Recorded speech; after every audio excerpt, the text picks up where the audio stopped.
Good Monday morning, everybody. John and Lance, along with Dell, for the next 3 hours here on ESPN 97.5 and 92.5. Glad you could join us this morning.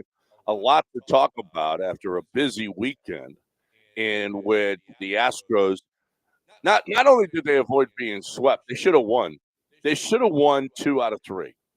Should have won 2 out of 3. They had the lead in the 8th inning, and they gave it up on Saturday and then go on to lose in extra innings. They also won yesterday. You know, Lance, since the 18-1 game, the Astros have not scored first in a baseball game. That's 10 games. Wow. 10 straight games.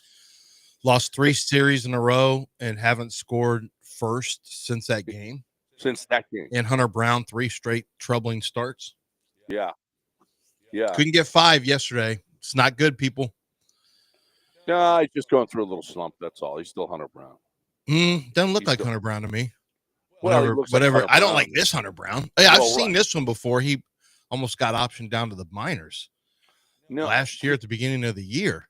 Well, I don't think he's going to get optioned at any point. No, but I've seen this version, this flavor of Ryan of this guy's got to go away.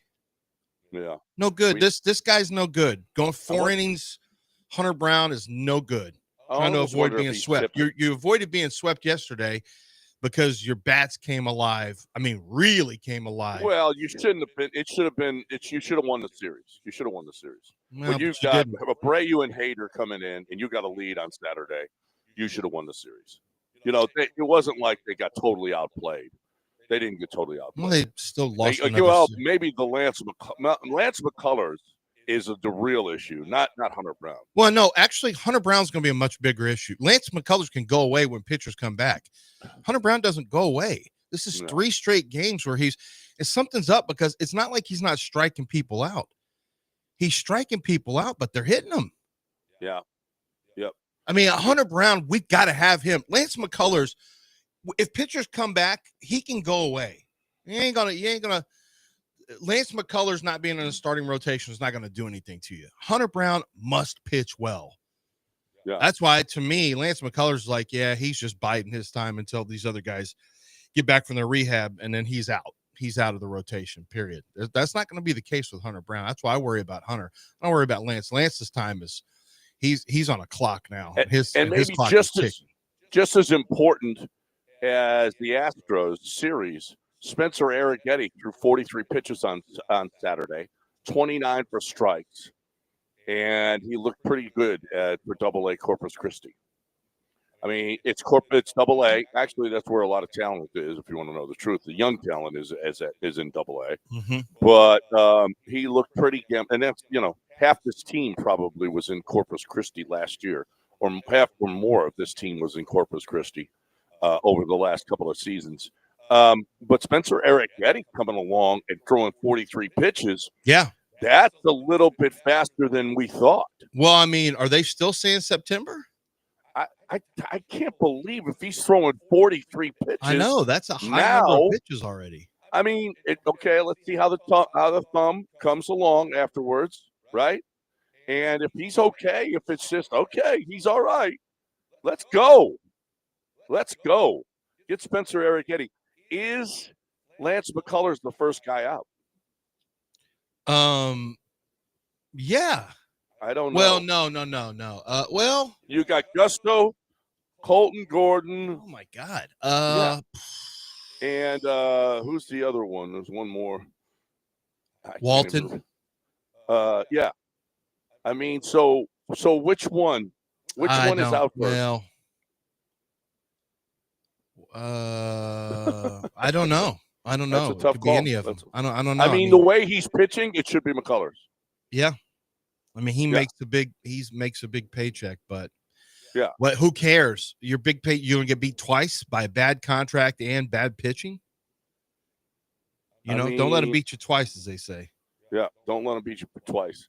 You've got so I told you I am in this on the MLB, the hit streak thing, 56. Yep. You can win $5.6 million. And every day it gives you who they think are the best They try to tip you off. They try to give you who's the best guy to take today to get hits for you, right? Mm-hmm. Who do you think are the best players today to get hits? Are you asking me a question? Yes. For the Who do you Astros? think they think are? Yeah. Who do you think are the best guys today that they would give you? I mean, Altuve, It's not Altuve. not Cam. Maybe. It's not Cam. Victor It's Caratini. actually 3 Arizona Diamondbacks. Oh, from that. Okay. Yeah. It's Ketel Marte. He's up there. Lourdes Gurriel and Randall Grichuk. Well, that's Go not. ahead. That's who they're suggesting you Yeah. should take for your hit streak. If you're going to get somebody that's going to get a hit, Colton Gordon on the mound, take one of those Arizona Diamondbacks. Yeah, that's not great. No. That's not great for our team. The team we're facing usually isn't up there. Although when Brandon Walter or Colton Gordon, and now when Lance McCullers is on the mound, yeah. So that's a problem. That's a problem. So the Astros lose 2 out of 3. My opinion, played just as well and probably should have won 2 out of 3. You rarely see Josh Hader and Brian Abreu looking like that, especially with a lead. It looked like it was great that they were going to win that game. Then they come back and they slap them around yesterday. But so you lose 2 out of 3. You still got a 4-game lead. You know what? You're still in good shape. As long as you took one game, you didn't get swept. Then it was things would have started to get tighter. You got Arizona, then you got 4 against the Athletics and 3 against Washington after that. So you got a relatively easy schedule coming up, relatively easy. And, you got to get this train back on track. You got to start scoring first is what you got to do. You can't come from behind all of these games. No. You're 3-7 in those games that the other team scored first. Yeah. 3-7 this isn't. I mean, it was big to get the win yesterday. Yeah, big. It was big. I mean, you have a slice down to 3. After that, if you lose that would have been. It'd have been sliced down to 2. No, 2. Yeah, because it was already down to 3. It would have been 2 back. So back to 4. So yeah, that was man, that was a big one because you're not playing very good baseball. You're not hitting. You're in the process, and now you really are like looking over your shoulder. Well, you're looking forward to see when guys are coming back who can help you because this pitching's just not good. Like as is, this is just not good enough. It's not good enough to be competitive in the playoffs more than likely. I mean, unless Fromber and Hunter are really dialed in. But you also don't expect. I mean, I don't know. I have a hard time. On paper, you don't expect this to be it, but you just don't know. You just don't know. We've had so many setbacks. I'm so used to hearing about setbacks. Oh, how about Paredes? Setbacks now. Huh? Paredes to the IL. I mean, we get another one. Yeah, and Paredes goes down. Yeah. Another one. The most injury-plagued Astros season of my lifetime. Yeah. Never has it even been remotely close to this. This is not ridiculous. Remotely close. It's ridiculous now. And I'm not counting guys that I already knew were starting the season on the IL from injuries last year. I'm not even counting that. I'm talking about this year. But injuries this year. But how about it still? I mean, who the hell is Tony Trammell? Who is this guy? Well, I'm glad he's here. I guess. Holy crap! What an important set of plays he made yesterday. Holy crap! I mean, who is Tony Trammell? He came out of nowhere. Well, I mean, you traded. He was, but you traded for him. He's a veteran. I've never heard of. I mean, he's a big toe guy, and he's homering in big situations for this team, or doubling off the wall. Hold on. Who are you talking about, John? Tony Trammell. Yeah. See, I've never heard of Tony Trammell. Well, yeah. What are you talking about? Or you mean Taylor? Oh, I'm sorry, Tony. Dell's in there yelling, Taylor! Stop. Yeah. You're just thinking Tony. I know. Well, we had so many Tony Kemps. Tony Sip. And Tony Sip. Black Tonys. John just went to the Tony card. Look at that. That's right. Taylor Trammell. I'm sorry. Taylor Trammell. I just immediately thought Tony Trammell. Well, and his dad is a Hall of Famer, or going to be a Hall of Famer, in Alan Trammell. I'm not sure that's the same family, John. It's not. You don't know. It could be. You don't know. I don't think it is. You don't know. I don't think Well, it is. just like Tony Dorsett, he pronounced it differently than his dad. Watch did. this. Is you got me calling? Put him it Tony. in there. Is Taylor Trammell I keep related calling him to Allen? I'm going to call him let's just Tony look. forever. Wait a minute. Yes, he is. That's what I told you. Huh. Well. Yeah, Taylor Trammell. Yeah. Alan Wait. Trammell. No, he's not. This stupid AI said yes. Look at this. This is why we're fine for now. Here's what AI overview says. Yes, Taylor Trammell is the son of Alan Trammell. Alan Trammell's a Hall of Famer. And then when you click on his Wikipedia, I'm like, okay, that's adoption, right? And then I click on it. It says early life. Trammell was born in Powder Springs, Georgia, the youngest son of Walter and Cynthia Trammell. His father worked in the U.S. Navy and is a linguist for the U.S. as a linguist and for the U.S. Postal Service. Like, AI, why are you just telling us that stuff just to cause problems on the show? AI, You knew that if it was Alan Trammell's son that we had to do a little digging. No. It's Alan Trammell, first of all, but right, but I called him Trammell or Dorsett. I'm telling you, Tony Dorsett changed his name. Why can't Taylor Trammell? Why can't he? Well, yeah, but it doesn't change the fact that Alan's not his dad. So anyway, he came up with big hits yesterday. Man, big defensive play on the one of the spotlights of the game was that he backed up, and boy, all the players on the team came running to, congratulate him for that play. Like they all recognized the fact that when the ball got the ball got past the outfielder, Trammell was there to Trammell's what you call. Was there to pick it up, scoop it, get it immediately in, and then the relay throw was absolutely brilliant. Just a perfect relay throw to the catcher. Boom, quick tag. Truth be told, it was a slide where the slide in, the foot was up instead of down. And I would give them credit. They went to the monitors and got it right. The angles was a little bit tough to see the actual tag, but it was pretty clear that he was out. Like the foot slid over the plate and he put it down a little bit late. So that was a huge play. I mean, that was a huge play because that inning could go sideways on you if not. And they got out of it because of hustle plays to back it up, super accurate throws in on two throws to the catcher. And it was a big defensive play, got out of the inning, and everyone was rushing to say, hey, man, good job on backing them up, on being a hustle player. All right. We got a lot to do. What did you learn this weekend in one sentence? That's about a half an hour away. So there is stuff that you learned this weekend that we need to talk about. We got that. We had pettiness at the WNBA All-Star game. We're going to have to talk about. We're going to have to do that.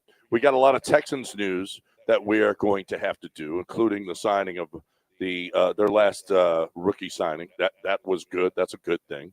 We've got all kinds of NFL PA news that's a little bit, whatevs. We will do that as well, though. There's a lot of stuff to do here this morning on ESPN 97.5 and 92.5. And if you want to get in, 713-780-3776.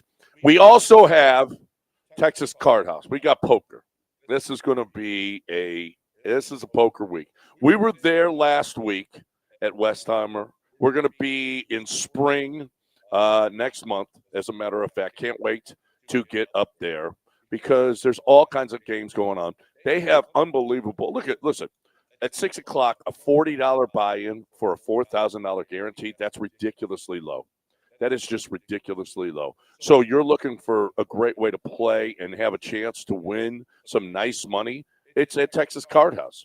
They're doing all kinds of the Friday event at Westheimer, the senior event. It starts at noon. And, it lasts till about 5 or so. But it's a great. I love that game. That's one of my favorites. So it doesn't matter what kind of game you're looking for. You're looking for a big game or a small game. You're looking for a Hold'em or what PLO, whatever it is that you're looking for. Love me some Texas Card House. And you can also play at home with the Hijack Poker app. Download it. You can deposit money at either Texas Card House location. You can also pull your money out at either Texas Card House location. So you can't get to the card house, that's fine, because you can do it at home.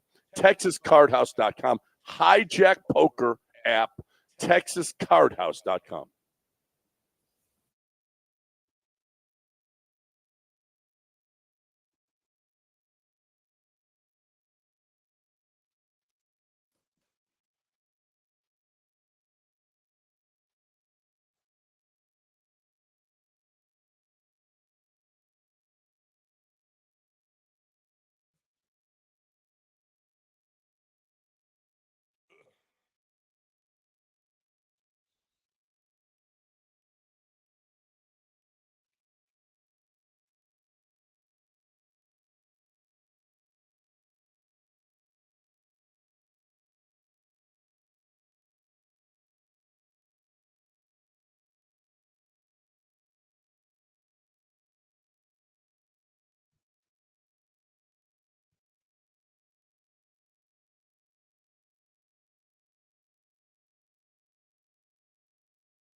Sure enough, growing up, I heard Trammell. Hey, do you know? Are you by any chance related to Alan Trammell? I was like,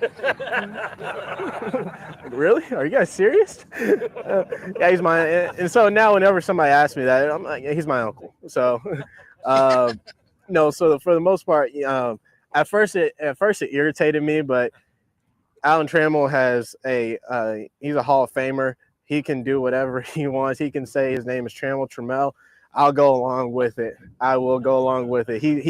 He's done his part. He's had a great, successful career. So if somebody wants to call me Trammell, go ahead. How about that? Kid's got his head on straight. That is awesome. Tony That is Trammell, awesome. as the kids are calling him. Taylor. Well, it's he's just a. I'm sorry, Taylor. I apologize. Tony Trammell is just something that I don't know. I don't know why. Dell's in there yelling, Taylor, Oh, Taylor. It's really just turn the mic on and just correct him, Dell. That's all you got to do. Correcting him is kind of gives you some joy. Yeah, you love to correct. You love to do that. It's one of your favorite things ever. They call your nickname is the corrector. Yeah. No, he's not the corrector. The League City corrector. Little ball of hate is what he is. Oh, no. That's what. He's been, I mean, just a veteran, just one of those veteran additions to a roster, but he's been very important. He's been very important as you would. Hey, yeah. we had a Chaz sighting. How about that? Yeah. How about that? We got all that going on. We also got a signing, Ariante Ursary. Okay. Mm-hmm. Those second rounders, I guess, like you said, Taylor Shuck signs, and then that's what we figured. There it is. Yeah. Up to number 40. That's all the guaranteed money we're going to have. Mm-hmm. Right? Yeah. And the rest of it is, I had a long discussion about this. So it's really, in NFL circles, it's really not that big a deal. They know how much. So it's the fourth year that's not, the first three are guaranteed typically for all these players. And it's the fourth year, which is a very low, and it's gone all the way to like 49%, 52%. So the entirety of the contract's like 88 to 90% full. Basically, your first 3 years are guaranteed. Your fourth year now is becoming about half guaranteed for a lot of these guys. That's pretty good, to be honest with you, because when you look at the rate of second rounders who don't make it or who are not impactful, it's a little high. It's a little higher than you would expect. So I think that's pretty fair what's going on for a guy who's never done anything. The Players Association, the reason they agreed to capped rookie contracts, because it was getting stupid where rookie quarterbacks were making more than veteran quarterbacks. And it has to always be about veterans first, rookies second. It's got to be that, because one guy, the veterans are the ones who are doing the work, who have put in the time, who are, you got to look out for their contracts first. And because of this issue they have with the NFLPA and having to have the executive director, or was that his title, resigned because there was questions about if he was okaying collusion behind the scenes. Then it turns out the guy was charging trips to strip clubs on the NFLPA's tab. It's not good. It was not good. And now it's also come for JC Treader. JC Treader, who has been part of the who's been he's resigned. He's kind of been pushed to resign because the union is going to overhaul the NFLPA. The union said, no, we're not doing this. We are, the players union said, we are absolutely going to make a bunch of changes because this is a really terrible look. It looks like you guys have not been, you don't have any control over what's going on with the owners. It just looks like they're not in control. And Treader said, over the last couple of days, it's gotten very, very hard for my family, and that's something I can't deal with. So the short bullet points are: I have no interest in being executive director. I have no interest in being considered. I've let the executive committee know that. I'm also going to leave the NFLPA in the coming days because I don't have anything left to give the organization. So he's only 34 years old, Treader, by the way. He stopped playing football, I think, at about age 30. He's been there for a while. He's been there for a while for being so young. He was Green Bay Packer, but he was the president from 20 to 24, and was a candidate. So I guess since he was 29, was a candidate to serve as the interim executive director after Lloyd Howe's resignation. But the Lloyd Howe resignation, how about him? He literally got off of a plane at one point, got into his driving, the car service, and said, "Take me to the strip club." And went to a strip club, got a little bit of money out of the coffers, and said, "We'll just see what happens here. Let's just see what, we'll see what happens." Will Compton, former player, called it the dumbest union in all of sports. Yeah, let's vote for the guy who's in charge of hiring Lloyd Howe. Let's vote for the guy who swept a lot of bleep under the rug when NFL owners were colluding to not give out guaranteed contracts. The NFLPA is constantly outmatched and is truly our own doing. I will say, of all the players unions, the NFLPA has when compared to basketball and baseball, it's not even close. I mean, they're not even close. Yeah. No, the NFLPA. And then this latest thing with the collusion that wasn't, and they just agreed to sweep it under the table. That was the last straw. Mm-hmm. The last straw of what the NFLPA, what this version of the NFLPA is. He had to go. JC Treader says, "I got to go. I can't take this anymore. We can't do this anymore." So there you have it. There's that. There is that. We also had, okay, maybe we buried the lead. The Texans win another title this weekend. Okay. Flag football. female flag football, the Houston Texans, champions of the world. Mhm. Just another flag to put up in NRG Stadium. Another division titles. Whatever. You better I hope you watch or read up on it, because Wednesday 2 of them are coming into the studio. 2 of them are coming in studio. One of our friends from over at the Texans has 2 of them coming over in studio. So how about that? read up. And how about the one that made the catch in the corner of the end zone? Yep. Her. To win the world? Yep. Of course, they did shut out the other team, right? I'm kidding. No one's coming in. Oh, well, that'd be great. That'd be great. Why wouldn't we have some of them in studio? They're champions. Mhm. They're Houston Texans, and they're champions. You do know this is a really big push by the NFL. Like, we get emails about it. The email of the NFL really wants it to be a really big deal. Like, they put a lot of effort into making flag football a really big deal. I think it's because you can keep playing flag football for a long time. You can play it as a youth instead of contact sports, if in case you have parents who are a little concerned about that with all. Well, it's not only that; it's a good way to learn the game. Everything. It's a good way to learn the game. It's like 7-on-7. I mean, you know, which has become huge. You can play in college. You can play in high school. You can play in college if you're not playing organized. A lot of parents football. like the young kids to play flag football to start, and then before they get to high school, just play flag football. My dad, what? It might not be a bad idea. No, it's not a bad idea. No, my dad wouldn't let me. My dad, who was a coach at U of H, wouldn't let me play tackle football until a certain age. I mean, that age was like 3rd grade, but he just thought the body needed to be more developed or whatever. And he was saying that as a college football coach, that he, but then, it's not like, now every once in a while you'll see a video pop up on your timeline, but it's not like kids that age are really, smacking you super hard. But did you see the clip from Jameson Williams, his Instagram? Did you see? I don't know how old these kids are, but younger than 7. Yeah, there's the one who did the push-up in the. If you want to call that a push-up, if it was a push, it wasn't a push-up. So there's this kid. What are we teaching? Smaller than everybody else, but faster. So they get him on a little sweep. He outruns everyone, and he's being followed by either the coaches or the parents down the sideline, and he's running away from the entire other team. He scores, and then immediately does I guess what Jameson Williams did in a game where let's just say. He did that which game did he do that? I don't remember that. I think Jameson Williams did do something similar. Well, he got flagged for it. Yeah, but he did do something similar, and then this kid either replicating it or on his own just was like, you know what? If you guys want to know what it looked like, just the movie Magic Mike. Yeah, but it's like but that it's an move, but it 8-year-old or lasted something. longer. Or Jalen Green.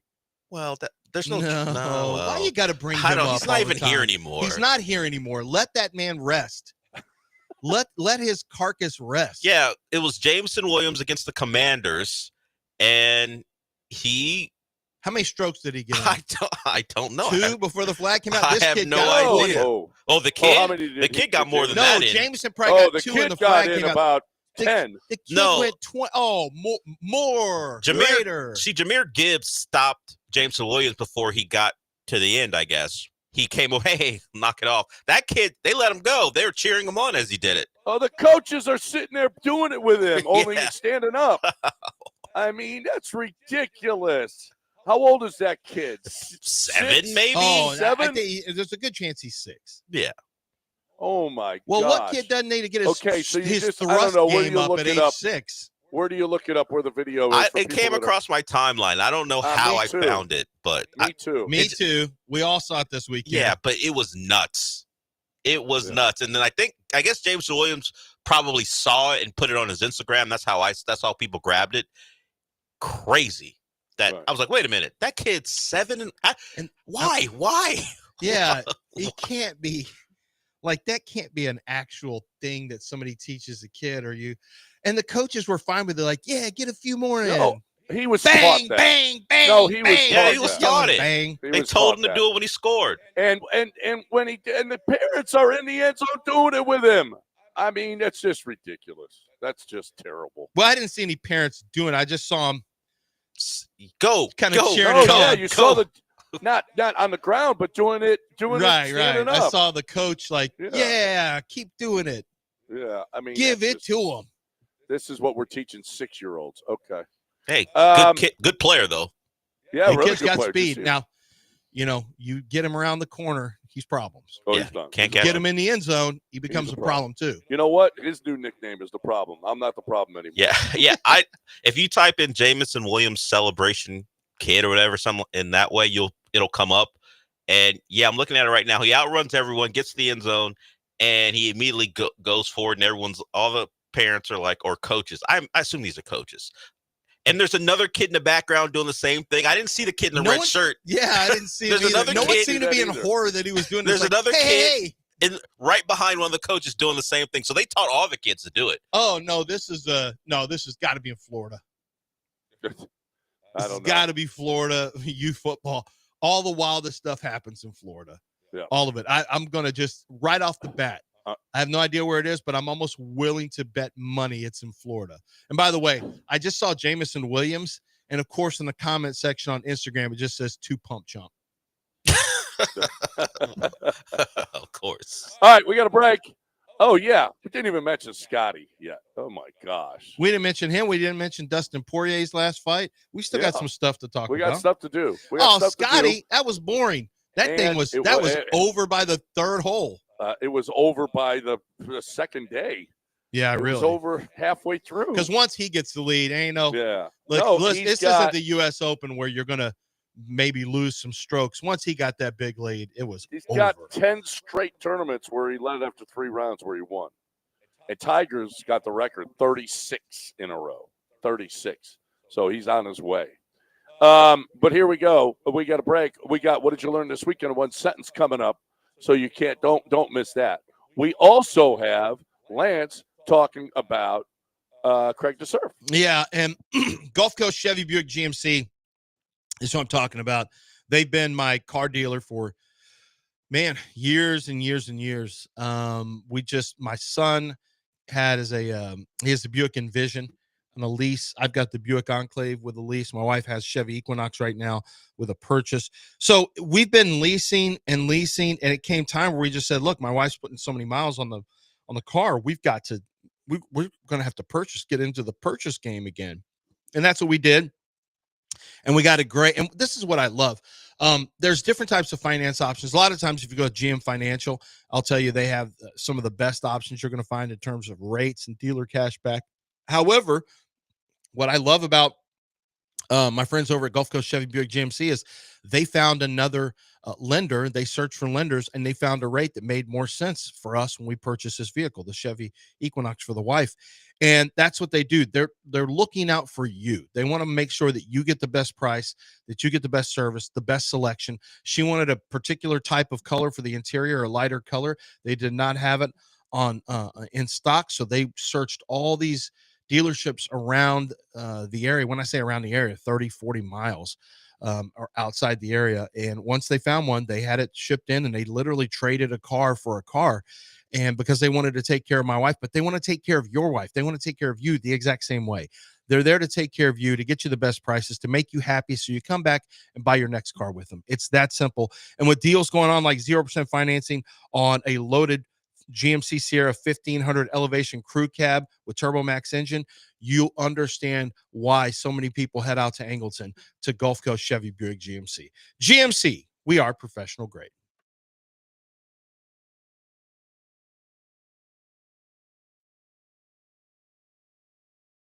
Hey guys, Lance Zerline here from ESPN 97.5 and 92.5. You can catch me arguing with John Granado and Del Olaleye on the radio on a regular basis. But when you miss the show, how are you going to know what you missed? How are you going to know about our conversations and what everyone's talking about? Well, you can follow us on our social media pages, and I'm talking about for the radio station.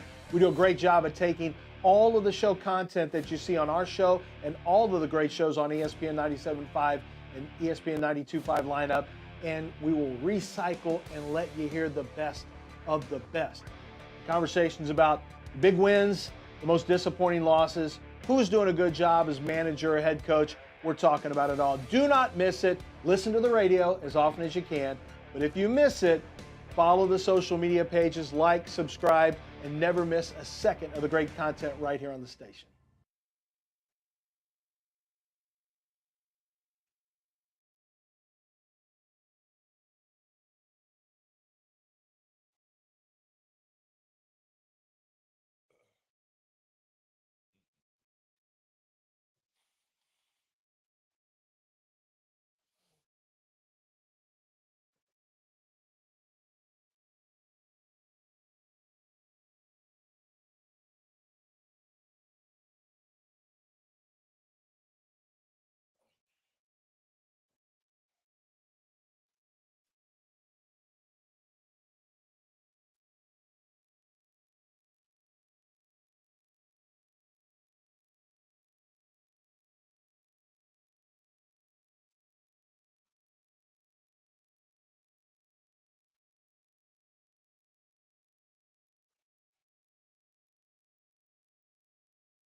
You're back in the Veritex Community Bank Studios with John Lance on ESPN 97.5 and 92.5. All right. Welcome back here on ESPN 97.5 and 92.5, 713-780-3776. Scotty Scheffler, Open champ. How about that? Between his first and his fourth, 1,197 days, the exact same amount of time between Tiger's first and fourth. How about that? That's crazy. You know, Tiger started younger than he. There's a lot of Tiger comparisons. Scotty said it's ridiculous, but you know what? He's starting to dominate like Tiger did. How many majors is that for Scotty now? 4. How many did Tiger end up with? Tiger ended up with 16. Ooh, a little ways to go. Yeah. Well, I don't think he's going to catch Tiger because he's got 4, only 4 guys. 4? I believe it's 4. Yeah. Gary Player, Jack Nicklaus, and Tiger Woods have 4 majors before the age of 30. So he's on pace right now for about a dozen or so. Mm-hmm. By the time he gets to 36, 37, 38 years old. So, you know, he's still got, I mean, he's going into his prime now. Golf, you're probably at your best in your early 30s. So he's got a chance to, he's dominating. How about Phil Mickelson in March put out, I'll bet you Scotty Scheffler doesn't win any event before the Ryder Cup. And now he's just winning every event. and that's why somebody that's why you've lost millions of dollars gambling, dude. You're terrible at this. Well, and you know, and this is also it's also interesting that he's got that same aura that once he gets a lead, if he gets a lead by the middle of the third round and he gets up 2 strokes on the field, it's absolutely finished. There is no one's coming back on him. No. He is. You got the lead after 54 holes, it's over. He's that good. I have a friend who was looking at live betting with him yesterday, and it was like, oh I don't know. It was from the time he sent it to me. It probably was like maybe hole 7, I guess, judging on the time I got the text. And he said, and at the time I thought, holy crap. He said that the live betting odds on Scotty Scheffler to win was minus 1,800. So you have to put 1,800 up to win 100. But then at that point, he probably had at least a 3, if not a 4-stroke lead on the field. 1,800 is probably light. That was probably light. Obviously, it doesn't make any sense to do that. The risk is, just so substantial for the gain. But it just shows you how Vegas, how people whose livelihoods rely on the financial side of the final outcomes of sports, they were basically saying, we're not letting anyone get a taste of Scotty Scheffler. If you want to pay for him, because we already understand that he's not losing this. Yeah, I had a buddy, the Astros in World Series. Which World Series game did they blow it in the 9th? I had a buddy who bet something like 18 or 20 to 1, and he put a lot of money. He put a nice bet on it. Oh, for the Astros to win? Astros White Sox World Series. Good. Oh, years ago. Yeah, the Astros were up. The Astros were up late, and he bet like it was 18 or 20 to 1, and he put a substantial, and he lost 20 times.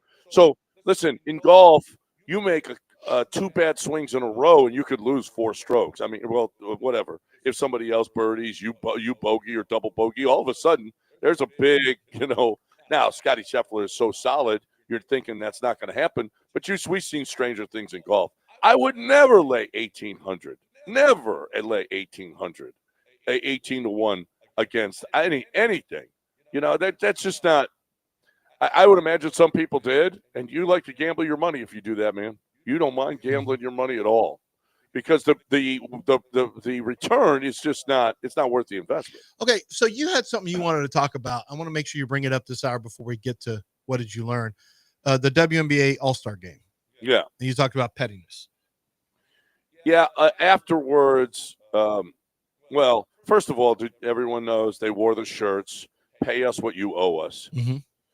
Which, if the WNBA played the players what they owe them, they would be collecting millions and millions of dollars from the players.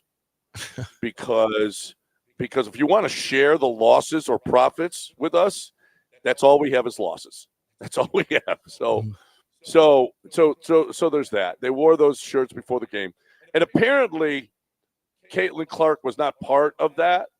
They had a meeting before the game, in the morning before the game. And apparently Team Clark didn't show up for it. And Kelsey Plum said that, oh yeah, it was, it was great. And we did all this. No one from Team Clark was there. Okay. All right. Well, was this for a meeting? Because she wore the same shirt. Yeah, no, they wore the shirts. They just weren't at the meeting. They didn't go to the meeting beforehand. Well, and apparently Sabrina Ionescu was next to her. And oh, we didn't have to mention that, but okay. Okay, Kelsey. Well, Kelsey Plum, yeah. Kelsey Plum hates her. Their hatred, and it's unbelievable. Now, does Caitlin Clark deserve the love that she's getting this year? No. She's not even a good WNBA player this year. She's not even a good player right now. And she's hurt again. She's just an injured player. And rumor has it she's opening a coffee place. Well, that's just the rumor. I don't know if that's true or not, John. What? I don't know if that's true. Probably not true. But their hatred for this woman is just, it knows no bounds. That's a little petty. So I told my wife, look, I don't understand why grown men care so much about they don't care about the WNBA. Why do you care about what the pay structure looks like in that sport? There's a lot of people who care so much about this is an outrage that they're wearing these shirts. Who cares? You don't care about the sport. Let them do their own thing. Who cares? I do think saying pay us what you, I told my wife this. I said, I don't think pay us what you owe us. No. If you don't have a shirt that says pay us our worth or pay us our value or whatever, pay us what you owe us means in arrears. Now moving forward, and this is the point, the collective bargaining agreement was reached before the new media, the new TV deal came into effect, which is substantially higher, thanks to Caitlin Clark, the Tiger effect. We know that. And so that's where the real rub, and it's a legitimate rub. Like, it's a legitimate beef the players have, is that really should be incorporated, because there's going to be there's going to be some new teams that come in as well that have to pay a certain amount. So the league has a really good chance to now become profitable. But those arguments that you haven't been a profitable league, 100% accurate, but we know that it's a different deal now with Caitlin Clark in the league. It's a completely different deal. And Paige Beckers, and there's more attention to people like Aja Wilson, who was always a good player, but now there's more attention. So I think that, sport, and she was asking, is Houston ever, what happened with the Comets? And I told her, once, if you don't have 4 straight titles and they folded. Well, they folded because they had to go to the NRG Arena. Remember, they couldn't go to Toyota Center. Leston said, you don't get to go to, because he didn't own the team and he wouldn't anymore, even take them with him. What's that? He owned them. He wouldn't even take them with him. No, did he still own the team? I don't think he. Oh no, did he sell it? No, I think he sold it because he said. But listen, you ain't going here with 4 me. straight titles, and he sold that team and let it fold. Yeah. Okay. Yeah. And let's be honest here. Houston is not a team that's going to be passionate. I mean, a city that's passionate. We're passionate about teams that win. This is why I think hockey would have such a hard time here. I know people can sell me on, once everything wears off in the first 3 or 4 years, unless you are winning, our city just, you have a hard time coming out if you don't win at a high level. That's just a fact. Well, that's not even true. It's people like John who says the players hate her, and then people like us repeat what's said. No, it's thing after thing after thing after thing after thing that they do, and just they don't. Okay, that's one that I would keep. If I were the WNBA players, I'd keep that in house. We got to break it because we've already got people calling in for what did you learn? They've got things that they want to say right now. They're already on hold. All right, what did you learn this weekend in one sentence? Next, right here on ESPN 97.5 and 92.5. Right now, I'm talking about Air Team. I'm talking about what they did for me last week. Listen, I just putting in an air conditioner stinks. I had to put one in. I had to put an air conditioner in, but I'm lucky that I had Air Team. I love the workmanship. It's second to none. The workmanship, the expertise that they have. They've been doing this for generations. The family's been doing this for generations, and they continue to do this, and it's being passed on now to another generation. I love that when I'm talking about a business, because you don't stay in business for generations unless you do things right, okay? And you're taught right, and it's ingrained in you, and that comes from the top on down. And when you deal with Air Team, you deal with professionalism, you deal with expertise, and you deal with people who really care to make sure that you're getting the best in service and product that you could possibly have. I got it, and I'm thinking you're going to get it too. I would, if I were you, I would call them and have my equipment looked at.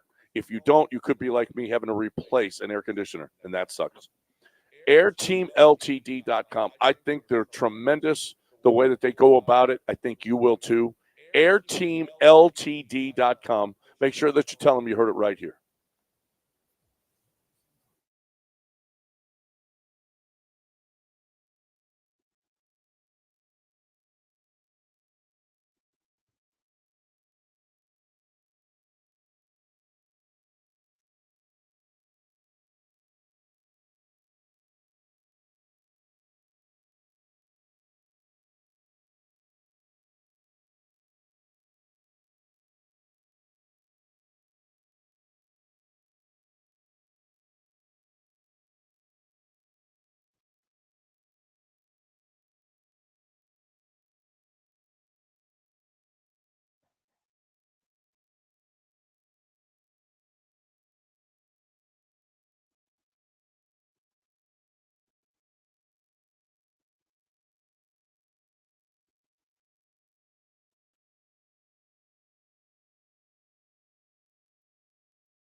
You're listening to Houston's longest-running sports radio morning show. From the Veritex Community Bank Studios, here's John and Lance.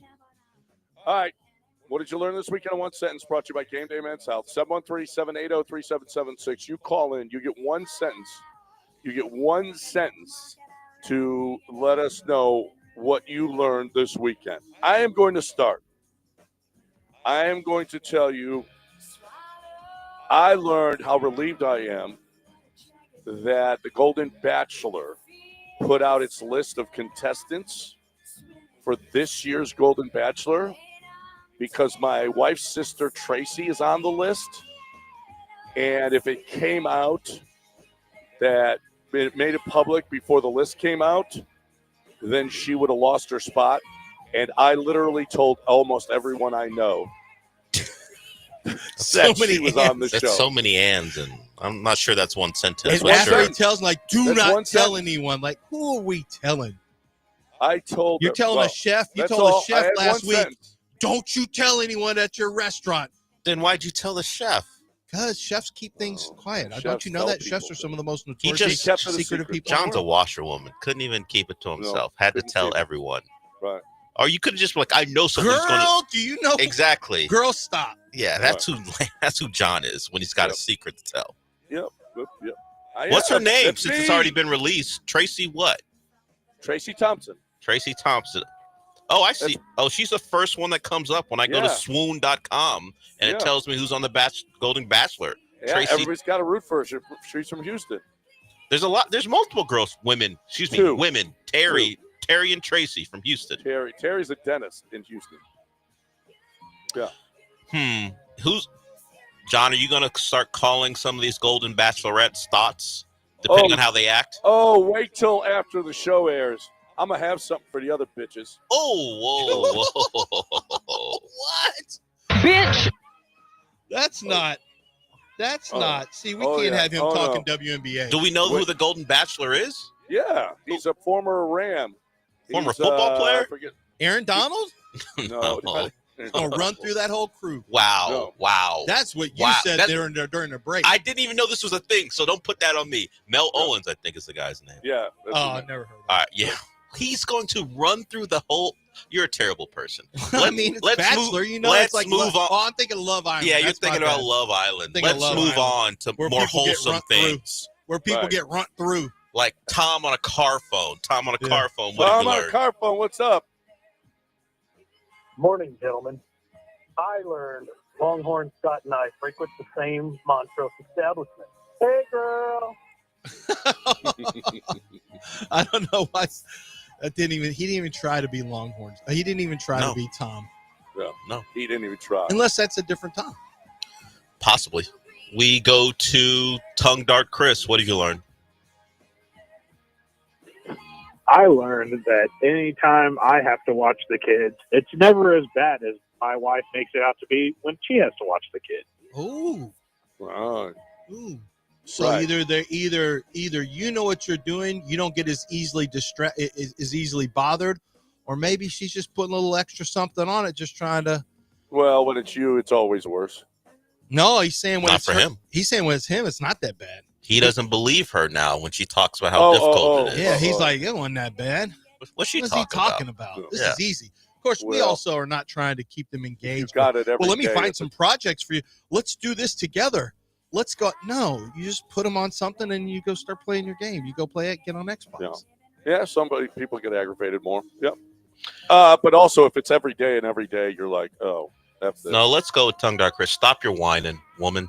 Let's let's go. That's what he said to me. That's what I heard. Let's go to Keith. Keith, what have you learned? I learned this weekend that in Scotty Scheffler's two major wins this year, the runner-up in both of those tournaments was Harris English. How about that? Harris English played well this weekend. Really well. Rory fell off. The thought was he was gonna, but no, Scotty's in a different Okay, neighborhood. so we got one that I'm going to read on from text from the chat room, and it's a visual, so you can't see this. It involves John's visual setup, and it says, "I learned for several weekends that John Granado will not bother to untangle his cord on the right side of his headphones. And now that he said that, it's bothering me so much. I never seen it. I never thought about it. It's untangleable. Oh my gosh, that thing is untangleable. It is. That's going to take you.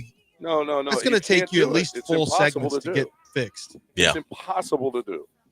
While John's trying to figure out how to untangle a headset, let's move to Brandon. Brandon, what have you learned? Morning, guys.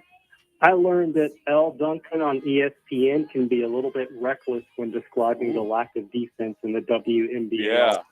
I didn't. Okay. Okay, so she said this is like a girl's trip to Cabo. There's no D. Yeah. Well, at least the guys feel a little bit better about it then. Yep. If you're a And boy, the girls that were you with got her a were like, girlfriend going to "Oh." Cabo, maybe you feel a little bit better about it. Yeah. Yep. Yeah, at the very end, I don't know who was standing next to her, said, "El, you're on the bench," as they're going to break. Yeah, we're going to put you on the bench. That's a good one, Al. I like it. What did you learn this weekend? In one sentence. Brought to you by Game Day Men's Health. Who's next, Al? We move to Peter. Peter, what have you learned?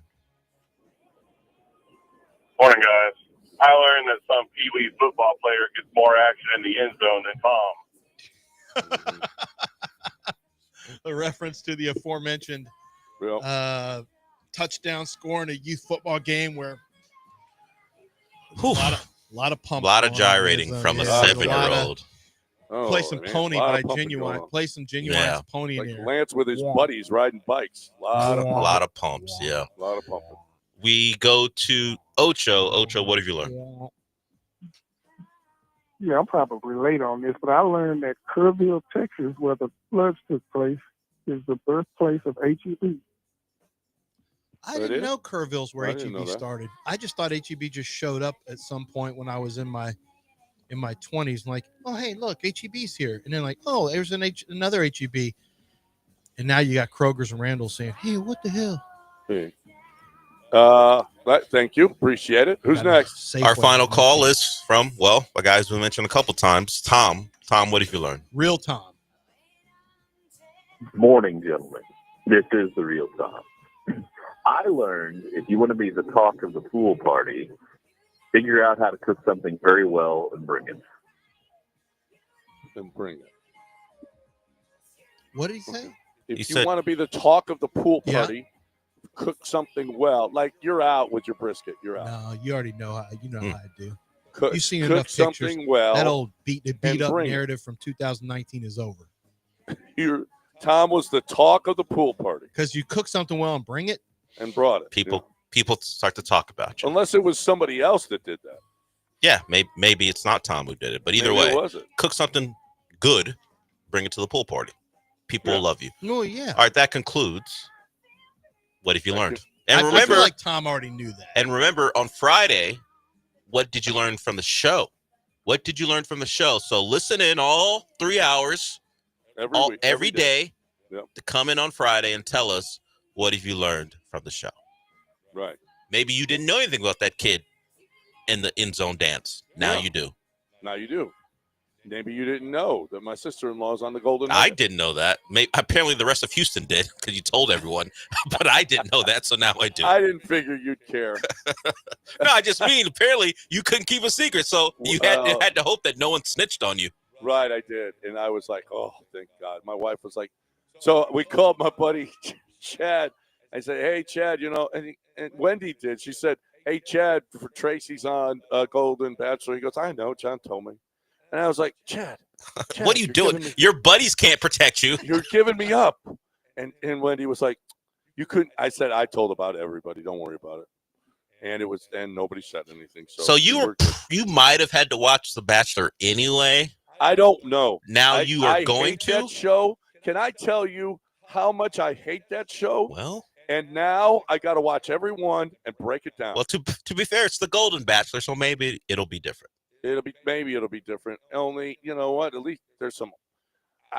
No. I don't know. Just root on Tracy. That's all. That's what we're gonna do.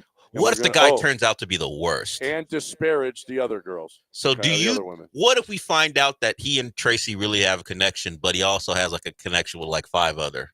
But he does. That's how. That's So the this show. is so you're going to That's be the whole thing. So she's going to be put in a spot. She cries on television. Oh, Is she a crier?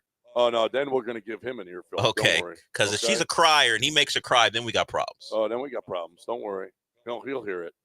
And we want everybody to watch. It's a Houston woman, 2 Houston women, Terry and Tracy. Oh, both in there. So we're rooting for Tracy. We're rooting for Houston, just like we did with the flag football. But they're not from Houston. They're from Austin.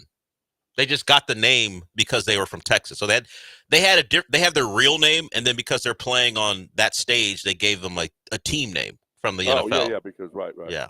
Right. So we still the Texans logo on. They're from Austin, though. No, it's another championship for our team. That's what it is.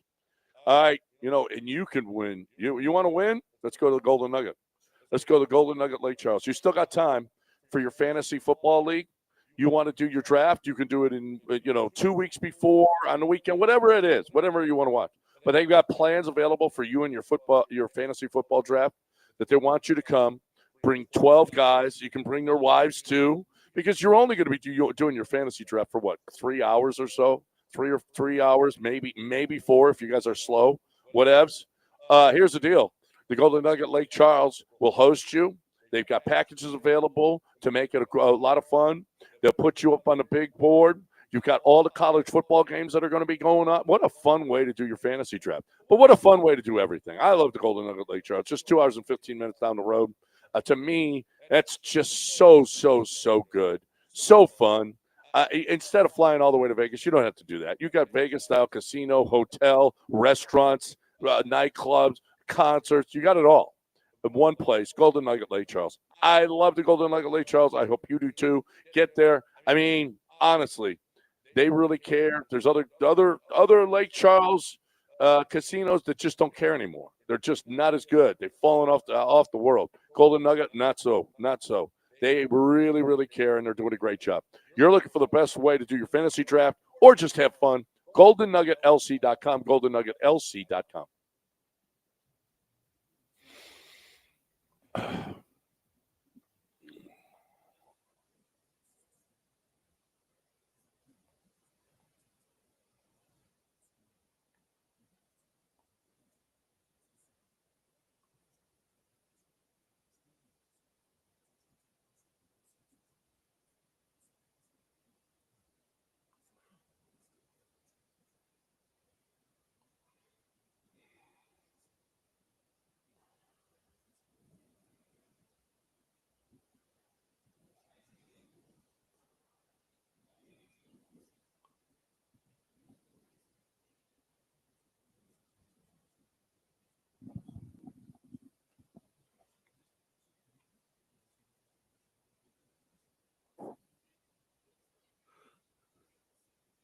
Matthew.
All right, welcome back here. Hour number 2 on ESPN 97.5 and 92.5. That was a good hour. We got a lot of stuff in. We started with the Astros. If you haven't been with us, if you're just tuning in, Astros lose 2 out of 3. Should have won 2 out of 3. Should have had that Saturday night game. You got Brian Abreu and Josh Hader going in the 8th and 9th, and you lose the game after you had a lead. They bounce back, man. They've been falling behind, and they bounce back, and they've been, it's been so rough. Anytime okay, so the last 10 games, they've fallen behind every single game. To start the game, they've been behind only a couple of times, 1-0. Usually it's 2-0 or 4-0. I mean, it's been terrible. Maybe 3 times it's been 1-0, and then they tied it up or took the lead. But if you got to struggle to fight back every single game, it's not a recipe that you're looking for. But they have fought back. They fought back yesterday. They fought back on Saturday. They fought back yesterday, and they lose 2 out of 3. Taylor Trammell, what a game he had. Christian Hunter's starting to hit now, Lance. Christian Hunter is starting to look pretty damn good. Walker? What did I say? Hunter? Yeah. Hunter? Wow. Christian Walker is starting. He's starting to hit. He's starting to come up with big hits. He's got his average up. He's got his OPS over 600. He lit it up yesterday, man. That was a bomb. 650. He's closing in. He's going to be. By the time this season ends, Christian Walker's OPS is going to be 750 or higher. Ooh. Yep. He's at 650 something now. He's at 660 now. God, he's going to be over 750 when it's all said and done. Low. Yeah. Well, let's take a look at he did miss the games because of the baby. He had a baby, which, okay, what else? 1 for 4, 2 for 4, 0 for 0 for 0 for 1 for 4, 1 for 5, 4 for 5, 1 for 5, 2 for 5, 4 for 5. He's hitting 327 this month with an 868 OPS. 327, 868 OPS. I'm going to take that. Yeah. Right? Absolutely. Last month, not so much. 646 OPS. 221 average to 646. The month before, 627. 697 before that. He's got his OPS up to 868 in a pretty big sample size now.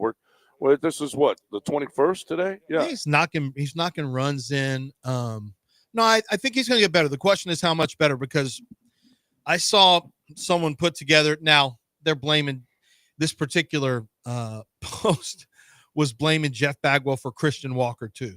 So he said, look at Jeff Bagwell's first baseman. And they put together the amount of money for Abreu and Walker and their performances. I don't know why Bagwell gets the Christian Walker, but I think somebody just wanted to take a shot at Jeff. They just wanted to take a shot at the first baseman, and they couldn't just let him ride because of Abreu. But when you look at the first baseman play, you look at the pay and then the performance of the first base, it's been pretty miserable for 4 years. Or 3 years, I guess. 3 years now. Yeah. Because 3 years now. It's been Abreu didn't even make it to the third year. The year before it was Yuli who had. Yeah. Well, you know what? Well, that was miserable too, except for the postseason. Except that was actually a terrible regular season. No, except the postseason. You're right. Yeah, it was awful. 21, you got a league leader, a batting champ. 22, terrible. 23, atrocious. Yeah. 24, so bad that they had to get rid of the player, pay him off, and John Singleton came back. Well, guess what? He's back again. John Singleton is back, baby. Never a great sign for your first base play when John Singleton is back on the roster. Well, he's been crushing it, though, at Sugarland. I know. Just crushing it.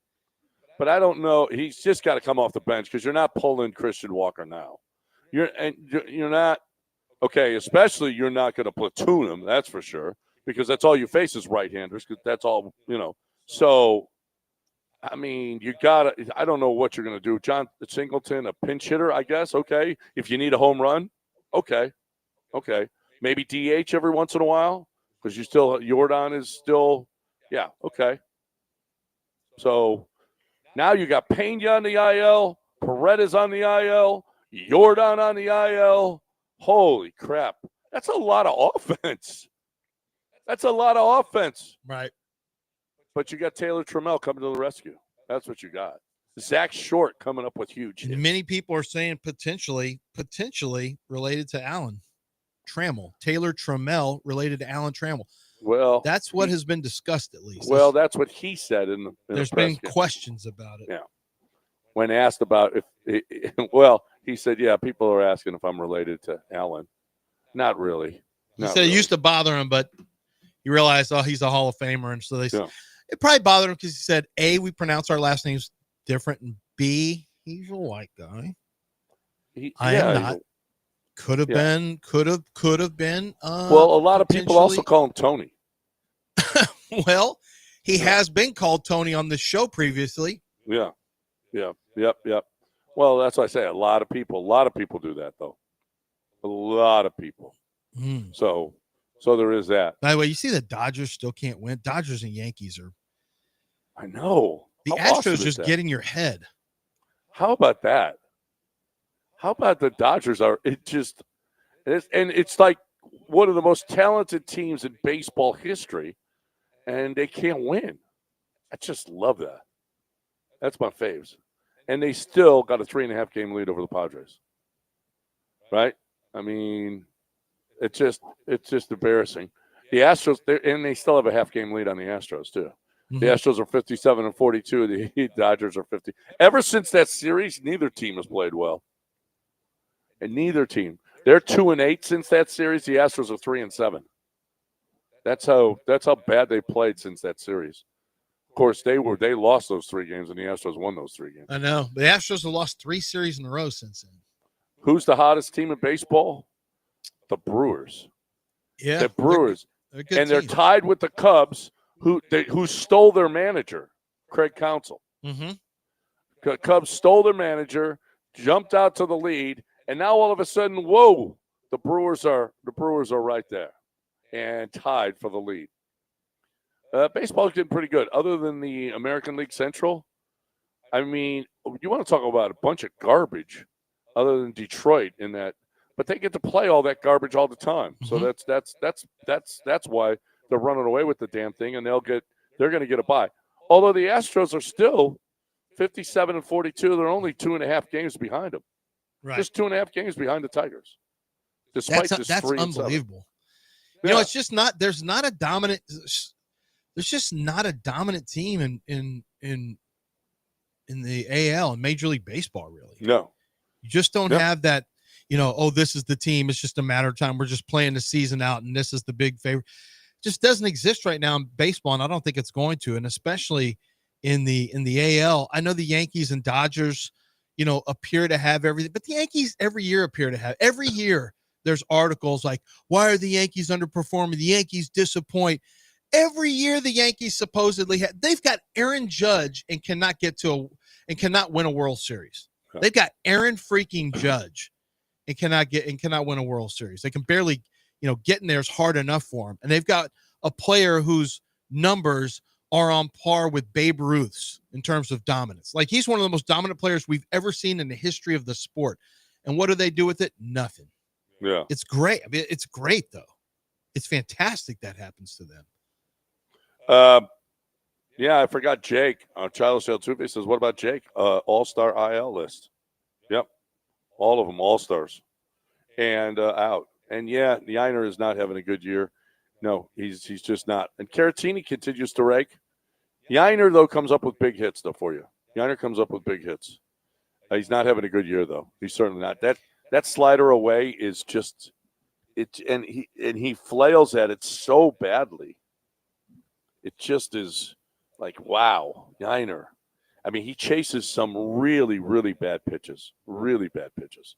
The Astros, though, despite this 3-7 over the last 10, still with the second biggest lead of any division leader. Second biggest lead in baseball. Although it is only 4 games. And the Dodgers are 3.5. There's some good races, though.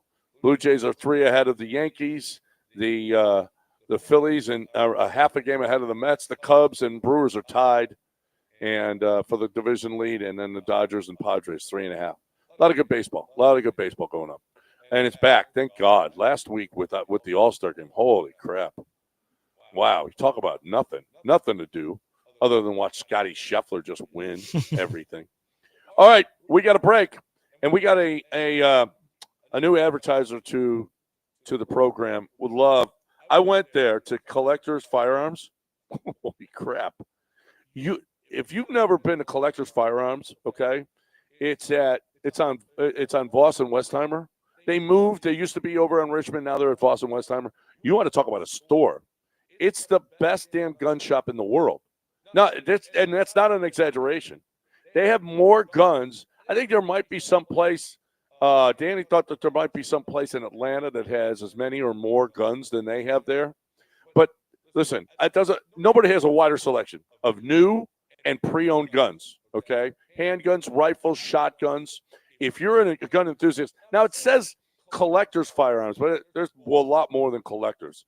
It's like a museum with military and antiques and memorabilia, but they offer the widest selection of new and pre-owned guns and swords and bayonets and everything you could possibly want.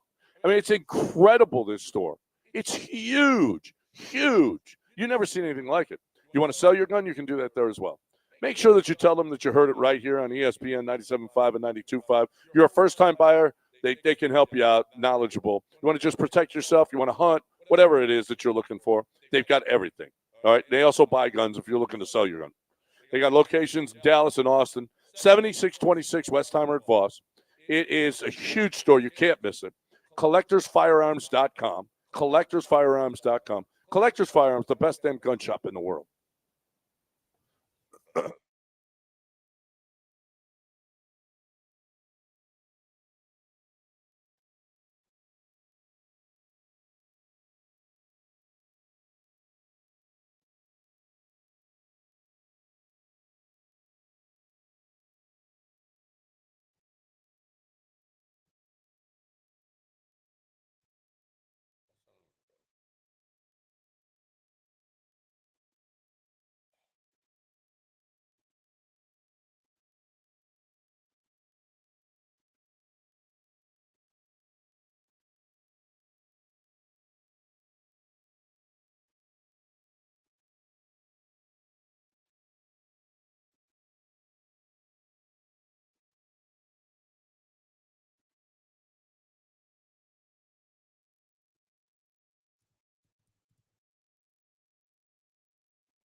You're back in the Veritex Community Bank Studios with John and Lance. On ESPN 97.5 and 92.5. Yikes.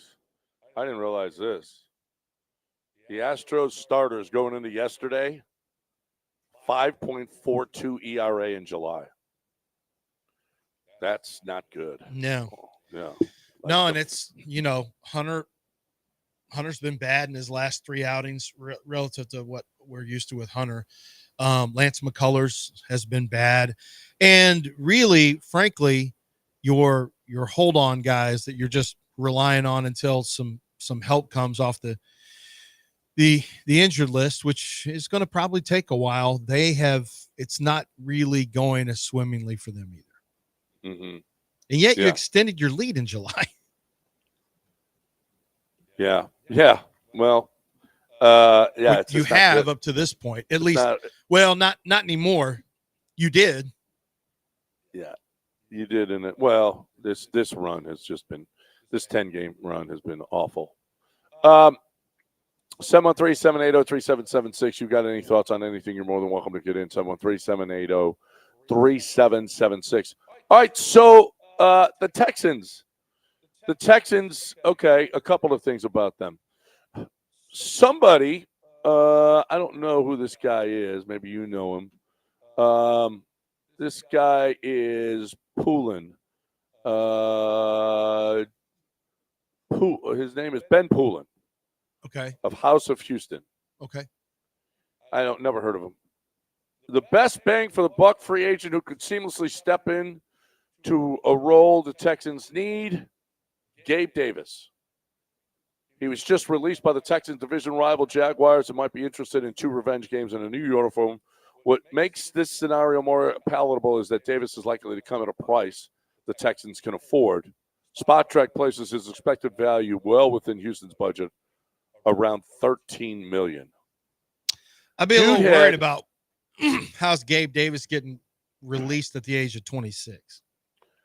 Dude had 20 catches in 10 games last year. You're going to get $13 I don't million? know there's got to be something there physically, or this is a player. Now he's a straight line vertical receiver. But in 2022 he had 48 catches for 836 yards. So he's not a volume catch guy. Like I said, the most catches he's ever had has been 48, and that was on 93 targets. So he's 20 catches last year on 42 targets. He is a low completion percentage type player. He's a field stretcher with size, but I would be with the Buffalo Bills. His touchdown per catch numbers are pretty impressive, but I would be extremely concerned if Jacksonville's already releasing him after 1 year. They signed him to a deal, to a contract, and they're already releasing him after 1 year. 3-year, $39 million deal, and after they got rid of him after 1. Mm-hmm. No, I don't know. I'm not $13 million. That's for sure. I ain't giving Gabe Davis $13 million. So the release is reportedly due to disappointing performance and injury, and because they took a big cap hit. Well, he only played in 10 games, but he only had 20 catches in those 10 games. And he had a torn meniscus in week 11 of the season last year. So I just, it's nice. You're looking at the name. I get it, but you got to really go do some work on him because Jacksonville's willing to get their butts kicked from a cap standpoint to get rid of him. That's not great. He didn't do anything last year. He's never been a high performance player. He's had some moments, but it's an interesting name until you start really churning around and figuring out, man, he's 26 and they're already getting rid of him. I'll bet he goes back to Buffalo. Could well. Or he sits until somebody gets a major injury at wide receiver. Oh, so he failed a physical was the last straw. Yeah. Yeah, he might have to sit anyway. I don't know that I'd sign him. You know what? If he sits for a while, mid-season or a couple, 3-4 games in, somebody has a major injury at wide receiver, the dude can make some money then. And maybe he'll be healthier too with a little bit more time. I ain't giving Gabe Davis $13 million. No, No, thank you. Well, so you don't have to. I mean, no. Yeah, No. he's just a veteran free agent now. So whatever he gets is going to be. Well, Spot Track puts his value at 13. Oh, no. Nope. Nice try, Spot Track. Yeah, you're trying to fool us. Yeah, Bill O'Brien's running Spot Track now. I don't know. 13 million. Who knows? Just offer it, Chris. Bet MGM has the Texans win total at 9.5. 9.5. Vic Tafer from The Athletic says it is the best buy on the board. Texans over 9.5. I like it too. Yeah, it's an easier schedule than last year. I like it too. Yeah, you didn't even get. I mean, you got great play defensively. You didn't get great play offensively, and you won 10 games. Yeah, and speaking of that, we've got another story. They were 4-1 in games where they had both Nico Collins and Stephon Diggs before injuries, and predictable play calling exposed a terrible offensive line. CJ was sacked 54 times, understandably a little jumpy. The offensive line is still a big concern, but Nick Caley will be more innovative than Bobby Slowick with X's and O's. And we like the additions of Christian Kirk and Jaden Higgins and Jalen Noel with Collins. With their great pass rush, it's impossible not to see the Texans winning at least 10 games for a third straight season. Yeah, I like that. Yeah, I like it too. Now, the whole question is the offensive line. The whole question is but they weren't good last year, and they won 10 games. Yeah. I mean, but you don't want them to. Yeah, I mean, no, but that CJ, offensive I don't think CJ could take the beating of another 54 sack year. Yeah. No. I just they got to be better, and maybe Nick Caley calls all the good plays. That's what I like. Yeah, we're hoping. Even he's saying this. Bobby Slowick, it was just all the bad plays he called. Are we? I mean, this is just an assumption that we're all making. Boy, Nick Caley, wow. I'm not. I mean, that was always stupid that Bobby Slowick was the look. There's things that you may not like about it in terms of allowing CJ Stroud to get out of certain protections, get himself protected with, to trust in that. Maybe there's tendencies or whatever, but the people who just made excuses for CJ just acted like it's all play design, wide receiver route designs. I heard a lot about route designs from some of these coordinators, these Twitter coordinators, the route designs. Look, the execution wasn't very good. You can blame offensive line play on the coordinator if you want, but it gets down to O-line coach and players. And I think there's some of the same issues that you have with players, just new players, but it could be some of the same issues. You just want them to at least be smarter and have better instincts in pass pro. But the other thing is, CJ has to throw the ball more accurately. He has to play quicker in terms of processing what he wants to do. That stuff it's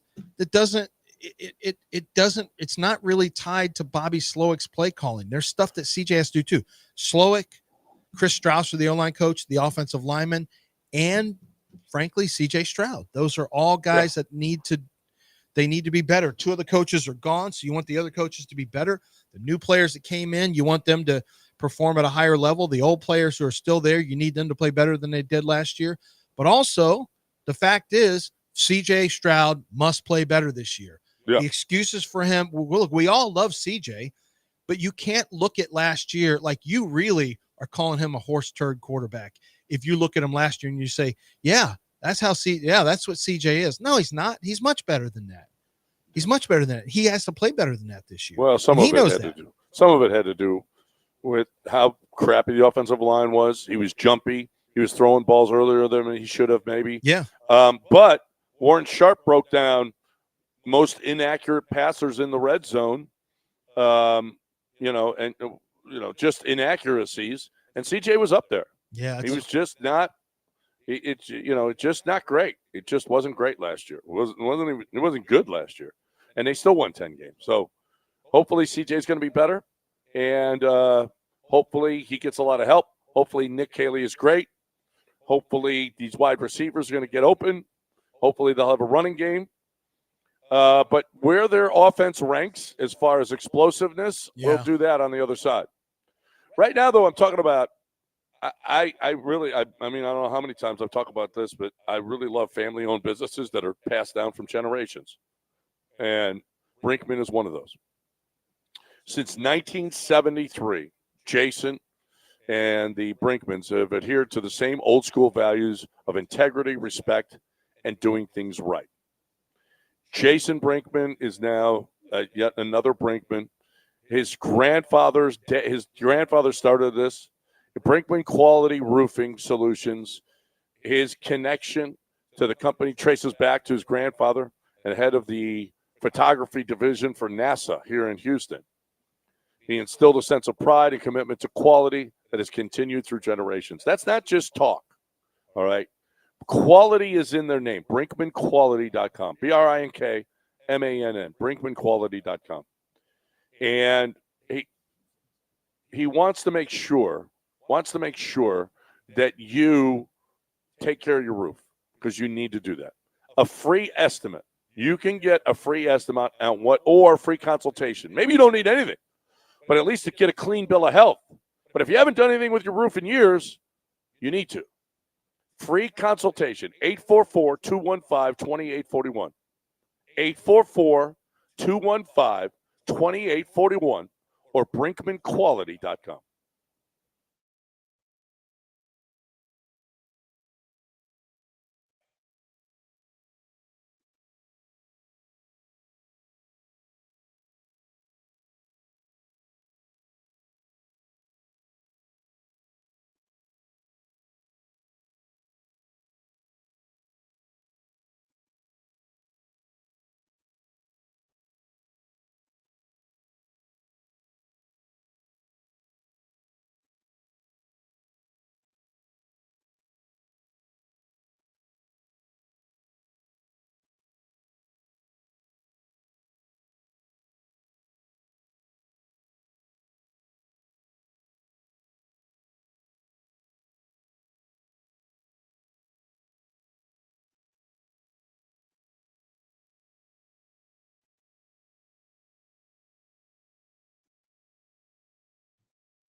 You're back in the Veritex Community Bank Studios with John and Lance. On ESPN 97.5 and 92.5.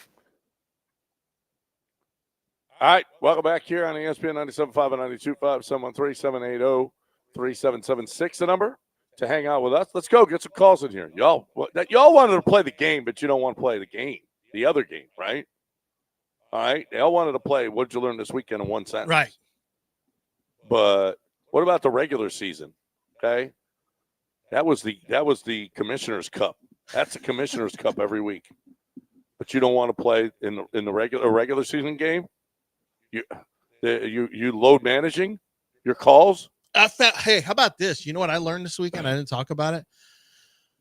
I learned that there is in spring. I never go out to spring. I went to my wife and I at a reservation for 4, and then the other couple couldn't go in, and I had my friend Dusty, and we had a great dinner with my boy Dusty and his wife. There's a restaurant out in Spring called Belly of the Beast, and it's in a strip center. And the chef won a James Beard Award, which is like the Oscars of food. It also is a Bib Gourmand for Michelin, which is a really, really big deal, the Michelin star.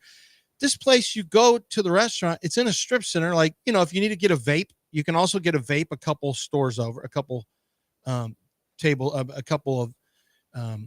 businesses over. There's a vape shop there. And then you walk into this restaurant, like, the food is tremendous. Service is tremendous. We went out there. It takes you 3 to 4 weeks to get a reservation because they only are open 4 days a week for 4 hours because this husband and wife team, like, they want to also be with the family.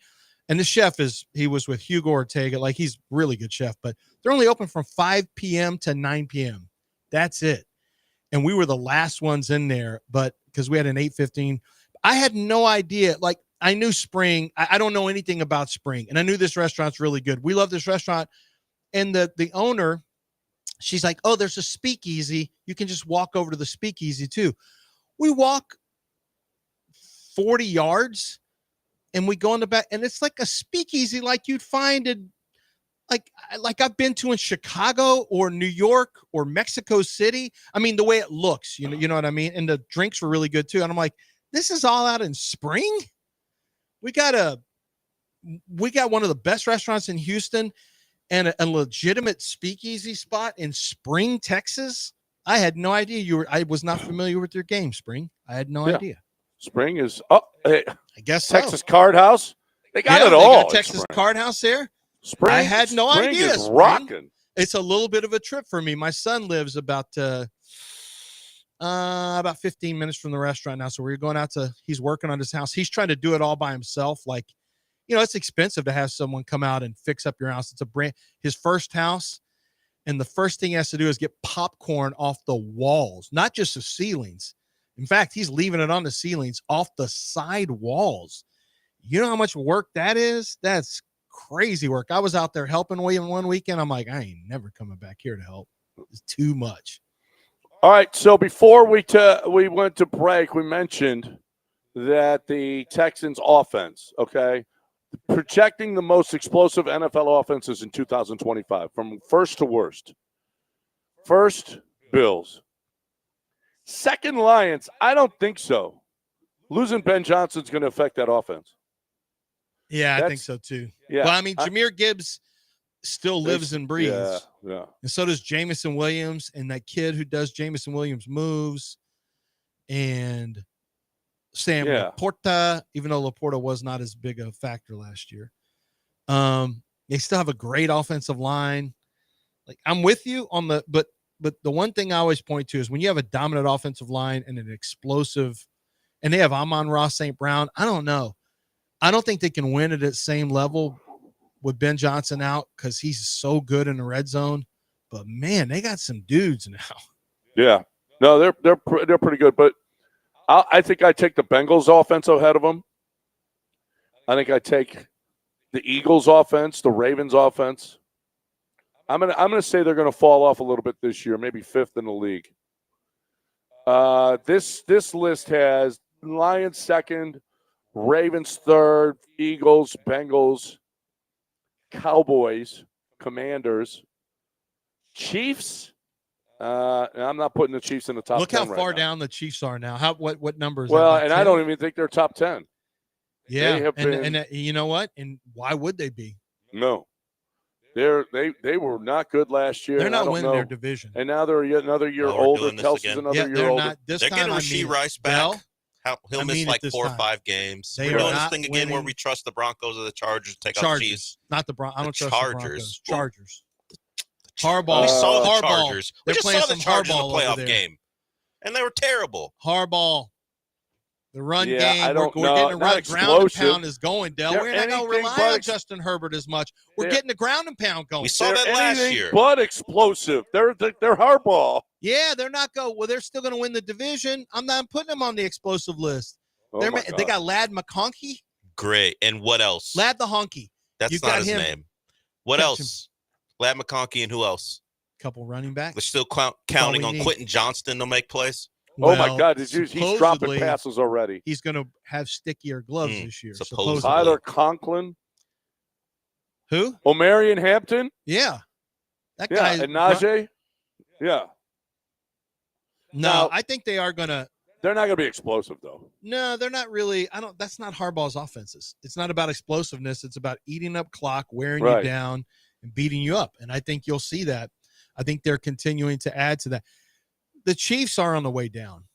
There's no Yep. getting around it. The Texans outplayed the Chiefs in The Kansas Chiefs City. won more games than they ever have in the regular season last year.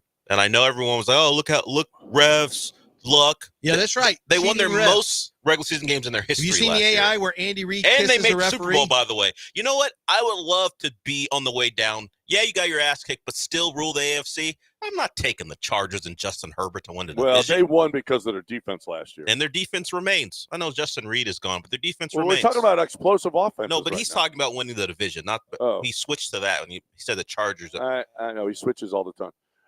Number 9 is Chargers. the 49. It's They got the Charger ball. 40. They got the 49ers number 9. Packers, Chargers, Tampa, Minnesota 13, Texans 14.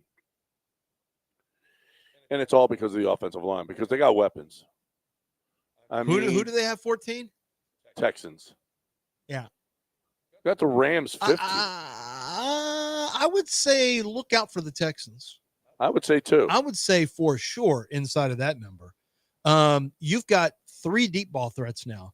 Jaden Higgins is not really. Jaden Higgins can get deep with his size, and he's got actually decent speed. But you've got a legitimate. Your number 1 wide receiver can win on all 3 levels. And Jalen Noel, I cannot stress this enough. Jalen Noel is crazy fast. I know that Tank is quick and gets open. Jalen Noel is really fast. So I'm not. I think for sure the Texans are more explosive. I get it. You're coming off of a not very good offensive season, but man, if you just get average offensive line play, you're going to have a lot more explosive plays than you think this year. Yeah. I think I'll tell you another team that's going to fall off is Tampa. Without Liam Cohen, they're going to fall off. And Baker overplayed last year. I mean, he's still got the weapons. He's still got Godwin and Emeka Egbuka. I mean, they love them some wide receivers now. But without certain play callers, it makes a huge difference. And I think Detroit is going to. I know they have weapons, and I know Tampa has weapons, but it's not. What if they get Bobby Slowick? Well, the Eagles lost their play caller too. He's now the Saints head coach, Kellen Yeah. Moore. Yeah, I mean they could fall off too this year. I don't think so. Well, a lot of these guys, like they're how so much good. How much of your defensively, success though. is tied to play design, and how much is tied to talent? Well, they had to fire Brian Johnson because he didn't know what he was doing. So it's not like we saw the Eagles in the back half of last year. Their offense wasn't as potent. Now they didn't have Saquon, but they had the receivers. They had an offensive line. They had Jalen Hurts, and they said, "Hey, Brian Johnson, you're not good enough, so you got to go." So now Patullo was he's the new OC. He was on the staff.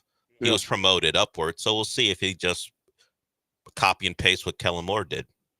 Was he the Commanders head coach? Who? Patullo. I don't I don't know. Was he an interim So at he some took point? over. He took over 1 year. Didn't He might have. Did he? He was on the Titans staff. He might have for when they get fired someone. I don't know though. Yeah, I think. Yeah, he took over as an interim one. Yeah, he took over as an interim. One for one. Not for the. I forget which team it was. Anyway, the Texans 14th. A little disrespectful. No. You're a little disrespectful yourself. Well, I understand if you don't trust them to block anyone. I get why you put them right in the middle. I told you we're going to keep a tight end in. We're going to keep a running back in. We're going to put 2 receivers out there. That feels and we're like gonna you're less dominate. explosive if you're continuing to keep guys in. That's the way we're going to explode. All right. Nico's just going to, and Jaden and Jalen and Christian, all the ends are all going to just dominate. All of them, huh? All the ends. Will Christian Kirk be a progress stopper? Will he keep one of your more explosive wide receivers off the field because he's got to play? No, he's not. Because they paid him for a year. He's going to be explosive. Well, where's Jalen Noel? Strictly an outside guy? Is he a slot guy? Slot. I think he can play. Well, he's small, but I think you can play him outside just to stretch. So is he going to lose snaps? I wouldn't be surprised. I got to go back and look, but I think it gives you a big advantage to flip flop Noel when they're in the game together. I mean, Christian Kirk. See, I may be putting too much on either Higgins or Noel because Christian Kirk is going to play if he's healthy. And I mean, you can only have 3 wide receivers. You may go to some 4 wide receiver sets, but usually you're going to be in 3. And I would assume Noel maybe doesn't play. And I think they'll use Jaden Higgins as a big slot where he's going to have a big advantage for teams that don't travel their corners. He's going to be a big size mismatch from time to time. But once again, I don't know how Nick Caley's going to call his plays. I do know this with the Rams, they're not afraid to run. They've had Cooper Kupp there. They've run some Puka Nacua in there. They like strong ball winners in the slot. That's kind of who they feel like there's a big advantage there. So that would be Jaden Higgins, frankly. Yeah. Probably more so than Christian Kirk. We'll see. I don't know. Like I said, I don't know what to expect. I really don't. Now, Liam Cohen came from you mentioned Liam Cohen from Liam Cohen from Tampa. So he was with the Rams. Then he went to Kentucky as an OC. Then he went back to the Rams. I think was it Kentucky Rams, Kentucky, or I think it was Rams, Kentucky back Rams. to Rams. Then he went to Tampa. So he's got some of that Rams juice too. And, so does Nick Caley. So that's the new, it used to be the Kyle Shanahan San Francisco juice. Now it's the Rams juice. Everyone wants the, you got Minnesota also coming from that family tree, their head coach and play caller. So it was Rams, Kentucky, Rams, then Kentucky. Okay. So that's what it was. And then he got hired by Tampa. Yeah. I don't know I can't remember the Kentucky comment, but they did have some teams that were pretty decent over there when he was with Kentucky. All right, we got a break. We got to talk about Game Day Men's Health. Got to talk about your health. Got to talk about you doing your testosterone. Got to talk about how flexible they are, how good they are, how they are, whatever it is that you're looking to do. I was there last week, as a matter of fact. I went on Thursday and got the full evaluation, and I got to tell you, I just think they care more. I think that they're going to work harder for you. I think they're going to get you to where you want to go. They've got all the peptides that you need to be better, to be great. I feel great. And listen, I've been doing testosterone for a while, and I know the game. I know the testosterone game, and it's just better. Game Day Men's Health is just better. Labs right on site. Free evaluation, find out whether or not you are a candidate for testosterone replacement. And then all the testosterones, whatever it is that you're looking to do, they have that peptide to help you get there. They have all the peptide. They've got the testosterone treatment. They got everything you could possibly need with 11 locations around the city. I just think, and if it's a little bit of a ride for you, I just think it's worth it. I really do. I do. I go further than I was. There was a place around the corner from me, but I said, no, I'd much rather take a little ride and go to Game Day Men's Health. But there are locations popping up all over, 11 locations in the city. Find the Game Day Men's Health location nearest you, GameDayMen'sHealth.com.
You're back in the Veritex Community Bank Studios with John and Lance. On ESPN 97.5 and 92.5. All right.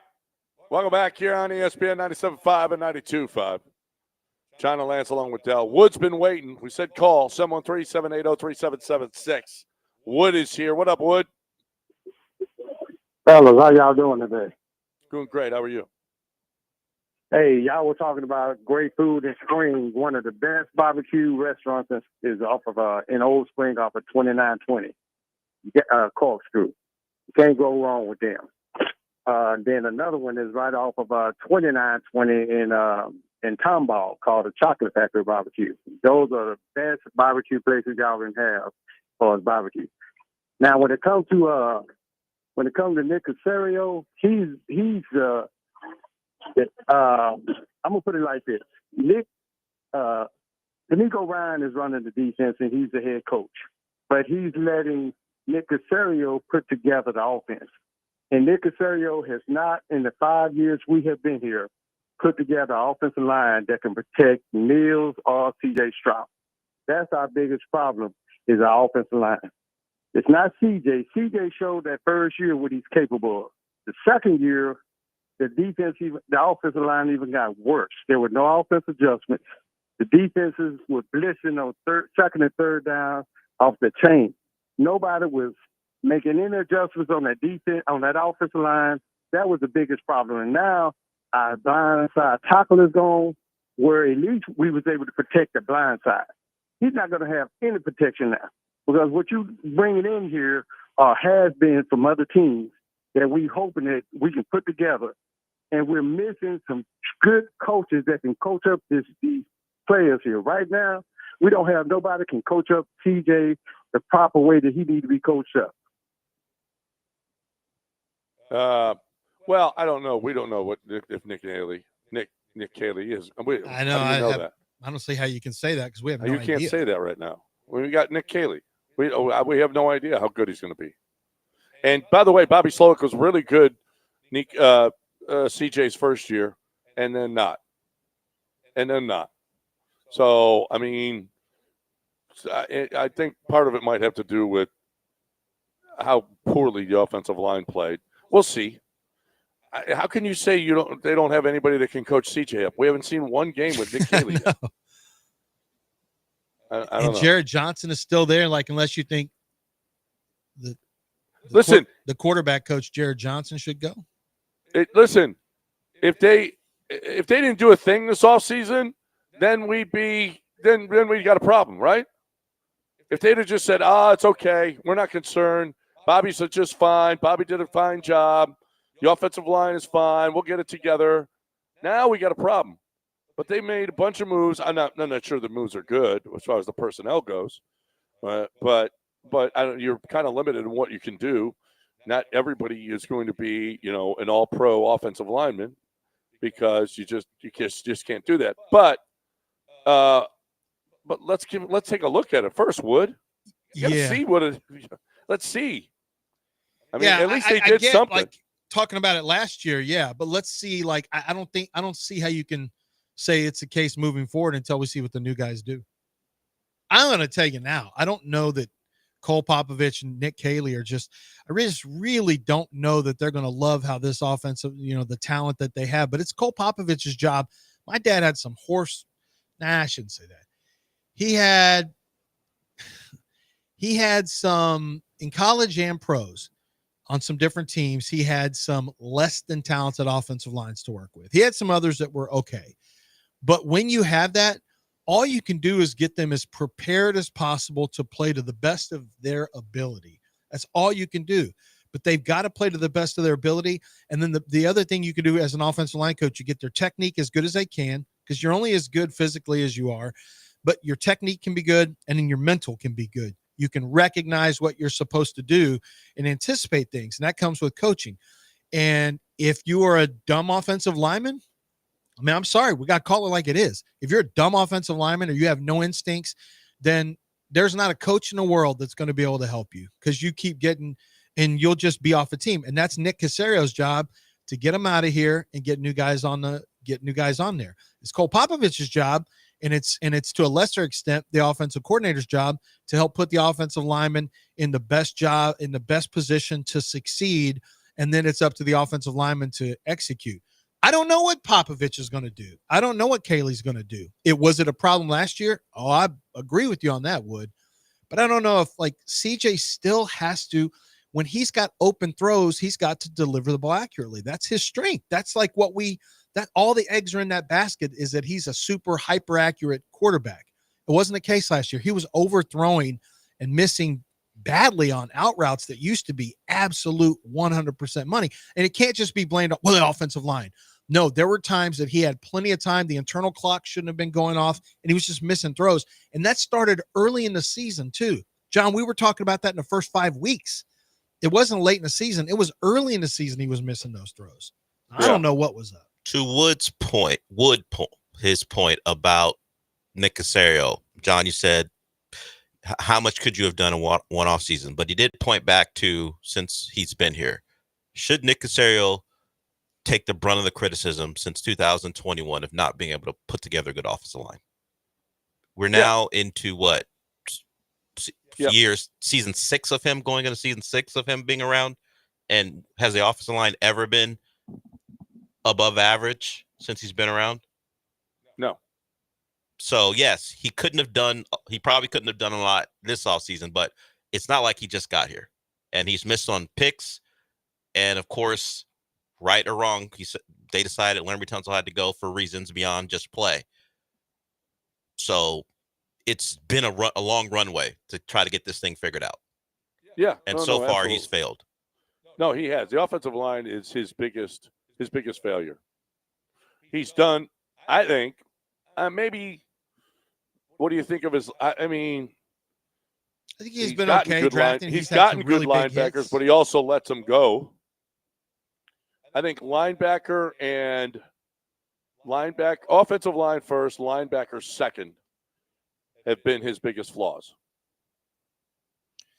Yeah, I mean, when you look at his draft record, you kind of have some of the Rick Smith stuff where you got some really big hits and then a lot of misses, because Rick had a lot of success in the first round. And which is key, DeAndre Hopkins, JJ Watt, those are two Hall of Fame caliber players. So you definitely get credit for that. But I'm not talking about just draft. I mean, you can pick guys up in free agency too. Yeah. Yeah. Oh, mean, Blake losing Blake Cashman was a big mistake. Well, supposedly Blake just wanted to get back home to Minnesota, so I'm not sure they could have hung on to him. Uh-huh. Yeah, that's because I'm kind of the same way, and there's no question. To me, Blake for Aziz is a loss on the field, at least. But D'Amico is a strong believer in what Aziz brings to the locker room and the field in terms of toughness. He knew him back in the San Francisco days, and maybe Cashman was never going to come back because he played college ball at Minnesota and he went back to the Vikings. So maybe there was something in that. But yeah, it's going to haunt Nick. It's going to haunt Nick if he doesn't fix offensive line. And we're not asking for him to be the Lions or the Detroit Lions or Eagles. I would love it if their offensive line was that good. The city of Houston, and more importantly, CJ Stroud, just needs a serviceable top. If you want to win a title, you probably need top 12 offensive line in the NFL. Yeah, so I misspoke. It's top 10. He just finished his 5th draft. He's going into his 5th season. I think I said 6. So 5 drafts, 5th season.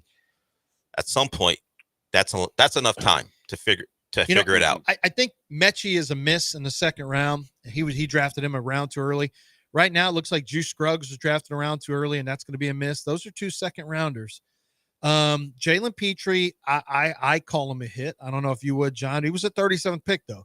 Like he was drafted a little earlier than I expected as well. I think I tell you what, I think this is a big year for him. I think he's been a hit so far.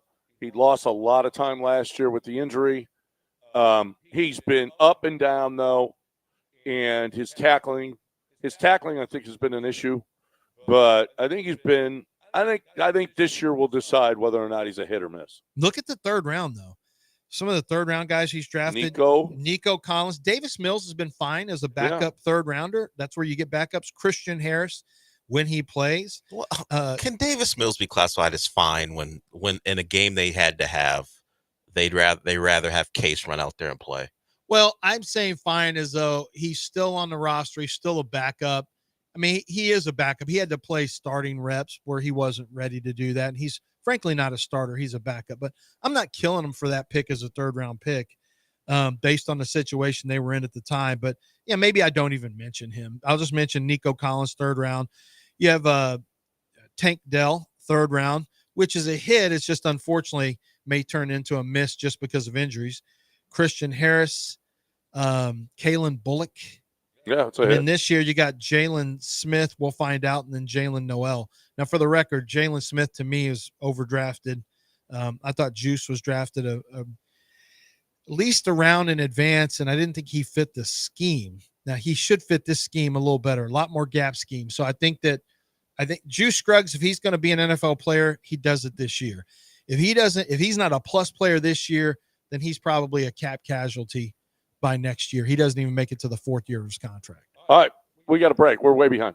We got to talk about. got to talk about 30 years as a discount mortgage lender. Better Business gives my man Kent Jones an A+. The Better Business Bureau gives him an A+. What does that tell you about Kent Jones and the job that he's doing? I mean, I listen. I don't know how many times I have to say this, but you know, brokers usually mean it's going to cost more because there's a middleman. Not this middleman. This middleman gets in the middle of everything. This middleman is going to find you all of the stuff that you need, especially that loan that is going to be perfect for your home. Okay? Kent Jones, been doing this forever. He knows all the hacks. He knows how to get you that loan, not only the loan, but the agents, the title. There are so many different things that you don't have any idea about. You got to have a mortgage broker in Texas because you got to have the best way to get that loan that you don't know anything about. I've walked into so many. We bought a few houses now, and I got to tell you, it sucks because it's this fee and that fee and this fee and this fee. Kent Jones knows how to get around those, and he'll save you thousands at closing and through the life of the loan. You're looking for the best way to get that house, especially if you're a first-time buyer. You don't know anything about it. Kent Jones, okay? 713-520-5626. 713-520-LOANS. 713-520-5626 or 975loans.com.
You're listening to Houston's longest-running sports radio morning show. From the Veritex Community Bank Studios, here's John and Lance. All right. Welcome back here on ESPN 97.5 and 92.5. Some good discussion this morning. We haven't talked about the Astros in a while. Isaac Paredes on Saturday pulled up lame and on the IL now. That looked bad. Him running down. Couldn't even get down to first. He hit a ball off the wall, and he could barely get to first base. That looked bad. Just another one. Anyway, it's just Pena still.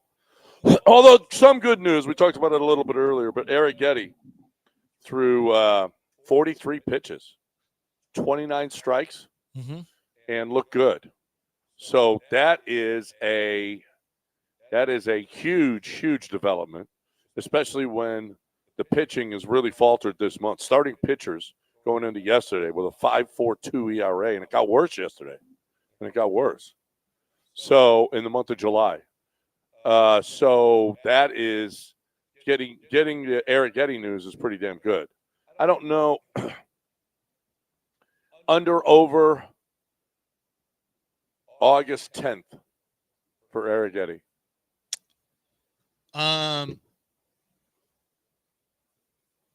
Over. You think past August 10th? Yeah. We'd be hearing a lot more about Eric Getty if it was going to be under August 10th. Matter of fact, wasn't it just last week we were getting news it wasn't favorable? How do you throw 43 pitches though, and you're not?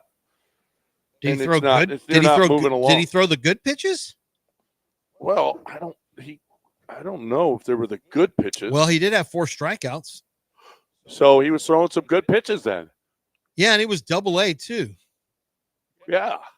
I mean, it's not like he was in the Florida Citrus League. Which is what FCL, it's not citrus, is it? It's it's FCL. Is it citrus? Yeah. Is that what it is? Complex. Yeah, Florida Complex League. Not correctional league.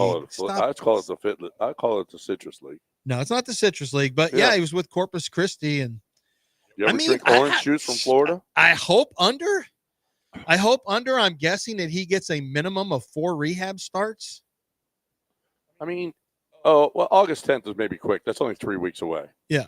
I'm guessing maybe 4 rehab starts. Maybe the 15th or the 20th. Well, if you keep them. Okay, so I guess we're actually, that number's not that bad, John. Because that's almost August. 3 more starts could be 20 days. Actually, that number's not that bad, I don't think. Yeah, well, right. But we're splitting hairs here because once we get into August 15th, 20th, you're almost September. So, and that's what they said, right? But right somewhere around September. So I guess that's splitting hairs. We got callers. We got Red Raider Kevin here. Hey, Red Raider Kevin. Yeah. Good morning, fellas. How y'all doing? Good. Man, so I think Wood had somewhat of a point. You know, I totally disagree with him at the end of his call because nobody on this particular offensive staff has had the opportunity to work with CJ in season. But what are they really going to think of CJ long term? And I know we take for granted that CJ is going to be a Texan and he's going to be here, and but I don't, man, because we're going to have to give up something to keep this kid. And are we going to give that up on the defensive side of the football? Because that's where all the money is. If you follow the money right now, all the money for this team is going to be on the defensive side of the football. And are we going to be willing to sacrifice? I know by the time he comes up, Daniil Hunter probably won't be re-signed. Of course, they've got to pay the monster on the other side of the deal. They gave Stingley some money. That's what I'm looking at. So how do they really feel about CJ moving forward? I mean, of course, we don't know. I think the next 2 seasons, this year more so, and next year are going to be make or break years for CJ. And if you want to pay him, because I look at this list that supposedly came out of the opinions of GMs and scouts around the league, and CJ wasn't in the top 10. I don't know if he was in the top 15, but he definitely wasn't in the top 10. So, I mean, and there were some younger quarterbacks that was in that list, that was in that top 10, that was younger than CJ, was what I'm saying. So, long term, do you mortgage the building of a franchise to pay a quarterback that you don't think's a top 5 guy? Or do you take a veteran if you're right on that cusp? You know, do you go out and get you a veteran guy that can carry this team to the next level? I mean, I just don't know. I don't know. I don't know any quarterback that could have carried that with that offensive line last year and all the injuries that they had. I don't know any quarterback. I mean, that offensive and I'm not totally blaming him, John. I mean, no, you're absolutely right. That offensive line was horrible last year.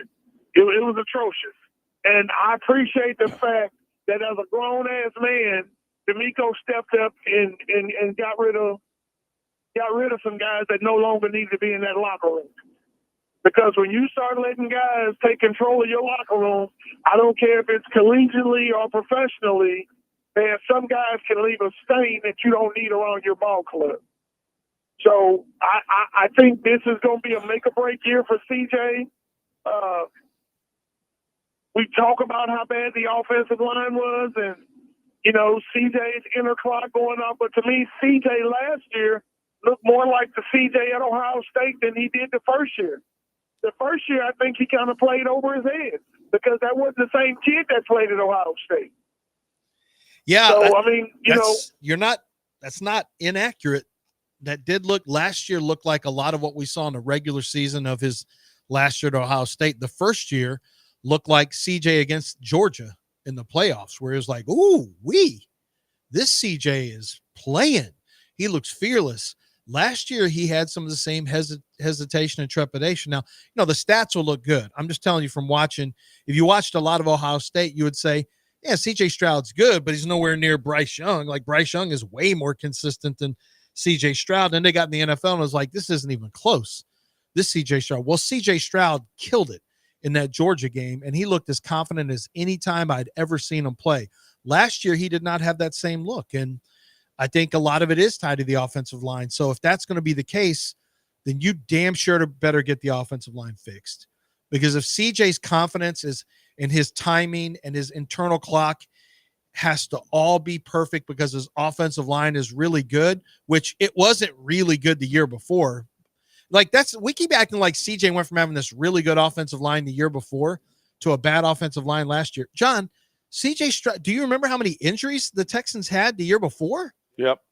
They're playing with a mismatch line for about 65% of the year. Yeah. There's been a lot of problems. CJ overcame it his rookie year, and he did overcome it last year, really. 54 sacks, and you make the playoffs, and you win 10 games, and you win the division, and you win a playoff game. I mean, he wasn't great, but I don't know what your point is. There is zero chance that they don't. I don't know. Well, I don't say zero chance. CJ's got to play well, but CJ's the future. So this is the thing he's talking about. Lance talks about it all the time. Why do teams feel like they're forced to give the guy the money? Because they have to. Because if CJ this is why first impressions matter so much, because we're still banking on what he was in year one as opposed to what he was in year two. If we flipped it and he was average in year one, and then maybe he had a bit of an increase in year two, we'd still be having questions. But now it's like, well, we saw what it is when he's at his best, so we just think that's always going to be the case. But you talk about all the time, but team in Dallas, they gave Dak $60 million. Now and if CJ and John, I will just push back on one thing. You said nobody else could do it. I think top 5 quarters, like a Josh Allen, probably. We can go down with Lamar, whatever. Those are the guys who's overcome issues to make their team still pretty good. Well, I didn't say win a title. I didn't say win a title. I didn't say win a title. Play at a high level. Those guys overcome. No. I didn't say they wouldn't play at a high level. Like you wouldn't win. You're not winning anything with this team. Sure, but play at especially with the injuries that they had a wide receiver and that offensive line play. I don't care what quarterback. Well, play at a high. but they play better than. But play at a high level is why they would have still lost to that Chiefs well, defense. That's fine. They would have played better. CJ lost to the Chiefs defense. It's not what we're saying, John. Put Josh Allen in there. John, he would have lost. That's not what we're saying. You're making an argument. We're not. CJ's got to play better. When we're talking about no matter what the issues are around him. Josh had nobodies at wide receiver last year and made it work. Josh Allen. Joe Burrow's had no offensive line and has made it work offensively. Like, if you're going to be paid like one of the greats, that's the whole point. If you're going to be paid like a great quarterback, you'd like to be able to overcome elements around you and play at a high level. But Josh Allen didn't overcome it either. He lost to the Chiefs. He did. He won the MVP. He's the MVP, John. Oh, that's okay. That's great. That's fine. No, I he mean, didn't but win. you can't blame his team didn't win. Well, that's great, but it's not because of his play. That's the No, point. We're talking about he did all, quarterbacks but that's play. the point. That's the point. No. You can't do it unless you got enough around you. No, I mean, but- he was great, and he But still no couldn't one, do it. but no I one's know, but saying he Josh played Allen at a was really high level. Yeah, CJ no one's didn't. saying Josh Allen was an issue last year.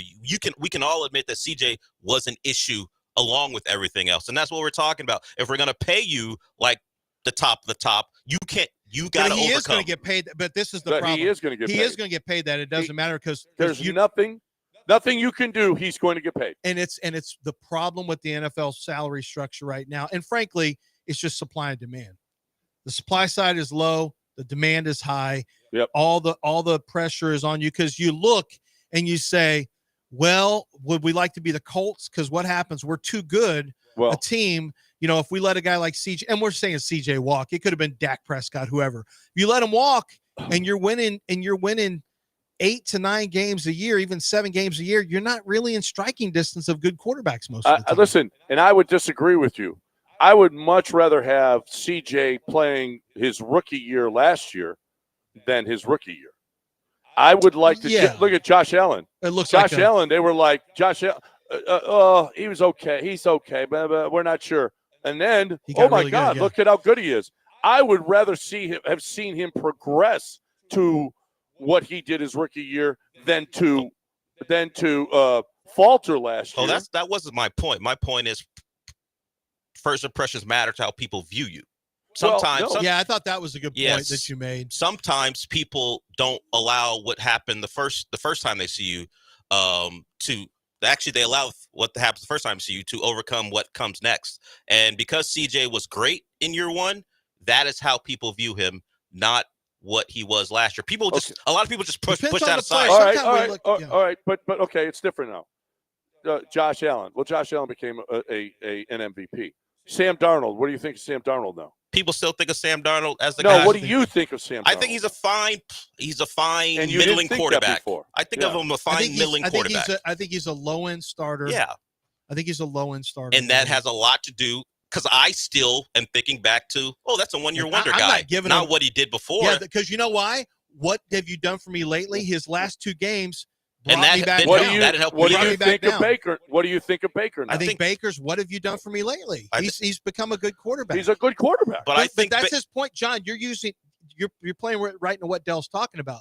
What have you done for me lately? But we're not doing that with CJ. We're saying we're going back to his first year and banking on, and part of it's because of how we. Well, no. We're being very critical of CJ. That's not true. We're being very, and you know what? We've all been very critical of CJ. He was not everyone. Wait a minute. Whoa.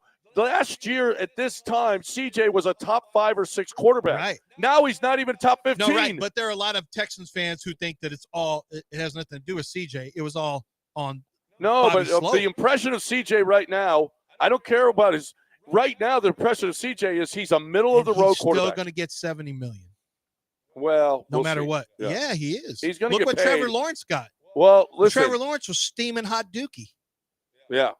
Yeah. Well, I mean, relative to what you're getting paid. To what you're getting paid. That's regardless of which year it was, he's going to get his money because he had that year. Wow. He's going to get his money. All right, we got to break. We're way behind. Way behind. H&P is what we're talking about now. We're talking about a way for you to have your business be better. You're the CEO, the CFO, one of those. You make decisions for your business. And sometimes there's tough decisions. Like, do we cut our payroll division We got how many? I don't know how many employees we got in our payroll division. Well, you don't need all those employees in your payroll division. Maybe it's costing you too much to do your payroll. Maybe it's not perfectly done. Maybe it's not technologically, it's not nearly as good as it. And if you've got your own payroll division in your company, then chances are it's not, because you're not in the payroll game. You don't know payroll as well as HR&P does. You just don't. You don't know the HR game. You don't know the tax game. You don't know the Affordable Care Act. You don't know all of these things. Plus, you're not an expert in the 401ks and insurance plans, the benefits packages. They are. They're experts in all of that. And you're not. So why don't you use their expertise to make your business better? You may be able to save a lot of money to the bottom line if you do it better. Tough decisions? Sometimes. All you need to do is go to hrp.net. Let them come and absolutely free. Let them tell you how you can make your business better. They'll give you a free evaluation. hrp.net, 281-880-6525 or hrp.net.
You're back in the Veritex Community Bank Studios with John and Lance on ESPN 97.5 and 92.5. All right, welcome back here on ESPN 97.5 and 92.5. Let's get Gary in here. He's been waiting. He wants to talk on the radio. Quickest wait times in the business. Quickest ever. Hey guys, thank you. The last caller went about 3 or 4 minutes on and on and on. But I want to set the table. Lance, my uncle were in the league for over 10 years. So I know I'm just strictly speaking completion. CJ's got to play better. Completion. You say he missed a lot of out routes. CJ this, his rookie year, his second year, his third year. And I know once I present this to you guys, you're going to bag out of it and just instead of saying, you know what? Hey, I misinterpreted the optics. After all that, all the out routes and everything he missed, the bad offensive line, and all this and this and this, he was 0.4% completion only, less than the MVP. Completion only. I know we're going to take this and twist it because I know what we do are going to say something or make it something else. But Josh Allen was, this ain't about race with him, he was 63.6 completion because we're talking about the out routes. And C.J. Stroud was 63.2 completion. Well, but Gary, if we don't miss you- it, wait, I'm almost finished. finished. Which of like those you let routes? that last caller. No. Okay, Don't just say. Well, No, I want you, we're not hanging up on you. Okay. Gary, We're not- Gary, let's Gary, we're have not a hanging back up and on you. forth. You say that, but I mean, you know that there's complete. I mean, I can go look it up real quick, but it's completion on short, intermediate, deep. But the other thing is explosive plays. Like how many explosive plays does a player have? Like completion percentage to me is that's almost a nothing stat. It depends on where you're complete. You want to show me good intermediate and good deep. That's one thing. Short throws, I don't really care about it as much. Get it. I get it, but please, thank you for allowing me to finish. Yeah. Short routes, he doesn't call the plays. I'm putting it with the completion and offensive line. Maybe hot route, maybe checkoffs. All those are maybes. All we're going to do is just go by one. No, I know we can dabble. He's 63, was on 5 yards or less. Well, let's put the offensive line. See, we can always move the goalposts. And so how many deep plays, how many outs? All we can do is that he had 532 passes, and Josh Allen had 400 and something pass attempts. He completed 336. Josh Allen completed 307. So maybe hot routes. We can do the maybe game. We can do the move the goalpost. But I am strictly talking about with the weapons he had and the years he's been in the league less than Josh Allen.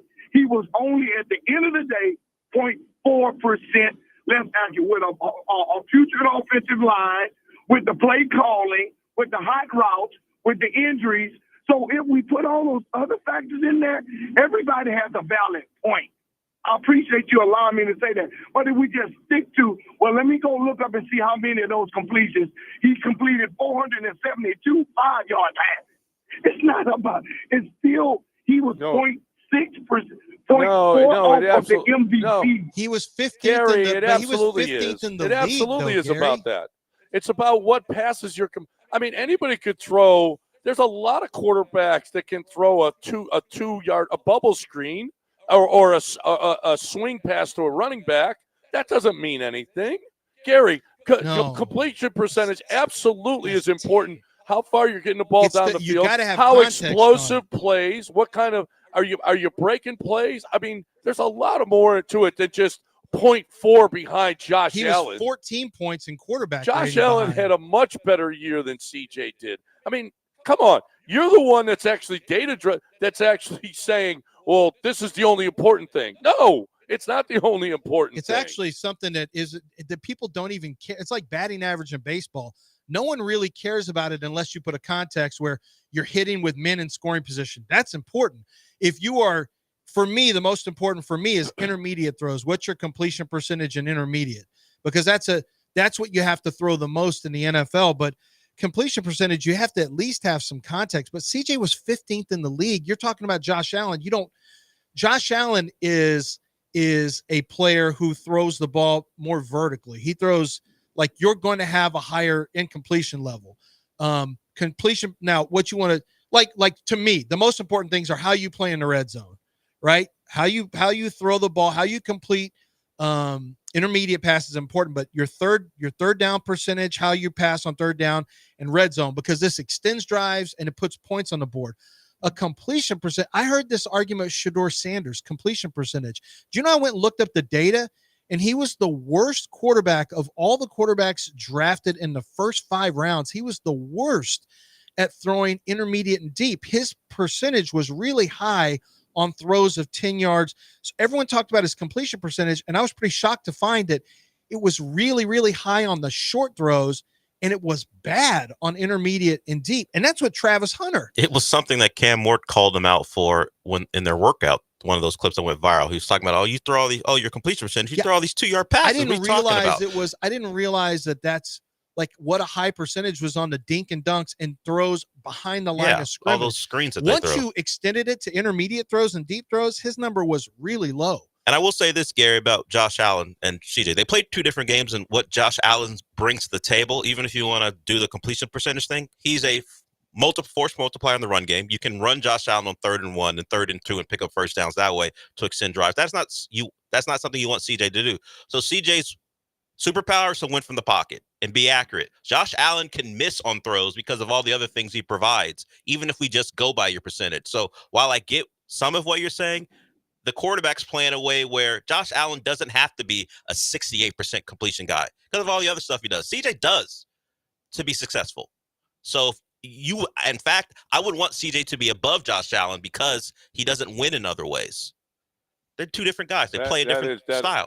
That's a good point. That's a really good point. Yeah, one's a dual threat, one's a pocket. And that's not. It's just you're trying to pick one stat with one player. You do not want to play the comparison game between C.J. Stroud and Josh Allen. Like that's not one you want to get into. You're trying to find one statistic that you hope, but it still is a statistic where C.J. was 15th in the league. That's the stat you want to use. A completion percentage where he's 15th in the league. Look, we love CJ. I can't speak for Dell, but me and John love CJ. We want him to play at a high level. I believe he will play at a high level, but he's got to play he doesn't need to be babied and coddled. CJ said he wasn't good enough. You don't have to protect. No, I swear you don't that. have to put a cape on for CJ. It's okay. Yeah. He's a big boy and he's going to play better football, and he knows he needs to play better football. He doesn't need people defending him. Like no one's attacking him personally. He just needs to play better. Yep. Don't take my word for it. Don't take John's. Take CJ's word. CJ said it. All right, we got a break. Time to talk Chastain Ford. Chastain Ford is where you get your Ford on right now. I love Chastain Ford. I've talked about this I don't know how many times. But when you're generation after generation after generation after generation are doing something in the same place, it's because they do it right. The Chastains do it right. That Joe did it right before Patrick. Before that, Joe's dad did it right. Before that, his dad did it right. You're looking for the best way to get that Ford SUV or pickup truck. I don't know that there's a better place in the city. I really don't. Because the transparency, because no markups, no add-ons. You can buy it. You can do it all online. Other places you can't do it all online. They want you in there. We got to upsell. Nope, not Chastain Ford. They don't have to do that. They don't do it.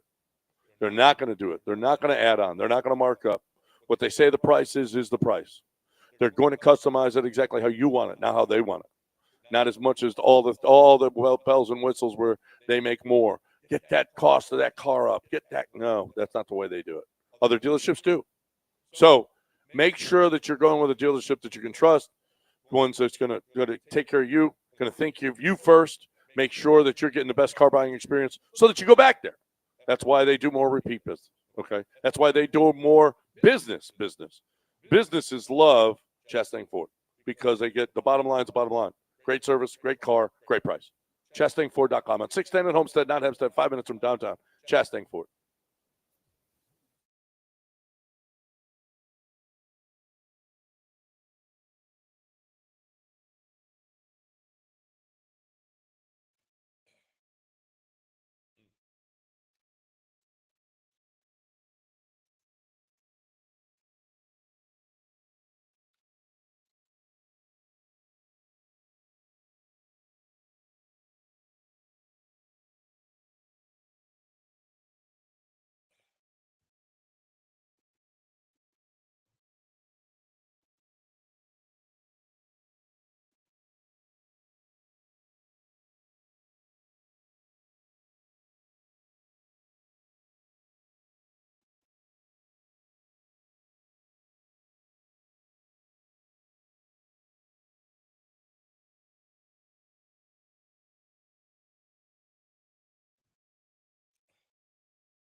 When you hired John Daspit to help you when you have been injured or have lost property or whatever the case may be due to someone else's negligence, did you know that John Daspit does not take a penny unless he wins for you?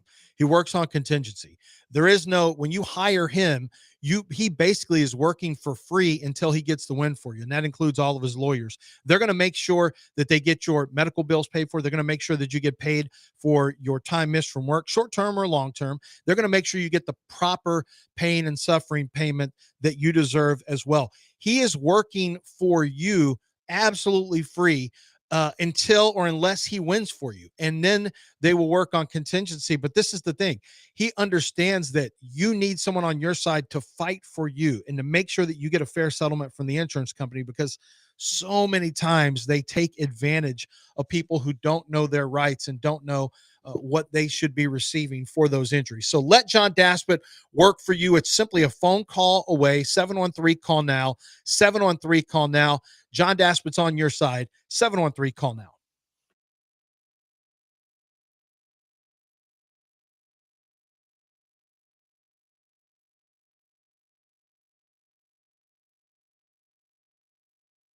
You're back in the Veritex Community Bank Studios with John and Lance. On ESPN 97.5 and 92.5. Okay, before we go any further, I do want to say, I want to mention these stats. I pulled up my PFF Ultimate, and I want to say this to Gary. And it's not bad, Gary. Actually, I like to put things in context. And then whatever the truth is the truth. From a statistical standpoint, John, when I take throws from 10 yards plus, 11 yards plus. So that's intermediate and deep. From a completion percentage standpoint only, hold on, let me take that out. On any down, CJ Stroud completes 53.3% of his passes.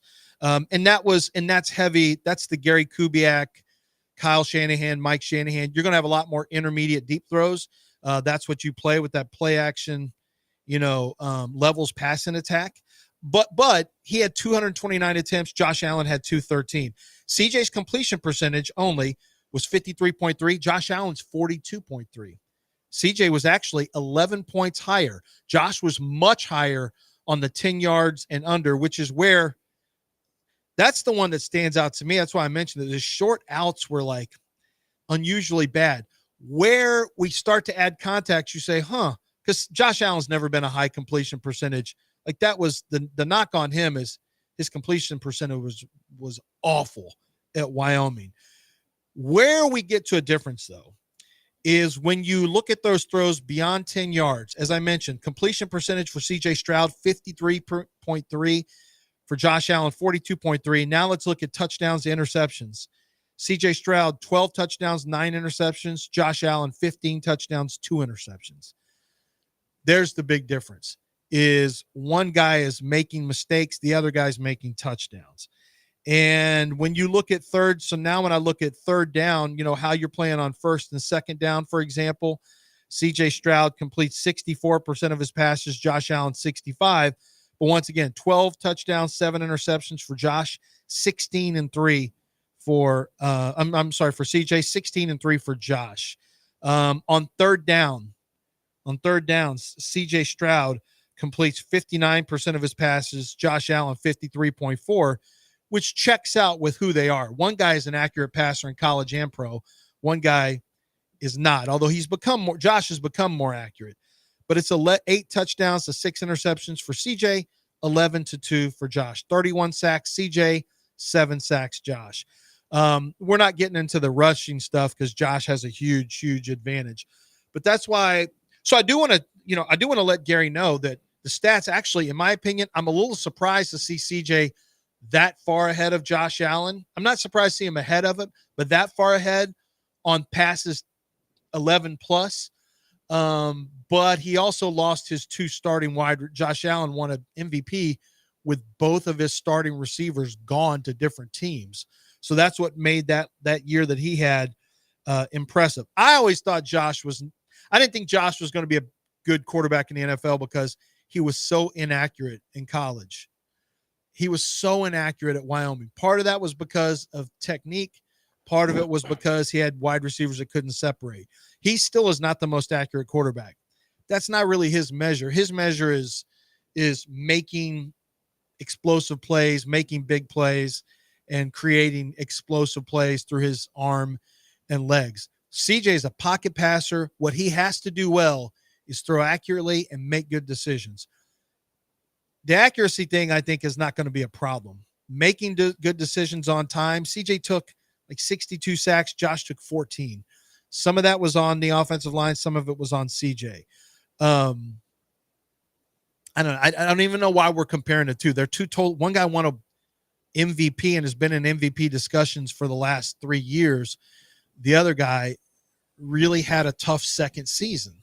But we're all cheering for CJ to get better. But CJ should typically win a completion percentage battle. CJ should be one of the top 8 quarterbacks in the league, not 15 in completion percentage. CJ cannot be 15th. But more importantly than completion percentage, way more importantly, is that touchdown to interception ratio. It was good in year 1. It was bad in year 2.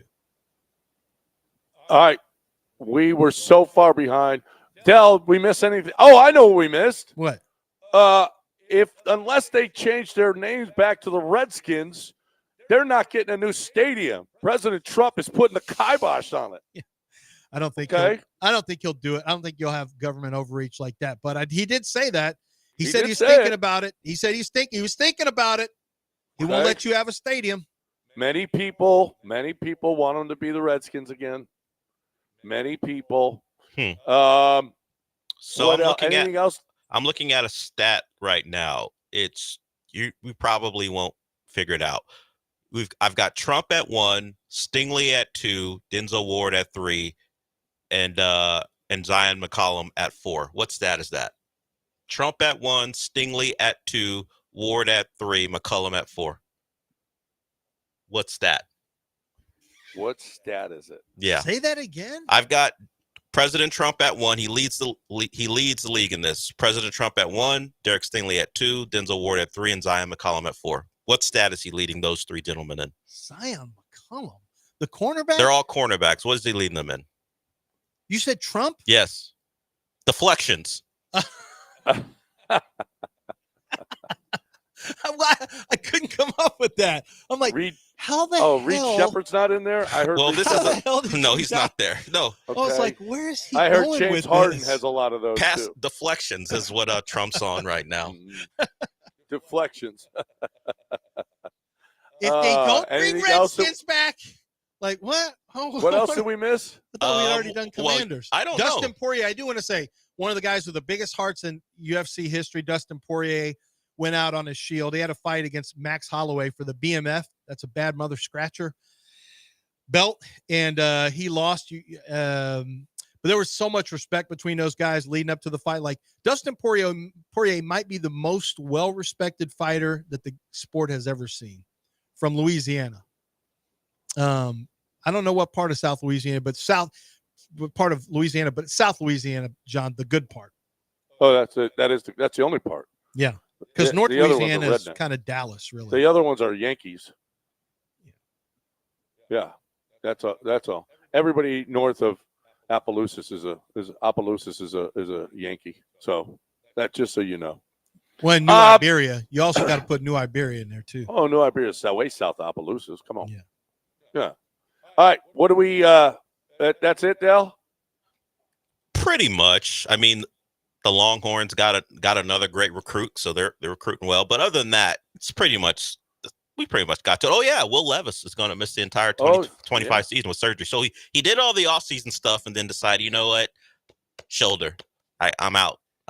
That always is that always makes you wonder how hard he is working the offseason where he didn't get the shoulder looked at sooner. Or maybe he decided, you know what, let me guarantee a year on the IR before you guys decide to do something with me that I don't want you to do. So let me stick around and push. Maybe he learned from Deshaun and said, you know what? Not playing, but having guaranteed money is kind of sweet when you have a good-looking girlfriend. He may have a new good-looking girlfriend, but the one you're referencing is gone. Oh, she is? Yes. The mayonnaise girl? One more thing. Luis Garcia struck out 2 over 2 scoreless innings through 23 pitches, 17 for strikes. Oh, so really? he's worked a couple. I got one for you. Christian Javier threw 3 innings, allowed a run on 2 hits, walking 2 and striking out 3, 46 pitches over the weekend. How about that? You like apples? Yeah. We're back. We are so back. We are so back. Boy, our guys are already pitching, throwing 46 pitches in the minor leagues. Are you kidding me? I just okay. Order that they're out of the rotation. This is the game now. Who gets kicked out of the rotation first? Probably Gordon. Not Gordon, but it could be Gordon. Gordon, Gusto. I'd say Gusto. Walter or McCullers. No, I'd say Gordon first, then Gusto. I think McCullers is one of the last one to get kicked out. Wow. I don't know. All right. We got a break. I got to talk right now about basketball. I don't think we mentioned basketball today. What a terrible show. We didn't even mention. Well, I'm going to mention it now. Pro Dunk. I'm going to mention how great Pro Dunk was to me, putting up the basket for us, moving the basket after we left, because those people, they didn't want it. And our neighbors had little kids. And Pro Dunk came out, took it, I don't know, I'm not sure this is normal, took it out and moved it. I mean, that's how great a company they are. The installation was second to none. The product was second to none. And this is when it had a crank. Now you just push a button and it raises and lowers the goal. But everything about this goal is first class, the best goal that you could possibly have. Tempered glass backboard, the unrustable stanchion, the breakaway rim, how you raise and lower it. Nothing, it's perfect. Dad, if you want the kids to be outside playing, get them the Pro Dunk goal. The Pro Dunk goal is the only way to go because the kids love it. They're not going to go outside to a 10-foot goal that they can't even they can't even reach the ball to. ProDunk.com. You want your kids to play. You want them to have the best goal. Your wife wants that. You want that. ProDunk.com. ProDunk.com.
right, welcome back here on ESPN. Del, maybe you can find this. I didn't have time to get it. How many students does the University of Minnesota have? See if you can find that. I'm gonna say 21,000. 21,000, probably more. Maybe 25 to 30,000. There's going to be, or they're looking into, a $200 student fee to pay athletes. Oh for yeah, each student. 56,000. 56,000. Yeah. Times 200. For what? To pay student athletes. Every student is going to be charged $200 to pay the athletes. Oh my God, are you serious? Yeah. What are we doing? Yeah. My gosh. Are they still gonna- Do you know what players are making right now? The amount? Are they still gonna have to pay that athletics fee that they make kids pay, like to go to games and stuff for free? Don't they put that in there? God, we can't help but F the students in the B. Whoa, Non-stop. I swear to God, it's unbelievable how we will. You will just add this onto your student debt that you're going to have. Just add this little here. Let the players go. Just give the players money direct. Why don't you just go there and let the players just reach into your pocket? Put as much money as you can get in there and let players just come in and pull money out. Yeah, they already pay like that athletics fee. And I know, that can be over pay that fee anyway. $1,300 depending on the school. Well, yeah, not all schools. Yeah. I don't know. Are you sure this is No, real? it's a real story. Are you kidding me? Yeah, it's a real story. NIL. Hey, at least, but now you can sign autographs and make money, and your YouTube channels, you can monetize it. I don't think it's that bad. A couple $100. You want good athletics. No, there's a lot of people who don't care at all about that. At the school you go to. What about the kids who don't care about sports? Good, then Venmo. Then guess they what? get the players Venmos and send them money. Start caring. Start caring more. Then start caring. Start caring more. I think you'll care if you pay $200 for it. No, but you You'll want just be your pissed university to have good athletics. Well, not really. Somebody's got to pay for it. Yeah, I don't want these students eating. I don't want these players continuing to eat ramen and starve to death on the ground, begging for money with squeegees out at the corner. You remember when I told you about the New Zealand Herpes Foundation? No, but tell me again. New Zealand had an ad for people to come to New Zealand. The best place in the world to have herpes.com. That's a website? Yeah, the best place in the world to have herpes.com. And it's a big advertisement for New Zealand for tourism. It won the Cannes Award for the Cannes Lions Award, which recognizes excellence in the creative industry. The best place in the world to have herpes. Well, I mean, that is creative. I got to say, that is creative. Yeah. It kind of is. I mean, I don't want to go there now because of it, but I could see where it'd be catchy. I haven't thought about New Zealand other than that ever, if you want to know the truth.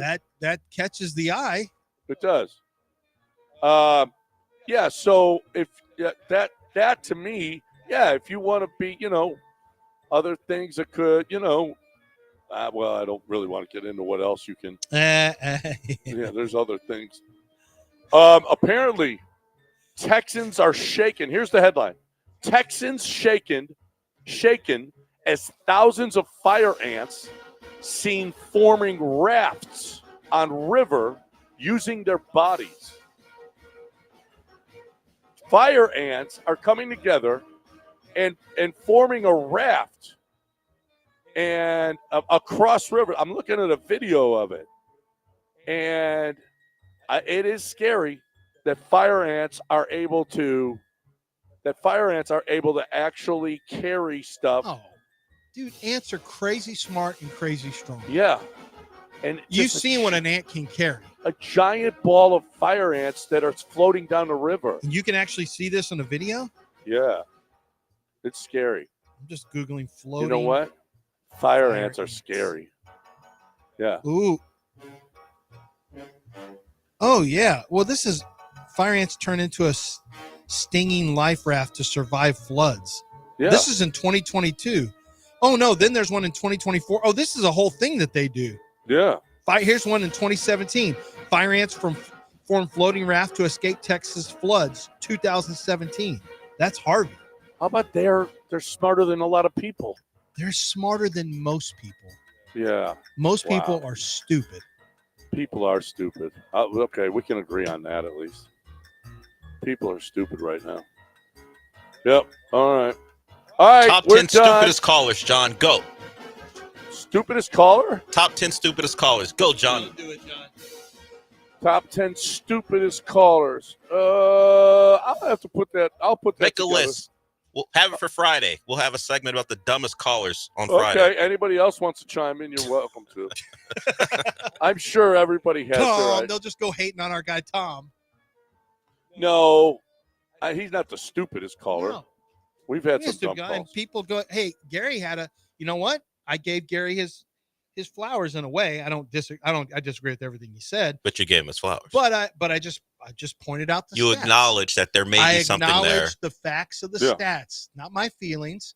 The stats are that he has a much better completion percentage on intermediate and deep routes. CJ Stroud than Josh Allen. Now, So leave out the should touchdown CJ have and won? interception columns. That's not very favorable. Should CJ have won the MVP award then? When we come, you know what? Dell's up next, and he's going to get into that. If you want to continue that discussion about CJ, robbed of the MVP in 2024, you can call into my show.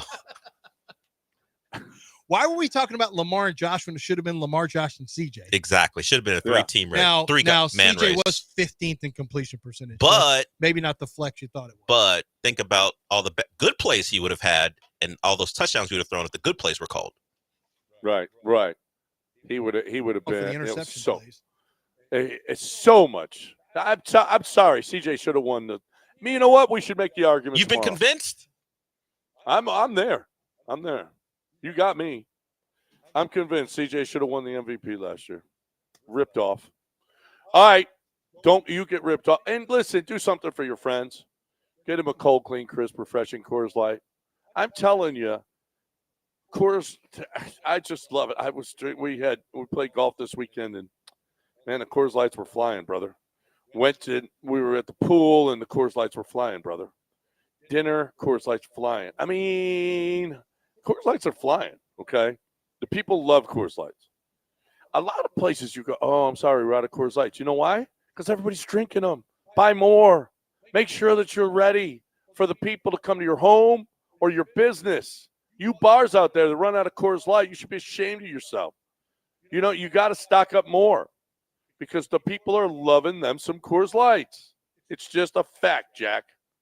You're looking for the best way for people to have a good time at your house or wherever you are. Cold, clean, crisp, refreshing Coors Light. I love me some Coors Lights. I want you to love them too. Try it. If you haven't tried it, you will love you some Coors Light. Cold, clean, crisp, refreshing. Keep Texas chill with the best beer in the world. Coors Light. ESPN 97.5. Bye, bitch. I'm Nicole Murray with Your Money Now. A smart asset study says retirees are moving out of New York City, as well as other major cities like Los Angeles, Washington, D.C., Denver, and San Diego.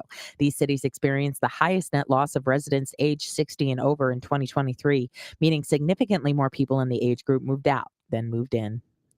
Warner Brothers Pictures' Superman flew past the competition for the second straight week, grossing an estimated $57.25 million to the top of the weekend box office. It is now grossed $235 million domestically and more than $406 million worldwide. And that's according to ComScore data. Peacock will soon be charging consumers more per month. The Comcast-owned streaming service said it is hiking its subscription rates by $3 beginning on July 23rd. New and returning subscribers will pay $10.99 a month for Peacock Premium and $16.99 a month for Premium Plus. Stocks are moderately higher. Dow Industrial's up by 146, the NASDAQ up by 153. That's Your Money Now. For over 20 years, Purple Wave Auction has been the trusted leader in online auctions, offering the easiest way to buy and sell equipment. From bulldozers to backhoes and combines to cranes, we host multiple weekly auctions in construction, ag, and fleet equipment. With our no reserve format and sell where it sits approach, you can bid on local equipment without waiting for far off auction dates. Get registered for free and start bidding today at purplewave.com. This is the story of the one. As a lineman, he does whatever it takes to keep the power on in his community. And he wants a partner like Grainger who does the same. Grainger offers the professional-grade products he needs, from voltage detectors to harnesses to hard hats, plus fast, dependable delivery, so he can rise to every challenge. Call 1-800-GRAINGER, click Grainger.com, or just stop by. Grainger, for the ones who get it done. This is ESPN 97.5, brought to you by Zada Jewelers. KFNC 97.9 HD2 Mont Bellevue, Houston, a Dow media station. In classrooms across the country, chronic absenteeism is on the rise. Sophia A., grade 4, absent. Julio M., grade 6, absent. Aisha S., grade 12, absent. These absences are often due to the absence of crucial needs, like transportation, healthcare, a working computer, mental health support. The list goes on. Olivia H., absent. Preston L., absent. Chloe B., absent. The reasons why they're absent are very real, and yet the solution is someone present to help them along their path. When site coordinators from communities and schools are on hand, they connect kids to the resources they need. And when they do, 99% of students are present and remain in school throughout the year. Jacob O., grade 10, present. Communities and Schools works directly with students, helping them overcome obstacles to succeed in school and in life. Learn more at communitiesinschools.org. Being present matters. Subscribe to ESPN Houston for free on YouTube. It's time for the Del Olaleye Show On ESPN 97.5 and 92.5. Now broadcasting live from the Veritex Community Bank Studios, here's Del Olaleye. When the world was designed with this and that, I was young, didn't know to hold it back. Now we here in the world, something else. We could leave any day, call for help. We were gods, nobody was above me. The A on my chest like a Dolce. The A on my chest, put your fist up.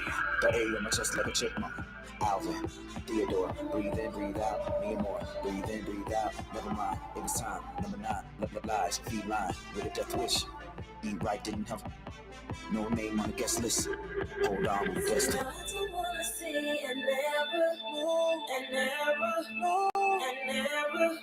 See, now I just wanna live forever and ever.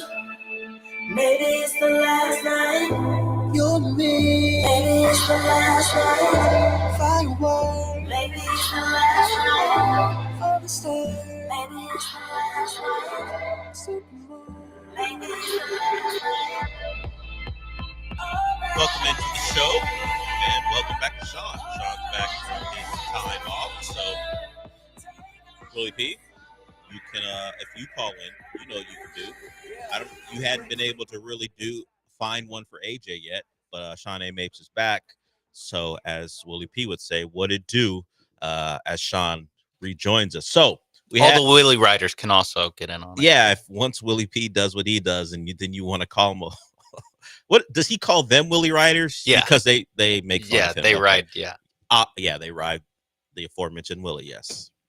So all of that can be back if you guys decide you want to do that on the show. When we last left you, at least when I last left you, I thought Hunter Brown would not be in the rotation for their series against the Mariners. Turns out that was listed as a typo. I'm not sure how you typo Fromber from Hunter Brown. I'm not sure how that could be a typo, but that's what it was deemed. I think was a spotter who might have called it a typo. Either way, maybe we would have been better off if Fromber had pitched. Now the Astros do win. You love that.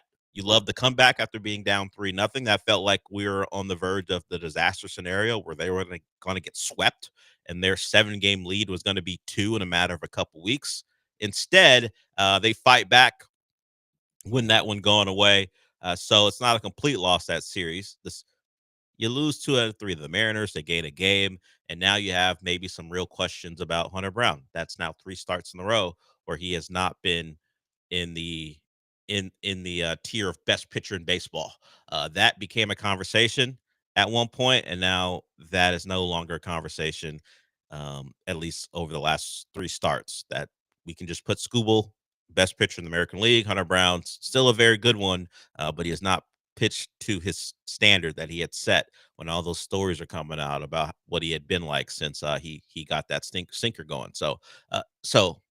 But thanks to Taylor Trammell, with his defensive plays and also his bat, the Astros find a way. So they win that one 11-3, and you take it. At this point, what had felt like a lost series, as far as you're in some real, I wouldn't say danger, but you are really in a spot where this race becomes something to be concerned with. It probably should still be considering what you have in your lineup currently, and maybe at this point you only can depend on one pitcher. We went from two solid ones to now Hunter Brown's next start will be one that we're really focusing on to see if he can turn it around, and Fromber will go against the D-back, so we'll see him. But thankfully, you got game 3. And it was a fun series, at least in terms of action. You had some weird stuff happen. You had Manny Acta versus Mauricio Dubon because guys are getting drilled for the Astros, and then the Mariners side was saying, "Why would we do this? This is a close ball game. Why would we be intentionally hitting your guys?" Dubon didn't want to hear it. Zach Short is someone who could miss some time other than just yesterday. Paredes didn't go on the IL because he got hit, but is on the IL because of a hamstring. Another Astro at the time before he went on the IL, I think it was 15 Astros on the IL. He makes 16, and we'll see the prognosis on Zach Short, because the last time one of our players got hit in the ribs that way, he missed extended time, and I'm talking about Jeremy Pena, who's still days away from coming back. So because of Paredes getting hit and eventually going on the IL, Brian McTaggart put out an Astros IL lineup. It's a pretty good lineup. I mean, he had to fudge it and make Guillorme a catcher. He put it in parentheses, new position for him. But Pena at short, hitting leadoff. Paredes at third. Alvarez, Myers, Melton, DeCenzo, Rogers, Leon, and Guillorme. So the question for me is not could this team compete, because whatever. It's a dumb hypothetical. But I have an even dumber hypothetical. What if we put the Astros IL lineup, including their pitching staff, against the current Astros, who would win a 7-game series? I felt like it was an easy one for the current lineup if I had Hunter Brown, the great Hunter Brown, but now with this Hunter Brown, if I rolled out Christian Javier back from injury, game 1, Luis Garcia back from injury, and Arrighetti and Arrighetti back from injury. Arrighetti's probably the game 1 starter, considering what he did over the weekend. He threw 43 pitches, 3 scoreless with the hooks, Corpus Christi. If I rolled that team out against this current team, who wins in a 7-game series? Which team is Zach Short playing for? He's not on the IL yet, so he would be on Astros Classic. Astros, yes, Astros Classic as opposed to Astros IL. Yes. Who wins the series? So Luis Guillorme catching. We don't really have a catch. Would be tough. Yeah. If we're just, and by the way, Brad McTaggart's 100% just taking a look at him and just being like, catcher. Yeah, body type. He's doing some body type scouting right there. If I'm just gonna assume that he can catch, then I'll go with the IL. I'll go with the IL because the top of the lineup is pretty the strong. best players on the team. And I think they have an advantage in the pitching staff. Now we give the relievers. They definitely have a deeper staff. Yes. Now the relievers, we probably just all-time relievers. Like depending on what you guys can pitch for either one, just to make this all work. Yeah, Dubin is the only IL. Yeah, so it doesn't really work for us. In. Or unless we want to make JP France, he's maybe throw him in the bullpen. Who else would be available? There's another. We could put Wisniewski in the bullpen. Oh yeah, Wisniewski. So we'd have some long relievers. So who knows? We wouldn't have a real closer. So I don't know who we're depending on there. But either way, it's closer than it should be. That's yeah, it's definitely like when the two lineups are next to each other. You're like, oh, wait a minute. At least I know everyone on this one. Yeah, exactly. I recognize them by face, but at least I've heard all these names before. Trammell, like I said, he was big yesterday. Yeah, I was gonna say Trammell might have elevated himself. He's out of the Zach Short zone. Yes. I mean, Zach Short does have a game-winning hit. In fact, it's the only other one the Astros have over the course of the last 2 weeks. So he does have that in his favor. Maybe he's out of the Corona zone. There it is. Kennedy Corona, who I believe has now been sent back And maybe. And by the way, snip, snap. Everyone's out. Everyone's back up. Just speaking of back up, John Singleton's back up. Yeah, I saw that. Wearing Justin Verlander's 35. Number. Now, this is a question. Should he be allowed to do that? Yes. I had the same thought. So it feels a little disrespectful to Justin Verlander to throw John Singleton that number. I know that it's not retired. No. I know at some I'm not even sure at some point it will be, probably will be at some point. But should he be wearing like Dwayne Wade's 3? Oh, by the way, breaking news, speaking of 3, it's Chris Paul, now a Clipper, but he agrees to a deal, which was predicted. But before Dwayne Wade when he went to play for Chicago and Cleveland, they weren't handing out the 3. And while LeBron's number isn't retired for Miami, they don't give out the 6 to anyone, despite how he left. Justin Verlander went on his way. Should anyone really be wearing 35? Should really anyone be wearing that number? In a weird way, it helps that it's John Singleton, who, while not a super impressive MLB career, is kind of weirdly a Astros. I don't want to call him an Astros lifer, but like an Astros, I don't know, friend of the organization. Yeah, certainly. Yeah. He's an organization. I don't know, totem. Sure. I don't know. For different reasons. Collectible that they have. The John Singleton with the Astros thing is an interesting story. I don't know if it's a nice story, but it's an interesting one that people can think back on. Funko Pop first baseman / pinch hitter. Sure. Which I guess he's going to be doing. I don't know if you want to say it's a redemption arc, whatever it is. The fact that he's back, came back last year and came back again. It's like, oh yeah, John Singleton's back. They didn't give it to Kennedy Corona. Sure. Sorry for the second shot at you, dude. Hey. You did nothing wrong other than be available because other people weren't. Yeah. But yeah, it's a little like, should we be doing that? Like, it's like, no, there's not really. I don't know what the comp is. I don't know. It's like if James Harden left and they gave the 13 to like Daniel House. Yeah, like Daniel if House wanted was the like, number for some finally reason. I can wear 13. Yeah, now. for whatever reason. Yeah, there's someone who really wanted the 99 for the Texans, and JJ Watt just like bogarted it for years, and now it's his turn. And they gave it to him immediately the next season. The long snapper. It was the long snapper. John Weeks. If John Weeks wanted to wear 99. Good. Now I got. Now it's mine. It's a small thing. I just found it interesting that no one thought to themselves, maybe not. I think it's also interesting that the reaction was like, now they have a left-handed pinch hitter to pinch hit, and now all these AAA utility men can just, they can pinch hit John Singleton for whoever, and then put him at first, and then shuffle the defensive assignments, because again, all these guys are utility players. That it's like, oh man, this is how hurt the Astros are, is that they're gonna have to play pre-DH NL baseball of like, we're pinch hitting for guys and we have to do the small thing. I mean, they might start bunting. Like, this is man.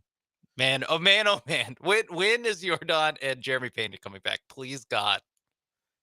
That's a question that still has no answer. Paredes, sorry, dude. Yeah, see you in September. Hamstring didn't look great. Yeah, we'll see if he's back in time for September baseball. But yeah, just throw another guy on the list. But your pitchers, the ones who aren't available right now, are working their way back. And if Arrieta's throwing 43 pitches in his first rehab start and goes 3 scoreless, that feels like that hand is better than we would even thought. But how many starts are they going to give him to be safe? Are they going to give him? I think one more because they're desperate. Here. Yeah, get it. I mean, even if he can still only go 60 pitches by the, like, if 40 and then 50 and then his third start would be 60 pitches. We can just find a soft landing spot on the schedule where it's, do they play the A's coming up? Although the A's are pretty decent, but they just need the like innings. And because Arrieta's injury was a broken knuckle or a broken thumb, it's not like these guys coming back from traumatic year-long injuries where, Javier, Garcia, they should actually finish their rehab to the fullest and do it by the book. Arrighetti, it's like, if you just want to treat your first Astros start as a rehab start, like, go for it. There's not a huge difference between whatever would happen there and any of the Space Cowboys or Lance McCullers pitching. Particularly Lance McCullers. Like, there's just no way you're going to be worse than what Lance McCullers is giving you. Him, so yeah, some people thought being on the road would be a saving grace because he had been better on the road. No. That was not the case. On facing Friday bad night. teams would help. Yeah, if he didn't face a team who was any good, that would help. I think that's what we realized is just like, oh, he kind of just kind of killed some bums. Yeah, it had little to do with location and just who was actually on the other side. Good, some good news. Christian Walker's hitting a lot better in July. He had a nice series, so that's nice. Jeremy Branham went through and looked at his July numbers. You can just look at his splits and see that OPS is over 860 in July. The batting average over 320. Hit a couple home runs, 3 home runs and 13 RBI. So I don't know if this is the real beginning of a Christian Walker turnaround, but through 20 days in July, he has been much better than any other time in the in this season. He hadn't broken 225 or had an OPS above 700, excuse me, in any other month, and now he's at over 860. So that's good. That's a good stat. Thankfully, he remains on the healthy version of the Astros, because all of a sudden, not that he wasn't important, because we expected much more from him. He's needed desperately to continue his month of July, because there's not a lot of options for at least another couple of days. We'll see if Pena, who wasn't going to ever be available in the Seattle series, is closer, maybe later in the week. We'll see, but no answers really there from him or for Jordan. So we'll go to break with that. If you want to get in on the show, that number is 713-780-3776. Astros avoid the sweep. They have a 4-game lead over the Mariners, and we get ever closer and closer to the trade deadline. So we will see if they do get Jordan and Pena back, and maybe that tempers some of their urgency to bring several bats in, at least a couple bats in, or if we're still waiting on those guys, maybe it pushes the Astros to be a little bit more urgent in making the moves. We got some Texans news to get to because of the second-round pick signing. They get another one of their guys in. We got actually real journalism affecting the NFLPA. While it's funny to think that real journalism is showing up and affecting affecting the sports of this country as opposed to, maybe more important things, it's happening. So we'll talk about that. We're just getting started here. Me and Sean till noon. We'll be back. But first, I want to tell you about Aqueduct Plumbing Company. Just go to the website, aqueductplumbingcompany.com, and you'll see all the things they provide. I like to talk about that nice drop-down menu, so you don't even have to guess. You just click on the website and find out what they'll do for you. So whether you need a big job like a repipe, or you're sensing a little bit of issue with your water flow and you want to see if there's a leak, they'll do leak detection for you. They'll do drain cleaning.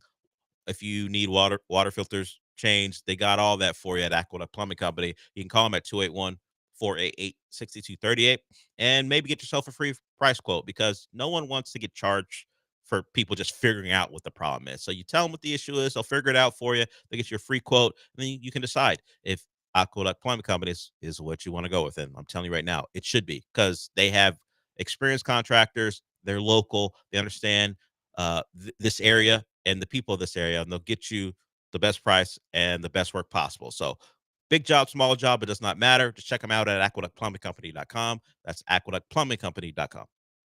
Houston's only FM sports stations, ESPN 97.5 and 92.5.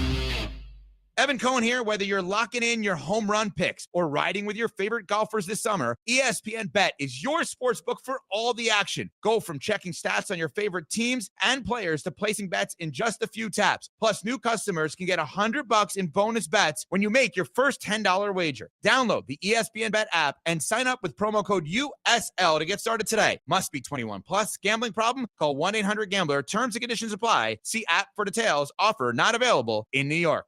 Purple Wave Auction remains the trusted leader in online equipment auctions. What makes the difference is you.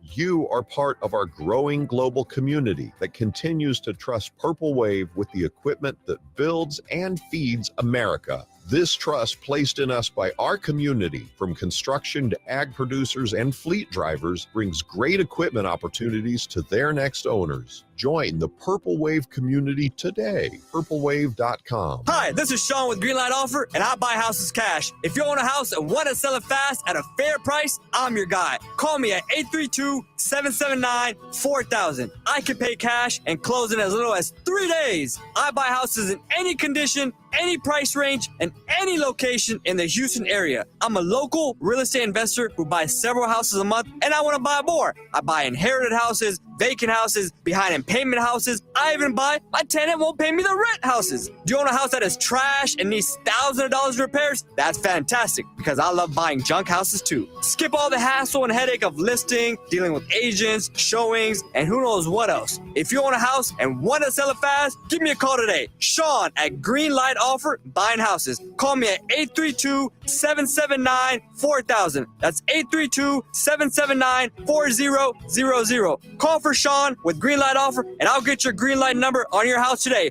Woo!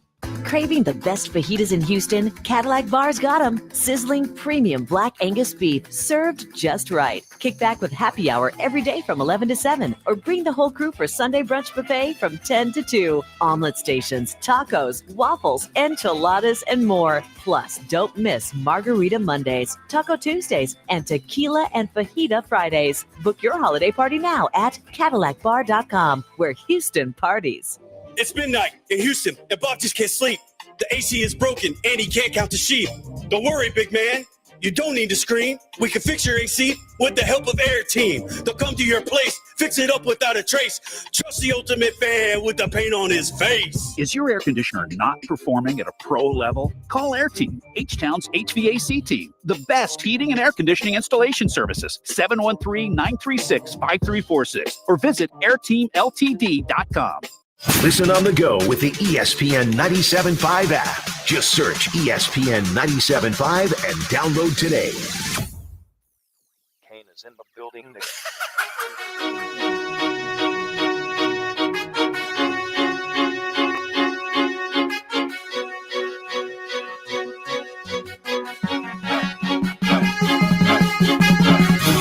This is the Del Olaleye Show, On ESPN 97.5 and 92.5. broadcasting live from the Veritex Community Bank Studios. Here's Del Olaleye.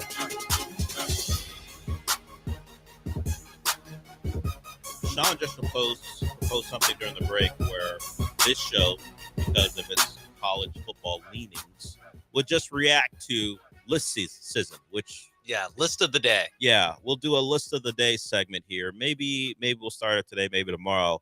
And you guys, like us, can acknowledge that late July, August, right before football season begins, is when the people who need to put out content nearly every day just pull content out of their ass. And whether they're ranking a quarterback list or they're telling us who's on the hot seat, it's time. It's really time for that. Because they already did their way too early top 25. They already have their top 25 rankings out, I'm sure. Yeah, there's also the preseason polls for the conferences. Of course. They Saw can talk saw about one of those for the SEC last week. So we will acknowledge that it's list season, and we will react in the way that this show normally does react to things, with an eye aghast at what they're doing. So we will do that at some point. So basically, we criticize other people's lists without ever having to put a list together, without ever having to put our asses on the where line. we all just go, "Ooh, Nussmeier too." Yeah, that's all we're gonna do. We're never going to make a list ourselves because that's no fun. Why would we want to be judged? Then you guys will do that to us. Why would we be judged for things? Let's judge everybody else. So we'll do that. And speaking of those, ESPN has put out their list. Because the last couple of weeks they've done position rankings. So what happens when you rank all the positions? Now you put together those rankings to rank the teams themselves fully, because of course this was how it was all going to end up. And Sean, would you like to take a guess where our Houston Texans rank as far as top rosters in football? Where do they have them ranked? So I think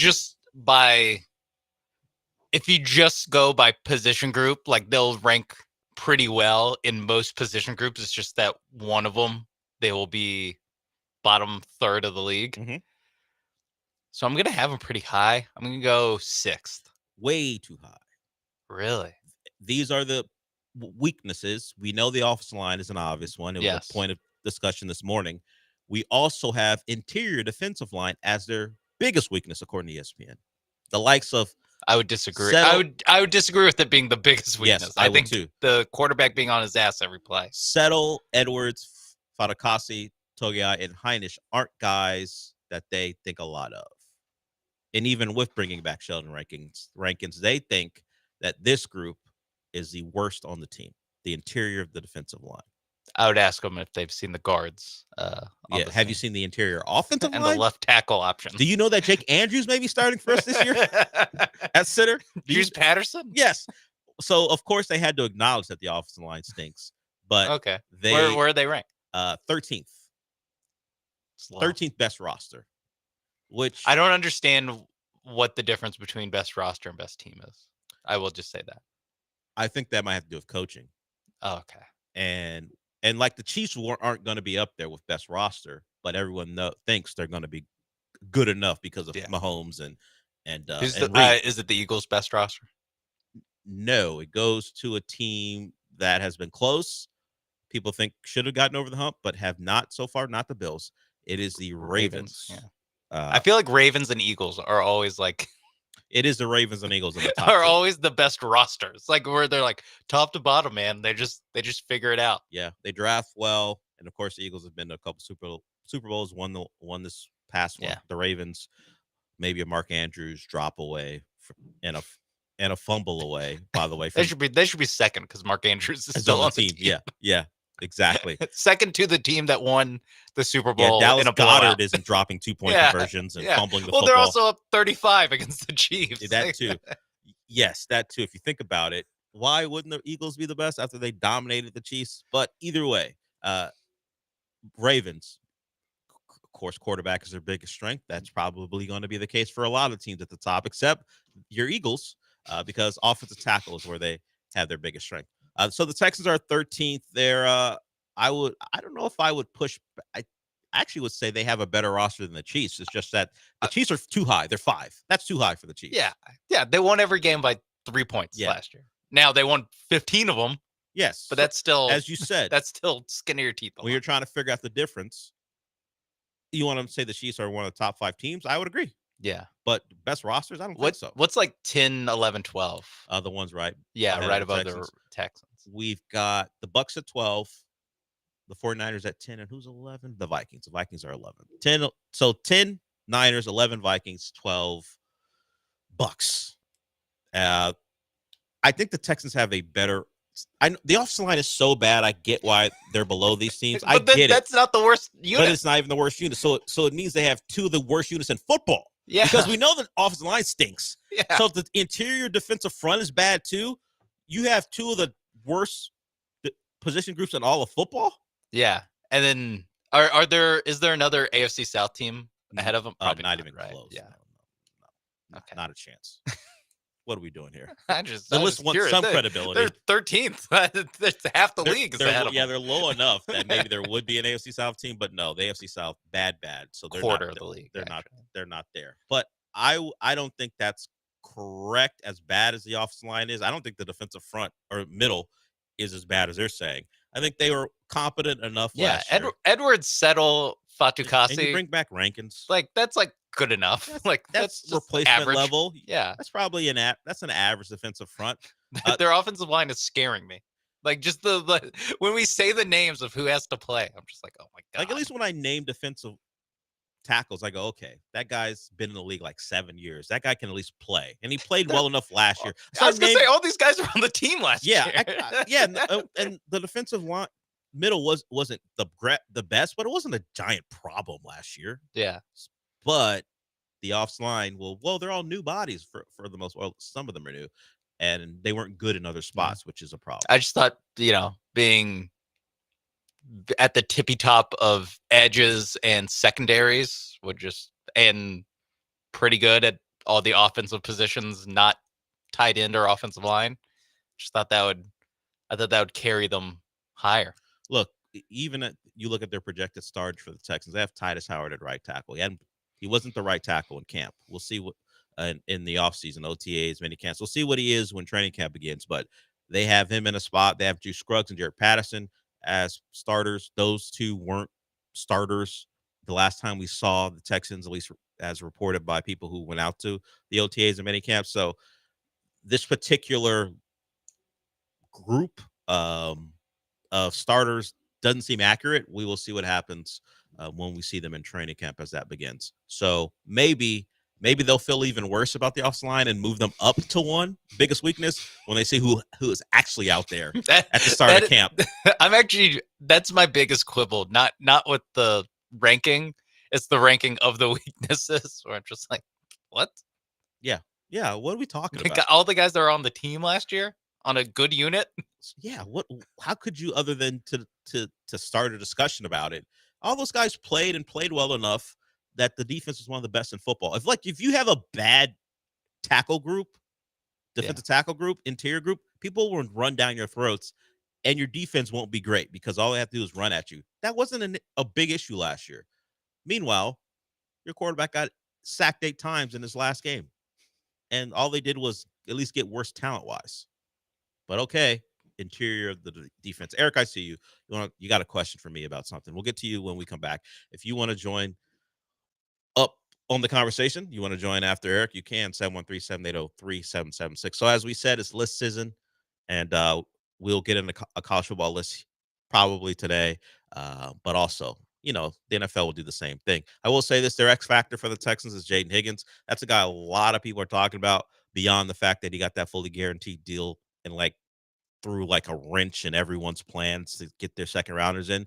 That is taking an uptick. The progress has begun. Arante Irsay is in camp. Well, at least he is signed. He'll be in camp. So second rounders are getting signed. Jaden Higgins was like a fulcrum of all that, but he is someone people expect to be good locally and nationally. And they need a guy. Christian Kirk is fine, but can you expect him to stay healthy? If you look at the last couple of years, you can't. So you need another number 2, and Christian Kirk is best suited to be your slot guy. You don't have an outside guy established other than Nico Collins, who's one of the best in football. So if Jaden Higgins is your X factor, we love it. And also they mentioned non-starter to know Blake Fisher. Well, currently Blake Fisher is slated to be a starter. So like I said, I'm not sure how up to date they are on what the Texans are up to. That's why they're like, well, he's behind Larry Tunsil and Dwayne Brown. So of course Tony Baselli. We have him in the starting group. Yeah, Brandon Brooks at guard. Oh wait, this is our all-time teams roster that I'm looking Brandon at. Brooks become a great player someplace else. Shuffling all the papers. Yeah. Oh my God, who are these guys? Which Andrews is this? Tramon Williams makes the list because he was a training camp cut for the Texans as well. All right, we'll go to break. Eric, we'll get to you when we come back. Warning. You're listening to ESPN 97.5. I'm still going for it, even with higher stroke risk from atrial fibrillation, an irregular heartbeat not caused by a heart valve problem. Over a 3-year study, Eliquis apixaban tablets reduce stroke risk better than warfarin, and over 97% of Eliquis patients did not experience a stroke. A first stroke occurred in 2.9% of warfarin patients versus 2.3% of Eliquis patients. Don't stop prescription Eliquis without asking your doctor. Stroke risk may increase. Eliquis can cause serious and potentially fatal bleeding. Don't take if you have an artificial heart valve, abnormal bleeding, or antiphospholipid syndrome. While taking, you may bruise more easily or bleed longer. A spinal injection increases blood clot risk, which may cause paralysis. Get medical help right away for unexpected bleeding or bruising, or back pain, tingling, numbness, muscle weakness, or incontinence. Aspirin products, NSAIDs, SSRIs, SNRIs, and blood thinners increase bleeding risk. Tell your doctor about planned medical or dental procedures. Learn more at Eliquis.com or call 1-855-ELIQUIS. Let's hydrate. Grab a Rambler Sparkling Water, the official sparkling water of ESPN 97.5 and 92.5. A Texas mineral blend available in original lemon lime, grapefruit, satsuma, blackberry, and now wild cherry. Get Ramblin', Houston. You've heard me talking about Two Creeks Crossing Resort. What a beautiful, relaxing place. We took the family when school got out. We had a fantastic time. We stayed in the treehouse. The kids love that. I drove up after I got off work and was there in 90 minutes, which is pretty close to my normal commute. The family took it all in, from exploring their 92-acre property to fishing in the creeks in their catch-and-release pond, which the kids love. Everybody had a great time, and we can't wait to go back. Book 5 nights, save 35% off your stay in June and July. Book now at twocreekscrossingresort.com. Small businesses look for banking partners who make fast and efficient decisions. Veritex Community Bank has a lending team standing by to help you navigate through the loan process. Visit veritexbank.com for more details. That's VERITEX bank.com. Member FDIC, subject to credit approval. Imagine the legacy you could leave behind. Imagine a career where every day, every lesson, every word of encouragement, it all adds up to something greater. One teacher can inspire a lifetime of learning. At Teachers of Tomorrow, we believe in the power of one. One teacher, one student, one moment that changes everything. Teaching isn't just a job. It's a legacy of learning that shapes the next generation. If you've ever felt the call to teach, your time is now. Start your teaching journey today with Teachers of Tomorrow. We're here to guide you every step of the way. A bachelor's degree is all that's required. Best of all, it's free to apply, and you can be teaching in just 6 months. Call Teachers of Tomorrow at 800-813-9441. 800-813-9441. That's 800-813-9441. Because the world needs teachers like you. Like celebrity pics? Yeah, neither do we. So follow ESPN Houston on Instagram instead.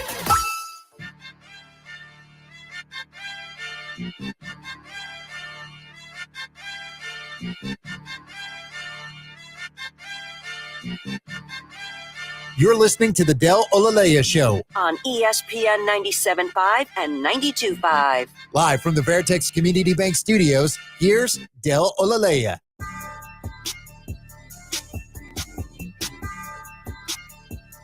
So, in passing, I mentioned that Chris Paul is back to the Clippers.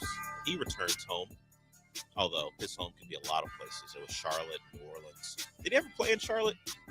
Was he No, he played for the New Orleans Hornets, and then he played for the Pelicans, and of course OKC, the Rockets, Spurs, Suns. He was with Washington, but never played for them, and now he is a Clipper again.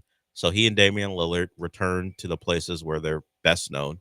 And someone very funny said, "Well, if this is Chris Paul's last year, LeBron's playing at least 2 more years because he ain't sharing the retirement circuit with Chris Paul. LeBron ain't looking to have he and Chris Paul on the same retirement plan, where particularly in the same city. So if this is Chris Paul's last year, bet on LeBron playing 2 more seasons."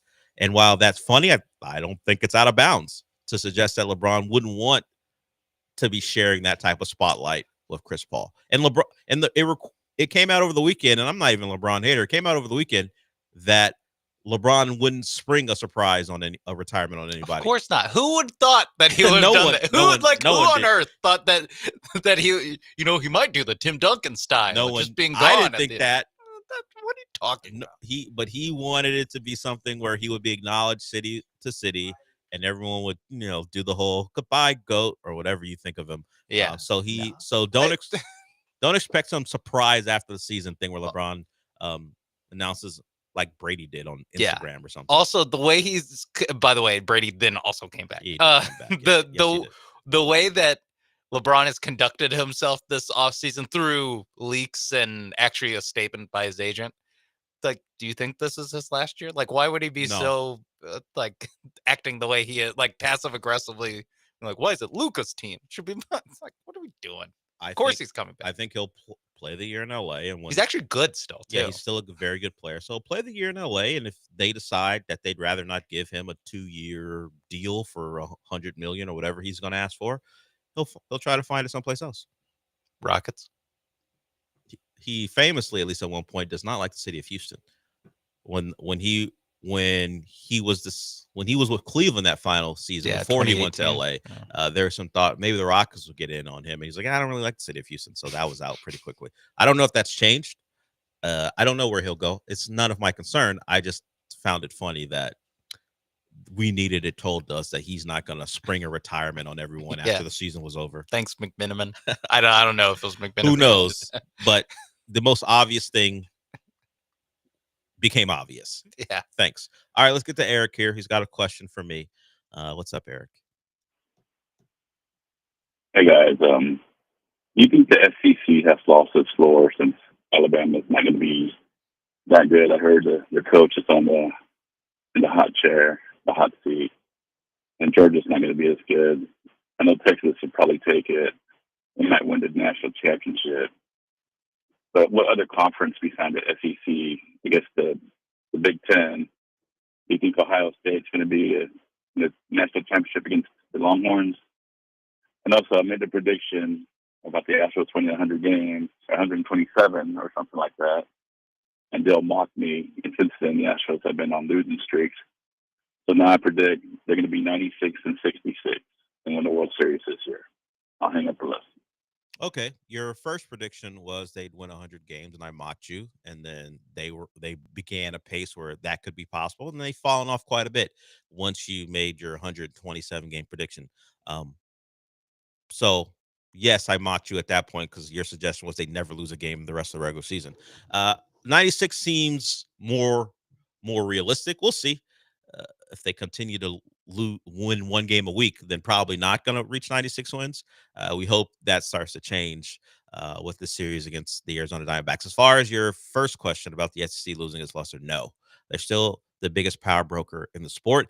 I think there is more pushback from people in the SEC because people are sick of the conversation. But as far as who controls what, it's them, the Big Ten, and it'll be them in the Big Ten for the foreseeable future. I don't think that's changing unless you mention another conference, unless the ACC teams who have the best chance to be title contenders actually fulfill that promise. Like Clemson, sure, they won a down conference last year, and they were competitive against Texas in that playoff game, but no one thought that Clemson team was a real title contender. They need to ascend again, and then of course they need at least one more, whether it be Florida State, Miami. If Bill Belichick is actually serious about coaching at UNC, whatever, the ACC needs one more. And they're really the only other conference that has a shot, because there aren't the brands in the Big 12 to do it. To the Big 12, like Arizona State was a nice story, but that's not a brand that people are going to latch on to. The Big 12 probably has more like teams that can compete, like that are just competitive teams that can win like 8 games. Than the SEC or the ACC. Sorry, but the ACC, like you said, have I'll say at least 3 programs that can realistically win a national championship. They played if they reached the height of what that program could be. Yes, where they wouldn't lose their coach. Like if a coach got so good at SMU, like eventually some team would just hire him away. Yeah, Rhett Lashley probably would leave because now maybe the money's so good, SMU can spend. Yeah. So, but if Bill O'Brien got Boston College to a part where they're making several playoffs and going deep in them, like I kind of think he'd be hired away before. Now there are some extenuating circumstances with Bill O'Brien because of the health of his child. He living in Boston helps in that regard. But if it's purely a football thing, I would agree. SEC also just has the most teams that can like win a national. Like if we're just going by teams that can realistically win it. I mean, back when they won the national championship every year, it was like 5 different teams won for 7 years. Like it was that they do that. That's their trump card on best conference. This is why we are where we are, because of that run they had during the BCS era and then leading into the playoff a little bit. Yeah. But he is right that like they don't have, post Saban Alabama, like they don't have the team that will go 12-1 every year. Yeah. It just depends where that one loss might be in the playoff, might be in week 6. But the Big Ten has won back-to-back national championships. True. And have Oregon, who is the number 1 team for most of last year. Yeah. And Penn State, I was going to say whether they never had to play a good team, they'll go far. That's the joke I was getting to. You got there first. Whether they're deluded or not because of their coach's history against good teams, Penn State will tell you, and their ranking will tell you, they have a shot to win a national title. We just, as you pointed out, when we see them against good teams, they don't win. So maybe they don't have a shot, but outside looking in without actually digging deep, you would say Penn State has a chance to win Yeah. one. The SEC has look. I don't have to name the schools. You know the ones. I think there's more parity as far as who can win it year after year in the SEC, but I don't think the luster has gone away. In fact, if anything, it's like get more of them, and we want to see more SEC teams with a shot. At least for some people. I think the luster has, or not the. I think it's like the gap has closed. I think there's on less. Like it used to be like even like 10 years ago. It basically until Urban Meyer got to Ohio State, which I guess is almost 15 now. It was like Big Ten teams can't even compete with that. Like, get them on the same field, and you'll see the BCS. a bunch of James Laurinaitis trying to catch up to Percy Harvin. Hell, it's not even that long ago. We saw in 2020 in the COVID year. I just thinking about this. Oh, because yeah. They had, what did they have? Tough Borland trying to run down Devontae Smith. Laurinaitis 3.0. Yeah, just because of how the scheme was set up. So it wasn't even that long ago, back to 2020. But things have changed. Whether you want to say, hey, Michigan did their cheating, and that's how they got there. But Ohio State has typically always recruited at the level of the SEC schools, and we saw that come to the forefront in their title run, despite losing to Michigan. When Tennessee came to town, in Columbus, they waxed them, and then they went on to win a national title. So Ohio State's always been the school in that Big Ten who was most like an SEC school, from the coach they would hire, and particularly with Urban Meyer, and maybe he flipped the script on how they were going to do things. And Ryan Day has, at least with the recruiting, has kept that up too. I think that is the pivot point, is the Urban Meyer just SEC-ifying Ohio State and just being like, no, these are the kind of guys you want to recruit. And we respect Ohio football or high school football. We do also need to go to Florida and Texas every once in a while to get one of these guys. Ohio State is one of those national programs who can dig pretty much into any state, at least have that player's attention, whether they actually decide to pick Ohio State over an Alabama or an LSU in Louisiana. That's a different story. But Ohio State gets your attention, and their national recruiting power, and some of that is due to bringing in an Urban Meyer and flipping how they wanted to do things. I will say, SEC, you should really think about winning the national championship this year. You should one of your teams should really. Hey, how about getting to the title game? Or that too. Didn't even get to the title game in the last couple of years. I'll settle for get to the title. That's just, hey, one of you guys, because I see where Eric is coming from, of just like they don't win the national championship every year anymore, and even in like the playoff era, Alabama would just lose to Clemson or play Georgia. Like it was, if it wasn't SEC winning, it was SEC losing to a team in South Carolina who's in the ACC. Yep. And now it's back-to-back years of, like you said, it was Ohio State and Michigan playing teams that are Washington and Notre Dame. Yeah, in Indiana, and a Big Ten school in Washington. Yes. As nuts as that is to say. As bothersome as that is to say. We're talking now. about SMU and Boston College being in the ACC with Florida teams. At least I could get over that.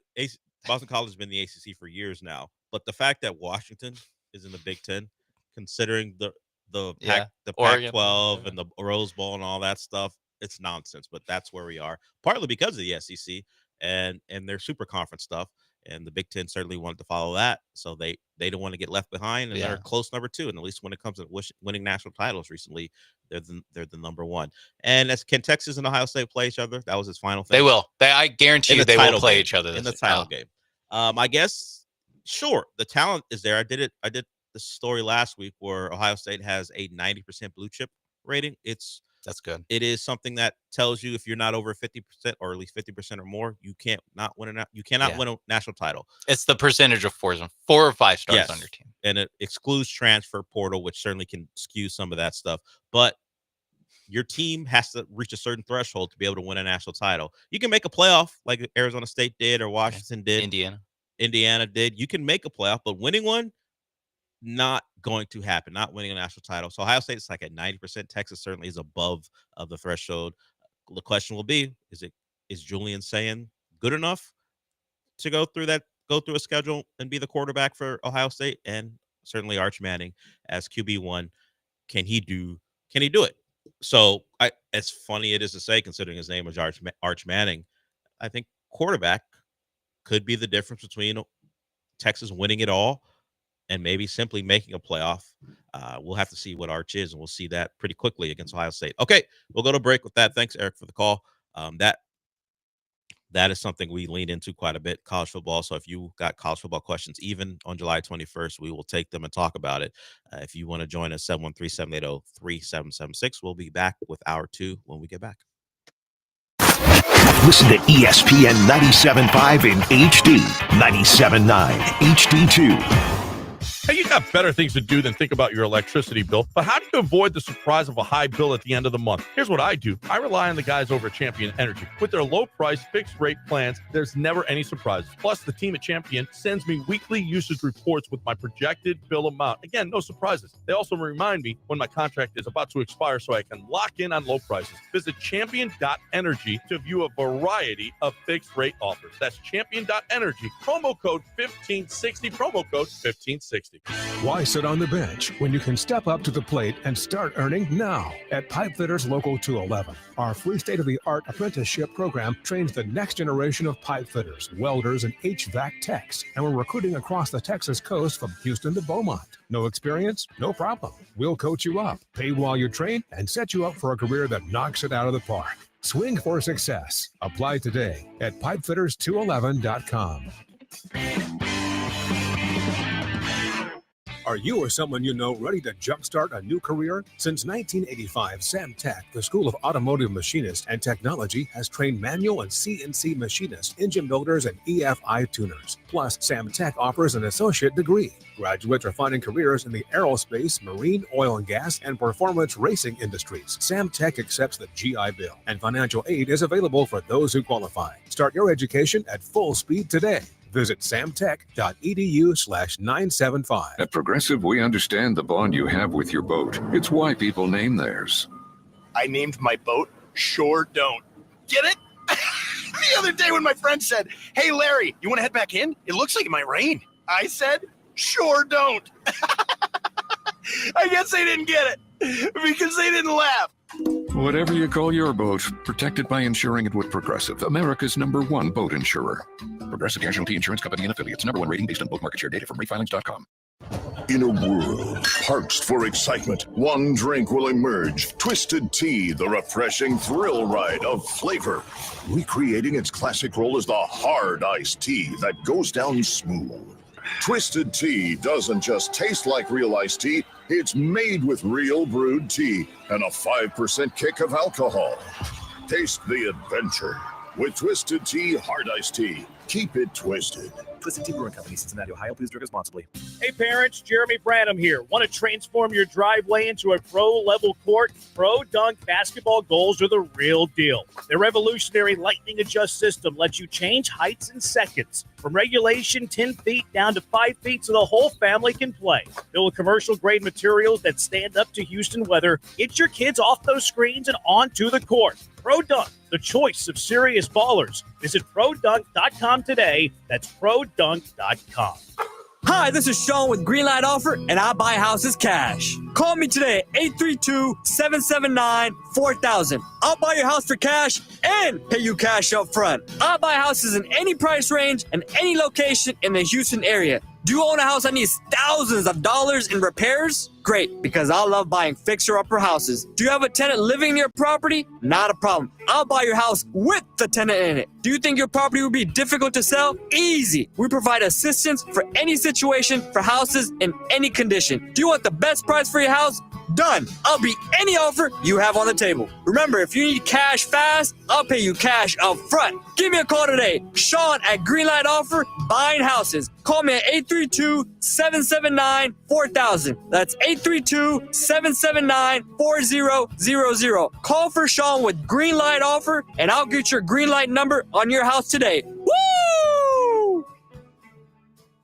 Hey, Lance Zerline here. You know I'm a numbers guy, and I like the numbers that Daspit Law Firm is putting up for their clients. The super team at Daspit Law handles a full range of personal injury cases, and and they are getting results from their clients in big numbers. Car accidents, truck accidents, industrial accidents, construction accidents, maritime accidents, offshore accidents. These are all areas where if it's you or someone you know, I encourage you to get a free case review from John Daspit with the Daspit Law Firm. Call 713. Call now. That's 713. Call now. Adam Schefter here for Vivid Seats, your ultimate destination for all your sports and concert needs this summer. With a game-changing rewards program and an unbeatable selection of tickets, they make it easy for every fan to watch their favorite teams and players in action. Catch every home run and thrilling comeback in person from your favorite seat. Plus, every ticket is backed by a 100% buyer guarantee, giving you peace of mind with every purchase. Visit vividseats.com or download the app today. Vivid Seats, the official ticketing partner of ESPN. Life insurance. Why are you putting it off? Can't afford it? Too much hassle? Think you don't need it? There's lots of excuses for putting off life insurance. But if you weren't there, who would pay the mortgage and other bills? With Ethos, you could be covered in 10 minutes and boom, family protected. Ethos, fast and easy online term life insurance. Up to $2 million in coverage with no medical exam. Some policies as low as $1 a day. Answer a few health questions and get your free quote at ethos.com/game. That's ethos.com/game. O'Reilly.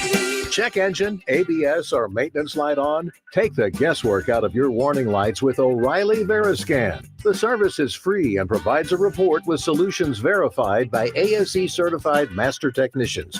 And if you need help, we could recommend a shop for you. Ask for O'Reilly Veriscan today.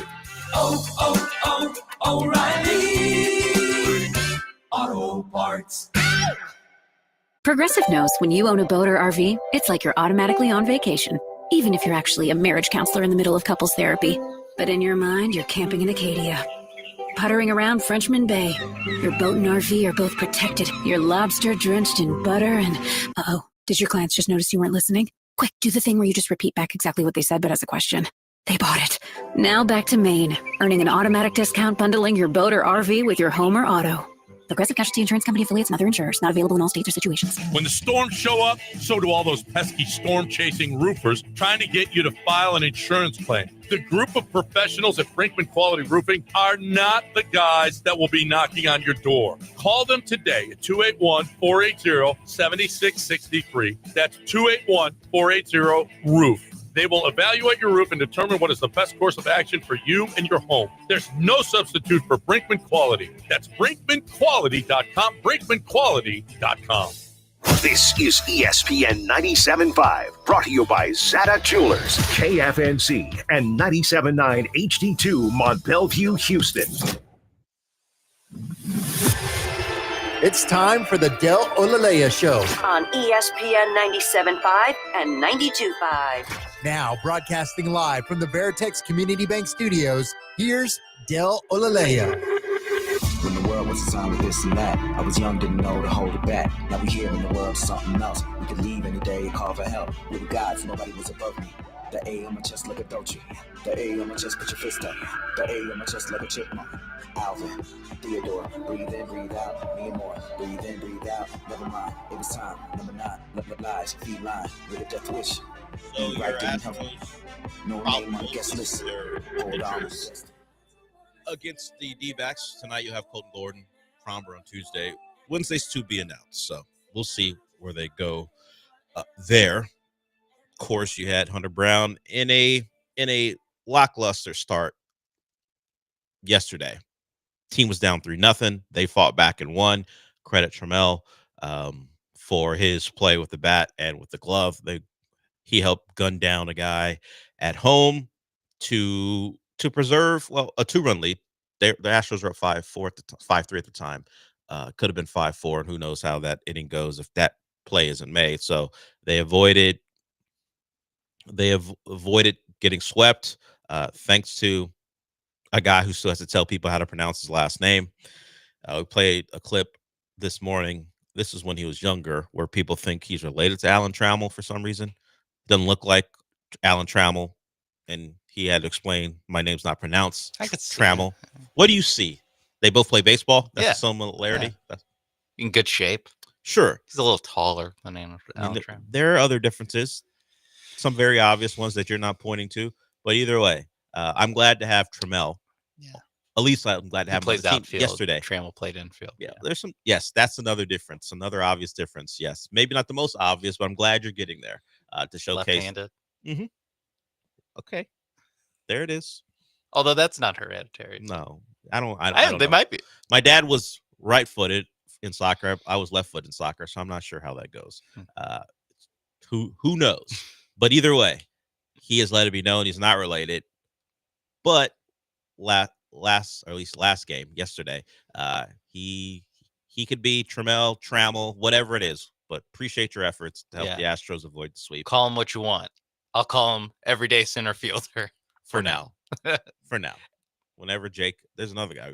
We mentioned Jake as far as the IL lineup, but when's Jake coming back? But maybe everyday Houston Astro after everyone gets healthy. Maybe just backup outfielder. I don't know. Let's get crazy. I'd love for him to be a backup outfielder. I'd love for him to get like a spot start on Sundays, and that's it.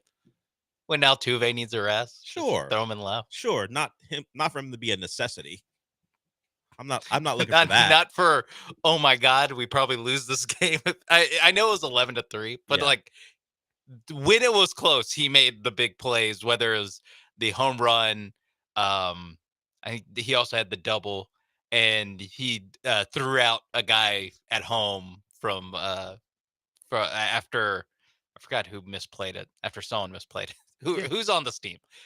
One of the outfielders misplayed it. He backed him up, and him and Dubon gunned someone out at the play. Him and Dubon apparently bonded over the weekend because him and Dubon were yelling at Manny Acta after Astros were getting hit in Saturday night's game. So him and Dubon came together to make plays on Saturday night and also Sunday afternoon. I will say, when that was going, when the I don't know, it wasn't a brouhaha, wasn't a fracas, just when the disagreements, just some chirping, just the chirping. One small part of me, I miss Scott Service. Yeah, I miss Scott Service. I just think of Scott Service too.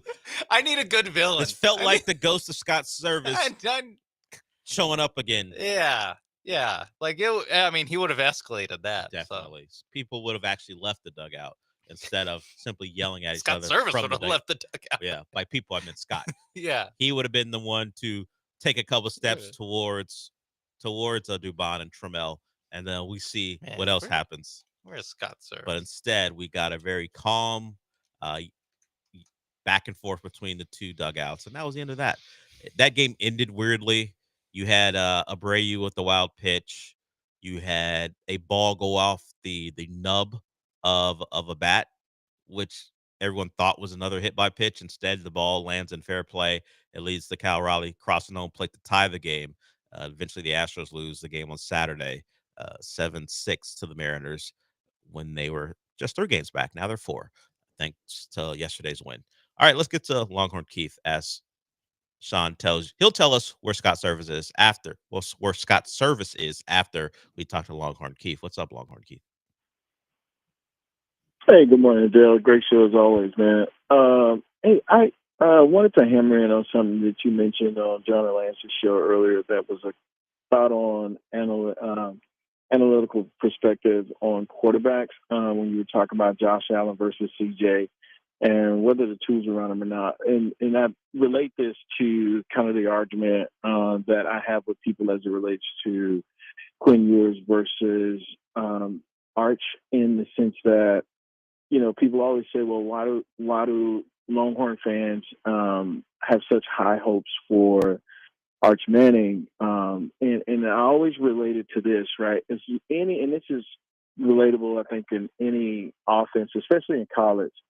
Anytime you have a quarterback that is able to escape the pocket or just has some mobility, it creates another layer of concern for the defense. Whereas when we had Quinn Ewers that was just as stiff as a statue and was afraid of the pocket, it was dangerous, extremely dangerous. And for them to have the wins that they had spoke a lot about, obviously, the defense, but then also, you know, just some of Sark's abilities to kind of cover up some of those mistakes.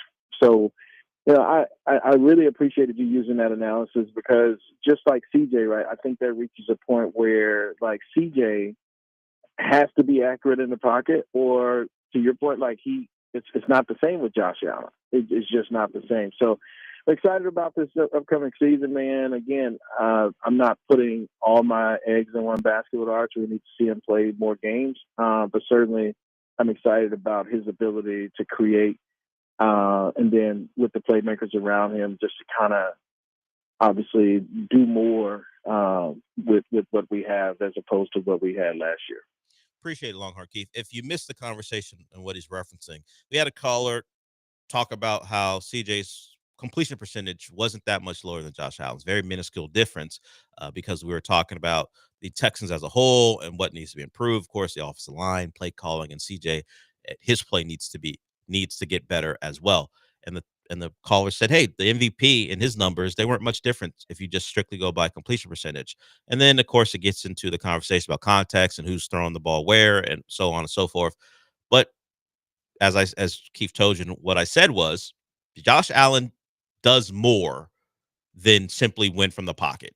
So if you do more than just win from the pocket, if your completion percentage isn't the highest, you know what you do? You also do? You run for a first down on 3rd and 5 because you have that ability. Or we got a design run, and inside the 5-yard line, we give it to our quarterback, and he scores a touchdown. Josh Allen had 12 rushing touchdowns last year. The difference between the two is one guy can win in multiple ways, where CJ has to be a technician from the pocket. He can't miss easy throws as consistently as he did last year. It wasn't a lot, but it was noticeable last year when when his supposed superpower is accuracy, timing, gets the ball out to where it's supposed to go. He shouldn't be in the Josh Allen accuracy realm, because Josh Allen can do all these other things, and that's what Keith is talking about when it comes to Arch. Arch is a guy, we know he's mobile. Whether he's better as a scrambler as opposed to just design runs, maybe we'll find that out, and we'll see what Sark's plan is for him. But it's not even just as simple as running for a first down on 3rd and 4. You run for first down on 3rd and 4, and it extends your drive. So instead of you punting that ball back to, let's just say, Oklahoma, you've extended your drive and given what you expect to be a pretty good offense more opportunities to go score, as opposed to missing on a hitch route or comeback, and that falls incomplete. The things that we saw Quinn Ewers sometimes miss on, even if Arch doesn't see it the way Quinn Ewers might see it, because he's a younger player, Arch can just go run for a first down and extend the drive.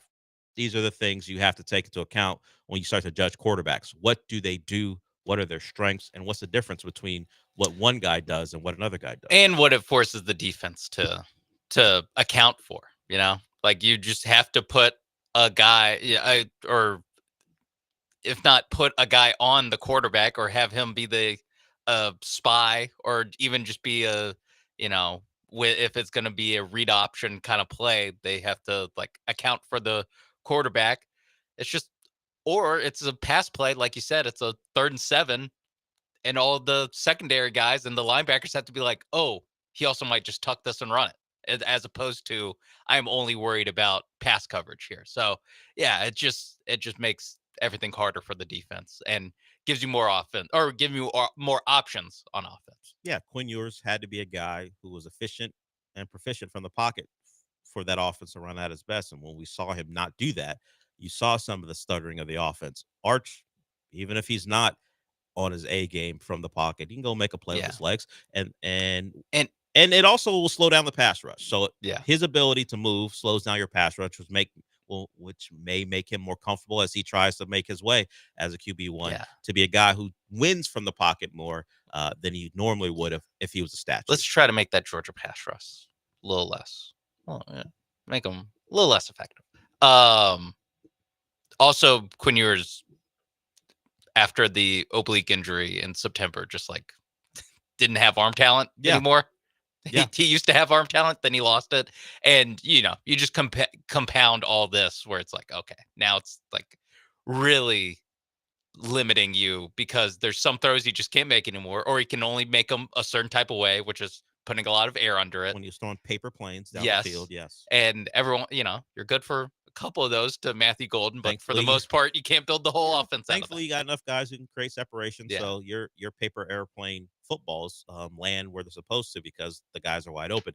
But it does limit the throws you can make, the windows you can fit them in through, and the plays that can be called because, as you said, he just got banged up, which is no fault to him. It just happened, and he couldn't be the guy, no matter what you thought of Quinn Ewers. And this is what his agent was telling us. At least Lance was relaying some things his agent would say.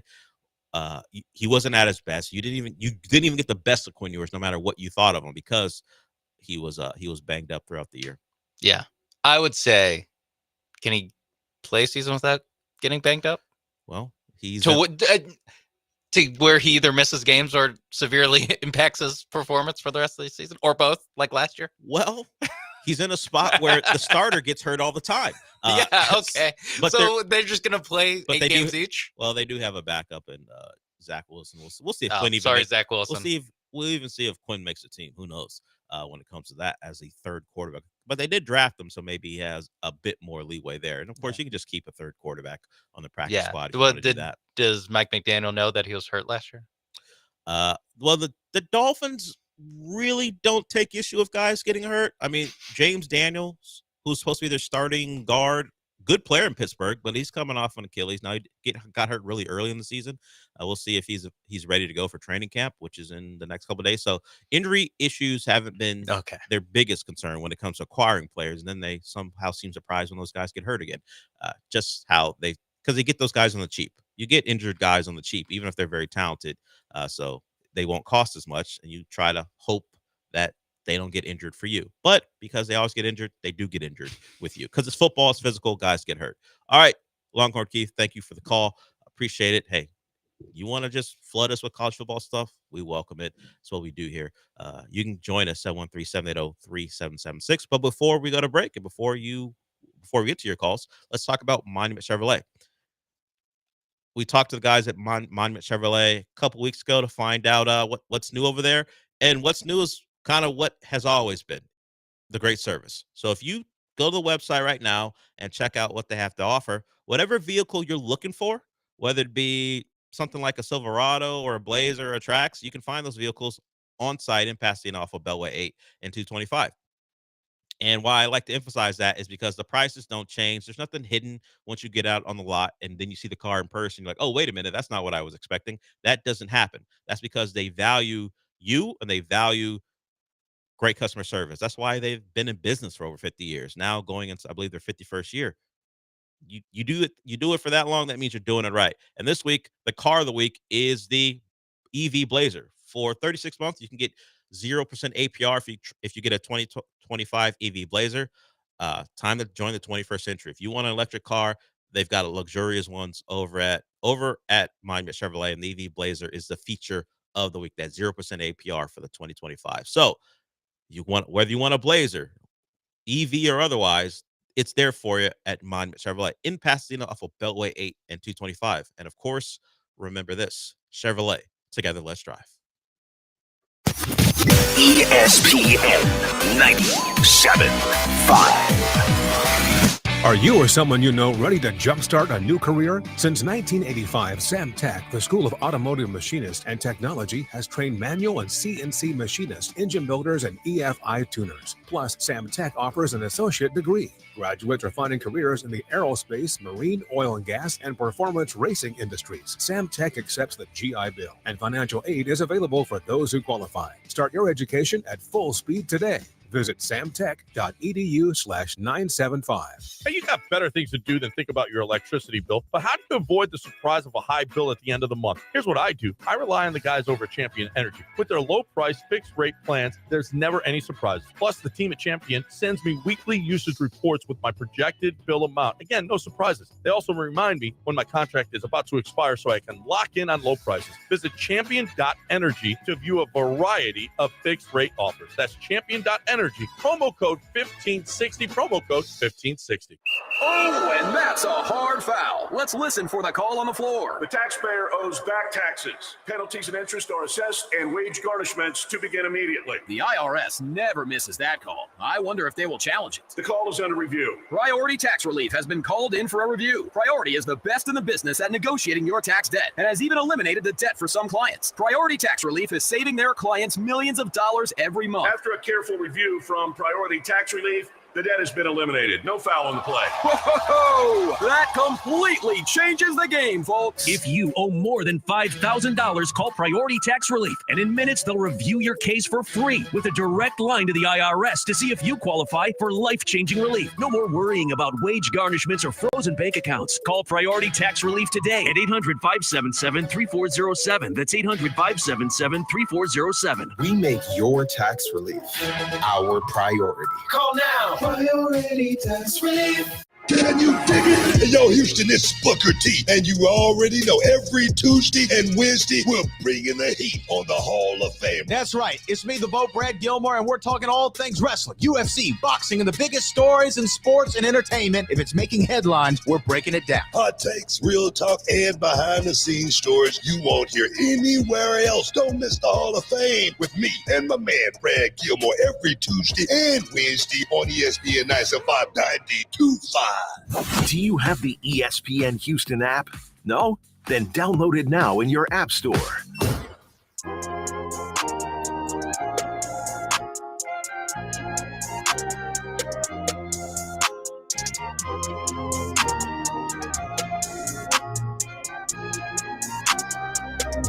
Broadcasting live from the Veritex Community Bank Studios is the Del Olaleye Show. On ESPN 97.5 and 92.5.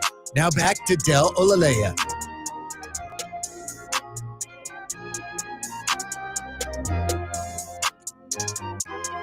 I said we welcome the college football calls. Well, we got another one. Let's go to Julian. He wants to discuss a rivalry close to my heart. What's up, Julian? Hey, what's going on, gentlemen? So once upon a time, my father and I used to watch Miami and Florida State play football, and it had national championship implications. Does it bother you that this rivalry has no bearing on national champion implications anymore? There is no 15 first rounders in the midst of a game. It's so crazy how it's not even relevant anymore. And honestly, college football, in my opinion, to me, is not as good without that rivalry meaning something. So I have to go on. So the best moments of my childhood surround that rivalry, watching those as I get emotional, nostalgic, watching those not emotional, come on, but nostalgic, certainly. Watching those moments with my dad. There was a play in the 92 game where they're down, Miami's down at home. Lamar Thomas, one of the great Miami receivers, streaks down the sideline, catches a touchdown pass. Gino Torretta, Heisman winner, probably should have gone to Marshall Faulk, but still, Heisman winner. He gets crushed on the play because Dennis Erickson's offense was like, hey, you're going to take a beating. Just get the ball out. So he throws the fade. Lamar Thomas catches it to go up by the final margin. Me and my dad do the low five, high five thing back when I was really young. I still remember that moment. So, yeah, that rivalry means quite a bit to me. But as far as what it means to the rest of the college football world, you know, people have moved on, whether it be Alabama versus LSU. That took over certainly in the 2010s. Of course, Oklahoma and LSU was a thing. Oklahoma, Texas was a thing, certainly as a rivalry. Yes, because it was voted on by pollsters, 1 versus 2, it mattered quite a bit more. I'm just not sure, even if the rivalry was great again, it would matter as much because you could lose a game.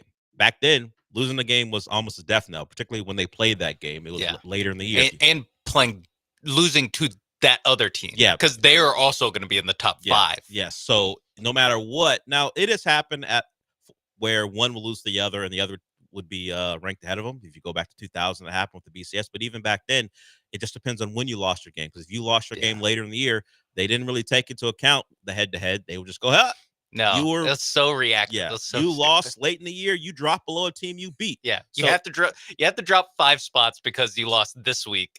But the team that you beat that lost earlier, whatever. They actually move up because you just lost. So pollsters were very reactionary. I don't know how much logic was involved.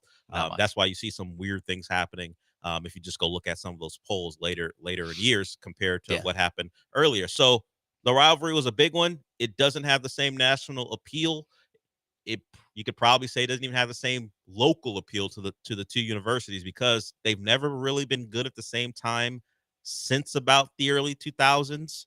So if that ever happened again, where they were both national contenders, it would probably certainly do a lot for the state of Florida as far as the rivalry. And then, of course, they play in a conference that matters less now. Like Auburn, Alabama, sure, there are times when Auburn's pretty good, and it means a lot, of course, the Cam Newton year, the Nick Marshall year, things like that, kick six, all that stuff. But for the most part, Auburn's never at the same level as Alabama, but yet the rivalry still holds some appeal, mostly because of Alabama and Nick Saban, but also because the FCC, and it would be on the SEC on CBS, stuff like that. So the conference matters some. The fact that the two teams haven't been good at the same time for a very long time, it'd be interesting to see if they ever did show up in a year or two, and it has to be more than a year, a consistent thing where these two teams are costing each other real things, real stakes, which is harder to do with a 12-team playoff and maybe a 16-team playoff. Yeah. If it came down to winning your in type deal. Yeah. How about just like playing the ACC title game or any conference? Well, yeah, I'll take any conference. You can move to the Big Ten. I don't care. Just play in the conference. With the expansion of the ACC back in the aughts, they were put in different divisions because it was just the expectation that they would see each other twice a year sometimes. Never has happened. Mostly Miami's fault. They've only been in the ACC title one time, in the year they were looking like a cinch last year. They lost 2 out of 3 to Georgia Tech and Syracuse on the road. So it's mostly been Miami's fault. Florida State's held up their end of the bargain quite a bit. Not recently with Mike Norvell and Willie Taggart. So we'll see if either one of those teams can get back to prominence. We will see Miami against Notre Dame to start the year at home. They've got Florida at home. They've got 8 home games this year. 2 against 2 of the teams that they face, as I mentioned, are going to be teams people are going to be paying attention to. But of course, no matter how favorable the schedule is, no matter how much attention they'll get, there is always Mario Cristobal coaching. So how can you ever trust Miami to do anything? Yeah, I'll just let the Mario Cristobal thing lie because I have nothing to add. Mm-hmm. I think that it is just it is a cyclical thing of everyone. Every few years there is a rivalry that is a top 5 or perennial 2 top 10 teams playing each other, like you said, with LSU and Alabama and Georgia after that, when they would play in the regular season, it's a big deal. Last year, I guess it would have been Ohio State, Oregon, or Ohio State, Penn State, although no one respects Penn State. Well, no one here respects Penn State. Yeah. No one on this show. Yeah. And Texas, Oklahoma, that, in 2008, 2009, those games like actually did decide who played in the national championship game, especially 2008. And then, 10 years later, actually doesn't matter. The Texas fans are already firing Charlie Strong in week 7 when they're playing. And it just matters less because the teams are worse. I think it's just a thing where you need both sides of the rivalry to be on equal footing at the same time, and you'll get a good game. Like, you'll just get a good game and it'll feel more important because there are higher stakes involved. I mean, even last year, lower tier rivalry, but like Clemson versus South Carolina last week of the season, like kind of decided who made the playoff and who didn't. And actually, that's not high enough stakes, but that's the highest stakes that rivalry has had in a very long time. So yeah, I mean, whether it's Oregon, Stanford, USC, Oregon, like there's all, and part of it's just back in the day, you played everyone in your conference. And so if 2 teams were really good in the same conference, they would play in the regular season. Now it's more rare that happens. So I think that it's partially just a cyclical thing of FSU or Miami just need to get their stuff together at the same time. And part of it's just the changing college football landscape. Yeah, his reference to 1 versus 2. Wow, I believe the playoff makes more games important. As far as you win, you still have a chance to the playoff. You lose, you go from being a 10 seed to not in it at all. It does maybe lessen the importance of the games, like one single game. Yes, it lessens the importance of one single game because if you lose, you still probably win. But it opens up how many games mean something as we go on. Alabama can get their doors blown off by Oklahoma, and just like they'll still for their third loss of the season, and they're still complaining about that they don't deserve a shot at the national championship. Sure. Like for 6 months after the fact. Sure.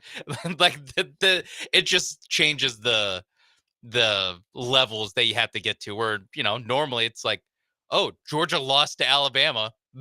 They're not going to the playoff now. Yeah, think of Alabama losing to Vanderbilt in 2010. Yeah. They're out of the BCS. Yeah. There's no way that they make the there's a way, but it's immediately unlikely in the middle of October that everyone would just immediately in the trash. Yeah. Enjoy the Outback Bowl, which is where they ended up playing anyway. Appreciate you for showing up. But Yeah. Forget about it. It's over for your national title hope. So yeah, that, as you mentioned, changing landscape changes things, and it's just cyclical. Like, TCU Baylor used to really bad. Like for a couple seasons. Yeah. That really decided playoff or two teams that ended up neither of them making the playoff. Yeah. Like it ebbs and flows. Two teams in the state of Florida, two of the big four teams in Florida. I think it's still 3 at this point. Sure. Sorry, UCF. Yeah. I was gonna give it to you. But yeah, two of the big 3. Like maybe you guys should be a little bit, not be going 2-10. I don't know. That's just me. Yeah. Don't go 2-10. Yeah, one team went 10. It seems like a smaller rivalry when one of the teams goes 2-10. Yeah, one team went 10-2, the other went 2-10, and in both seasons ended in some ways a disaster-like fashion. Yeah, losing the Pop-Tart. Well, I wasn't mentioning that. I was mentioning losing to a Syracuse team when you're up 21-0. I think losing the Pop-Tart. At least you got to see that Pop-Tart commit suicide. Ritually sacrificed. Yeah, that's a better way of putting it. But hopefully, for the general college football fan, and maybe Julian specifically, those two teams are good again. It just adds more to the game a lot of us love. It just means more. There we go. Florida State would love to be in the SEC. That is true. All right, we'll go to break with that. If you want to call in, of course, you're welcome. 713-780-3776. We got a couple more segments here with you. We'll be back. ESPN 97.5. Celebrate Independence Day during the whole month of July at Gulf Coast Chevy Buick GMC with tremendous savings on that new truck that you've been wanting. One to consider is the 2025 GMC Sierra 1500 Elevation Crew Cab 4-wheel drive with a Turbo Max engine, and well-qualified buyers can get 0% APR financing plus thousands more in savings that are available. See dealer for complete details. Take that GMC Sierra 1500 for a test drive today at Gulf Coast Chevy Buick GMC in Angleton. GMC, we are professional grade. Think you can dominate John and Lance in fantasy football? Well, now is your chance to join a fantasy league with John Granado, Lance Zerline, Del Olaleye, and Sean Mates. Plus, win a free 2-night stay at the Golden Nugget Lake Charles. Your chance to enter the contest is every Thursday at 9 a.m. from July 24th through August 14th. Win an entry spot for you and a guest into the ultimate draft experience. Brought to you by the DraftKings Sportsbook at Golden Nugget Lake Charles. More info at ESPN975.com. If your business is growing and looking for working capital, funds to acquire a business or purchase equipment, Veritex Community Bank's lending team is standing by to help you navigate through the loan process. Visit veritexbank.com for more details. That's VERITEX bank.com. Member FDIC, subject to credit approval. Hey guys, Lance Zerline here. Everybody knows I'm a numbers guy, but I don't know plumbing. That's the one thing I don't know that Aqueduct Plumbing does know. That's why I put my trust in Aqueduct Plumbing Company. I've had them do so much work, whether it's the first sign of a minor problem or if you're doing a kitchen or bathroom remodel. Why don't you reach out to Aqueduct Plumbing Company? Make my plumber your plumber. I trust them, and you can find them at aqueductplumbingcompany.com. No matter how big the job or how small the job, you're going to get great work every single time from aqueductplumbingcompany.com. Can your IRA stand up to the next financial crisis that our top economists are saying is at our doorsteps? By allocating a percentage of your IRA into physical gold and silver with a tax-free rollover, you can diversify and safeguard your holdings from turbulent markets and economic downturns by putting your IRA back on the gold standard. Find out how to safeguard your assets with a tax-free rollover with a Genesis Gold IRA. The only IRA that can hold physical precious metals. Call now for your free gold and silver report. Protect your IRA today. Don't let your retirement accounts get caught off guard by trade and tariff wars. Learn why a Genesis Gold IRA is the #1 choice for thousands of Americans across the nation. 800-644-8611. 800-644-8611. 800-644-8611. That's 800-644-8611. John Granado here with Robin Orlando from Houston Powder Coaters. If you want your patio furniture back at a certain time, you need to do it now. It's about a 4-week turnaround. We do offer expediting services, so don't delay. Call me today. 281-676-3888. Call now. The Bullpen, Saturdays at noon on ESPN 97.5 and 92.5.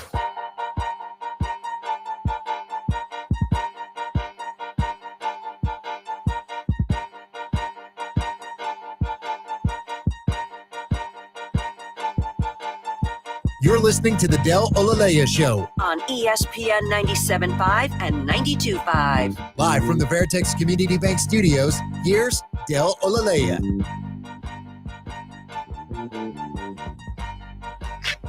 So we had the call from Longhorn Keith, and he referenced something we talked about on the morning show. And I'm still under the, let's see if Sean, if you agree. And maybe I'll ask you this question first. What did you think about C.J. Stroud before he was a Texan? Before he was a Texan? So, like, as a draft prospect? Watching him at Ohio State and then as a draft prospect. Thought he was a good quarterback, really good quarterback, especially at Ohio State. Probably wasn't at the, like, you know, tippy top level of, like, oh, my God, this guy, you know. Franchise changer? Yeah, like Cam Newton level. Like, Cam Newton, to me, is, like, the bar of, like, oh, my God, this guy's amazing. Yeah. But he's, you know, like, the next couple rungs down from that, where it's like he would have started for every team in the country, I guess, other than Alabama. But wasn't like, you know, I wasn't like, this guy's a no doubt about it Pro Bowler or, you know, all pro. Okay. So my follow-up is, do you hold what he did in year one in as more of what he actually is, or year two? I think the real answer is like in the middle, probably closer to year one, of if you just give him a you know, passable line, like he can perform. He's just, again, not at the level of a quarterback who it's like throw anyone out there and he'll perform at a top level. He actually is kind of more of a dependent star. You know, we kind of think of that in basketball of like, you know, prime LeBron, you just give him literally the 07 Cavs and he can take them to the finals, or the 09 Cavs, and then they'll win 65 games in the regular season. But there's some stars that kind of need it to be like all set up for him. You know, Devin Booker, you know, put him on last year's Suns, they missed the playoffs. Put him on the 2021 Suns, they make the finals. He can be their best player to make a finals. So I think he's closer in that mold of, you know, it, like we talked about earlier, how he's not a dual threat, really. He can run, he can scramble. We saw some of that. Yeah, he can. I would say he can scramble, but he's not a running quarterback. Sure. And so that means he's very timing dependent. And when you have no time, it's hard to be timing dependent. Got it.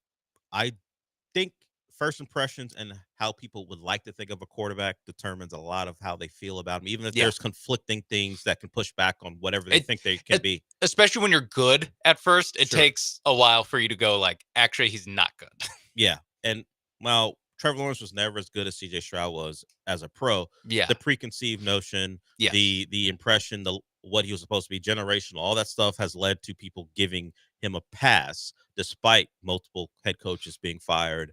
And of course, now he's on his third, and we'll see what he is with Jacksonville. I bring that up because the assumption was that CJ's just going to get his money. No matter what he asked for, he's going to get it. There are some quarterbacks who have to get into negotiations where they're not just handed a blank check and they can pretty much fill it out however they want. Of course, he's got at least a year to determine how it should go. We'll see if the Texans actually have him go into the fourth year before they actually give him a contract. The way they operate seems like it'll be after year 3. Considering what you say about him, even at his height, are you locking him into being the next guy who gets the biggest annual per year contract? Or would you be like, I need a negotiation here because I feel like the team around you has to be at a certain level, particularly offensively, for you to succeed at the highest level? So the problem is when you look at the highest paid guys, it is a lot of guys that it's like, yes, they're all the next one. They were just next it's up. like Dak Prescott, who it's like Dak Prescott and CJ Stroud. I'm like, that seems like the same-ish kind of guy. Sure. Like there's not a huge difference. Brock Purdy's like the ultimate. No one thinks that he could do it if you drop him on an average team. He just got dropped on like the best team possible when he started playing, and he got the not 60, but he got well over 50. So I think it is just like, can you get it closer to 55 than 60? Yeah, And in that context, I'd be closer to 55. He should get more than Lawrence. I like. There's no way he doesn't get more than Lawrence.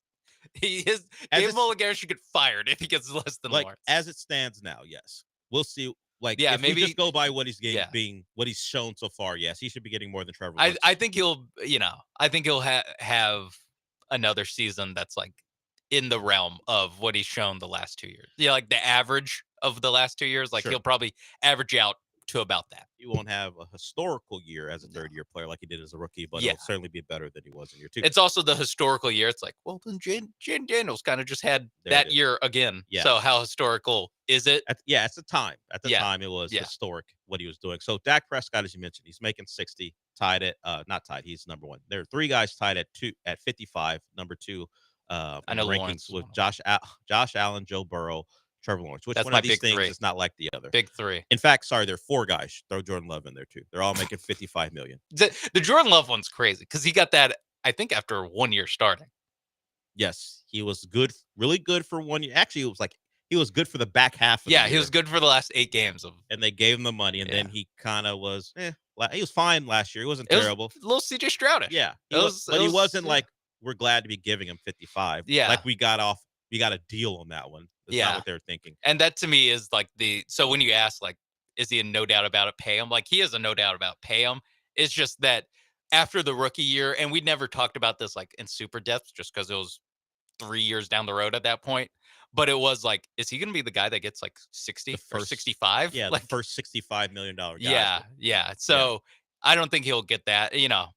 Mulligara, can't count that guy out. That guy, true. that guy, whatever I think Stroud should get, Mulligara might get him a little bit more. We'll see if the NFL and NFLPA's collusion to hiding the fact, them working together to hide the fact that the owners are colluding to not give away another fully guaranteed contract to a quarterback. Let's see if that works out for them when CJ Stroud comes up, because that might be the, Casario gave Higgins a fully guaranteed contract, the first ever to a second-round pick. Just saying, it's possible that he just goes maybe less years, but fully guaranteed, like they did with Stingley, where it's like $1 million not guaranteed, so the other 31 owners don't get mad at him. I could see that happening. Just so the reporting doesn't say fully Yes, guaranteed. like I can see something like that, because you're putting together a GM who's given guys fully guaranteed or basically fully guaranteed contracts. He also did with Daniel Hunter, and the agent who has been the only guy to ever give his quarterback a $200 million fully guaranteed contract. Those 2 guys will be negotiating the CJ Stroud deal. I think it's, I think he's going to get a lot of guaranteed money is what I'm saying. I think if there's a common ground, it's going to be less years like Stingley, more guaranteed or more percentage guaranteed. So I'm not going to ask you the unfair question of would you do it after year 2, but considering what you said, what you think of him as a player and what his ceiling is, and we believe, and sure, there's maneuvering you can do, but we believe from what we've seen that you give a quarterback a big contract, it affects other parts of your team. Because of cap implications. Would you yes give CJ a deal that hampers the way you build a team? Cap unfriendly? Just because you have to. Cap unfriendly deal? A cap unfriendly deal because of what he's done. Yeah. Would you? Yeah. Okay. Just because or what you think he will do. The Texans are like the pretty runaway favorites to win the AFC South. Yeah. And it's like, so a guy who his first 3 years starting has won the division every year. And, if you're going to win the division, you're probably going to get double-digit wins. So it's going to be a guy who's won like 30 games his first 3 years, won the division every year. It's like, I don't know, guy. Mills is still around. We could trot out Davis Mills again. So, well, the thing is, I think at the end of the day, like, there's a reason all these guys get paid. There's a reason that all these guys that have huge question marks, they all get the deal. So I think CJ Stroud is of that level of like, you obviously pay him. I agree that you pay him. I just wouldn't be me, even no matter. I'm not using the first years. Just as my impression of what I think he will be if I compare him to other quarterbacks of his talent level. I would not just immediately give Mulligetta what he wants. No, we were actually having a discussion. Let's get some Rafael Stone in Caserio. Yes, let's have an actual discussion. Rafael Stone, like, no, we're talking about this. Yeah, and while you don't want to be insulting, you would just say, hey, if we're currently only topping out of winning a bad division and winning a wild card game, I'm not going to pay you even like what Joe Burrow's making, because at least he's been to a Super Bowl and an AFC title game. Of course, Mahomes, whenever a new deal comes up from him, guys are making more than Mahomes. So whenever he wants a new deal, Mahomes is like 8th or something. It's something stupid. Yeah, I would say if I'm Mulligetta, though, you're not going to give me Joe Burrow money. Joe Burrow money is also Trevor Lawrence money. You got to give me Trevor Lawrence money. Yeah, it's tough. The Jaguars didn't do anyone who wants to negotiate any favors. They're the new Browns. They effed everyone over for 5 years. Yeah, they gave Trevor Lawrence that money. Like, and everyone's going to be like, oh, Lawrence.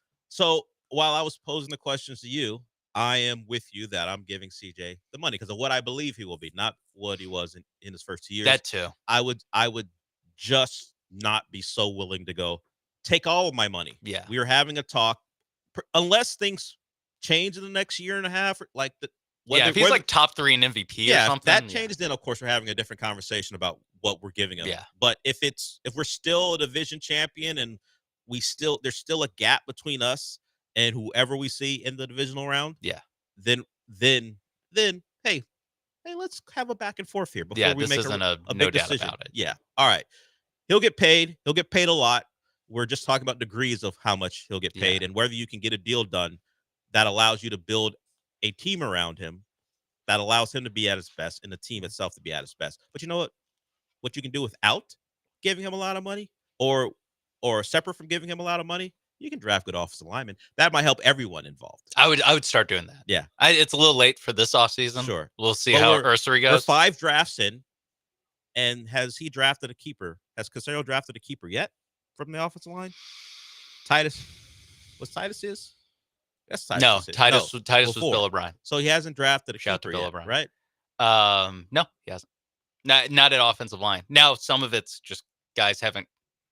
I think only his first draft, right? I guess Stingley got paid. So his first 2 drafts are actually getting paid now. Sure. And Petrie got his money. Yeah, none of the offensive line guys have gotten paid. And rightfully so. Rightfully so. And the guys that it's too soon to tell are Fisher and Ursary, I would say.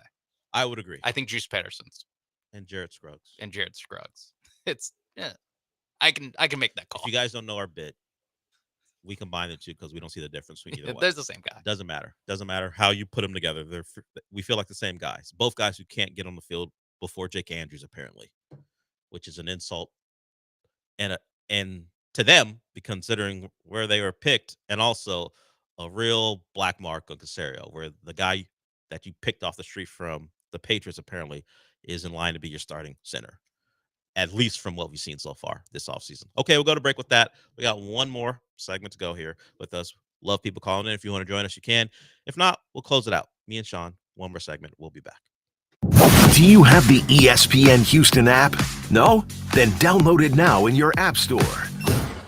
Are you or someone you know ready to jumpstart a new career? Since 1985, Samtech, the School of Automotive Machinists and Technology, has trained manual and CNC machinists, engine builders, and EFI tuners. Plus, Samtech offers an associate degree. Graduates are finding careers in the aerospace, marine, oil and gas, and performance racing industries. Samtech accepts the GI Bill, and financial aid is available for those who qualify. Start your education at full speed today. Visit samtech.edu/975. Championship teams are built with experience, skill, and teamwork, just like Pipefitters Local 211. For over 75 years, we've been representing the best in the trade across the Texas Gulf Coast. Our 4,300 union pipe fitters, welders, and HVAC techs bring the heat when it comes to quality, safety, and precision.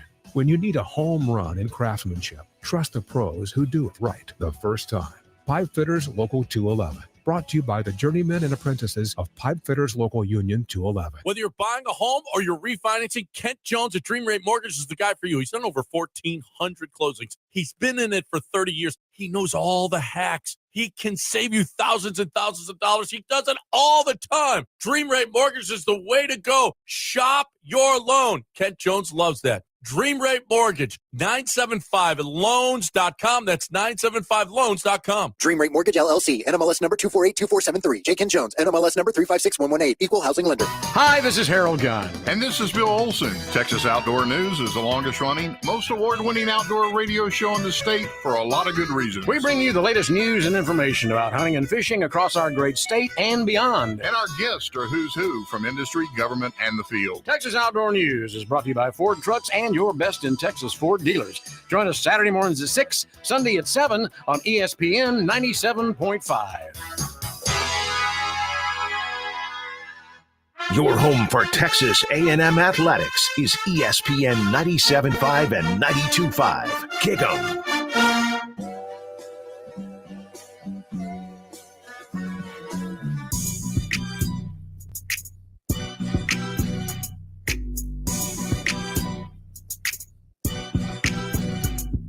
You're listening to the Del Olaleye Show on ESPN 97.5 and 92.5. Live from the Veritex Community Bank Studios, here's Del Olaleye.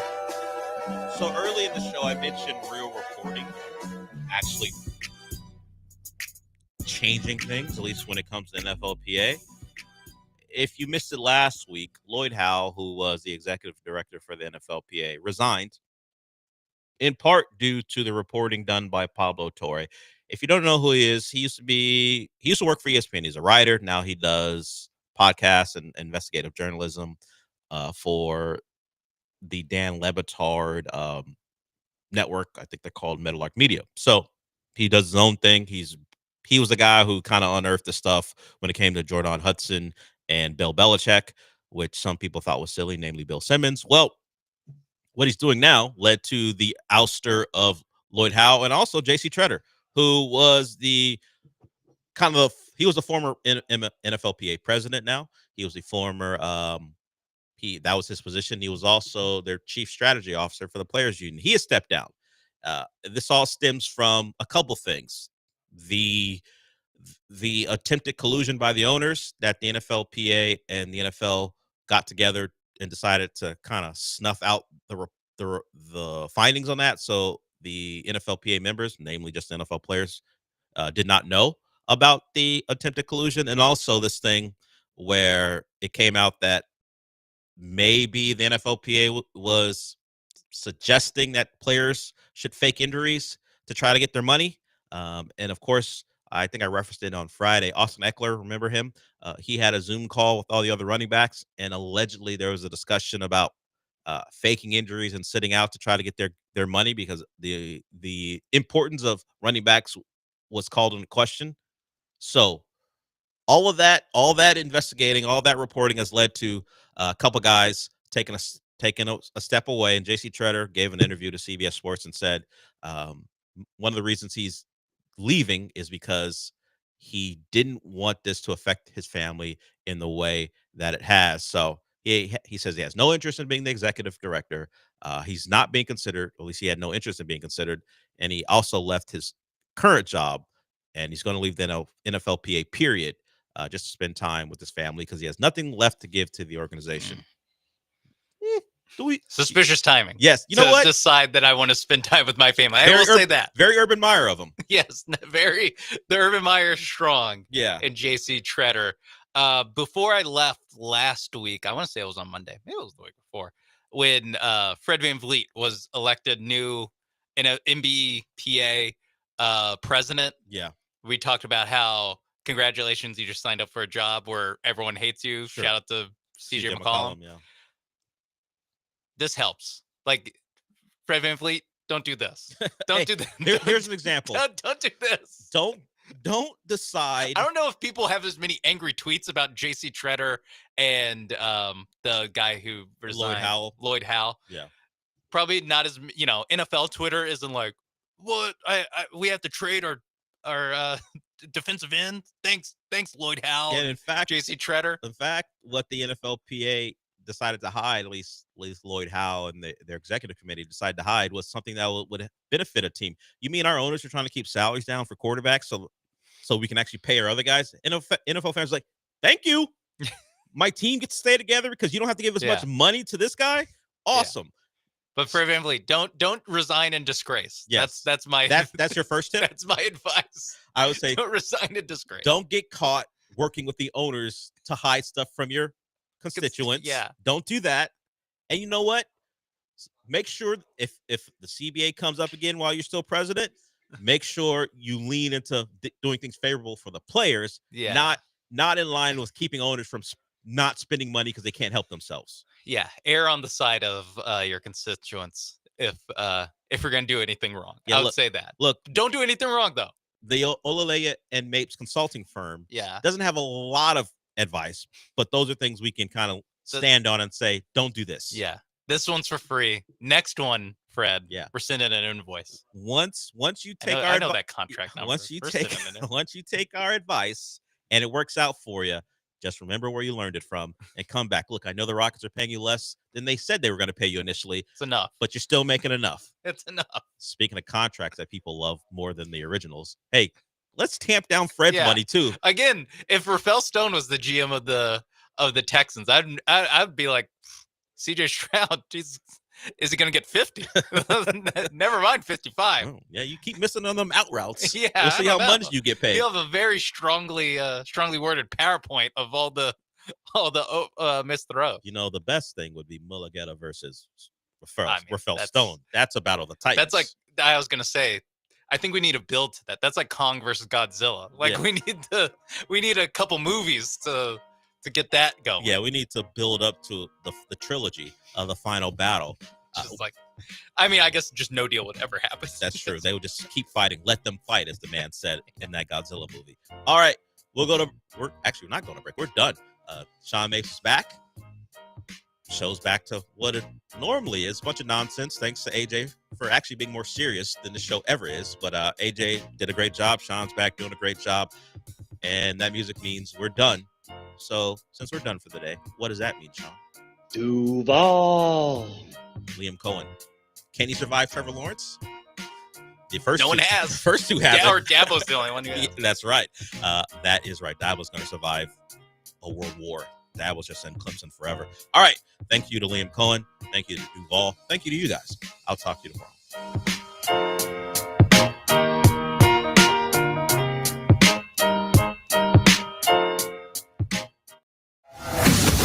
ESPN 97.5.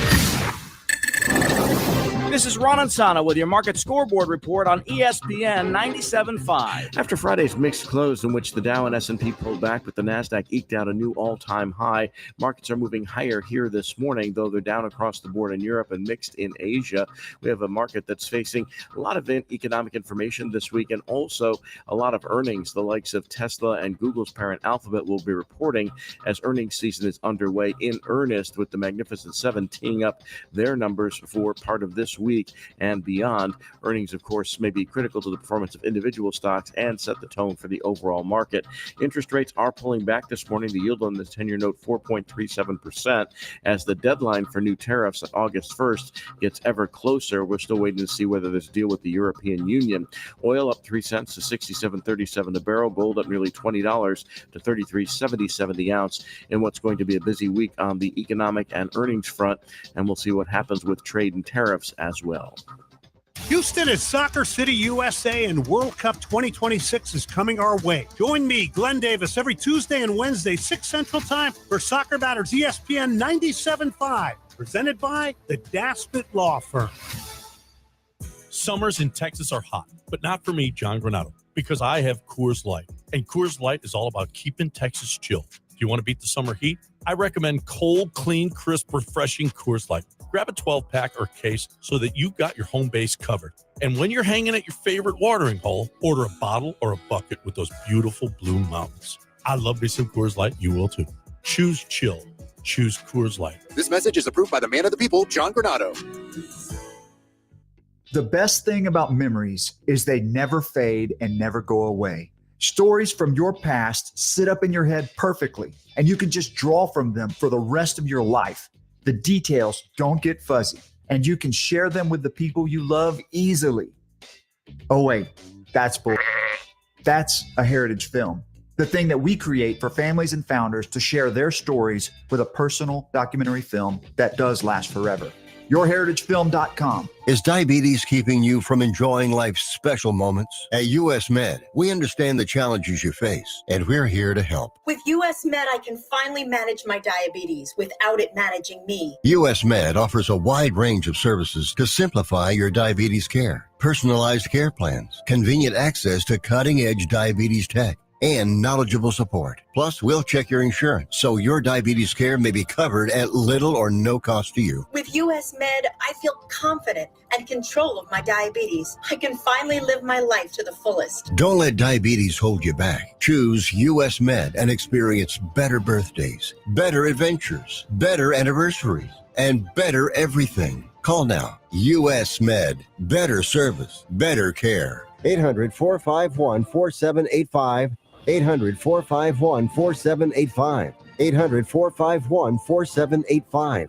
That's 800-451-4785. So we do a giveaway at GiveMeTheVin.com. Every month we're giving away $25,000 to one lucky person that sells us their car. Karen, you there? I'm here. Karen Gardner of Oceanside, California is the latest winner in GiveMeTheVin.com's big cash giveaway. What did you sell us? I sold you a 95 Impala. And what did we pay you for it? You guys gave me 18. 18 plus 25,000 because you're the winner, Karen. Oh my God, you're kidding. You could be next to get a little more, maybe a lot more. You guys are awesome. Keep it up. No purchase necessary. For official rules, go to GiveMeTheVin.com. Sell us your car. Small businesses look for banking partners who make fast and efficient decisions. Veritex Community Bank has a lending team standing by to help you navigate through the loan process. Visit veritexbank.com for more details. That's VERITEX bank.com. Member FDIC, subject to credit approval.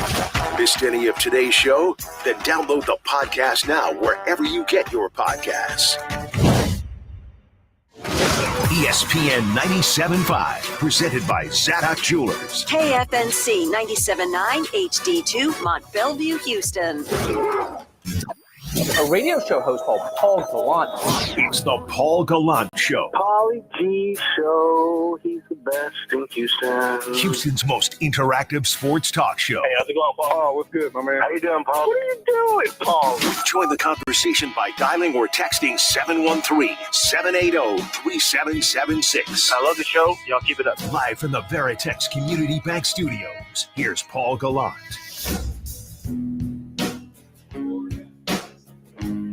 Today. There is no Paul Gallant. The Lord has put his blessings upon H-Town. Paul, I don't know if you're sick. I don't know if you're vacationing. Actually, I think you're vacationing. You put that out on X. Last week you were sick, so I guess you're healthy now. So no Paul Gallant today. I'm Will Kunkel. You can find me on X, Instagram, TikTok, my new show. Actually, same show from when I was at Fox, Kicking It with Kunkel on YouTube now. And we got a lot of guests. I know you guys aren't Yankees fans, but I had Jabba Chamberlain on the show. We talked about the Astros, same with Kurt, what's his name? Clint Hurdle, former manager in the big leagues for 17 years. And we're going to get into the Texans this week as well as training camp kicks off. We're going to get into that today as well. And please chime in on the text line. Call in as well. Love to interact with everybody out there. But let's get into the Astros because I just put a post out on X because we are entering nightmare territory for the Astros. I know they got that win. They did it in spite of Hunter Brown's poor outing. But this Houston team has to have their two top dogs pitching their best to maintain their divisional lead.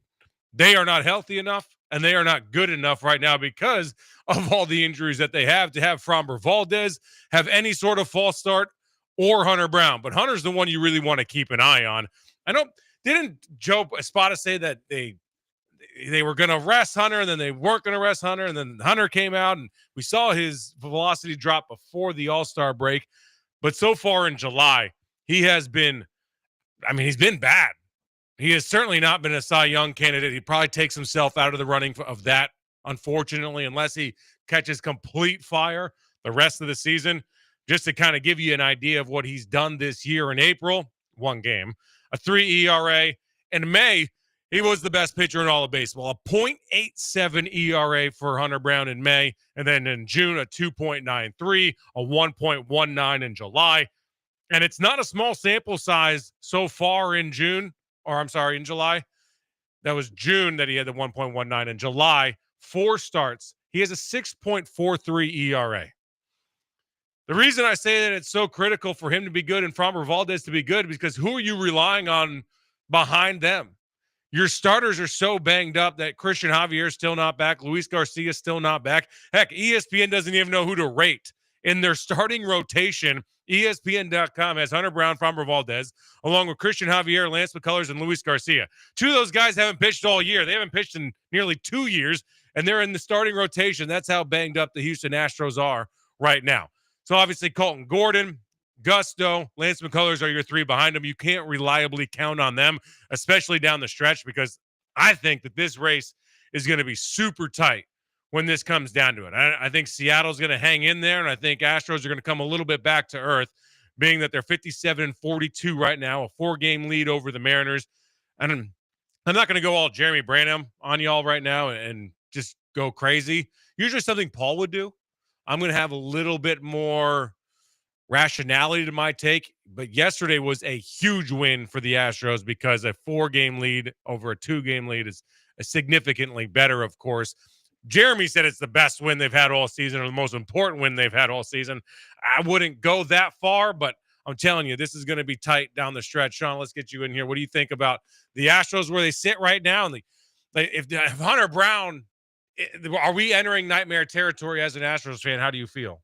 We're officially on concerned watch of every time he takes the ball, it's no longer just like, okay, we're going to get 6-7 innings of 1 earned run, maybe 2 if it's an off night earned run.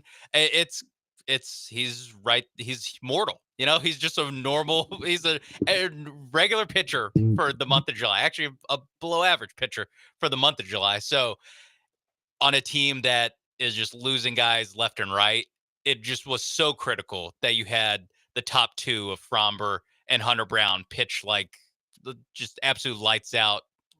Top 2, top 5, top 10 Cy Young guys. At least, like that's what. And I was saying, I've been saying this all year long because this offense and their lineup is just not as long as the best Astro teams as we remember. Like, we knew that coming into the season. I said that. So they're not going to mash you to death. They're going to have nights where they put up, like they did last night, 11 runs, fine. But for Hunter Brown to have these poor starts, you just can't afford it. And you especially can't do it against Seattle, Texas, Cleveland, and Colorado. That's especially bad for various reasons. The 2 teams chasing you in the division, and then one team who is on pace to be one of the worst teams of all time. That's a bad mix to have. A slump, and you're 100% right that there's not if there's any slack from Hunter Brown pre-July to what he's shown in July, that slack can't get picked up by the current state of the Astros lineup, just with how guys are dropping like flies, and it can't be picked up the slack can't get picked up by who's left remaining in this starting rotation, because those guys have already dropped like flies. We're actually closer to them coming back than they are. And that's where they're in the rehab process. But yeah, this team was built on having 2 absolutely stud aces and getting just enough from the other 3 starters in their rotation at any given time to win games 3-1, to win games 4-2.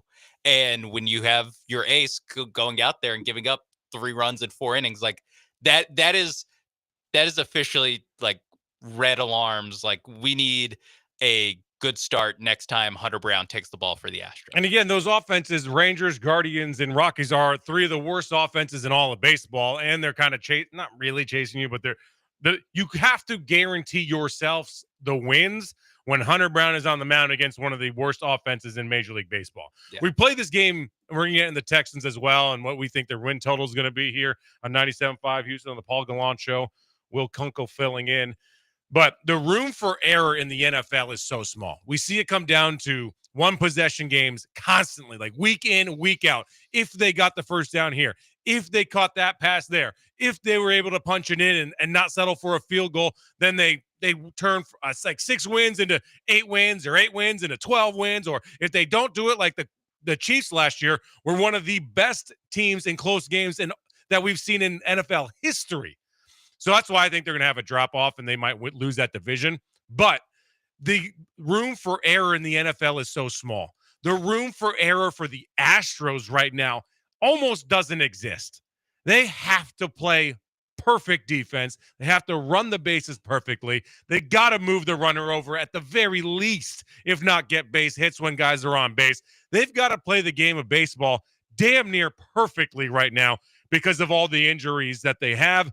And that's why you can't live with Hunter Brown having to be great and Framber Valdez having to be great every single night. It's just not fair to them. It's not fair to the rest of the team that if they're not of Cy Young category, then you just don't have a chance. And that's why that win, though, is so big to get the win despite Hunter Brown having a bad season. But you also can't ignore the fact that Hunter Brown hasn't been good through July and just say, hey, we won the game. Job well done. I mean, that's just not a job well done. 4 innings pitched, 3 earned runs, because you tax your bullpen. And if the other guys behind them can't eat up innings, which you can't expect them to do, it's not fair if these guys haven't even been in the big leagues long enough to expect that your room for error, the margin of error is so small that they're playing with such fire and there's so much baseball left. And thankfully they're on the road against the Diamondbacks tonight, a bad baseball team. But what do you count on from Colton Gordon? And then Lance McCullers is going to start the final game of this series, and then Brandon Walter in the middle. So I'm curious how you guys feel as fans. Call in, text, and Sean, what's that number? 713-780-3776 is the number to call in. Talk to Will. Write that down. Yeah, I got to write that down. And get not the most here. Interactive show in Houston without Paul. But we're aiming to get close. Is it the most interactive because Paul says wild things, or why do you think it's the most interactive? Just because Paul's insane? Well, yes. Also self-proclaimed. It's a self-proclaimed title. No one's like ran the data on that. You can't give yourself a nickname. You can't call yourself the big animal, the big elk, or something like that. But I'm curious what you guys think, because we're entering a situation, and I wonder if Hunter Brown has something wrong with him because we've seen his velocity drop his last handful of starts. Do you sit him down? Like, do you rest him for a stretch and hope to God and say a little prayer and light those incense that he gets healthy by the time you really, truly need him down the stretch? Because I think we've sailed past the point that they're going to run away with this division. What they did in the first half was insane. I don't know how they did it. We all talked about it. All talk radio, all the television, all the podcasts. We all tried to figure this thing out, how they were doing what they were doing, especially coming off of that Dodgers series. And the biggest difference between the Astros and the Dodgers is that the Astros have been pitching well.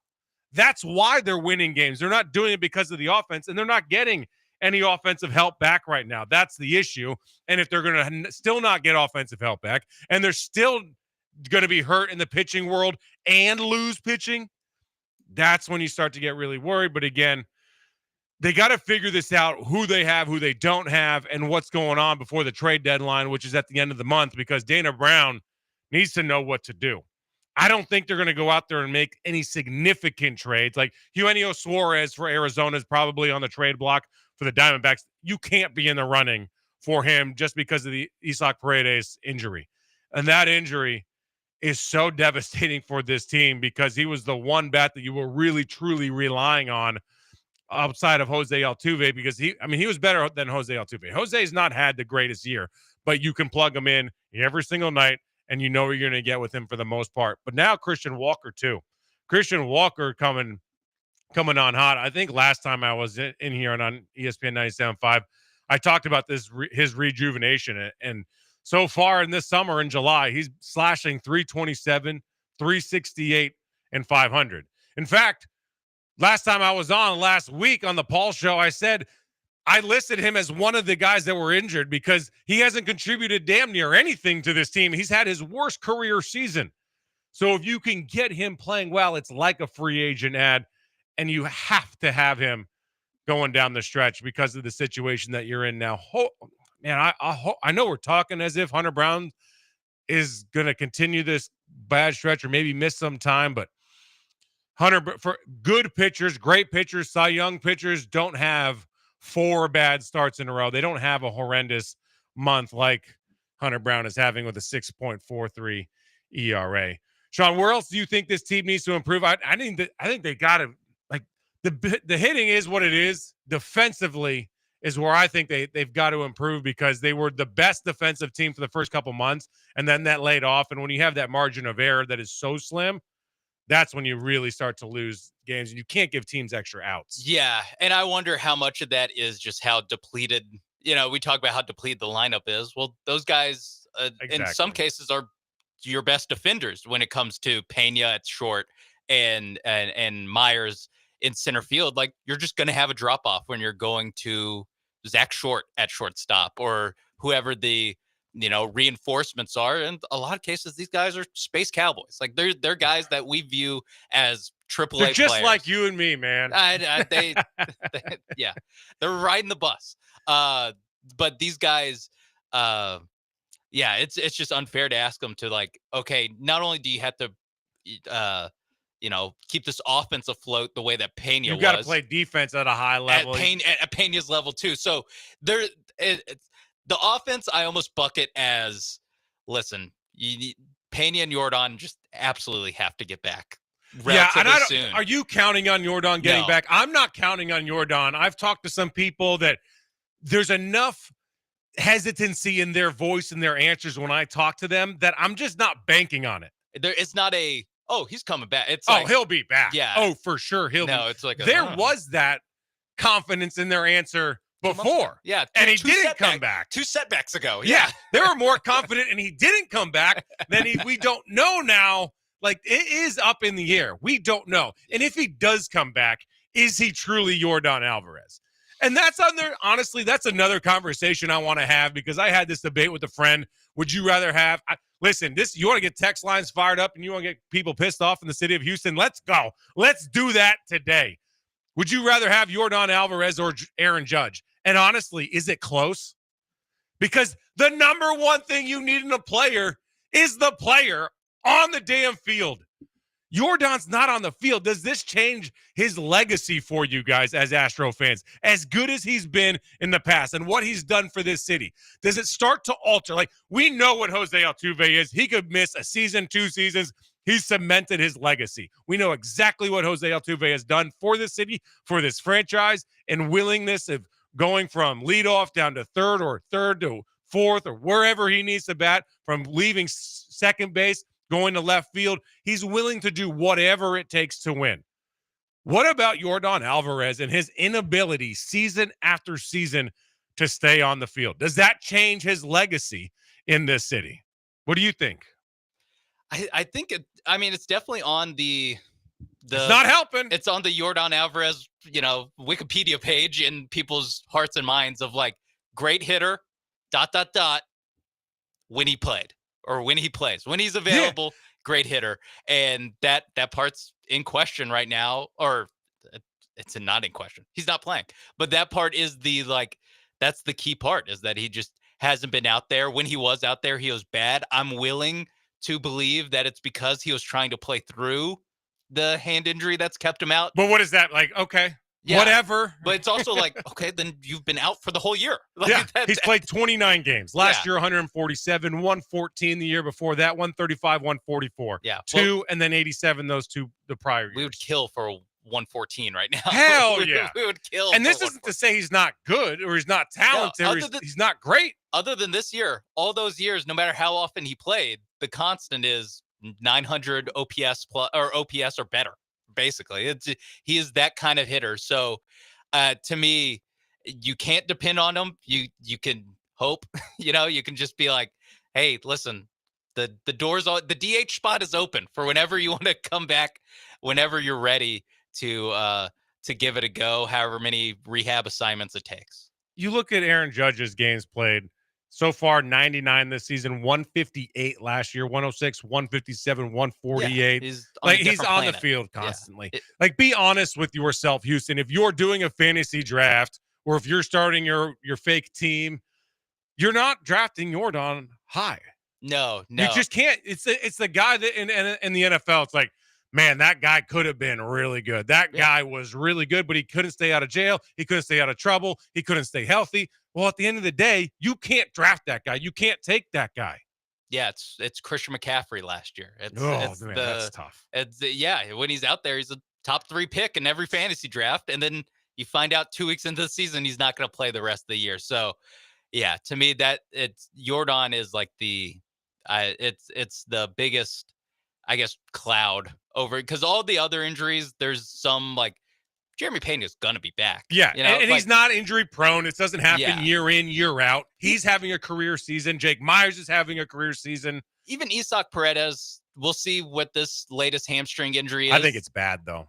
Judging by the tone of all the people that are normally, and when I say all the people, I mean Joe Espada and Dana Brown, who are very positive on every injury, them being like, it's a tough one. We're not expecting him back at immediate IL, where normally they let it sit for 3 days for some reason.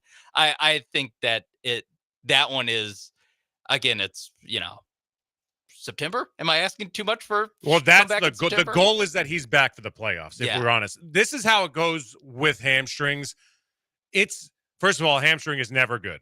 And remember the Nico Collins, when he pulled his hamstring, or any guy that pulls his hamstring in baseball, kind of what happens is you feel the tweak and you're like, and you kind of jog on the sidelines. You have the trainer look at it. You stretch it a little bit. You go into the tent, get it looked at a little bit. You're not really sure. You go back, maybe get some imaging done if you have to, but probably don't even do that in the middle of a game, and kind of look at it while you're standing around first base or on the sideline if it's the NFL. Like, I'm not sure. And then you kind of learn, grade 1, grade 2, maybe a week or 2 out. Let's just kind of play this smart. There was none of that. No. There was no like, man, I think I can stay in. Let me figure it. It was, damn, like pulled up.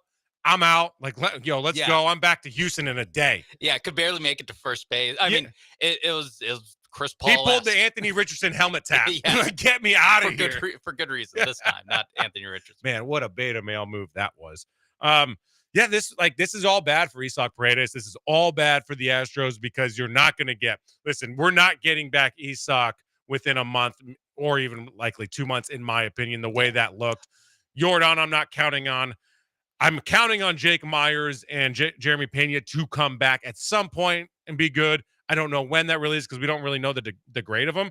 But Jake Myers, obviously, his answer was terrifying. Yeah. When he said, do I have to answer how bad my calf is? Do I have to answer that?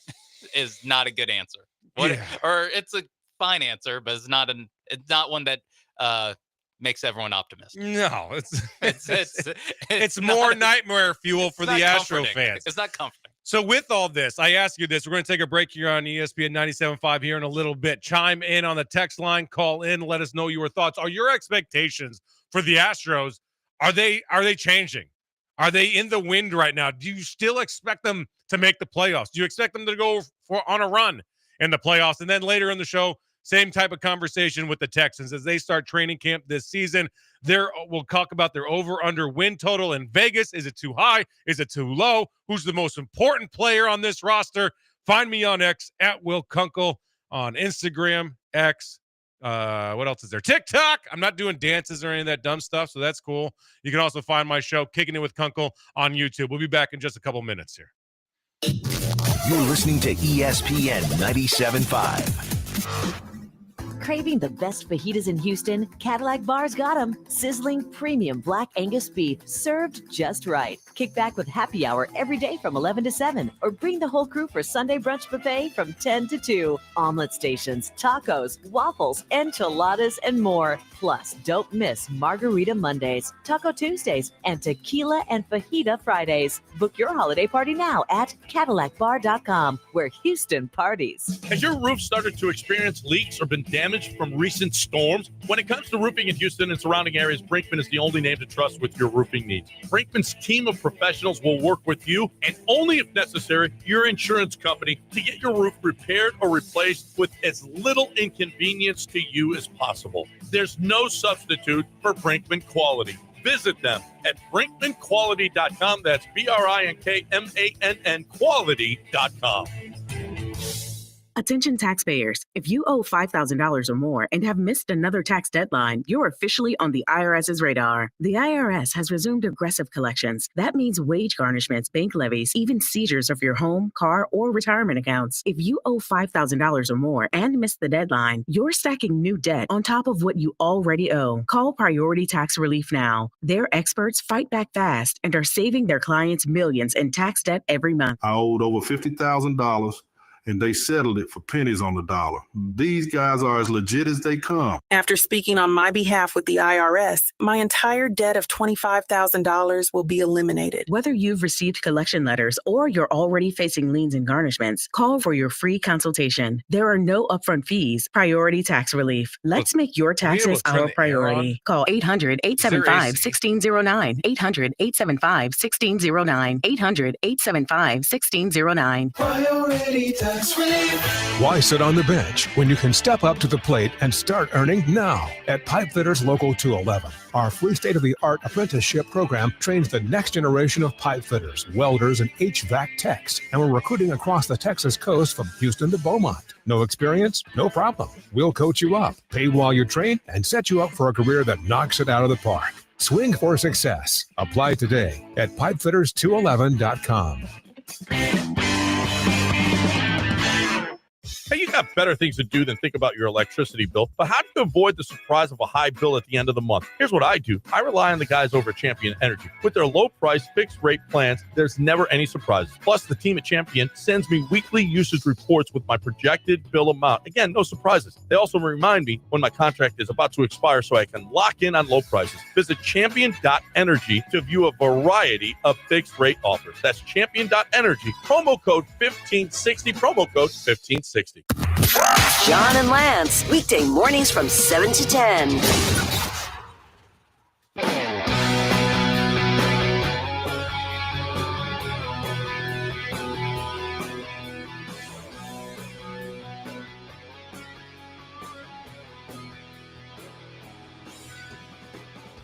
You're listening to the Paul Gallant Show. On ESPN 97.5 and 92.5. Live from the Veritex Community Bank Studios, here's Paul Gallant. No, folks, no Paul Gallant today. Paul is out nude sunbathing all day. You see him, get a picture, send it in, let us know. We'll retweet it. We'll put it out there. Get involved today, though. The HR&P listener line, 713-780-3776. Will Kunkel here, filling in, formerly of Fox Houston, now doing my own show on YouTube, Kicking It with Kunkel. You can find me on X, TikTok, and Instagram. Just type in Kunkel, Kunkel.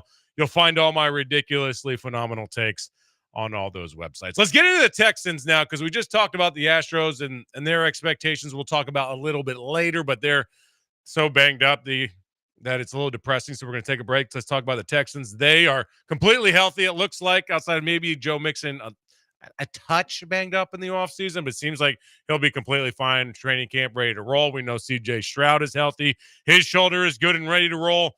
As training camp starts this week, we will talk to Texans general manager Nick Caserio on Wednesday morning, right? Wednesday? What would it be, the 21st, 22nd, 23rd? 23rd is Wednesday. 23rd, yeah. Wednesday morning, followed by practice, then some players as well. So Las Vegas, our friends out in the desert, have the Texans over-under at 9.5 wins.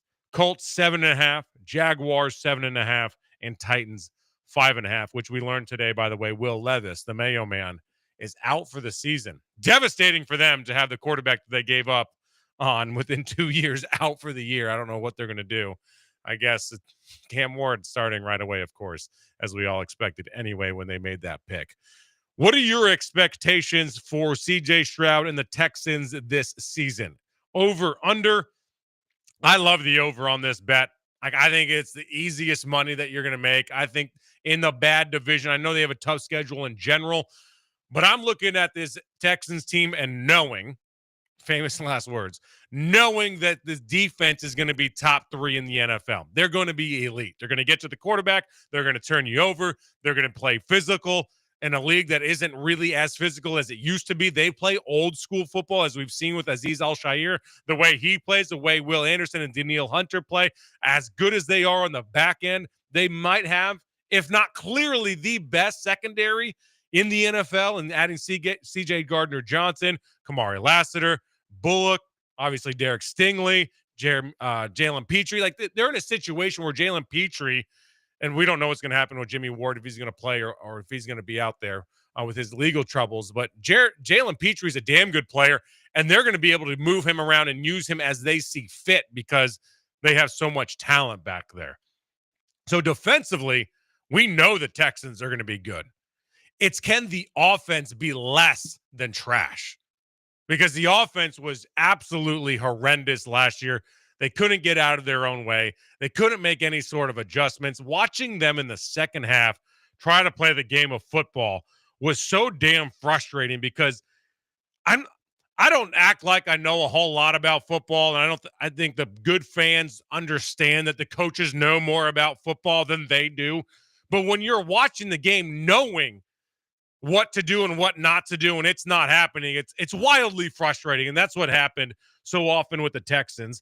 And then talking to the guys in the offseason this year during mini camp and OTAs, and Nico Collins comes out, Xavier Hutchinson comes out, someone else came out, I can't remember who it was, but when we talked to them, they all said, what's going to be the biggest difference, or what's going to change, or what's Nick Caley good for, what's he known for, what have you seen so far with this guy? And they all say the same thing, which is insane, that they're going to be in the right spots to make plays this year. Like, how is that such a problem at the highest level of football that you couldn't even put your players in the position to succeed last season? That was the biggest problem with the Texans. So if they can just get out of their own way and put their guys in position to have success and just count on them to go out and be good football players, that's the biggest question mark with this team. Can the offense go out there? Can they block? Can they protect C.J. Stroud? Because we saw C.J. Stroud regress last season. I know it's not fun to talk about in the city. I know people don't like it, but it's reality. It is what it is. He regressed. He wasn't nearly as good. In 17 games, he threw for 3,700 yards. That's 2 more games than he played his rookie season. It's 400 fewer yards that he threw for. He threw for 3 fewer touchdowns. He threw for a handful more interceptions. He got sacked like crazy. It was so bad. It was embarrassing. It changed his entire game because the offensive line was that bad. My biggest question with this team offensively, outside of like getting in position and just getting out of your own way, is who's catching passes? We know Nico Collins is an elite wide receiver in the NFL. We know what he's going to do, but how many games can we count on him, honestly? Is Dalton Schultz going to not suck? Like, Dalton was allergic to contact last year. He dropped several balls. I don't know if he was healthy or not. We never found anything out, like, after the fact that, like, oh, hey, like, all right, that kind of explains some things. He's got to be the player that they thought they were getting when they signed him. He's got to be a playmaker in the red zone. He's got to be a playmaker over the middle. And with this offense, he's got to be willing to block. You have to be willing to move bodies for the Texans. We went into last year saying, 5-headed monster. We got Stephon Diggs. We got Joe Mixon, C.J. Stroud, Nico Collins, Dalton Schultz, 5-headed monster, baby. And those aren't our words. That's not the media hype. Those aren't the fans being delusional. That was C.J. Stroud. That's what he called this offense. Now, you still had all those guys, and still all those guys were good, including Tank Dell. But they were so bad they couldn't get out of their own way. Bobby Slowick didn't know how the hell to adapt, and which is something I still can't wrap my head around because it worked year one for an entire season. And then all of a sudden, the entire NFL is like, oh, I think this guy's got like a one-trick pony type of situation, and he can't make any adjustments. It's kind of interesting. But who's going to catch passes when Nico, frankly, inevitably, is going to miss 2, 3, 4, 5 games? Are we counting on Jaden Higgins and Jalen Knoll to come in as rookies and catch 50, 60, 70 balls, go for 800 yards, 3, 4, 5 touchdowns. I don't think that's fair. So who's going to catch balls? Who's going to be open? Who's going to be the playmaker when Nico Collins goes down? How much can you rely on Joe Mixon? And I think that's why Nick Chubb is such a big addition to this team, because Joe Mixon, by the way, can we get the dude on the field on third down? He wasn't on the field in the most critical portions of the game last season for whatever reason. That's got to change. But this is a run-first offense. It is no longer pass-first. We're going to pass all over the yard, and then we're going to run it down your throats. This has kind of turned into historically what the NFL has been, that if you have a defensive-minded coach and a strong defense, you are a ground-and-pound offensive team, and then you play smash-mouth football on both sides of the ball. It was kind of an anomaly last year with DeMeco Ryans as your head coach, a defensive-minded head coach, a strong-ass defense, and then a weak, high-flying, fast-paced, high-scoring offense was the expectation. It obviously never came to that. Now, kudos to the guys that did make the decision that, listen, we need to run the ball. We can't protect CJ. We can't protect them long enough to get anybody open. We can't throw downfield. If we don't have Nico Collins, and then we lose Tank Down, then we lose Steph Diggs, we can't adapt and we can't adjust. Now, the problem is Joe Mixon ran for about 1,000 yards every game and gained about 100 yards in the book. He was cutting left and right, east and west so often. His jump cuts were exhausting to watch. But this is a run-first offense.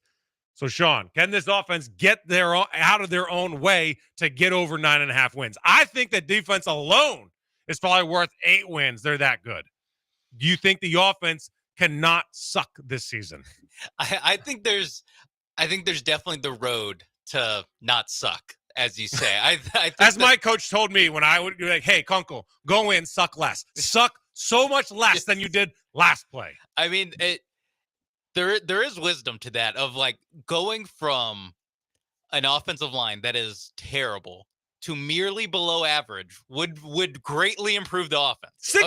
Wildly. Like just going from whatever, 28th, whatever you want to rank the Texans offensive line specifically last year, if they just merely get up to 20, that opens so many doors for this offense, and honestly takes it to the level of, this is a team that I can't see actually competing in the divisional round in a serious way. Saturday at 3, so you're there. Well, that's the wild card, and I'm penciling that one in. I'm penciling. That's the pass go to collect $200 on Monopoly is the Saturday, either on Peacock or on ESPN game. But I think that's the floor. That's why I feel very comfortable going over, because in this very weak division, 10 games is going to win you the division. I think they're going to win the division. So I think you have 6 games against the AFC South.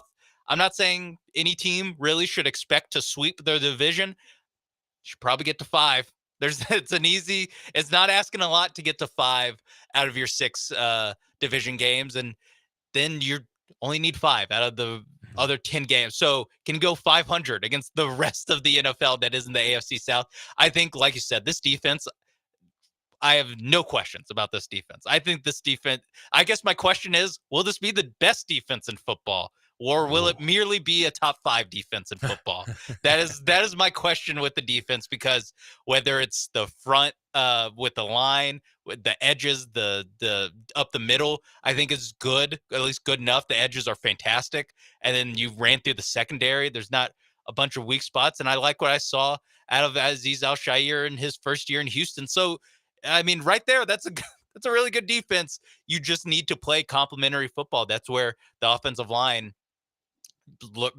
either coming together. That's what they're selling us on, is that, yes, this is a less talented group without Laramie Tunsil, but the power of friendship, the power of coaching, the power of the Patriots way of Caley, who is a tight ends coach in New England, and Popovich, who is an assistant offensive line coach in New England, that is going to get this offense moving in the right direction. That's why I agree with you. I think this team should be more of a run-first team, or at least a run to set up the pass team, as opposed to a pass to set up the run team, because you have 2 good running backs. And if your offensive line isn't going to be good, and I'm kind of closing the book on good. I'm merely looking for confident. average. Just keep your head above water. Like be able to keep your head above water. Allow CJ to go back and go through his progressions at least once. At least one. I'm not asking that he goes left to right, back to left. Yeah. God forbid he's allowed and able to do that. Yeah. Just go back there. He doesn't have to speed up. Yeah, like hit your back foot, take your weight off, go through your progression, see your dump down guy versus going up back there and wanting to throw up on your damn selves because you're just being pounded right into the ground right away. Like this, they allowed 54 sacks last season. 54 sacks. Not good at all. Stroud was sacked 52 of those times, which means Davis Mills had an honorary 2 sacks from the offensive line. Just as a tip. But the pleasure doing business with you, Davis. Yeah, it's an honor working with this offensive line, guys. Thanks. But, if I'm saying that this offensive line is probably going to top out at average or below average, I think it's easier for a below average offensive line to be a good run blocking line than it is a pass blocking line. That's just talk to any offensive lineman, any former offensive lineman. It's easier going forward than it is backwards. It's really as simple as that. It's easier being the aggressor and going out to hit someone than it is backing up and trying to block, especially these defensive ends that are absolute freaks across the NFL. And so in that way, it's, hey, just try to run the ball. You have Mixon, you have Chubb, 2 very good running backs in this league, and then set up the play action to try to get the defense on their back foot, to try to just it is just gaming the system to get a little bit more protection for your guy, or for CJ Stroud, who is your franchise. That is the key for them, not to go over 9.5, but to go into, we can talk ourselves into them beating the Chiefs, the Bills, the Ravens, when it actually matters in January. I think there's 2 different discussions to have here with the Texans. One, are they going to be over 9.5? I'm a firm yes. I put my money with where my mouth is on that. I think that they get to at least 10 wins throughout the regular season. The second question and the conversation is, okay, so what does that mean? Does that put them in the conversation for the playoffs? Yes, obviously, by definition, in the playoffs. Okay, so where in the playoffs do they fall? Are they in the tier with the Ravens and the Eagles and the Chiefs and the teams that we know that will be the Bills, that will be competing for the Super Bowl? Are they in that conversation with the Lions? I don't think that they are right now. Yeah. Not going into training camp. We don't know that. I think they're the best, or not the best. They're the best second-tier team in the league. They're in that second tier. They're as good as you can get in that second tier. With that, I mean, I think you just have to obviously tip your cap to the Chiefs. Just, hey, when they stop making Super Bowls every year, that's when they'll be out of tier 1. Bills, when they stop giving the Chiefs the best game of the season every year, that's when they'll be out of tier 1. Ravens, they were there. Mark Andrews dropped the ball that should have taken that monkey off Lamar Jackson's back. He should have been there, not Josh Allen. The Ravens should have been there. The Ravens are a team that can't get over the hump. The Texans can't get over the Ravens. So that's why I feel comfortable putting if you want to say they're in tier 2 and then there's another tier that the Texans are in, I think that's overthinking it.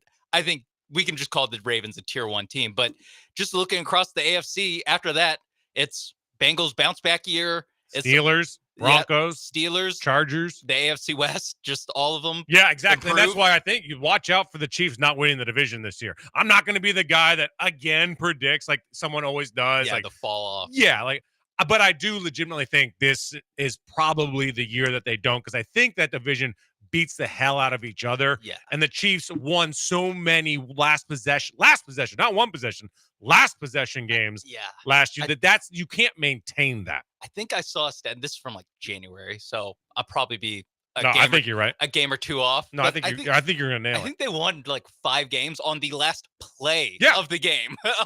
And you don't maintain that. That doesn't happen. Yeah.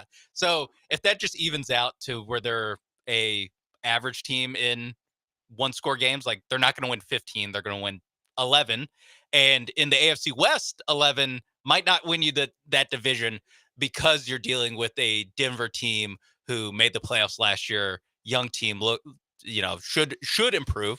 You're talking about a Chargers team year 2 with Harbaugh, who is pretty good at this coaching football thing. He's figured it out. Yeah, and the Vegas Raiders, who got Geno Smith, improved their offense with Smith and Ginty and bringing in Pete Carroll, have Chip Kelly. Yeah, I'm not the putting them plays. in this conversation just because of their uniform and the Raiders and they're just always bad. Yes. But yeah, they got better. Yeah, they got better. They're not a they would be They're not a laughing stock yet. They'd be by far the second best team in the AFC South. Oh boy. They'd be clearly the best team in the AFC South. But Second this, best team. this goes to something that I like to talk about and say all the time because casual fans, and I don't know where this saying came from, honestly, but defense wins championships is such BS. It's such malarkey. Good defenses don't win championships. Good teams win championships. Yeah. So it took an entire team for the Ravens to get where they are. Like Mark Andrews dropped that one ball and they weren't able to do it. The Chiefs don't have their offense isn't good during the regular season. They just weren't good last year. Their defense is what carried them. But in the playoffs, their offense was good enough. It was able to be good enough to fill out that proverbial pie chart to become good. The Bills obviously have a very good offense. They have a good enough defense. They get the Texans have everything that you need in a defense. The question is, do they have that Ravens defense that they had with Ray Lewis to where your offense really doesn't even have to be that good? They just have to truly be good enough, like 10% of the pie. That same thing with the Bears back in the day. And like those types of defenses. Is that defense good enough? I don't know that it is. No, because you're talking about historically best defenses of NFL history, and you're talking about that Ravens team 25 years ago. It's kind of a different league now. 100%. Where you can't just, hey, Trent Dilfer, don't turn the ball over. And a lot of times the defense will score enough to win the game. Yeah, Ed Reed will do all the touchdowns. Trent's job wasn't to score the ball. His job was to get it far enough to where they could punt and pin. Yes. That was his job. Or the Buccaneers, Brad Johnson, just drive the ball far enough to where we can punt it, pin it. The defense will do the rest. You just don't lose us the game. That's not where the Texans are. No. The Texans aren't at a spot where C.J. Stroud needs to go out there and just not lose the game. Also, I think C.J. Stroud is significantly better than Trent Dilfer, than Brad Johnson, than those type of quarterbacks that relied entirely on their defense. And I think the offense has the ability to launch them into that tier 1 by week 12 or 13. We're going to learn. Like right now, going into training camp, this is a defensive-led team. It is all about the defense, and the Texans' offense just has to get out of their own way. They can't be a detriment to this team. Too often, the Texans were a detriment to this team, and that's why they lost games. They couldn't even drive the ball far enough. They couldn't even drive the ball far enough to punt the ball and pin the ball because the defense had short fields so often last year. I was saying this on Paul Gallant show last week. If someone wanted to do a deep dive, if you're really bored and have no life, go to my tweets at Will Kunkel V and find a game day. Every game day by halftime, I would break down, and then I would do it again at the end of the game. I would break down how many 3-and-outs the Texans would have. The amount of 3-and-outs and short fields that the defense had to cover up for the offense was crazy. Yeah. It became maddening and embarrassing to watch because you're just putting your defense in such a bad position, and they were so good all the time. You can't live that way for an entire season, as we saw. They should have had more than 10. They were at that Packers game was embarrassing. The Jaguars game that they won at home was embarrassing. There was a handful of games Detroit. Off top of my head. Detroit, my God. The Detroit game is disgusting. How does your defense turn in one of the greatest performances in NFL history and your offense just throws up on themselves constantly? Yeah, you get 5 interceptions. You get the other team's quarterback to throw 5 interceptions, and you don't win that game. It's going back to those other defenses that we talked about. I honestly think the biggest difference is the complementary football aspect of it. Of just like you said, run the ball, move the chains, shorten the game. Yeah.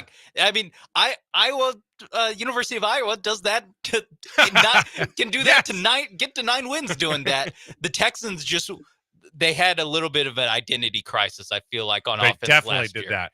where they thought of themselves as a high-flying offense, and they could not execute that. They needed to be a run-first outfit. I hope and I think that they will have learned their lesson this year, and I believe Nick Haley will walk into this season, his first as the play caller for this team, with that understanding of, hey, this defense on it's really like classic when a great defensive coordinator becomes a head coach. They mold their team in a way that the Texans are molded. Just the Texans didn't agree. Bobby Sloak didn't agree with that. The actual execution was so bad last year that, like you said, they just needed to not suck less. So that's what's so crazy. Houston Texans offense suck less. Houston, yeah. Welcome to Texans football. Our offense will suck less. Let's see if they put up that banner at training camp this week. I want to get to a comment on the YouTube stream here. Daryl Lewing says trading Tunsil going to get people fired. Man, that clown talking is a fool. I'm sure he's talking about me. Yeah, 50-50. It's either you or me. Yeah. Dude, Laramie Tunsil was the best offensive lineman on that roster. We all know that. We all get that. Laramie Tunsil also had no interest in run blocking, playing a physical brand of football. He had no interest in coming to training camp or practicing throughout the week in the middle of the season.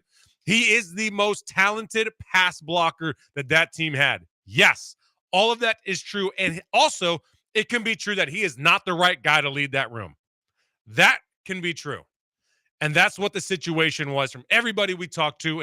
And D'Amico Ryans talked about this ad nauseum, that they wanted to change the culture in the offensive line room this offseason.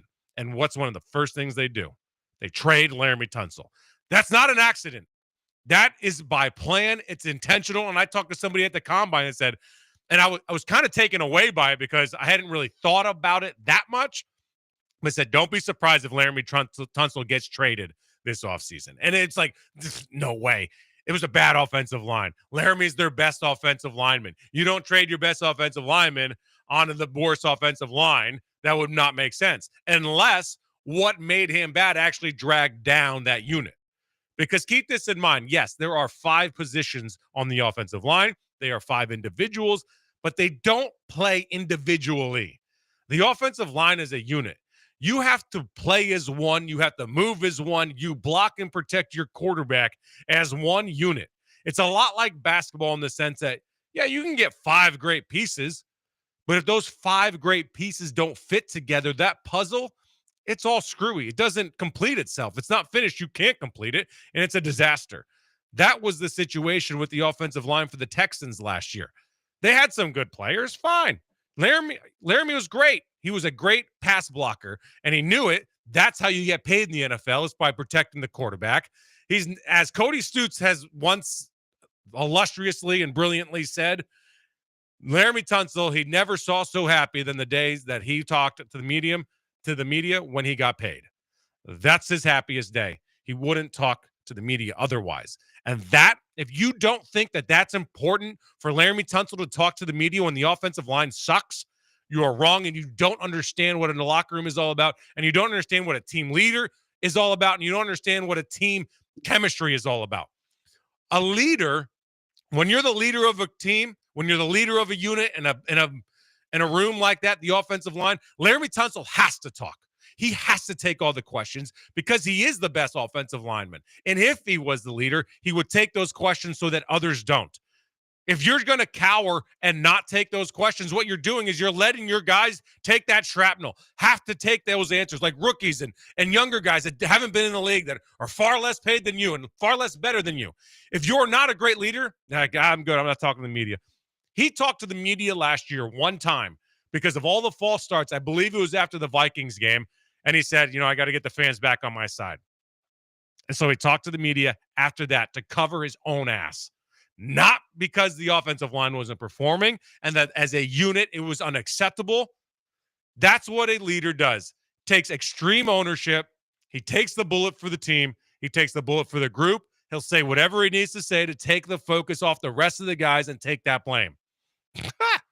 That never happened with Laramie Tunsil. And that's why, despite him being your best offensive lineman talent-wise last year, it is an addition by subtraction.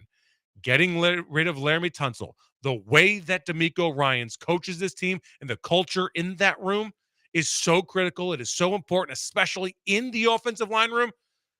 This offensive line, I believe, will be better even though they got less talented with Laramie Tunsil. Now, this will pan out, and we will find out together whether this offensive line is better or worse. I promise you they'll be better, though. That's my bet. Let me know what you think. Am I talking out of my tuchus? 713-780-3776. 713-780-3776.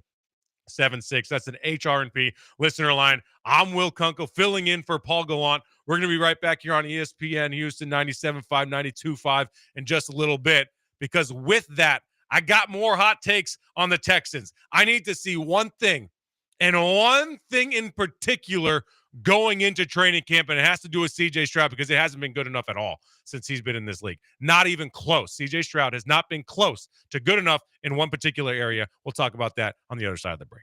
ESPN 97.5.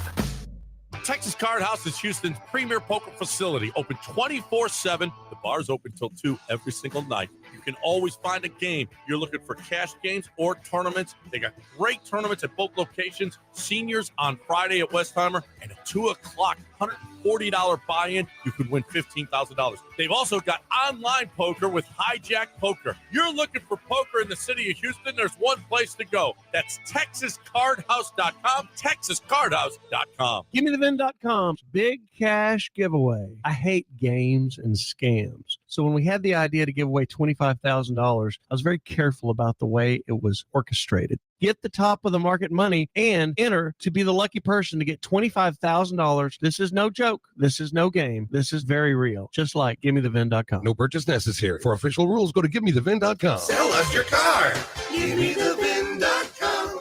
So easy you can do it in your underwear. O'Reilly.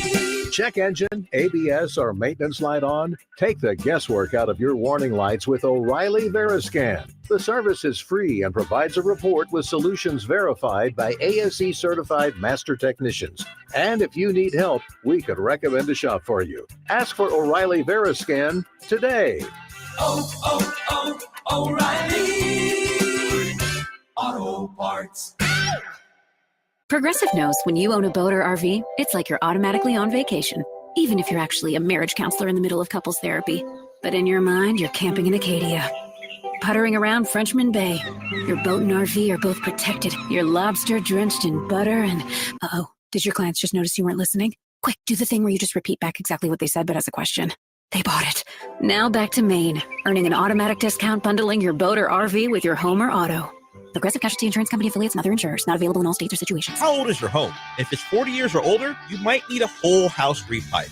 Old pipes leak and corrode. This can damage your home and give you crappy quality water. Plus, old pipes can burst in freezing temperatures. You need Aqueduct Plumbing. They'll repipe a 1-story, 2-bath home for only $5,500. Even if your home is larger, they have great pricing. Aqueduct has done thousands of repipes. Visit aqueductplumbingcompany.com or call 281-488-6238. That's 281-488-6238. Is diabetes keeping you from enjoying life's special moments? At US Med, we understand the challenges you face, and we're here to help. With US Med, I can finally manage my diabetes without it managing me. US Med offers a wide range of services to simplify your diabetes care. Personalized care plans, convenient access to cutting-edge diabetes tech, and knowledgeable support. Plus, we'll check your insurance so your diabetes care may be covered at little or no cost to you. With US Med, I feel confident and control of my diabetes. I can finally live my life to the fullest. Don't let diabetes hold you back. Choose US Med and experience better birthdays, better adventures, better anniversaries,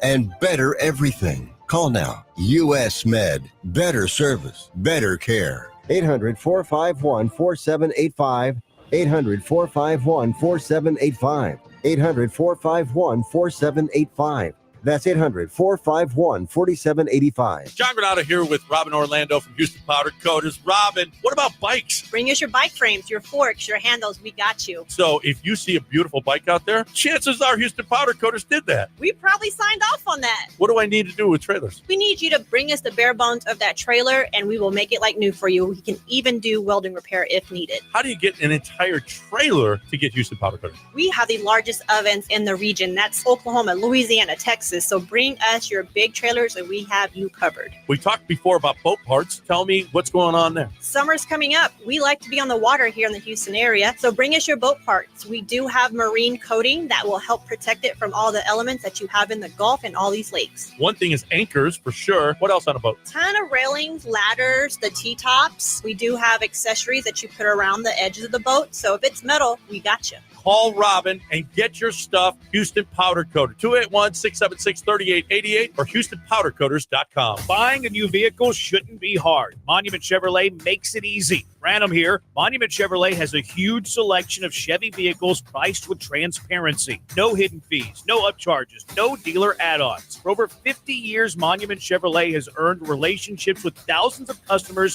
doing business this way. For new and used cars, fleet sales, and service, visit Monument Chevrolet in Pasadena, right off 225 and Beltway 8, and monumentchevrolet.com. Chevrolet, together, let's drive. When it comes to accidental injury cases in Harris County, there's one law firm that files nearly 3 times as many cases than any other firm. That's Daspit Law Firm.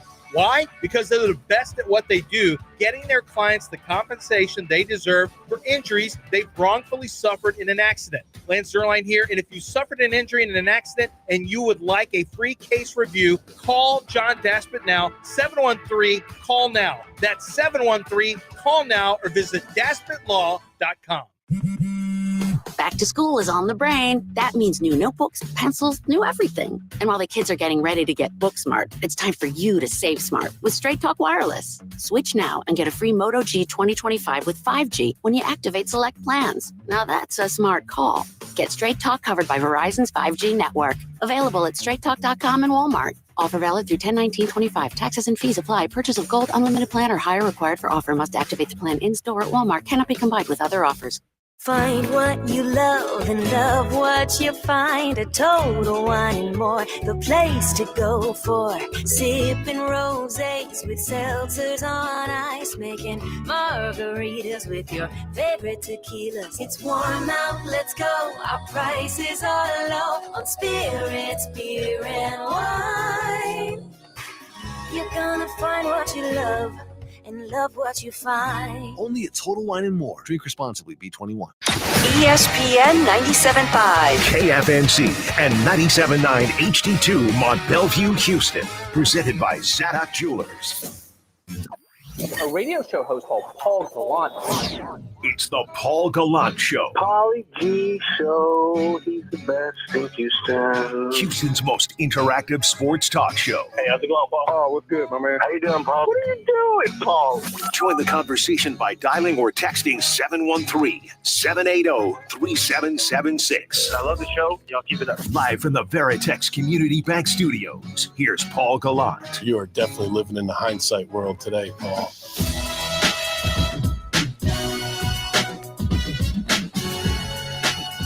No Paul Gallant today, Houston. Be excited. Know that the Lord is looking over you. Paul Gallant is out somewhere nude sunbathing before training camp gets underway this week for the Texans. I'm Will Kunkel. You can find me on all social media platforms, X, TikTok, Instagram, my show Kicking It with Kunkel. I've had Jabba Chamberlain on, had Clint Hurdle on. I do a whole bunch of individual breakdowns as well. Going to have Cecil Shorts on Wednesday following day 1 of training camp as the Texans finally, football's back. I feel like we do this every year, though. We have like 9, speaking of Laramie Tunsil, like we did in the last break, we have like 9 false starts when it comes to football. All right, football's finally back. It's OTAs. Not really. Football's back. It's minicamp. Football's back. It's training camp. That one feels a little bit more real, but then it's like, all right, we're going to do this for 5-6 weeks. It's not really back. And then football's back. It's finally a game. It's the preseason, so it's not really back. And then finally football actually gets back in the regular season, Mapes. Jeez. Yeah, the Hall of Fame game is the most not back, but everyone's like, football. Oh, finally we can watch football. And then you're a quarter in, you're like, all right, I'm good. Yeah, even was it last year where it had to have been last year when the Bears were in it, and you're like, Caleb Williams, like he's a rookie quarterback. You want to get him all the reps you can. And it's like, actually, he won't dress for the Hall of Fame game because even the teams in it are like, we don't need a 4th preseason game. 4 preseason games, an extra week of training camp. Like last year's season was so long. It dragged out forever. Yeah. And they had that late-ass bye week. It was sucked. Yeah, I think this year they kind of have an early bye week. They sucks kinda, in a different way. I don't know what the perfect bye week is necessarily. I think 9. Yeah, you're probably like right in the middle, right? But you just want to whatever it takes to get help. It probably changes for every team every year depending on what your injury situation is. Like you want it when you're the most banged up and you need to get healthy. Tough stretch upcoming, playoffs down the road, whenever that is, and you can't dictate that obviously. Yeah, it needs to be like an Uno card that you can slap down. Just like now I want my bye Uno week. reverse. We're not playing this week. I think the Astros would take a bye week right about now. I think they just had one, more or less. They just more. Yeah, I remember in Seattle before the break. I remember thinking, All-Star break came at the perfect time for the Astros. Perfect time, and then coming out 2 games out of it. All right, maybe not. All right, so this is what I want. I teased this before the break, and I'm going to get in on this. And I actually did some research with some sources that I have that know C.J. Stroud from college and played or were around him when he played. And they pretty much confirmed what I think is that C.J. Stroud this season, this is another reason that I really do think that the Texans got better with the trade of Laremy Tunsil because he wasn't the right leader for that room. He didn't set a high standard. He wasn't there all the time in training camp and off-season workouts. He wasn't always around, and it was always like, well, he's a veteran. It's okay. It's fine. Just show up, do your job. I'm good. The problem is when you take that mentality and you set the tone for a room and you set the tone for the offense, like that doesn't have that's not good enough. The tone and the standard needs to be set. You need to be an alpha dog, and you need to hold people to that standard as well. Now, you see that on the defensive side of the ball. There's a standard that defense has. D'Amico sets that standard. If you don't hold up to that standard, you will not play. He will bench you. He did that to Jalen Petrie last year. And kudos to Jalen. He came back from that and became a very impactful player down the stretch for the Texans. Will Anderson upholds that standard. Azeez Al-Shaair holds that standard. There's a standard and there's a culture on the defensive side of the ball that if you don't do it, you know damn well you're going to get an earful from somebody telling you this is the way we do things and this is the way you're expected to play. And if you don't, you will not play. Make no mistake about it. And as much as D'Amico does lead the defense, it is player-led, it is player-driven, and it is player-upheld as well. Now, offensively, like who does that? Where is that leadership offensively? I think so far from what we've seen, the biggest alpha leader that holds that standard and has expectations is Joe Mixon.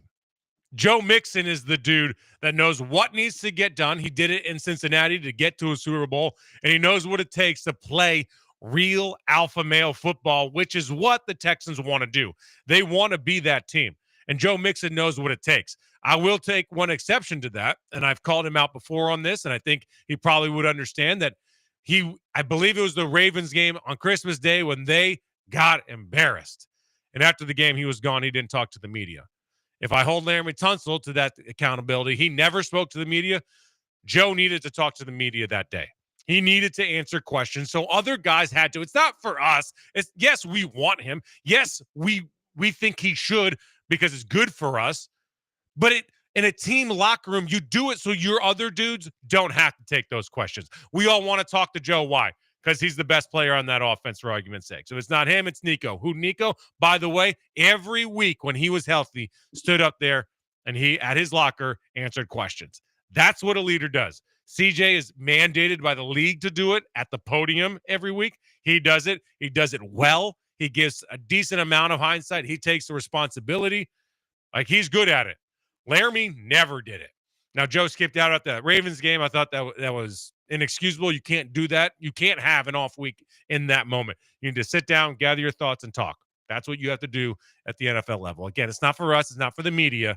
It's for his teammates. So they don't have to answer the questions. Xavier Hutchinson isn't sitting there being like, so what happened to the run game? Like, why couldn't you get it going? Like, that's not Xavier Hutchinson's job. That's not his role. He can't speak for the offense. John Mechie, he can't do that either. The offensive line has to come down to Laremy Tunsil. So this is what I need from C.J. Stroud this year. I need him to be the Will Anderson, the Azeez Al-Shaair, the D'Amico Ryans. I need C.J. Stroud to be a leader of men. Not a nice guy, not an awesome dude, not the guy that you really want your daughter to date, not the guy that does awesome community service and is a great human being, a phenomenal Christian, and worships and has the Make-A-Wish kid in and says prayers with his family in the end zone inside the bubble. All that is great. And all that, honestly, is obviously more important as a human being in the course of life. Yes, no doubt. But when it comes to CJ Stroud, the football player, when it comes to this offense sucking less and getting over that hump and being allowed to say, hey, we're part of the Texans too, where it's not just the defense, CJ Stroud needs to have that standard with the offense, in particular the offensive line, and he needs to hold them to that standard. And he needs to say, hey, we're doing off-season workouts here. Everybody shows up. Everybody shows up on this day for mini camps, OTAs, training camp. Not like Laramie Tunsil. Laramie Tunsil was the veteran voice for the Texans for years. He was the highest paid player for years. He was their best player for years. But the standard was, who gives a damn? I'll show up when we're good. I'll show up when I'm ready. That's why I was so critical of Aaron Rodgers not showing up to training camp for the Jets. Bro, you're a new quarterback in a new franchise that historically is embarrassing, and you're trying to create relationships and timing with your wide receivers. And for people that don't understand how critical it is, this is what you're building during training camp is like it's a bond and a frustration that you're going through together. When you go through tough times together, you build a relationship. You get to know each other a little bit more, and you fight harder for that guy next to you. You know what's building for the Jets when Aaron Rodgers wasn't there at training camp? Resentment. I promise you. Resentment's building. Oh, my God, like we're out here. They don't do 2 days anymore, but we're blocking our ass off. We're working our tail off. We're sweating. We're going through rehab. We're training. We're doing what we need to do. Where's our quarterback? Where the hell is Aaron? What's he doing right now? What's more important than being here with his team that he gets paid multi-millions of dollars for? Like, what is more important than us? Why is it that resentment is building in those moments? And resentment, I guarantee you, builds when Laramie Tunsil isn't out there. And if that's not what's happening, the offensive line isn't getting better when your best offensive lineman isn't out there practicing.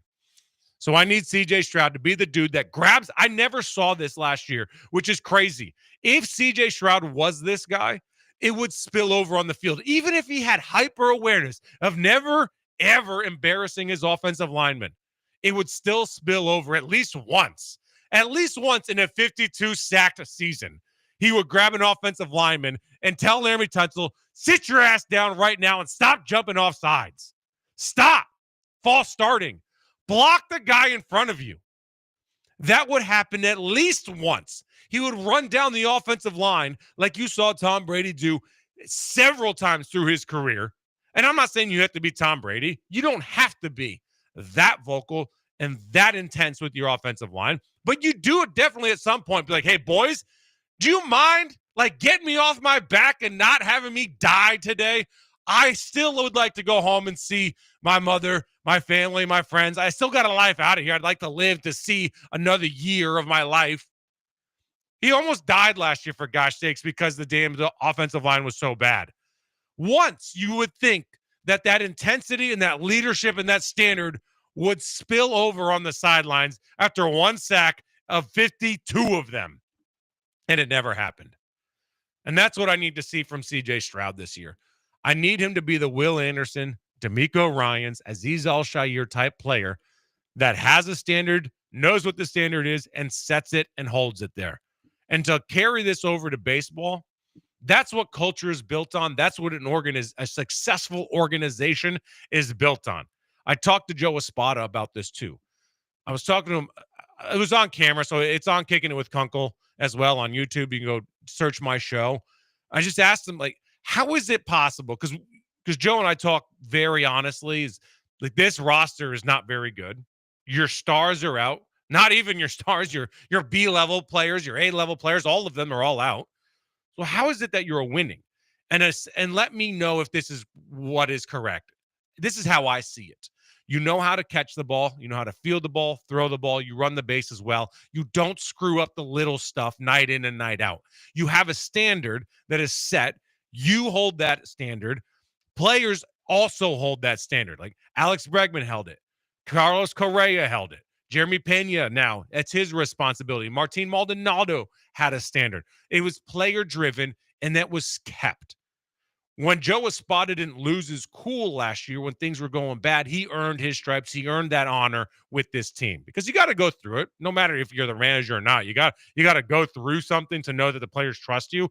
And Joe knows that these players trust him now. He's got their back at all times. He also says, hey, like, we got to do the simple things well all the time. The Yankees, for instance, I was watching them this weekend against the Braves. I was in Charlotte seeing family. That team is so embarrassing to watch from a baseball perspective. Like the dude that got thrown out by Ronald Acuna at third base, it should never have happened, ever. Run your ass off the third base and slide. That's all. It's an unbelievable throw, of course, but you should you should be impossible to be thrown out.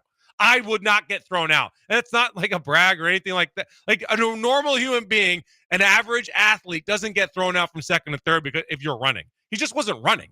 So to not have that standard and for Aaron Boone to allow that to happen consistently, we saw that in the World Series. I've mentioned here before when they played the Dodgers, the Yankees were embarrassed, not because they were like a lesser team, but because they couldn't do the simple things and the fundamentals of the game well. They ran into outs constantly. They dropped balls. They overthrew the ball like constantly. Aaron Judge is like kind of a side. It's like kind of a faux pas for him, but it was part of the overall story. The Texans offense have to do the simple things well constantly to get to the playoffs and then win in the playoffs. That's why the Chiefs win all those close games. When it matters most, they are so buttoned up. They're not going on 2nd and 35. They're not on 1st and 25 or 1st and 15 after a false start because they don't make those mistakes. Andy Reid, Patrick Mahomes, whoever else on that team holds people accountable. That's what CJ Stroud needs to be. Mapes, your thoughts after that nice rant? And I'm exhausted. Yeah, get some water, catch your breath. I agree. I think that one of the biggest issues for him is that he was still kind of, despite being the starting quarterback, number 2 overall pick, when it comes to him and Laramie Tunsil, like he's the junior member of the team. Laramie Tunsil is a guy who's an all-pro. He's been on all those lists. He's had several well-negotiated contracts. Shout out to you, Laramie Tunsil.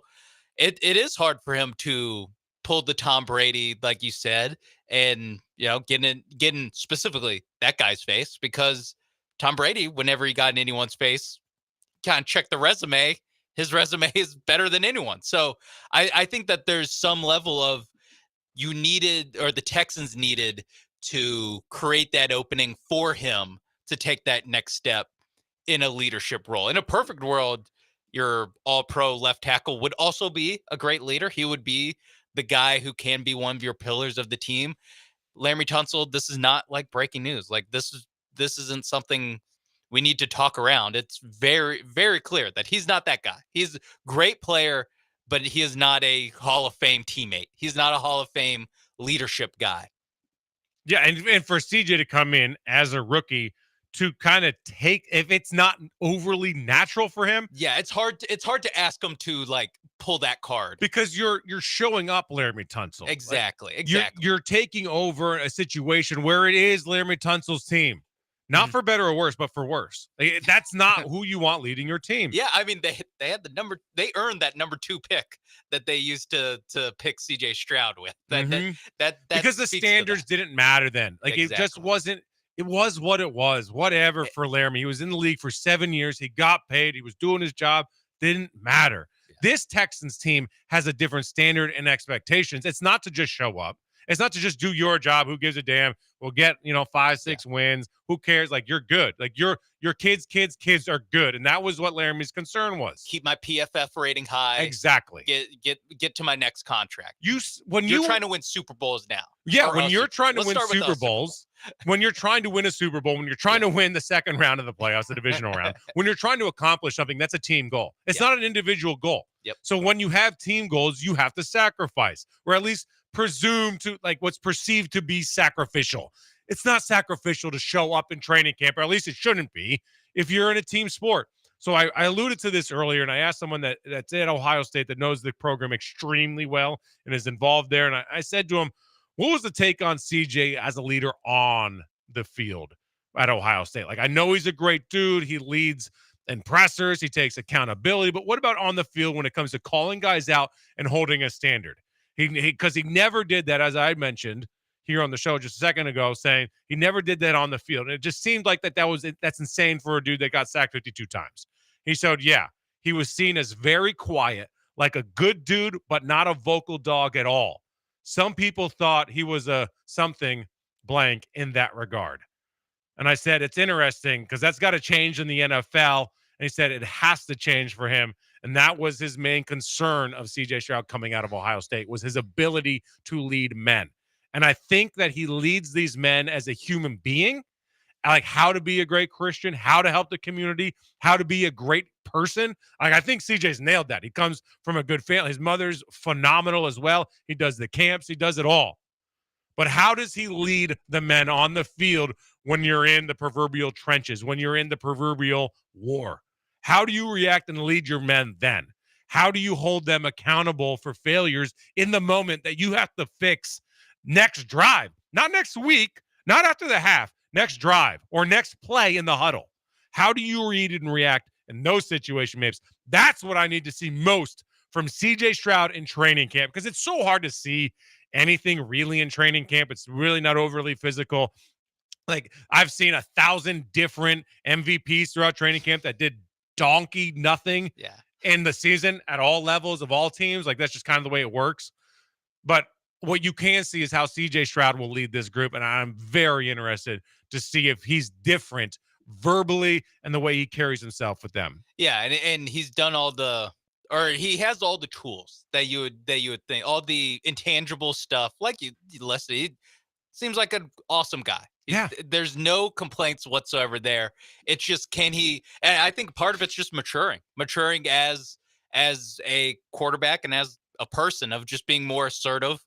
Just basically being more assertive at work. That's what I need CJ Stroud to do.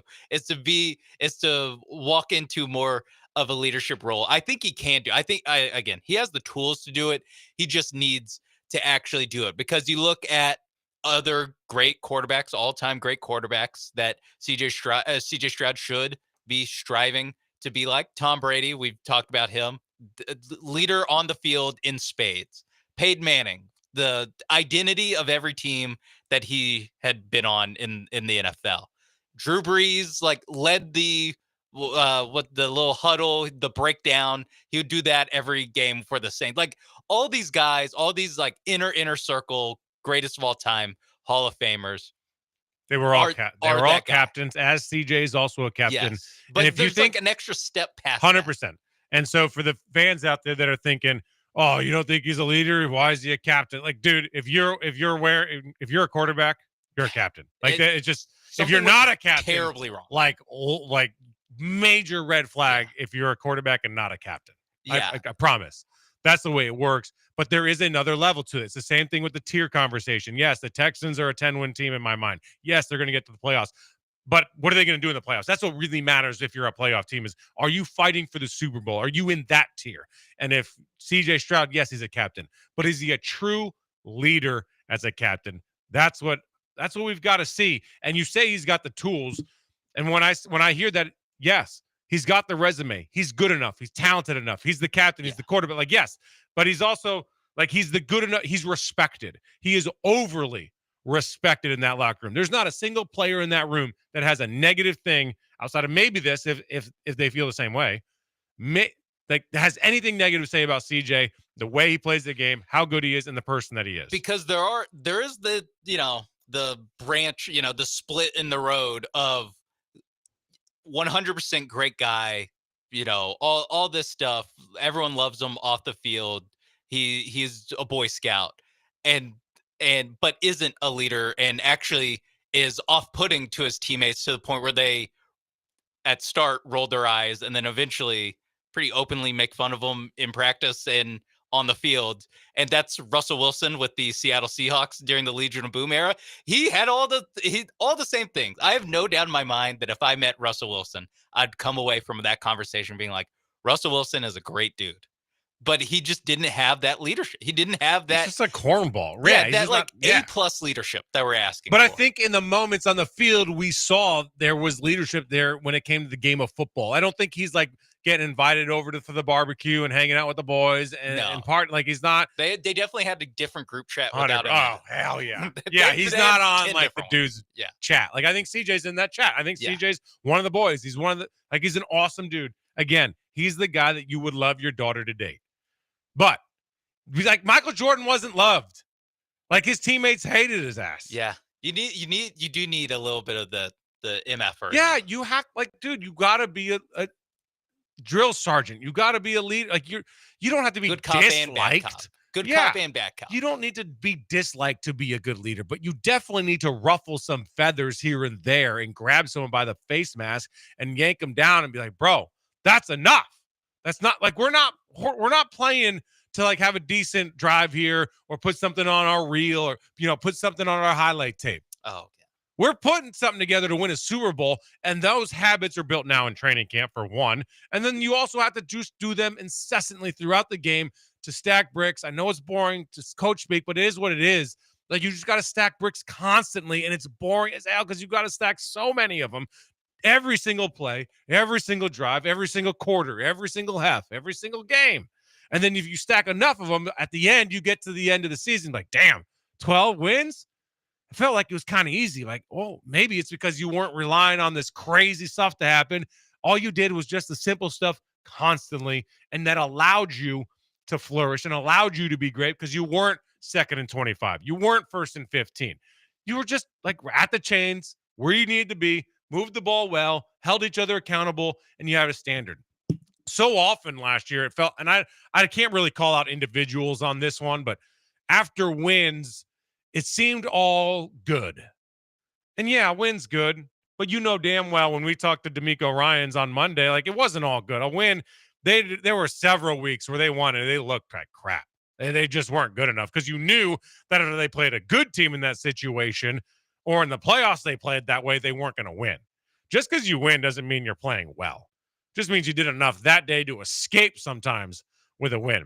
The Texans, no matter what, win or lose, they've got to have that high standard, and they have to do it at a higher rate. And it's got to be done offensively, and it's got to be held by C.J. Stroud. So, C.J., I know you're a big listener of the Paul Gallant Show. After all, who's not? You got to be a better leader, holding your men accountable. Not off the field, not as human beings, but as football players. And I think to a lesser extent, Nick Caley will likely help with that. And I strongly believe that with Laramie Tunsil gone, he's no longer the guy that's been in the league for 7 years. When he's been in the league, I think 9 years now. He was there 7 years when CJ got in. He's no longer the de facto leader veteran that sets the tone in that building. Like CJ walked in that building. That was Laramie's building. That was Laramie's offense. That was all Laramie. And I think I'd be willing to bet that CJ learned some things from Joe last year. Joe Mixon is that guy that just doesn't horse around. It's strictly business when it comes to football. And I think CJ's got it in him. He's got to feel confident enough to even hold someone like Joe Mixon. If you're going to hold, a Juice Scruggs accountable, I'm asking for that, but I'm not asking just for that. I'm asking for more than that. Hold Nico accountable. Not that he needs to be, or Joe, but be willing to, if ever needed, to hold the best guys and the toughest guys and the most alpha guys on your team also accountable. That's got to be C.J. Stroud. He doesn't have to be the most vocal guy all the time, but he's got to be more of a leader than he's been. Let me know what you think about that on the HRNP listener line, 713-780-3776, 713-780-3776. We're going to take a break here on ESPN 97.5, 97.25, or what, 92.5. You can find me on Instagram, TikTok, X, at Will Kunkel. You can also find me on YouTube, my show that I carried over from when I was with Fox here in Houston, Kicking It with Kunkel. We'll be back on the other side of the break in a minute.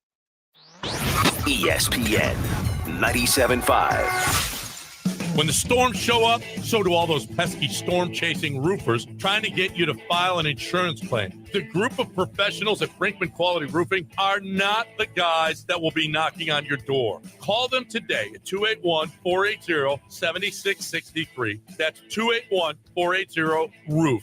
They will evaluate your roof and determine what is the best course of action for you and your home. There's no substitute for Brinkman Quality. That's BrinkmanQuality.com, BrinkmanQuality.com.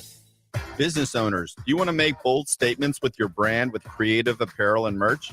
This is Colin with Bullpen Marketing. Years ago, as I was sipping Dome Foam in the eighth wonder of the world, I watched a future Hall of Fame closer charge to the mound, from the bullpen, of course, in a Sharp branded uniform. It hit me. Businesses need that same bold energy to promote their brand. Since then, Bullpen has been securing wins for our clients with bold branding and creative merch for over 28 years. Brands like University Houston, MD Anderson, and the Archdiocese have all trusted Bullpen Marketing for their custom apparel and merch needs. Heck, we even made merch that flew on the space shuttle. Contact us at bullpenmarketing.com to see what we could create for your business. And because of our growth, we turn to HR&P. They help us every day with HR, payroll, and compliance. HR&P is the best brand in the business. Learn more at hrp.net. That's hrp.net. Hey parents, Jeremy Branham here. Want to transform your driveway into a pro-level court? Pro Dunk basketball goals are the real deal. Their revolutionary lightning adjust system lets you change heights in seconds. From regulation 10 feet down to 5 feet so the whole family can play. Build with commercial-grade materials that stand up to Houston weather. Get your kids off those screens and onto the court. Pro Dunk, the choice of serious ballers. Visit produnk.com today. That's produnk.com.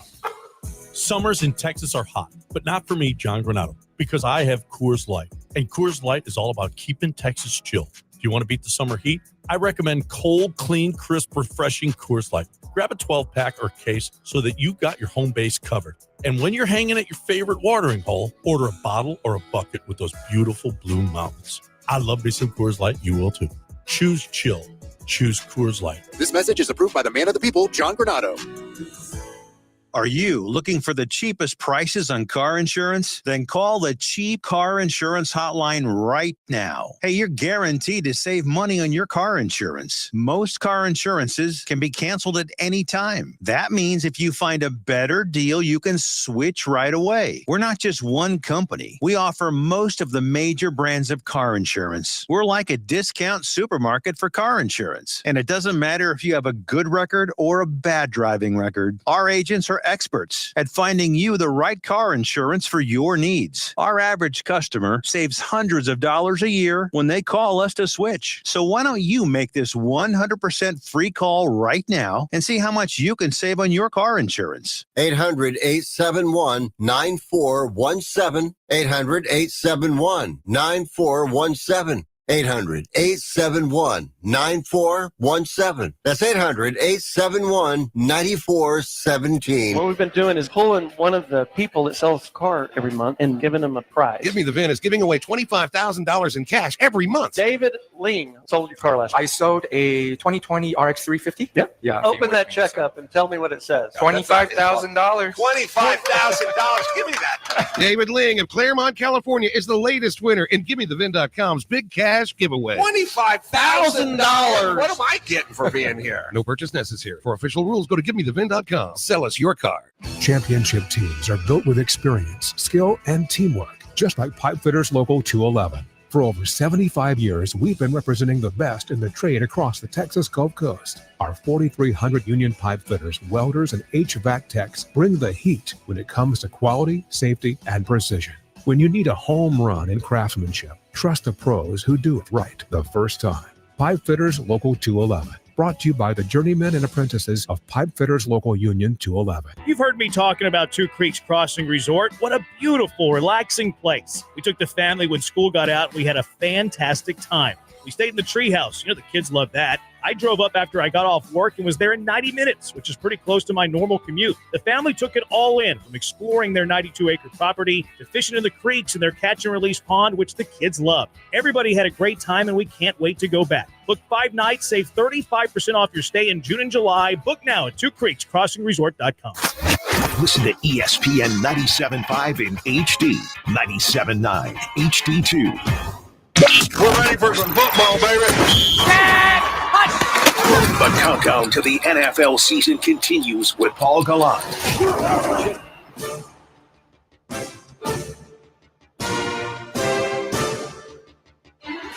Rumble, stumble, bumble. Welcome back inside the Paul Gallant Show. No, Paul Gallant today. Will Kunkel filling in. You can find me on X, Instagram, TikTok, and my show, Kicking It with Kunkel as well. All right, man. So what are we gonna do here? We're 45 days away from what? Like, what's the benchmark here? We do Eagles Cowboys. We go with the Thursday night, week 1 season, real football, regular season football. Good for you. That is the date that we choose. So yeah, 45 days away. It's coming up. Is that a lot or a little? I don't know how you guys feel. Is that like right around the corner, or are we still like 45 days? We started as a joke years ago at a 100. Is it a joke in America, in American sports society? Like, is a 100-day countdown a joke? What happened is we did it as a joke one day, and then our boss at the time listened and said, "Hey, that's actually a really great idea. Let's do it every day over the summer." And so, yeah, 99, 98. Yes. 97. And so when I do get to 45, at least for me, I'm like, this is pretty close. Oh, halfway. Yeah, we got training camp. Most of these days, there's, if we're lucky, OTAs happening. Now we actually got training camp this week. So, yeah, 45 is not a great NFL number. Looking at the list, it's a great pitcher number. Very good pitcher number. Very good pitcher number. Pedro Martinez. Yeah, I'm looking at this list. This is a substantial players wearing 45, not yet in the Hall of Fame. So Hall of Famers are Bill Willis, Emlyn Tunnell, Kenny Ellis, and Clark Hinkle. So if that's and then with all due respect, I've never heard of any of those guys. Exactly. So those are the Hall of Famers. I do like the phrasing though of substantial players not yet in the Hall of Fame. Yeah, just out of respect. And then they have like Deion Jones. I remember Mike Sellers. Yeah, former Texan for a very short time. Devin White wore 45. Yeah. He was there for like an hour last year. Yes, not yet in the Hall of Fame. Not yet. Stand by though. Yeah. We need to wait 5 years, but yeah, no. Archie Griffin. That's probably the best one, at least gotta be, name recognition wise. Maybe, he's not in the NFL or Pro Football Hall of Fame. No. But winning back-to-back Heismans, I'm willing to give you. You get a nod here on the Paul Gallant Show for back-to-back Heismans for sure. I think we're good with that. If you're the only player ever to do something, I'll give it to you. Golly, there's a lot of I don't want to say no-namers, but non-known namers. Yeah, we need to get to like the 30s pretty fast. So tomorrow's gonna be some 44. running backs in here. I think I'm back in here on Thursday, I believe. So that would be day 42. Probably another tough one, just off the top of my head. Golly, I got to do some research. Best 42 athletes. That's good luck on that. Google Jackie search. Robinson. Yeah, for sure. Obviously. Pro football. Mariano Rivera, the last baseball player to wear 42. All right. That is true. Oh, golly. Ronnie Lott. Ronnie Lott wore 42. Elite. So I was at let's not spoil Thursday. Fine, I'll save my Ronnie Lott story for Thursday. How about this? Most important Texan, other than C.J. Stroud. If I pose that question to you, Mapes, who comes to your mind first? Or what players? It's tough because I want to go with a offensive lineman because, like we said, that to me is the make or break kind of position. But there's no one guy. No. Like we were talking about with Laramie Tunsil. Like it is 5 guys having to work together. So that to me, that's the most important room for me. But it's not one guy. It's like, by far the most important room. And yet, if we do it this way, I don't think none of us are like Juice Scruggs. Damn it, Juice Scruggs is the most important player for the Texans. Yeah. Jarrett Patterson. Am I too fantasy football brain by saying Jane Higgins? Of just going with the rookie wide receiver, you need another outside threat because you have Nico Collins. Great, love it. Top 10 receiver in the league, easily. You have Christian Kirk, who's going to operate mostly from the slot. You need another receiver on that outside when you're going 3 wide. And it's going to be Higgins, fully guaranteed contract as a second-round pick. Broke the barriers, kind of broke the rest of the league for a short while with that contract. I think it's Jaden Higgins because he can again, as one guy goes, can bring an extra element to this offense to where maybe they can be more passing oriented, or at least having a more dangerous passing attack just by the benefit of being another outside receiver not named Nico Collins. Okay, so I agree, but vehemently disagree as well. I love that. So I agree it's a wide receiver. I actually do think it's Nico Collins. Okay. So I think you're in the right room. Mm-hmm. Like, if you lose Nico, he needs to be a stud. Yeah, what do you have if you don't? If I think it's between Nico, and then you can either go on the defensive side. It's a great problem to have to figure this out, right? Yeah. So Will Anderson, Daniil Hunter, or Derek Stingley. Those are your best defensive players. Mm-hmm. So Derek Stingley is probably your best defensive player. Now you could say I value the pass rush with Daniil or Will Moore versus the corner, but I think Derek Stingley is probably your best player on this roster in general. Yeah. So, man, like here's why football is the consummate team sport, because no one player wins it. You can lose and still have a handful of really great players, and you need everyone else around you to still win. And you can get rid of your right fielder and still win a game. You're not going to obviously do very well throughout the season, but if you don't have a right fielder, you can kind of smoke a mirror and survive a game and win. You're not getting rid of a corner playing a man down. You're not going on a power play or losing somebody offensively and still going to win a game. Like, it's impossible in football to be a man down and actually win a game. So it's between those kind of four. I'm going to say it's Nico Collins because D'Amico Ryans, I think, and this defense is so good as a unit that if you lose Derek Stingley, yeah, you don't have that shutdown. Yes, you don't have the ability to take away the entire side of the field in one player, and that's huge. But I think D'Amico Ryans is good enough to scheme and work around that. And I think he proved that last year in the Packers game. I think they were missing 5 starters in that game and shut the Packers down, which tells you how bad, again, the offense was. So I think there are ways around losing your best player defensively because they have so many good players, and it's led by a guy that knows how to coach defense, knows how to schematically beat other teams. So offensively, I go Nico Collins, because my biggest concern is who's catching passes from CJ if he has time. Okay, Nico, got it. Christian's gonna be, I think he's gonna be fine. I don't know how good he's gonna be. I just don't know. But no Tank Dell, no Steph Diggs. If you lose Nico, you're going to rely on Jaden Higgins and Jalen Knoll, like rookies. And maybe we turn around like, damn, we now have a 3-headed monster.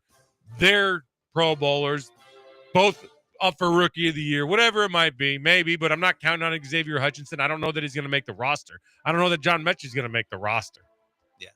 Tight end, Dalton Schultz. I'm good. I'm sure as hell not betting on him. No, I maybe it's Cade Stover of, yeah, can you beat out? Well, and I think I posed this question to somebody somewhere. I don't know where it was.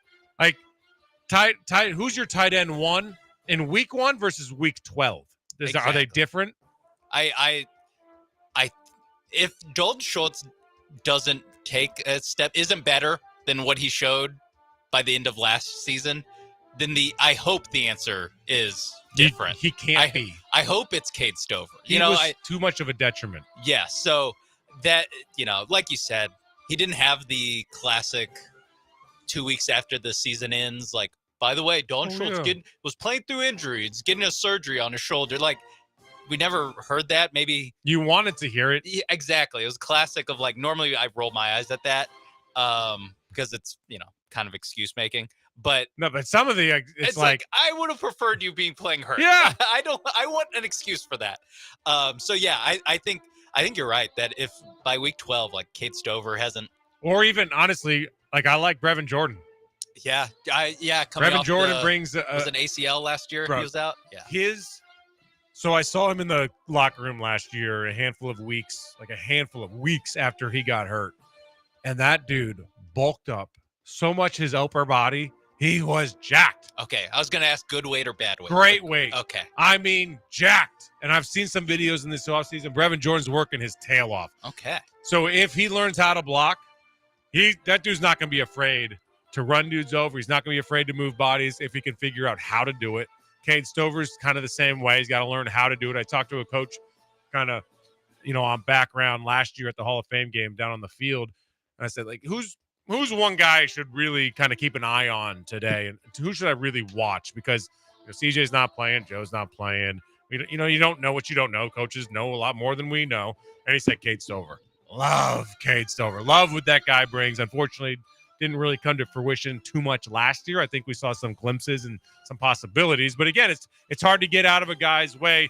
Even though Dalton wasn't good, he's still a proven NFL player over years. Yeah, and Stover, I believe, is a guy who moved to tight end relatively late in his football career. I think it was at Ohio State he moved to tight end. So he's still in the kind of learning a new position area. So I'm willing to, okay, you couldn't beat out Dalton Schultz in year one of being an NFL player. Mm-hmm.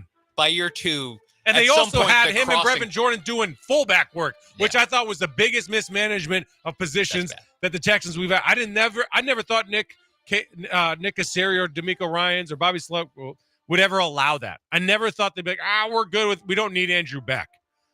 Like, and I don't know that Andrew Beck was that valuable, but when you saw what the drop-off was and you saw what the alternate decision was to have tight ends try to fill that role, that's just not the way it works. Yeah, that's what I do in Madden.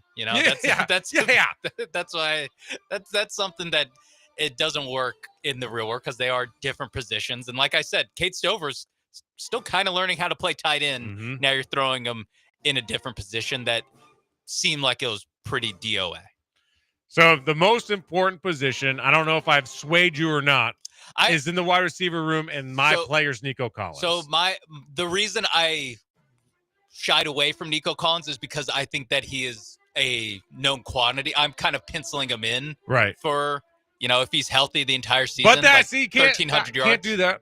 Can't do the if.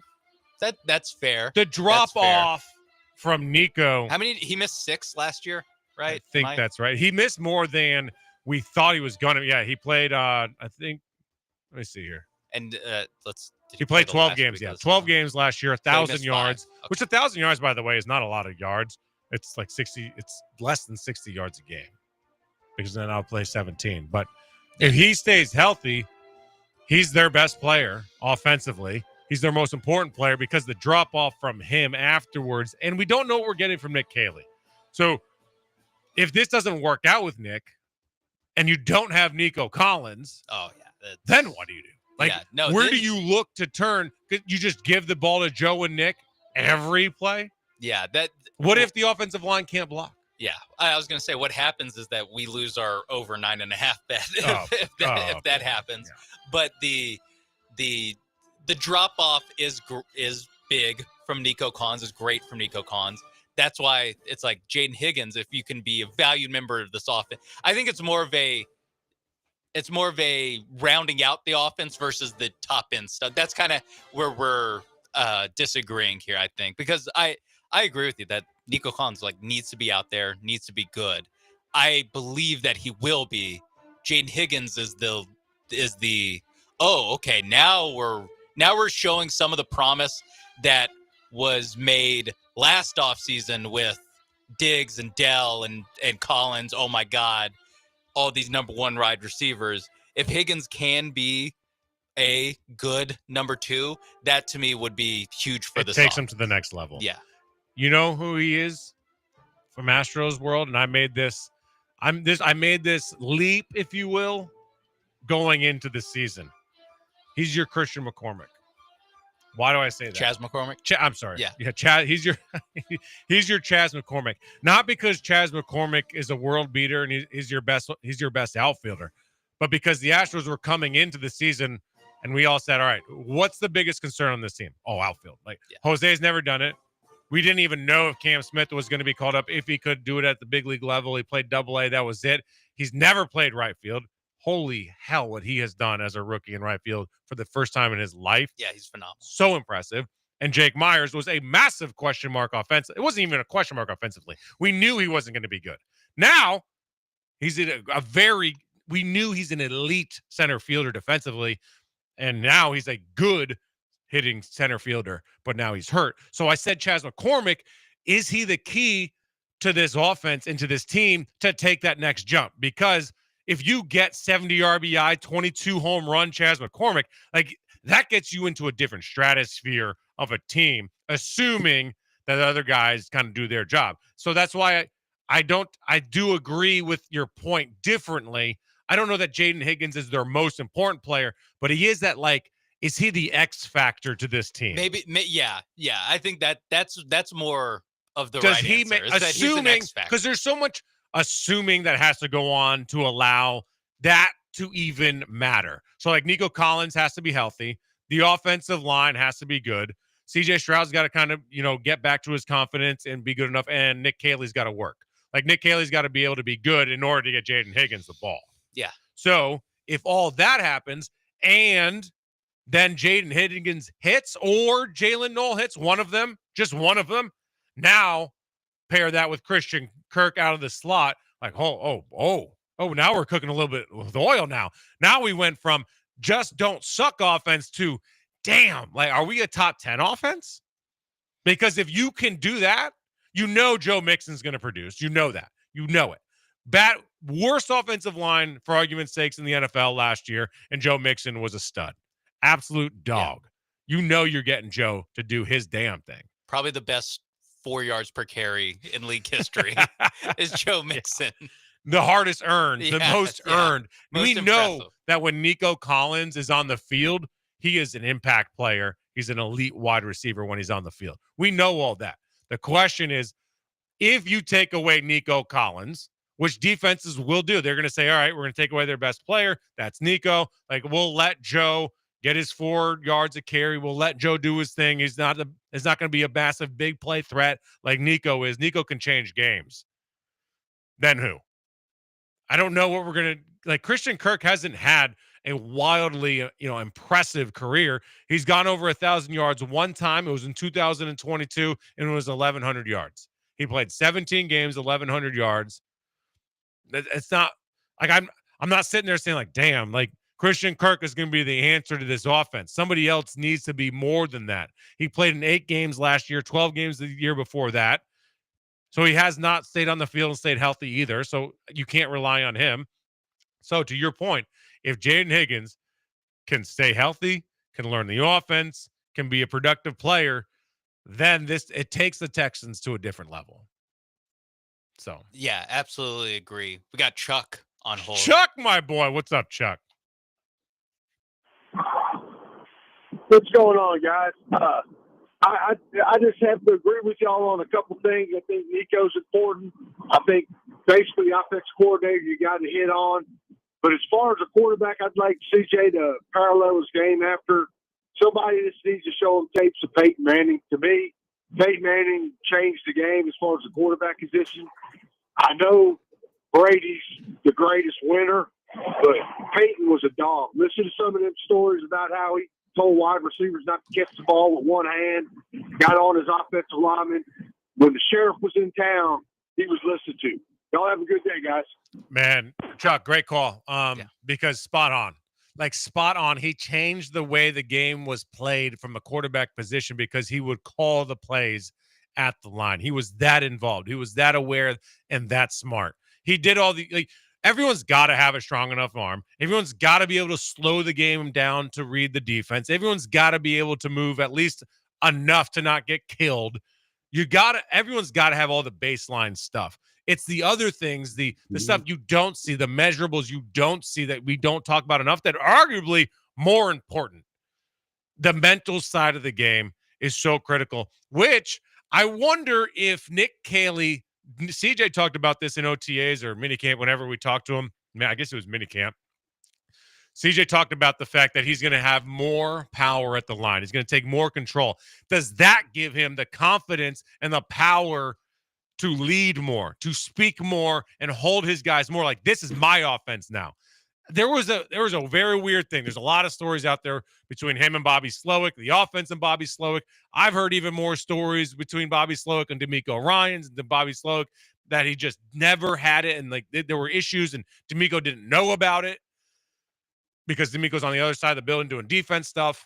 That if this turns into Nick's offense, yes, But if he empowers CJ to run the offense, then you have it's like a business where it's employee owned. You take pride in the product. You want to sell more. You want to do better because every product you sell, you get more. It's a good type of it's like working on commission as well. You want to sell more because you make more. It's not CJ's offense and he's just a pawn. He's just going out there doing, hey, do what you're told. Do this. That's the play because I said so. It's like, okay, I'm going to do it. I'll do what I'm told. I do what I'm told. It's my second year in the league. I don't know any better. Can't tell my OC off. Like, we're not trying to start all this drama. I'm trying to be amenable and a good leader and a good soldier here. Let's just do my job. You don't really take ownership in it the same way. Now, if he has this ownership mentality and he's able to take charge at the line, then it's his offense. He takes pride in that offense. And now bad plays are a mirror image of him. Like he's accountable now for all the players, which if that happens, he's going to have to answer for. And now this is where you have the accountability step in and his leadership. So great call by Chuck. I think it's a phenomenal point. I certainly don't expect him to get Peyton Manning levels because Peyton Manning was the sheriff. He was one of the greatest minds to ever play the game. I don't expect him to get there. And I think that's unfair, but certainly closer to that than what we've seen his first 2 years of very submissive, timid, quiet, nice, and polite. Now I need him to go out to do the next level. Like, I don't need friends right now.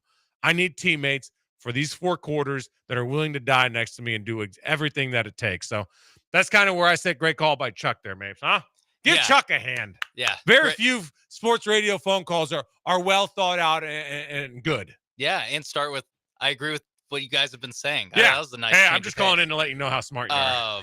Yeah, what this tells me is that the question was what Texans player, or at least it's implied what Texans player. I think the real answer might be Nick Caley of just who's the most important figure for this Texans team next season. It's just Nick Caley. It all what do trickles we down got? from there. At the very least, it all trickles down from there. And I had this discussion last week as well. The best franchises and organizations in all of sports, when this goes into it was an Astros conversation, the reason they have so much success despite a subpar roster right now is because of the organization and because of the culture. And that's what D'Amico is trying to build. So if Nick Caley on the offensive side of the ball and on the offensive side of the building can also have that culture and build that organization as well, it all trickles down from there, and it allows CJ to be the guy he needs to be. It allows Joe and Nico and all those guys to be put in position to do what they do best, and that's how they're going to get wins if that offense can suck way less. Yes, that I think that might be our motto for the Texans offense. Suck less. Suck so much less. A lot less. And yeah. So I think it comes because what happens if Nick Caley doesn't work?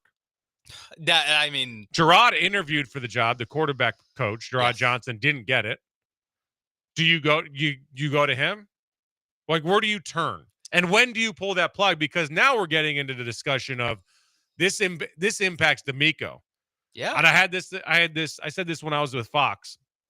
I did a breakdown of D'Amico knows how to run a defense. D'Amico knows how to build a defense. D'Amico knows how to call a defense, adapt with a defense. D'Amico is an elite defensive coordinator. Is he a great head coach? We kind of saw, yes, but also with that is a CEO. You have to be a great CEO to be a great head coach. And those decisions are made in the offseason off the field, sometimes during the season. Is he willing to do what needed to be done, get rid of Bobby Sloak, or at least have a contingency plan that if it didn't work out and you kept Bobby Sloak, you had an alternative plan to go to midseason? He made his call. He got rid of Bobby. He hired Nick Caley. He's never called plays. Not saying that's not the right move, but we don't know what's going to happen. What happens if this doesn't work? Yeah, it turns into, can D'Amico Ryans hire offensive coordinator? Like, does he know what he's looking for? I remember last season he's loyal to a fault with these guys where he got up there and nothing was wrong. And nothing was wrong with anything in the offense. So I'll always push back against that because he said that and it was like eye rolling and we all knew it was baloney. But I knew, knowing D'Amico, that's not what it was like behind the closed doors. Okay. Like, there's just no way. Now, I have learned that he never knew how truly bad Bobby was and how bad things were on the offensive side of the building, and that in the offseason he learned. Like and he was like, say that again? Like the interpersonal stuff with the offense? To a degree, but just like how bad schematically, the adjustments, lack thereof, like he just didn't know because he's not involved in it. He's on the, you either have an head coach that's kind of involved in the defense or the offense, or I guess you just kind of walk around and do everything, which is more college. Nick Sirianni stuff. Right. And that's walk around, do nothing. Man, he said about the Super Bowl winning head coach. But he kind of found out and got real pissed off this offseason, I heard, that it never got back to him that it was as bad as it was. And as we talk about CJ Stroud learning and maturing as a quarterback and as a leader, DeMeco Ryans learning on the job. Yeah. Of what it means to be a head coach. That's why, hiring head coach is so hard, is that, okay, this guy's a great coordinator. Sweet. We got that. We're going to have some good defenses when we hire DeMeco Ryans. Can he manage the locker room? Is he a guy that is a leader to all 53 guys on the team? That's another hurdle that a lot of coordinators that become head coaches have to clear. DeMeco Ryans, I think, cleared that pretty well. I think we can say that everyone on the team respects and likes DeMeco Ryans.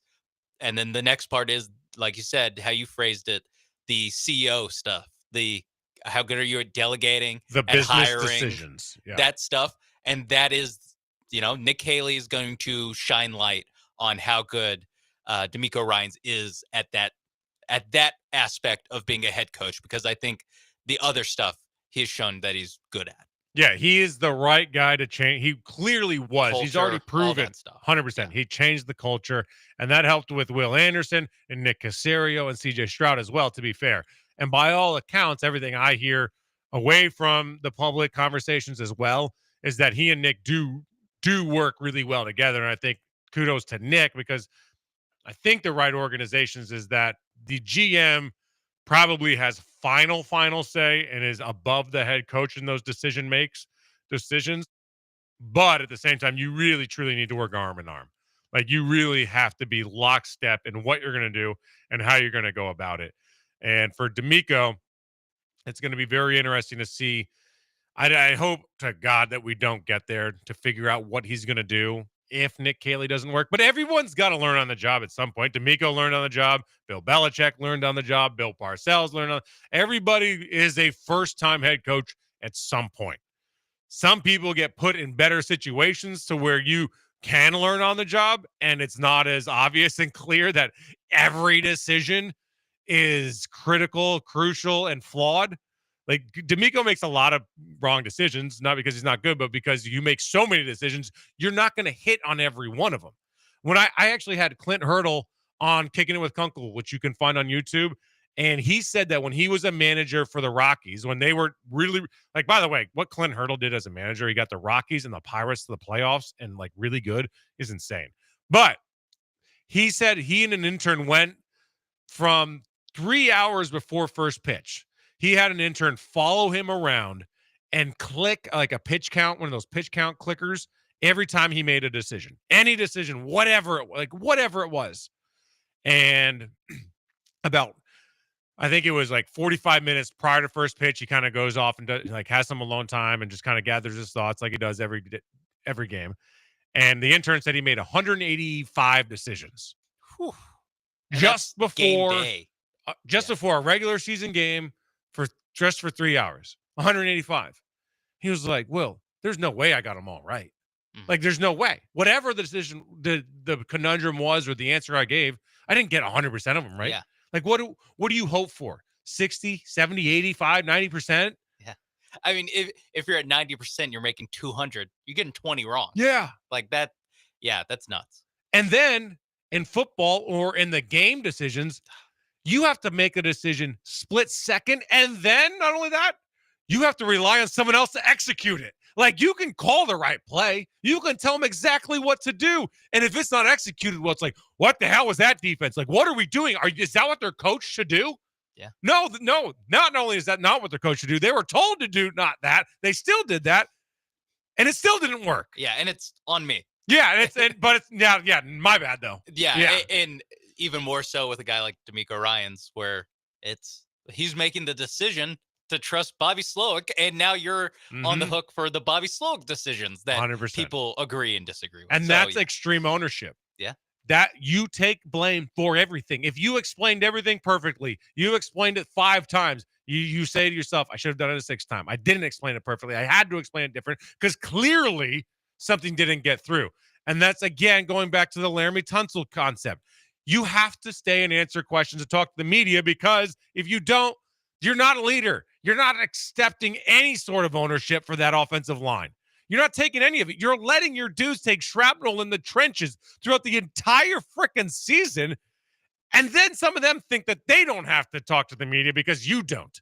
And we have a very friendly media group here in Houston that we don't go to the the Pro Football Writers Association, say, dude, I requested player X. They have to talk because they're obligated to talk. They will be fined if they don't talk and you make a complaint about it. And there have been guys in the past that were very good at leading that and making sure that happened. But for Laramie, he would talk, but off camera, and he would do those type of, but dude, that's just not the way. It's not good enough. It doesn't work that way. And you've got to take the fall as the best lineman, as the alleged leader of the offensive lineman room. And he never did that. All right. We're going to talk. What are we going to do on the other side of the break, Mapes? You got any ideas, any thoughts? What do you want to get to? It's been a while since we talked about the Astros. Let's sad again. Yeah, let's do Astros. What are the expectations? Are we changing our expectations due to the continued injured list growing and growing and growing? Or are we still saying, no, dude, like they need to be in the playoffs. They have to win this division. It's not even a good division. So to not win it, it's Joe Espada's fault. It's Dana Brown's fault. What do they do in 10 days of the trade deadline? We're going to talk about that on the other side here on ESPN 97.5, 92.5. And please call, text in to the HRMP listener line, 713-780-3776. I'm Will Kunkel filling in for Paul Gallant today. The best in Houston sports talk is ESPN 97.5 and 92.5. John Granado here with Robin Orlando from Houston Powder Coaters. Robin, it's time. People, you have got to move now. If you want your patio furniture back at a certain time, you need to do it now. Yes, because it is a standard 4 to 5 week turnaround time. But if you need it expedited, we can do that for you as well. And pickup in the Houston area is absolutely free. If you're in the Woodlands to Galveston, Baytown to Fulshear, we have you covered. Hurry, hurry, hurry. Call Robin, 281-676-3888 or HoustonPowderCoaters.com. Craving the best fajitas in Houston? Cadillac Bar's got them. Sizzling premium black Angus beef served just right. Kick back with happy hour every day from 11 to 7 or bring the whole crew for Sunday brunch buffet from 10 to 2. Omelet stations, tacos, waffles, enchiladas, and more. Plus, don't miss Margarita Mondays, Taco Tuesdays, and Tequila and Fajita Fridays. Book your holiday party now at CadillacBar.com, where Houston parties. Are you or someone you know ready to jumpstart a new career? Since 1985, SamTech, the School of Automotive Machinists and Technology, has trained manual and CNC machinists, engine builders, and EFI tuners. Plus, SamTech offers an associate degree. Graduates are finding careers in the aerospace, marine, oil and gas, and performance racing industries. SamTech accepts the GI Bill, and financial aid is available for those who qualify. Start your education at full speed today. Visit samtech.edu/975. It's your guy, Sean, with Greenlight Offer, and guess what? We are still buying houses at fair prices. If you own a house and want to sell it fast in the most simplest way, I'm your guy. Call me today at 832-779-4000. We buy houses in any condition, any price range, in any location in the Texas area. Every single month, every single weekend, every single day, we are doing 2 things, Houston, and that's helping homeowners like yourself with their property problems and buying houses. In 2024, we bought 138 houses, and we want to buy more. We buy inherited houses, vacant houses, pretty houses, not so pretty houses, behind in payment houses. We even bought my tenant won't pay me the rent houses. We buy them all. We will buy your house in as-is condition. No repairs needed, no clean out, and we will pay for movers to help you move. Call me at 832-779-4000 for a same-day offer. That's 832-779-4000. Call for Sean with Greenlight Offer, and I'll get your Greenlight number on your house today. Woo! Whether you're buying a home or you're refinancing, Kent Jones at Dream Rate Mortgage is the guy for you. He's done over 1,400 closings. He's been in it for 30 years. He knows all the hacks. He can save you thousands and thousands of dollars. He does it all the time. Dream Rate Mortgage is the way to go. Shop your loan. Kent Jones loves that. Dream Rate Mortgage, 975loans.com. That's 975loans.com. Dream Rate Mortgage LLC, NMLS number 2482473. J. Ken Jones, NMLS number 356118. Equal housing lender. Guys, looking for a true MVP haircut? This is Casey with Team Hopper of Sport Clips Houston, providing MVP service in a sports-themed environment. Visit one of our 13 Houston locations and mention ESPN for a free haircut for new clients and $5 off the MVP treatment for returning clients. And because of our growth, we turn to HRMP for all things HR and payroll. HRMP is truly the Sport Clips MVP. Learn more today at hrp.net. Buying a new vehicle shouldn't be hard. Monument Chevrolet makes it easy. Del Olaleye here. Monument Chevrolet has a huge selection of Chevy vehicles priced with transparency. No hidden fees, no upcharges, no dealer add-ons. For over 50 years, Monument Chevrolet has earned relationships with thousands of customers doing business this way. For new and used cars, fleet sales, and service, visit Monument Chevrolet in Pasadena at 225 and Beltway 8 and monumentchevrolet.com. Chevrolet. Together, let's drive. This statement has not been evaluated by the FDA. This product is not intended to diagnose, treat, cure, or prevent any disease. I was always tired with weekly bouts of indigestion. A friend asked me, when was the last time you did a detox? Never, I said. So she recommended Active Liver. Our liver works hard every day to remove toxins from processed foods and unclean air and water. But too many toxins can overwhelm the liver, causing it to actually store toxins in our body fat. Low energy, brain fog, headaches, bloating, and skin irritation are all telltale signs that we need to act. Water or juice fasts can help, but often require days or weeks of feeling tired and sick. Thankfully, there's an easier way. Active Liver from New Nordic is a natural supplement that helps your liver effectively eliminate toxins on a daily basis, leaving you feeling better with more energy and less bloating. Within a week of taking Active Liver, I was feeling better, and now I have more energy than I've had in years. Available in both tablet or delicious gummies, you can find Active Liver online at Amazon or NewNordicUSA.com or in stores at your local CVS or Meijer grocery. This is ESPN 97.5, KFNC, and 97.9 HD2 Mont Bellevue, Houston. Brought to you by Zada Jewelers. A radio show host called Paul Gallant. It's the Paul Gallant Show. Paulie G Show. He's the best in Houston. Houston's most interactive sports talk show. Hey, how's it going, Paul? Oh, what's good, my man? How you doing, Paul? What are you doing, Paul? Join the conversation by dialing or texting 713-780-3776. I love the show. Y'all keep it up. Live from the Veritex Community Bank Studios, here's Paul Gallant.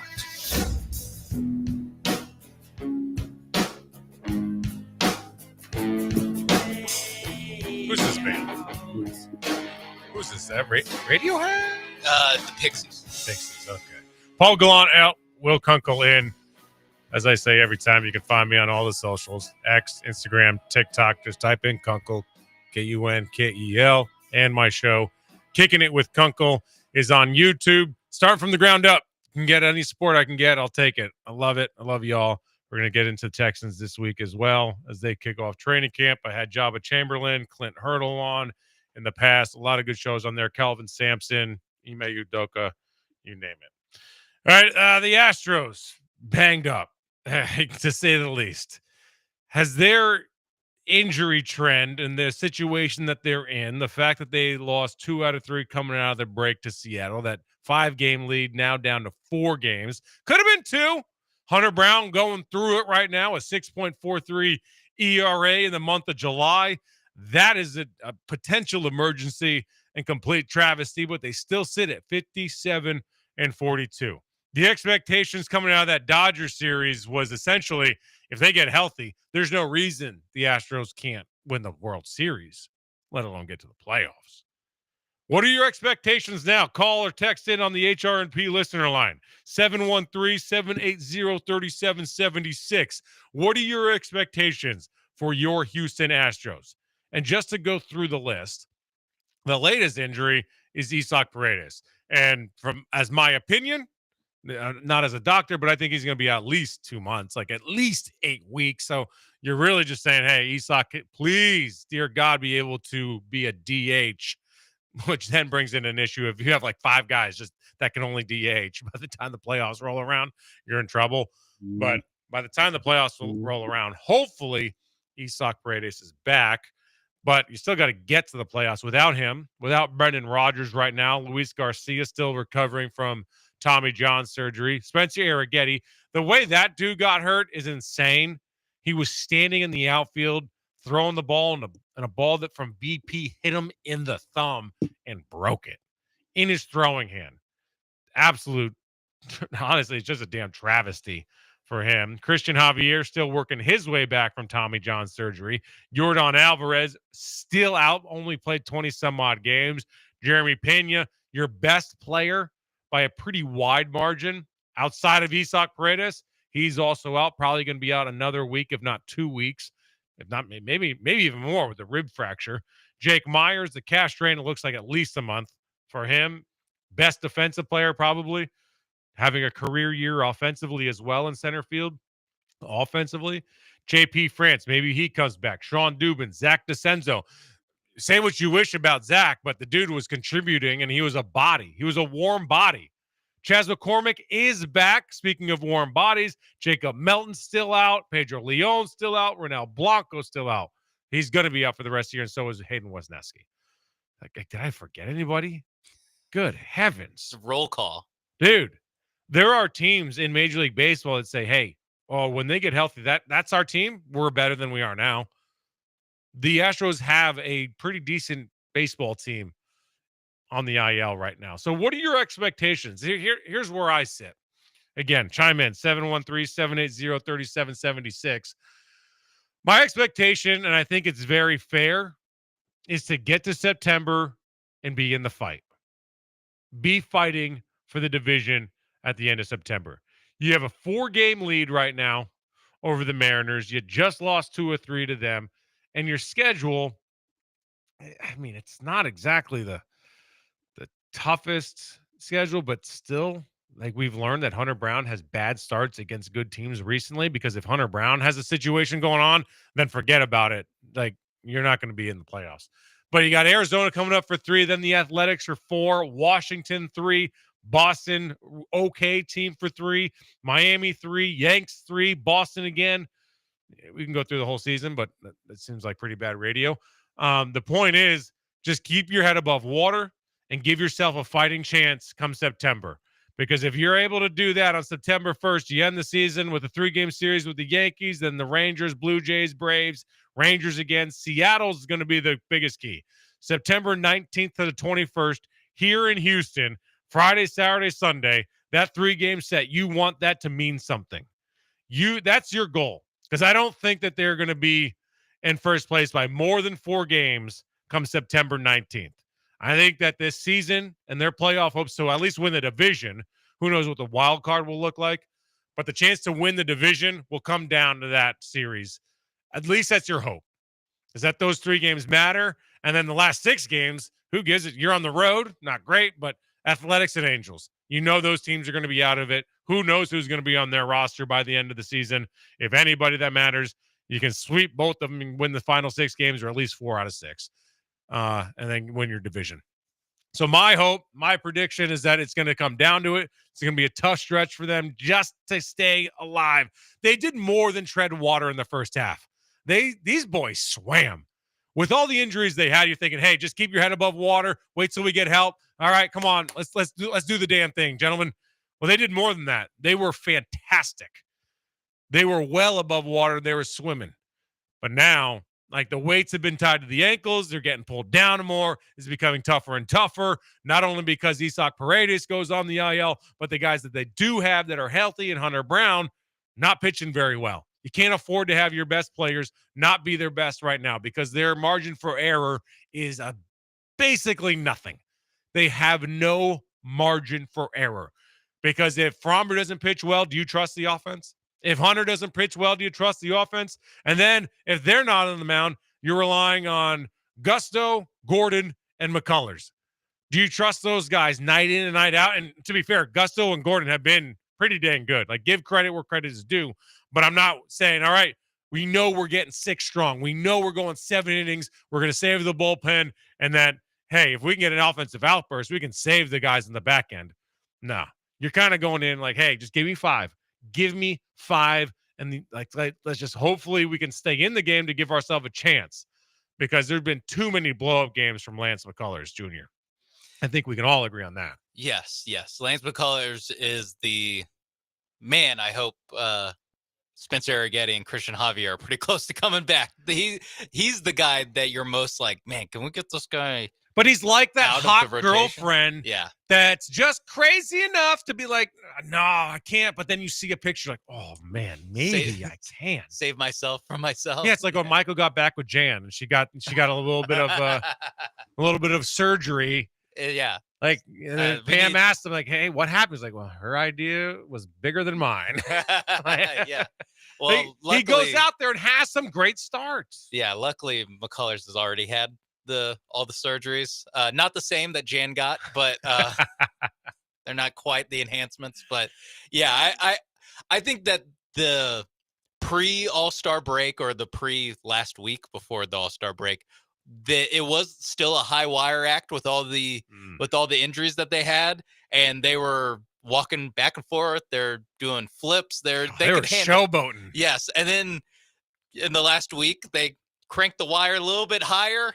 The wire, I don't know if wires can get smaller, but they got smaller. They got tighter or looser or whatever. They got looser. I think it's tougher to do if it's loose. Yes, and there's no net. Like, that's the crazy part with this. There's no net. Like, it's exhausted. We've gone to AAA. We've done all this. We've grabbed everybody we got. There's Bryce no Matthews net. is up. Yeah, like it's all hands on deck. The degree of difficulty got ratcheted up, and now they're wobbling a little bit. It is tougher. It's understandable that it's tougher, but it's not, like you said, quite like after the Dodgers series and winning, what was it, 8 out of 9 against the top of the NL, where you're like, oh my God, this team's a juggernaut. But if you were being fair, you had to say, like, we also scored what I think it was like 3 or 4 runs against the Phillies the whole series. Now I get it, wins a win, don't matter. Yeah. But if you kind of like parse it out, if you surgically look at it, you kind of get a better picture of like. And the one loss, they got absolutely smoked by the Cubs, right? In a McCullers start. But a win's a win. I get it. I'm not taking anything away from them. Yes, but now it's, they've kind of come down. The pendulum has swung. They haven't really come all the way back down to earth, but the pendulum has swung back to like, oh, right, this is what a good team looks like when all their good players are hurt. Is that it's, there's flashes of it. They can do enough. Like you said, I think you did a great job pointing out how good they are at the fundamentals and doing the little things. And that just like limits the downside of your team so much when you have this level of consistency and of we're going to play good defense. Now that's slipping as you're having to go farther and farther down the minors, but those guys are a little bit worse, but they are not making the mental mistakes most nights that lose you games. That's good. That makes you a great team when you have your team there. It makes you a good team when you're dealing with a lot of Space Cowboys on your roster. And I think that the stretch, like you said, in the season, it's going to be 2023. It's going to be a tight, it's going to be a scrape to the end. That last series at the end of September, like against the Mariners, that is going to matter. I'm sorry. There's no way that you are going to build back this lead up to 8 games or however many. Like, this is going to be a grind for the rest of the season.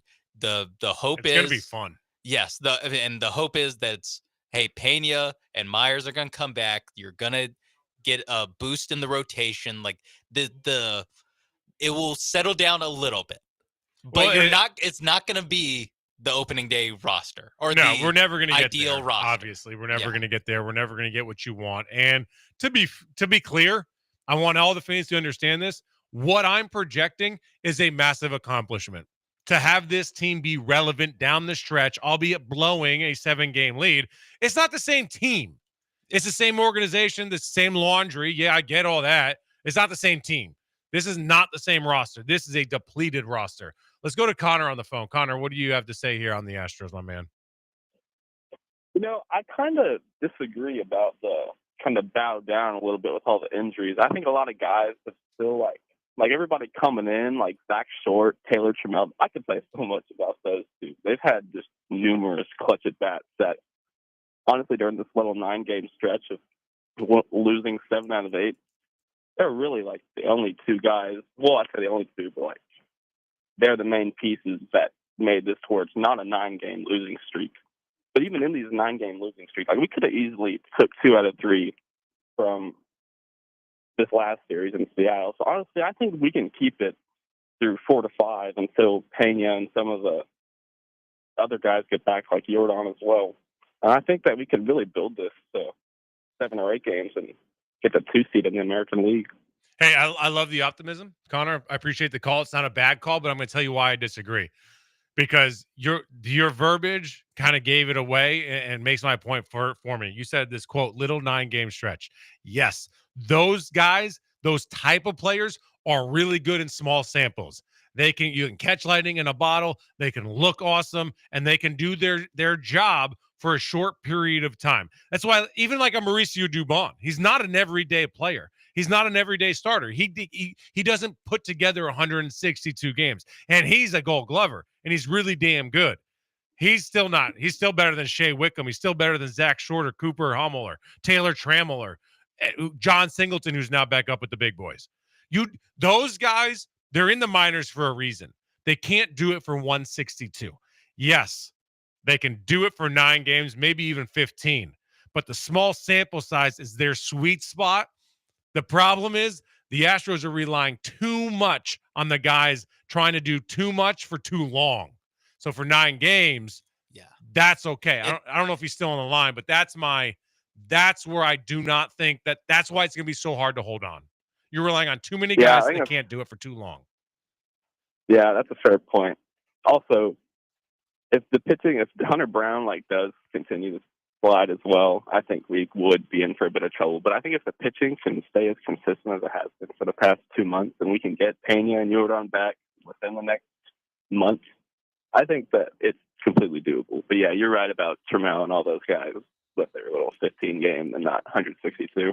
Well, you're definitely right about the pitching, and that's the key with this team, because really the best comparable for the Astros right now, as much to the chagrin for the city of Houston, is the Dodgers, because they do have so many injuries. But the difference with the Astros and the Dodgers right now is that the Astros are pitching really well. They have a 3.64 ERA, which is 6th best in all of baseball. The Dodgers have one of the worst ERAs, 23rd in all of baseball, 4.3. So if the Astros can pitch, then yes. But the problem is, like I've mentioned a couple times here today on the Paul Gallant Show, Will Kunkel filling in, is that the margin of error is 0. Like Hunter Brown's got to be Cy Young, and Framber Valdez has to be Cy Young. And that's still only 2 guys. And you get to, man, really need Christian Javier to not only come back, but come back and hit the ground running. That's a whole nother thing like we haven't even touched on. Connor, I appreciate your call. That was a good call, and great on you to admit that I had the superior points on the short sample size. But you're right about the pitching. That it's all going to come down to pitching for the Astros, because they are not going, even if healthy, they're not going to have an elite offense. We knew coming into the season they weren't going to have an elite offense. So they're sure as hell not going to have an elite offense if they get Jake Myers and Jeremy Pena back. I think those are the guys we're definitely going to get back. So that's why I only say them versus Jordan. I just don't even know. And even then, even if they do come back, what are we expecting from Christian Javier? Hasn't pitched in a year. What are we expecting from Luis Garcia? It's been 2 years? It's been, I think 2 years. At least. Yeah. Like, what are we expecting from all these guys? It's not easy just to wake up and be like, hey, I know people got jokes on Lance McCullers, but it took him years to get back, had to reinvent his arm, and he's still a Major League Baseball pitcher. Whether you think he should be or in AAA, still a AAA pitcher, like whatever it might be. It's so hard to do. Not everyone can do it. So what's Christian Javier's value going to be when he gets back and Luis Garcia? Oh, hey, we got a 1-game lead, and we have to win this game, Luis. I know you haven't done this, and you haven't pitched back-to-back games or 2 starts and X amount of times in 10 years, but hey, we need you. Yeah, Garcia last pitch in 23. So, bro, you're what are we asking for? Yeah, exactly. That's why, to me, it's like, can you get these guys to give you 4 good innings when they come back? Like, you're asking for them to like piggyback each other and just again take the stress off of your bullpen arms, take the stress off of the Colton Gordons, who's been solid.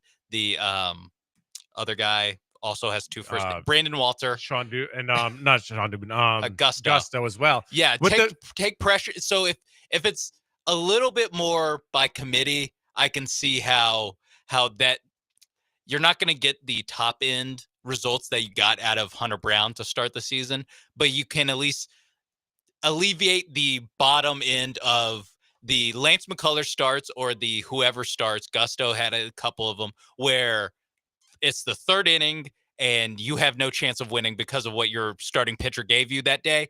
That can at least be alleviated when Javier and Garcia come back. I think Arrigetti's a little bit in a different bucket because he's not coming back from as traumatic of I an arm expect injury. Arrigetti to be about what we saw better than those 2 guys. Like, Exactly. It's not fair to put much on them. And then in baseball, you got to think that if Gusto has a bad start, all right, there goes the bullpen. And who's behind him the next day? Exactly. You're right back at it. All right, Gordon, you gotta be the ace today. Yeah, like, you give us gotta 6. be the stopper. Yeah.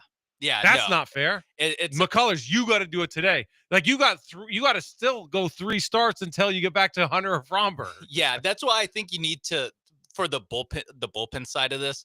I think that's my kind of view of how you should use those guys coming back is like, can Javier give us 4 innings? Then we give the ball to Luis Garcia for 2, and like, okay, can we make that workable? And we just got 6 innings there. So instead of a Hunter Brown 6 inning start, we were able to kind of MacGyver our way to getting that kind of results.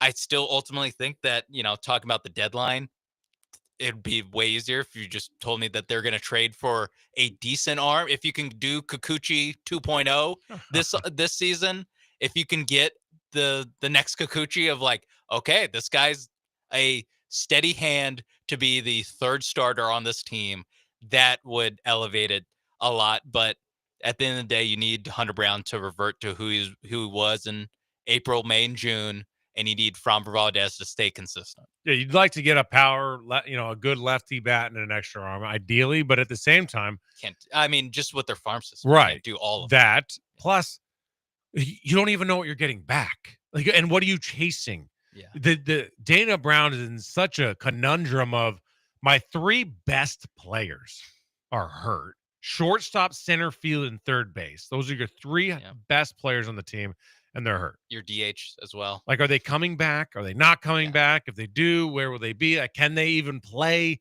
Do they have the DH? And that is it. We saw Yordan Alvarez last year. He could barely run to second base on a double. Yeah. If Isak Paredes comes back, is that going to be him? Can he not play third? Okay. Now do I have to go out and get a third baseman? Okay. Well, then I probably can't get an arm if I have to get a third baseman. I certainly can't get a power bat necessarily. Yeah, you're not going to get Suarez. Suarez costs too much. Yeah. Suarez costs too much. DJ LeMahieu, I talked to a source. They're not in on DJ LeMahieu, former Yankee player. DFA'd. Yeah. There just wasn't a spot for him. And I also talked to, when I had Jabba Chamberlain on my show, Kicking It with Kunkel on YouTube, he was just saying, like, he was just grinding. Like, he mentally was like, he was beating himself up. Like, it was tough. But the point is, like, okay, trading, if the fans think that this is like Madden sometimes, and when it comes, just go out and get X, Y, or Z, or you just got to do this, but you don't even know what you're working with. Like, you don't even know what your roster is going to even closely look like. You don't never know what it's going to look like come September in general, but you really have no idea. Yeah. You brought up a good point with like the third base thing. Like, if Paredes is out, third base, huge issue. Shea? Yeah, Shea Wickham, not going to cut. I'll make that decision. Not going to cut it in a playoff scenario. But what if you don't have a choice? Like, what do you do? What does this team do at a point? It turns into like it becomes Bryce Matthews. You know what? I just thought of something crazy. You know what? We're going to take a break. Yeah, let's and I have just come up with an amazing idea The Astros are the arguably one of the most hated teams in all of America. Jose Altuve is booed in every camp, every game he goes to, and it never seems to faze him. I've got an idea, and I think we're about to change America's opinion on the Astros and the way they feel about them. That on the other side of this break on ESPN Houston 97.5, 92.5 on the Paul Gallant Show. I'm Will Kunkel. We're going to be back. We're going to change the perception, and they're going to become America's team, the Houston Astros, right after this. Do you have the ESPN Houston app? Download it now in your app store. Dream Rate Mortgage, the ultimate mortgage hookup. Visit 975loans.com. NMLS number 248473, equal housing lender. It's midnight in Houston, and Bob just can't sleep. The AC is broken, and he can't count the sheep. Don't worry, big man. You don't need to scream. We can fix your AC with the help of Air Team. They'll come to your place, fix it up without a trace. Trust the ultimate fan with the paint on his face. Is your air conditioner not performing at a pro level? Call Air Team, H-Town's HVAC team. The best heating and air conditioning installation services. 713-936-5346 or visit airteamltd.com. Craving the best fajitas in Houston? Cadillac Bar's got them. Sizzling premium black Angus beef served just right. Kick back with happy hour every day from 11 to 7 or bring the whole crew for Sunday brunch buffet from 10 to 2. Omelet stations, tacos, waffles, enchiladas, and more. Plus, don't miss Margarita Mondays, Taco Tuesdays, and Tequila and Fajita Fridays. Book your holiday party now at CadillacBar.com, where Houston parties. How old is your home? If it's 40 years or older, you might need a whole house repipe. Old pipes leak and corrode. This can damage your home and give you crappy quality water. Plus, old pipes can burst in freezing temperatures. You need Aqueduct Plumbing. They'll repipe a one-story, two-bath home for only $5,500. Even if your home is larger, they have great pricing. Aqueduct has done thousands of repipes. AqueductPlumbingCompany.com or call 281-488-6238. That's 281-488-6238. Keep listening for details on how to get up to $300 airline credit. Sky Holidays introduces a one-of-a-kind air credit program.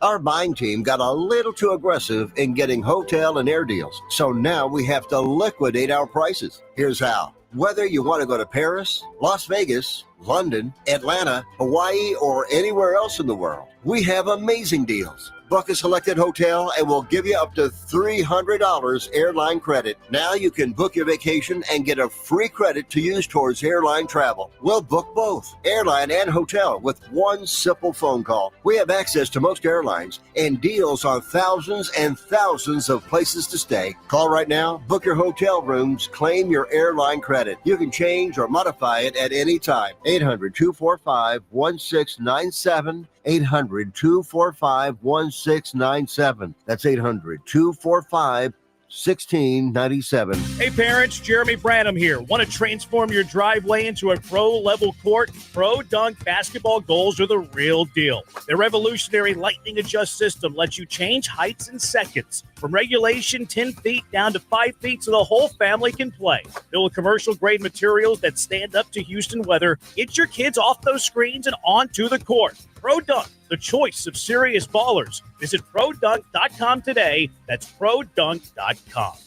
Hey, Lance Zerline here. You know, I'm a numbers guy, and I like the numbers that Daspit Law Firm is putting up for their clients. The super team at Daspit Law handles a full range of personal injury cases, and they are getting results from their clients in big numbers. Car accidents, truck accidents, industrial accidents, construction accidents, maritime accidents, offshore accidents. These are all areas where if it's you or someone you know, I encourage you to get a free case review from John Daspit with the Daspit Law Firm. Call 713. Call now. That's 713. Call now. Do you own a timeshare? Well, face the facts. You made a mistake. You made a bad purchase. A timeshare is not an investment. It's a money pit that continues forever. If you use your timeshare, that's great. But if you don't and you want to legally get out of your contract, call my friends right now at the Timeshare Exit Hotline. They're an experienced team of lawyers who help good people like you get out of a timeshare contract that they just don't want. Don't throw away your money on maintenance fees. Use it for things you really want. We can help you end your timeshare contract and stop the money drain immediately. If you're ready to move on with your timeshare, call our team right now. Call today for your complimentary free consultation. 800-403-8539. 800-403-8539. 800-403-8539. That's 800-403-8539. This is Danny Braden with Fleet Feet Houston. For all of you runners out there, Fleet Feet is the best place for all of your running needs. Whether you're a marathoner or just starting out, the experts at Fleet Feet can help. Stop by one of our 7 Houston area locations. We've been running Houston since 1987. Because of our growth, we turned to HR&P to manage our human resource and payroll needs. Fleet Feet wins every race with HR&P. Let HR&P customize a plan for your business. Get started at hrp.net. Blue Star Tequila, the world's first and only night harvested tequila. This is tequila that's natural, unfiltered best, made with 100% blue agave and totally additive free. Smooth, vibrant, and full of character. It's tequila the way it was meant to be. So whether you're chasing championships or celebrating the moment, raise your glass to bold beginnings and taste the Blue Star difference. Find it near you at bluestartequila.com. Has your roof started to experience leaks or been damaged from recent storms? When it comes to roofing in Houston and surrounding areas, Brinkman is the only name to trust with your roofing needs. Brinkman's team of professionals will work with you and only if necessary, your insurance company to get your roof repaired or replaced with as little inconvenience to you as possible. There's no substitute for Brinkman quality. Visit them at brinkmanquality.com. That's BRINKMANN quality.com.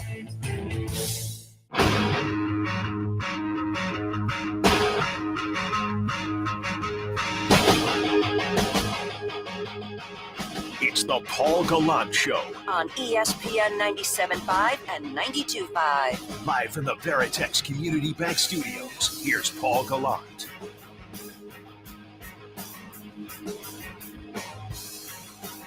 No, friends. No Paul Gallant today. In fact, you're going to realize Paul Gallant ain't here at all after I make this next argument, this crazy idea that I have. Will Kunkel here filling in for Paul Gallant. Paul, hope you're enjoying your sunbathing today and your copious amounts of White Claws, my brother. Appreciate you letting me fill in. Will Kunkel here. Find me on X, TikTok, Instagram, at Will Kunkel. You can also find my show on YouTube, Kicking It with Kunkel. We've had a blast since I left Fox, kind of relaunching that brand, albeit from the ground up, from basically 0 followers. So anyone that can help support, chime in and help and partake in the conversations that we have would be awesome. So before the break, I want you guys to chime in as well if this is even possible. If you don't want it, on the HR&P listener line 713-780-3776.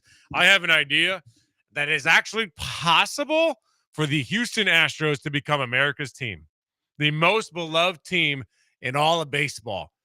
Because I think it's fair to say they're probably, maybe not the most hated, because that's probably the Yankees or the Red Sox, because as many fans as they have, the equal amount, or maybe not the equal amount, but enough also hate. You either love or hate the Yankees, love or hate the Dodgers. You know, the Astros have their fan base, which are badass. But then the rest of America kind of hates the Astros because of what happened with the cheating scandal. Jose Altuve, hated by opposing fans, consistently booed, consistently hits dongs in opposing ballparks despite the booing. But now that the Astros are down and out, everybody's hurt. If they make a run, can they become America's team? Without Isaac Paredes, without Jake Myers, without Jeremy Pena, without any pitching, like if this turns into the little train that could type of deal, can they become America's favorite team? Because America loves a comeback. Their youngest player is a pretty damn good player in Cam Smith. The dude was born in 2003. Jose Altuve was born in 1990. He's the oldest player. Actually, he's not. Hector Neris, who was born in 1989, is now the oldest player on the team. They brought him back. But could this become that underdog, little train that could, Shane Gillis joke, with a pill, if they are able to get to the playoffs and do this? Mabes, am I insane? Is America still going to hate them no matter what?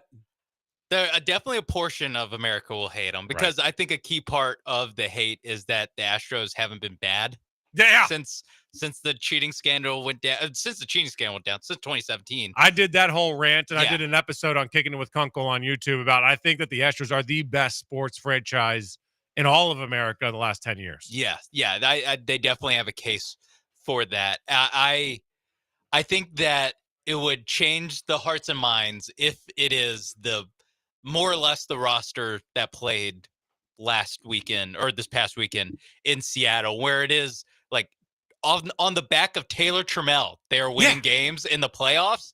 Like and Zach Short, I think like Zach Short, bottom 8, massive home run. Exactly. Like Shea Wickham coming up, like showing all of his errors last year. There's no way he should be here. Comes up in the bottom 9th, walks it off. Oh my God, America loves this story. Yeah, they can be a team full of, I don't know, Rudies. You know, they like can just be, the bad news bears, right? Yeah, I could definitely see that, especially if it is like, you know, Yordan Alvarez has to be out for the, like, there's certain guys that just like they have to be out for the year for. Yeah, you can't do it with Jake Meyer. No Jeremy Pena, no Isaac Paredes, no Yordan Alvarez. If it's for, you know, broader the casual fan, national audience, where it's like, I know Altuve. I remember Altuve, the little guy. Oh, he's standing in left field now. That's different. Why did he go there? Oh, he was willing to go there? Yeah. He moved to go there for the better of the team? Oh, But I like that. If it's Altuve and a bunch of Space Cowboys, I do think that Jose and the kids, that there definitely would be that push of like people being like, how can you not love this team? And I'm sure, you know, Yankees fans, especially if they play the Yankees in the playoffs, will be like, oh, I'll tell you how we can hate them very easily. They beat us every year. You know what's and there's no there's no winning that series for the Yankees. If you beat the Astros and they don't have their best players, like, you have to. How can you not? Congrats. There's no Super losing. humble. Yeah. Yeah. But also keep this in mind. If you're the Astros and this happens, you can't win the World Series. Like pigs get fed, hogs get slaughtered type of deal. It has you to be can't be greedy. It has to be a Cinderella run. Yes. You have to be George Just Mason. short. You have to be George Mason making it to the title. You have to be Butler. Don't ruin almost it. winning.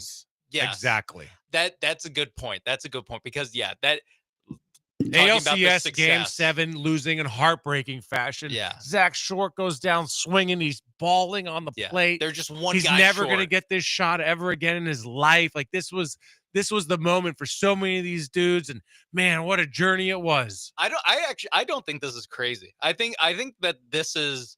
I always thought that the way that the Astros go away from being, if not the most hated, like one of the most hated teams in baseball, is just like, well, it's not fun, but they kind of have to be bad for a couple years, like go away and then come back with the new nucleus. And I think that the headline of Houston Astros, or, you know, if you see a tweet with the Houston Astros in it and then all the replies are trash cans, that goes away if they're just like, again, just take a step back for a few years.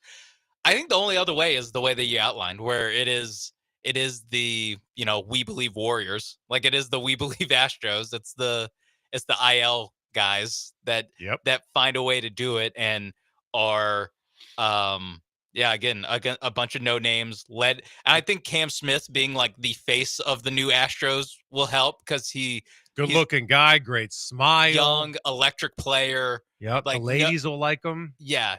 And does Pena okay? Speaking of ladies love him, does Pena have to be? Can't be there. He can't be. You can't have your best player. Okay. You World can't Series be your MVP best from player. the last time they You won. can't have your best player. Okay. He's not a household name in America. That's why I was like, so that is he a heel because, or is he a good guy because of, you know, he wasn't there for 2017. For this story he wasn't to there for sell 2019. itself, for this story to sell itself, you can't have your best player. So it has to be Altuve and yeah. the So others. Jose, he's just there. Like, although for this to really work, you no get rid of Altuve, Jose and you can bring in Jeremy, then okay.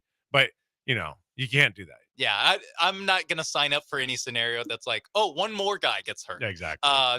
I'm opposed to that. This, you know what this will also do? It'll likely split houses and raise the divorce rate tremendously. Because what's going to happen? So the men that hate the Astros for a reason, like they're Dodger fans or Yankee fans, their wives are all of a sudden they're gonna be watching like, I really like this Who's this Astros guy? teams. I don't understand what your problem was the last few years. That I don't get it. These are just young boys just trying to play the game and loving it. They dropped the And they're gonna become Astro fans, and their husbands are like, "What the hell? They stole everything from me in 17 and 21 and 22. They broke my heart." Yeah, The buzzer's gonna cut. Like they're gonna bring it all up, and they're gonna hate their wives. They're gonna get divorced. Like this is gonna be an American situation.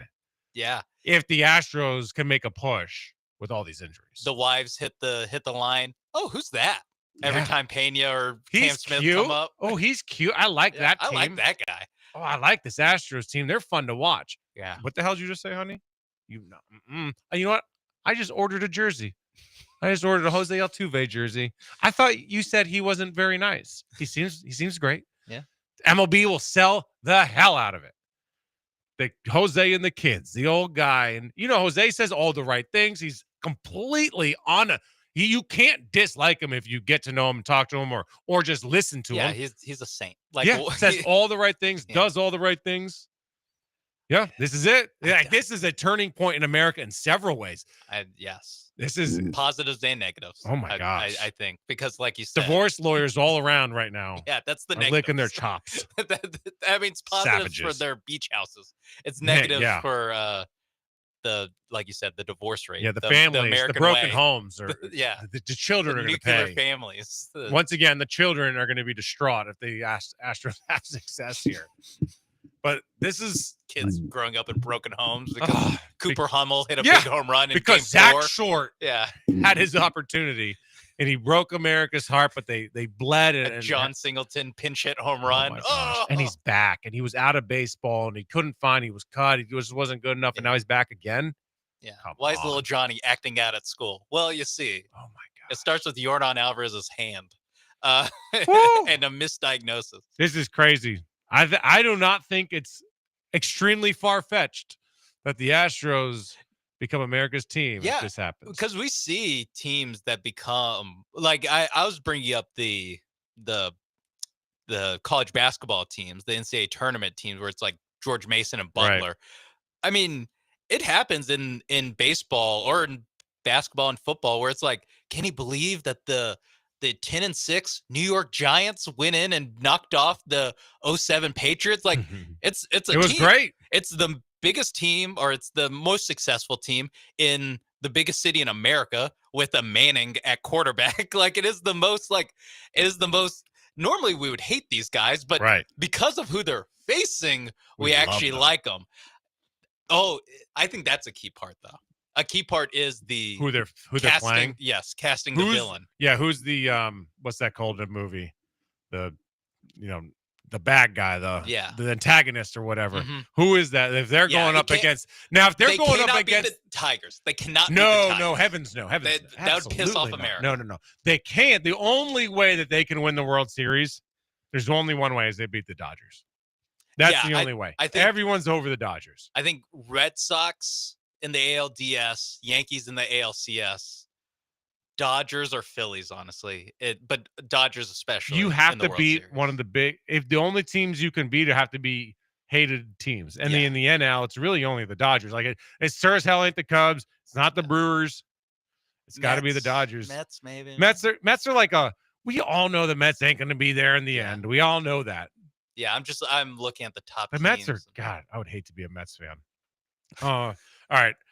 Before we wrap up, I want to bring this out because you said this was a good one. I put this out this morning. I kind of thought about it, and I put it on X. Oh yeah, this is at Will Kunkel. Who is the best current Houston sports star?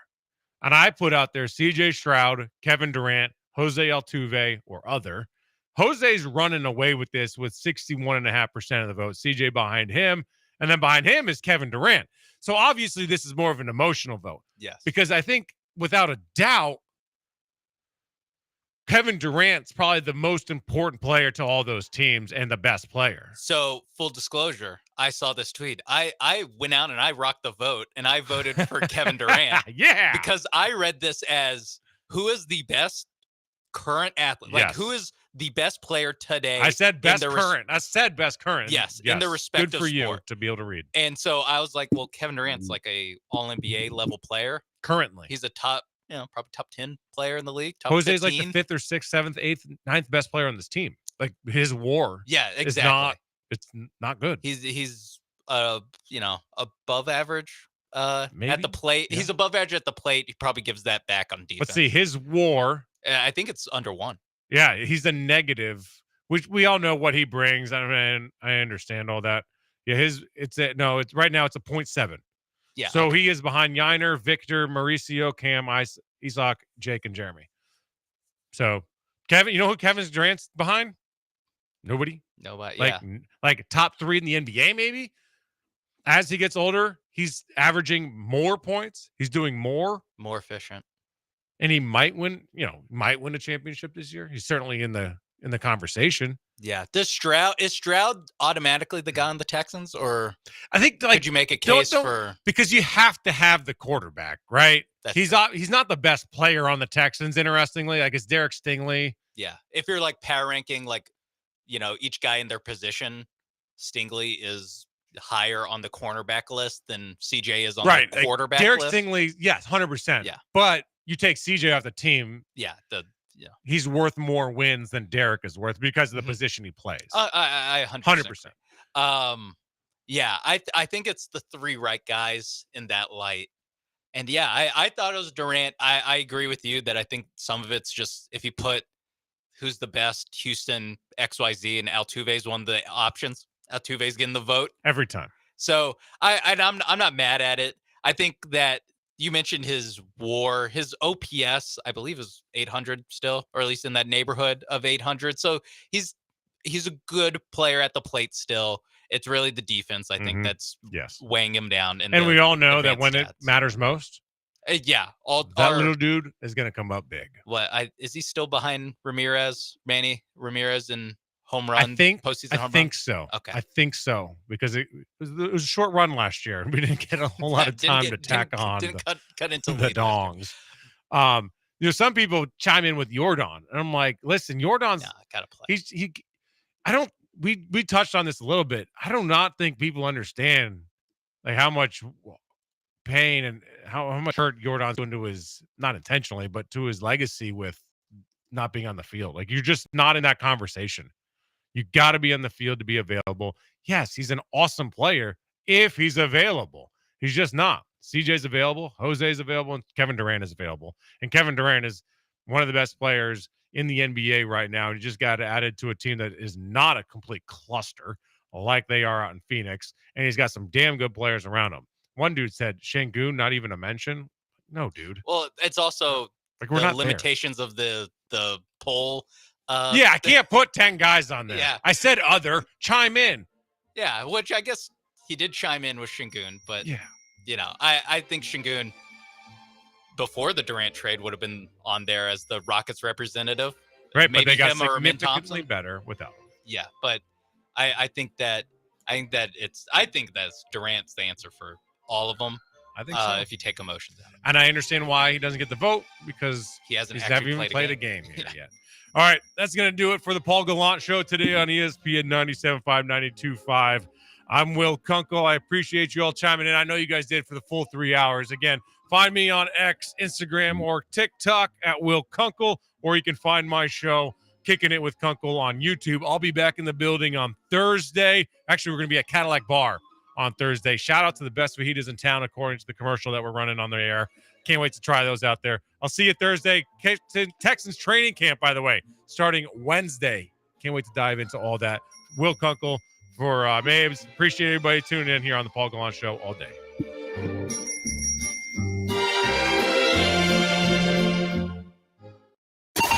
ESPN 97.5.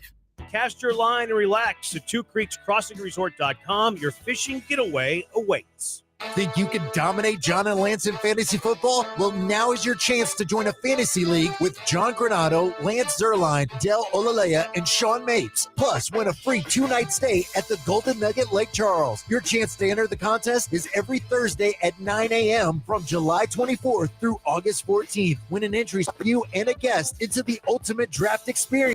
Brought to you by the DraftKings Sportsbook at Golden Nugget Lake Charles. More info at ESPN975.com. AqueductPlumbing.com. Hey, why do people always put off minor plumbing problems? Are they afraid a dishonest company is going to try to rip them off? Don't be scared. We all done this. So work with Aqueduct Plumbing. They're straight shooters and take care of the 97.5 listeners. Listen, plumbing problems usually start out small and get bigger and then more expensive. So have Aqueduct Plumbing come out to your home at the first sign of an issue. Check them out at aqueductplumbingcompany.com. That's aqueductplumbingcompany.com. Chastang Ford is the place to go if you're in the market for a Ford. Their professional staff will provide you with an outstanding truck buying experience. They offer competitive pricing and an extensive selection of new and used Ford vehicles. From the sales staff to the finance team, their knowledgeable and friendly staff are devoted to helping you find the perfect Ford for your needs. Chastang Ford also offers exclusive incentives and deals to get the most out of your purchase. Whether looking for a truck or SUV, Chastang Ford is the perfect place to find your dream Ford. When it comes to accidental injury cases in Harris County, there's one law firm that files nearly 3 times as many cases than any other firm. That's Daspit Law Firm. Why? Because they're the best at what they do, getting their clients the compensation they deserve for injuries they've wrongfully suffered in an accident. Lance Zerline here, and if you suffered an injury in an accident and you would like a free case review, call John Daspit now, 713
Ooh, what up, H-Town? Hey, how we doing? He's Blank. I'm Branham. Brian's behind the glass, and it is a Monday edition of the Killer Bees on ESPN 97.5 and ESPN 92.5. Everybody have a good weekend? Yeah, how are you? I mean, you've been out for a little bit. You doing all right? Yeah, I'm doing well. Brian, do you have a good weekend? Yeah, it's pretty good. Good show on Saturday. Oh, yeah. Oh, it's about the show, Jeremy. Let's not forget that. That's good. He cares about his profession, right? I guess.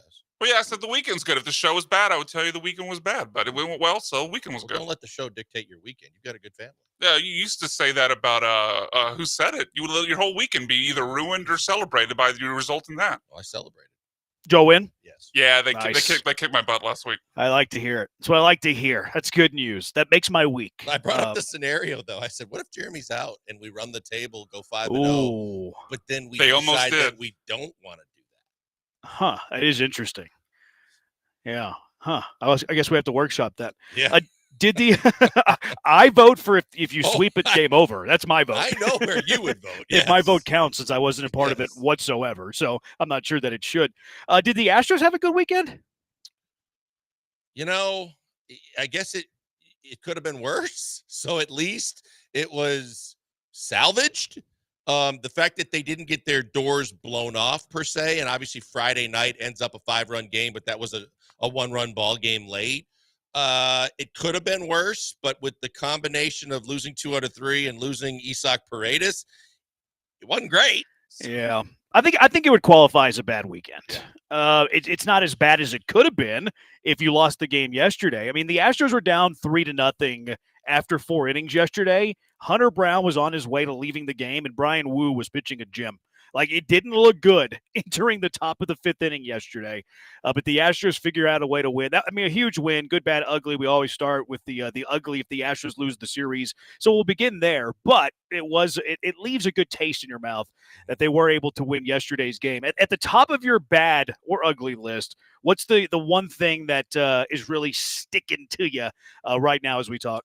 I mean, Isaac Paredes getting hurt, to me, kind of trumps just about everything else on the list, because no matter what happened in terms of the outcomes of the games, that guy has been kind of one of the big glue pieces that have kept it all together, no matter where he was batting in the lineup and the way he was able to produce for power and also to get key hits at key times and play a solid third base. That one to me was first and foremost on my list, because that was the first one where I took a step back to say, like, how much more can they take? Yeah, that to me is the biggest thing too, because you start to wonder too. Like a Spada said immediately after the game that it doesn't look good. Okay, like this is an organization that is always like, oh yeah, things are great. There's nothing to see here. Like Isaac Paredes, the first time he pulled his hamstring, he's going to be back in a few days, and actually was. Pena has a broken bone in his rib. No big deal. He'll be back in 10 days. Jake Myers, calf strain. He can play through the calf strain. No problem. Oh, boom. He's out forever. Yordan Alvarez. Oh, he's got a broken bone in his hand. That's no big deal. He can swing through it. So whenever like you have an organization that their voice is usually optimistic, right? Like you could have an opinion on the Astros injury stuff, whatever. It's kind of a separate conversation, but they always err on the side of optimism. And when Joe Espada immediately after the game is like, it doesn't look great, I don't like that quote a whole lot. That terrifies me a bit. And also think about this, Jeremy. It's the fact that it's the second go round with the same injury, and we don't have to look too far into the past to realize that, well, we had Jake Myers nursing an injury, and he kind of pushed it, and he came back, and then lo and behold, same calf. Now it's worse. Now you're looking at an extended period of time. It's the same kind of thing with Paredes. You're right. The first time he wasn't out all that long, we actually thought he probably should and maybe would be out longer. But now, because it's the same hamstring, and the fact that you have to wonder about, when you do pull a hamstring, or at least whatever he did the first time, that looked like a slight pull. If it doesn't completely heal or whatever, you don't know how long it's going to take to really get back to being 100%. But now it's that same hamstring again. You're like, well, does that make it worse? I mean, and obviously it seems like it did.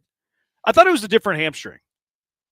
Chandler Roman, the Athletic, said it was the opposite hamstring. Okay, that I was not aware of that. Strained his left hamstring during a June 12th game against the White Sox, and then this one was the right hammy. Well, that's good to know, because I was going under I don't know where I might have seen that. I thought it was the same hamstring. But the other thing to me is, on that one, he actually walked off for his own on his own power, the one in June, and then basically, they said precautionary reasons, but he never gave you any signs. This one this weekend, he immediately was hopping and wasn't putting any weight on it. And you're like, that means he probably felt that baseball bat to the back of the hamstring kind of feeling, when if it full blown goes, you're talking about 6 to 8 weeks. I feel like that would be good. That would be a good diagnosis. Like if you told me right now 6 to 8 weeks, I run to the ticket table and say, yes, give me that, because that feels like a win. I'm concerned that it's greater than that. I'm concerned that it could be I don't know. like we see a bunch of injuries in what we do, and like watching all these games, it's hard to tell the difference in real time, like the difference between a grade 2 and a grade 3 based on what we see. You know, we don't have the MRI, we don't have the inflammation. All we have are the context clues of, okay, we saw him get hurt. You mentioned like putting weight on it, the hesitation to do that. We know that Joe Espada immediately after the game was like, this one doesn't look good for an organization that has an optimistic voice. And then he immediately flew home, like on top of that, to like seek further medical evaluation. So I would take 6 to 8 weeks in a heartbeat, because that means you get him back this season. Have you seen anywhere where they gave the grade? I know. No, I haven't. No. See, it went from discomfort, and then as I look it up now, the mild strains, like we saw the first time with him, rest, ice compression, it could be days to a couple of weeks. The moderate is a grade 2, more muscle fibers, may take several weeks to a few months. And then, wait for it, the grade 3, these are complete muscle tears. They can take several months, and surgery may be required, followed by extensive physiotherapy. Let's hope to God it's not a grade 3. Yeah, that's where I'm like waiting with bated breath. Like, please be a grade 2. Don't be a grade 3. Because the difference is grade 3 is out for the year. Grade 2, kind of your timeline, you're going to get them back at some point. You might be without them for 2 months, but you're going to get them back whenever you hope to be playing the most important baseball. So that's the I'm with you on that. That was the top of my bad, ugly, however we want to spin it. What else did you have? I mean, we go with Lance McCullers Jr. I know it was another hot topic on social media and with fans lashing out about the same stuff with a different start. He should never start again. You should release him. This was terrible, but he wasn't great. And everybody that was kind of holding on and hanging on to that, hey, but on the road, he's been really good. And his last road start was against the Dodgers. He's been really good, but it was tough to watch again Saturday night because he was not really good. That's where that was our list are the exact same so far, because that to me was easily, like, you could have had both of those at the top of your list as the lead bad story coming off of this weekend. His ERA now is it's almost 7.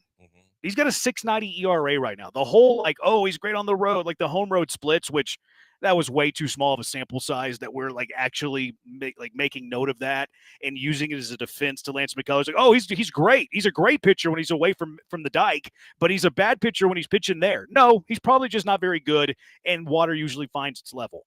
So that's where he's at right now. Like, he went 2 2/3. He didn't make it through the 3rd inning. He went 3 innings against Texas, and yes, he's had these bright spots. And look, there's still a bit of a runway here. Like, you don't have to do anything yet. You're still waiting for pitchers. Now, it looks like the cavalry's coming. It looks like you're going to get some of your horses back, maybe, knock on wood. So you still have a little bit of time. Lance still has a little bit of time. But that decision's looming. Like, it is coming up at some point. Not tomorrow, not next week, but maybe a month. Maybe we're a month away from Dana Brown and the Astros having to decide on what the fate is of Lance McCullers and what he means to this organization going forward. Because I don't trust him. No, and you can't. And I think that's the thing.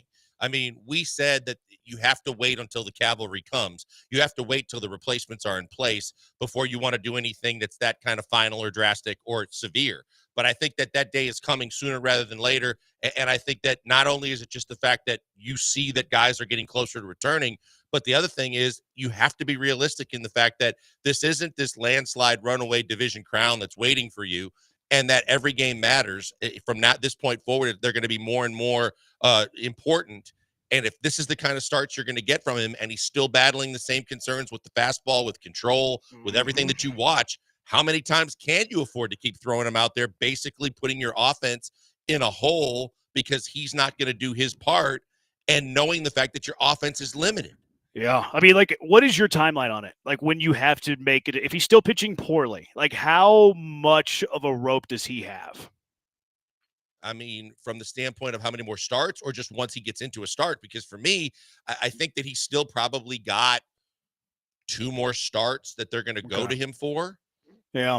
But I just think that the rope has to be super short, and you have to realize, hey, if he gets down a couple of runs, that's where you got to pull the plug, because this offense has shown the ability to come back from a couple runs. But if you're down a handful, then that's a pretty tall task to ask for any lineup, let alone a lineup that has this many injuries already, when you're starting almost 3/4 of your lineup with Space Cowboys. Yeah. No, I meant more big picture, and I'm with you. Like, 2 starts is probably the beginning of the window. I think that the end of the window is a month from now, like it's somewhere between that span, because like the Astros are committed to the 6-man rotation at least for a while until they have like some off days, and I'm all in favor of a 6-man rotation. Case in point, Hunter Brown. We'll get to that in a minute. So like I'm in favor of a 6-man. Like there's nobody banging down the wall to take his job yet. Nobody's banging down the door. Like, Costanza's probably the next guy up in the minors who, like, he had a better start. Like, I might trust him over Lance McCullers. But at this point, like, Lance is going to get starts over Costanza, even though it's the summer of George. But whenever Javier comes back, should Javier come back? Whenever Arrighetti comes back, should he come back, which he looked pretty good. Luis Garcia is making rehab starts in A-ball. Like, that's whenever the leash starts to get much, much shorter on Lance McCullers. Yeah, for sure. And I think that as much as there was conflicting reports and we weren't sure on certain guys when they were actually for Arrighetti, he was throwing BP when was he gonna start doing rehab? Well, now he's starting doing rehab games and things are going well.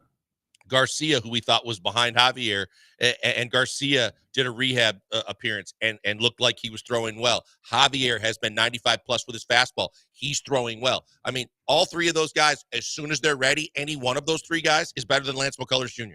Yeah, it's that's where you're at right now. And look, the clock's ticking. Like the clock's ticking. It might not be tomorrow. It might be in 2 weeks. Maybe it's a month. But these pitchers start to return, and the Astros, they get as soon as they get closer and closer to the finish line too, and the gap in the division is tight. Like you're going to trust Lance McCullers with a start whenever you have 30 games left and you have a 2-game lead in the division. How about 20 games and a 3-game lead? Like the rope is starting to tighten on Lance McCullers, and Lance McCullers is the first one that would tell you that. He knows that too. 713-780-ESPN. You're good, you're bad, you're ugly. 713-780-3776. We're on YouTube at ESPN Houston. We're on the Twitch as well at ESPN 975, TikTok at ESPN 975. Up Jeremy J. Branham there. On Twitter as well at ESPN 975. Blankers at Pac-Man Joel. Brian at Sack by BMAC. I'm at Jeremy Branham. Plenty to get to on the show today. Texans training camp starts this week, so we're going to be dialed in to Texans training camp. Talk some more about the Astros a little bit later. Trade deadline is looming as well. John Singleton's number choice was interesting, but more of the good, the bad, and the ugly from the Astros series in Seattle. 713-780-3776. Killer Bees, ESPN 97.5 and ESPN 92.5.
You found the killer bees. Live from the Veritex Community Bank Studios, here's Joel Blank and Jeremy Branham.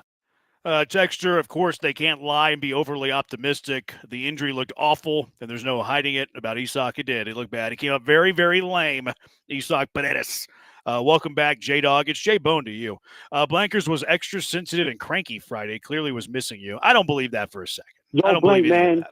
You were in a good mood Friday, right? I think the only possibility that could be, Jeremy, is when the texter decided to reference both Barry and my wives as PABs, and I said, "For that, sir, you should get you will be banned for the rest of the day from text." Yes. And again, did not even ban them. Wouldn't know how to ban them from text, but just said that, and then got like 3 other texts going, "That's soft. You can't do." Well, you shouldn't be doing what you did, sir or ma'am, and then you wouldn't have to worry about it. I love the ban. I like the dropping of the ban. I applaud you doing that. Very well done. They said they called y'all a what? PABs. I'm not cool enough to know what that means. For our wives, not us. Our wives are both punk ass bees. There you go. Yeah. There you go. It came to me right after I said that. That's not the worst insult in the world. It's not good. No, it's not good. Not for your spouse. It's not good. Like, but on a scale, on a scale of 1 to 10, about a 6 or 7. Like, it's not the worst in the not good. Not good, if you're but not saying the it to worst. Me, it's one thing. If you're saying it about my Agreed. wife and it's about because of a sports take, you got some issues. 100%. The fact that it was your wife elevates it by about 3 points. Like if somebody called me a PAB, I would like giggle. I'd be like, "What? That's an interesting insult. I applaud you, sir. I give you a 2." But because it was your wife, I agree that it does elevate and it does heighten it. No doubt about it. PAB. I haven't heard that used as an insult in a long. Did he say it out loud or did he acronym it? He had PAB''S. Because then I said to Brian, Hold on, did he spell it out or did he have the acronym? It was the acronym. That's even worse. And then when I said to Brian and Brian said it, I was like, "Oh, hell no. That's hilarious. I've never called somebody a PAB in my life. Texture about McCullers. Keep him as a long reliever that can't take over games that are lost. Oh, he can take over games that are lost anyways. Look, I think that's the best role for Lance McCullers. Like if we eliminated emotion and feeling out of it 100%, Lance McCullers, mop-up man, long reliever. You just go eat up every inning whenever we have a blowout. Perfect. The problem is you can't eliminate the emotion and the feeling here. Well, and the money. All of the above, and let's also remember that ideally when you would want him to be your long reliever, at least for the rest of the year, he's also on record as saying, "I'm not a relief pitcher, I'm a starting pitcher." And that his ego seems to say, "I'm not interested in being a relief pitcher," which would completely contradict where he might have his only role with this pitching staff when it gets healthier. I would really applaud him and appreciate him and tip my cap to him. And look, if he knocked on Espada's door and he's like, "Hey, Joe, whenever it's time for these other pitchers to come up or whenever you don't have faith in me to start a game, I'm willing to accept a relief role." I would respect the heck out of that. Yeah. But remember now, the opposite, and I don't think Lance is quite to this level, but we've had this experience in the past when a starter begrudgingly tried to go to the bullpen and then became a diva and then became the target of our ire, going like, "You're not even that good to basically say this is not where I should be or I want to be, and I don't know if I can be." That's ridiculous. Yeah, I'm with you on that. It would be, I think it'd be a heck of a move for Lance McCullers to do that. Hey, like I'm going to go earn it, right? Like have the attitude of like, I know I'm not helping the team right now. I'm going to put team first, which is difficult for athletes to do. I get it. Like I understand the pride aspect of it, but as I always say, I root for the team, not the player. And if Lance McCullers went into Joe's office like, "Hey, the moment that you need me out of the starting rotation, I'm willing to do whatever it is for this team, and I'm going to fight like heck to earn my spot in the rotation again," I would love that. Even if he was terrible the rest of his career, I would celebrate Lance McCullers to the day he gets buried in the H if he were to do something like that. And quite frankly, he should. Not necessarily yet, because the Astros are in a 6-man. But the time, we're all going to know it. We're going to know when that moment comes. Maybe it's when Arrighetti comes back. We're going to know the moment. We're going to know it when we see it. And Lance McCullers should go to Joe Espada's office and say, "Move me to the bullpen."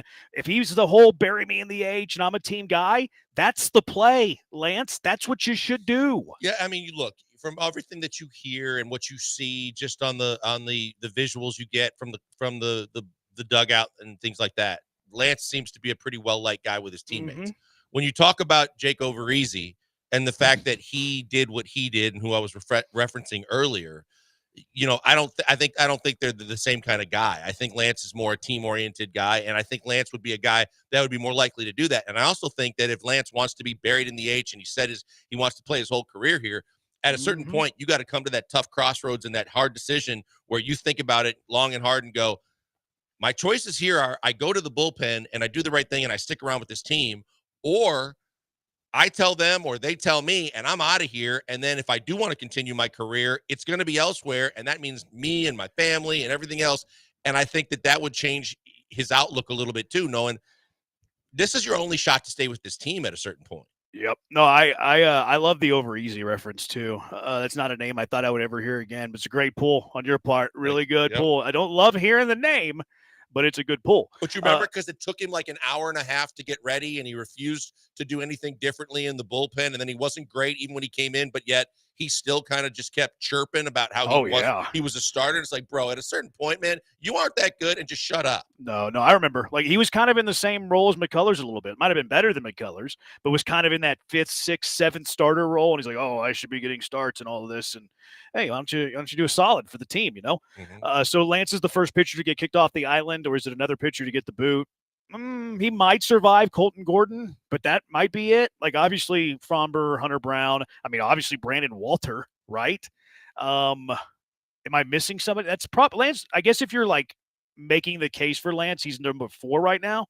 Like, he's ahead of Gordon. He's obviously ahead of Gusto, right? I think you're absolutely right about Walter. The more I watch him pitch, and you started by looking at his baseball savant numbers too, but there's no doubt in my mind that there's the one guy that you cannot take out of this rotation right now at the back end. I think it's Walter, because he's been phenomenal. I think that we'll see a lot more based on, I'll have a lot more to say about what Colton Gordon does tonight, and then base it on that to see how he pitches tonight. Yeah.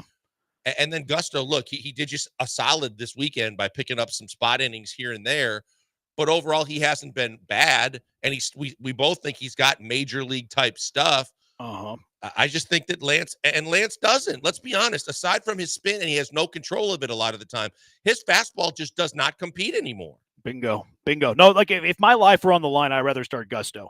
But, like, we're approaching this conversation from, like, a Lance McCullers bias, because there is that, because he's making a lot of money, he's a veteran, all this stuff. Like, your rotation right now, if from a Lance McCullers perspective, Lance McCullers biased perspective, it's Hunter, it's Fromber, it's Brandon Walter, it's Lance. Lance is ahead of Gordon. Lance is ahead of Gusto. But then if Arrighetti comes back, Lance is bumped to 5. If Javier comes back, Lance is bumped to 6. So that's kind of the domino effect of what it's going to take, I think, for Lance McCullers to leave the rotation. Would you disagree with that? No, I wouldn't. I think that's it. I think it is. I just think that it's a tough reality for anybody to take, because, and again, like you said, because our heartstrings are with him. Hey, he has been a legendary part of this run. He has been a guy that has performed very well over his career with the Astros, but he ain't that guy anymore. No, he's not. Like, look, maybe he comes around eventually, but you can't just be losing every single one of his starts while it happens. 713-780-ESPN. What do we expect from McCullers after missing 2+ years of pitching? He's just not the same, and we need to accept that. I think we were the most honest show about Lance McCullers coming back, and that you shouldn't expect him to be good. I remember tweeting out, like, do you think Lance McCullers is going to have better than a 4.40 ERA? And the amount of people are like, oh yeah, definitely, no doubt. That's a dumb question. And I'm sitting there like, okay, you guys need to temper your expectations. He's older. He's years removed from pitching in the bigs. He's got different arm delivery, different slot that he's having to relearn all of this stuff. Because he's so dependent on his off speed and his breaking stuff, he needs feel. And whenever he's not pitching in 2 years, it's hard to have any feel. So we've accepted that Lance McCullers is never going to be Lance McCullers. And because we're saying that he should be the first guy demanding to move to the bullpen to put the team first, that is part of the acceptance process. So I think we've accepted that Lance McCullers is, a guy that maybe could get back some of his glory at some point, but not one of the Astros' best pitchers by a long shot. See, because when you look at the body of work that you've seen recently out of Lance McCullers, and yes, the Dodgers start was really good, but at the same time, the two things that are the biggest weakness right now, he seemed to have kind of reined in for that start. He has horrible control right now. So he's getting behind in a ton of counts. And then to battle back because he has no control over a lot of his pitches, he then has to pitch the fastball more, and the fastball is getting hit all around the park because it just doesn't compete in Major League Baseball. And the only way it can is if he's got them completely off balance, getting ahead in counts with his breaking pitches, and they're not really expecting to get a fastball in the inside corner, or when they're kind of getting out over the plate to try and cover the outside corner. So the difference, the big thing here is because the fastball doesn't compete, and that dog doesn't hunt anymore, and the fact that he just absolutely has horrible control in terms of getting behind in counts, he can't compete as a starting pitcher in Major League Baseball right now. I'm with you. We're on the same page. Pete McCullers hasn't been the same since being buried in Philly in Game 3 of the 22 World Series. That's mean, Pete. He should go to the bullpen and be the long guy. I think he'll take that role because I'm sure he realizes he's not even deserving of that role at this point, but that's the best Espada can offer. I agree with you. I hope that day comes if he continues to pitch poorly. And look, he could shut us up. He could have the 12 strikeout performance. He could have the 6 shutout performance in his next 2 starts, and that would shut us up. But as it's going right now, how could you shut us up? No, I think that's the key too, Jeremy. The door's not shut and locked. No. But at the same time, it's closing more and more with every time we see him because he's not doing anything to try and kick it open.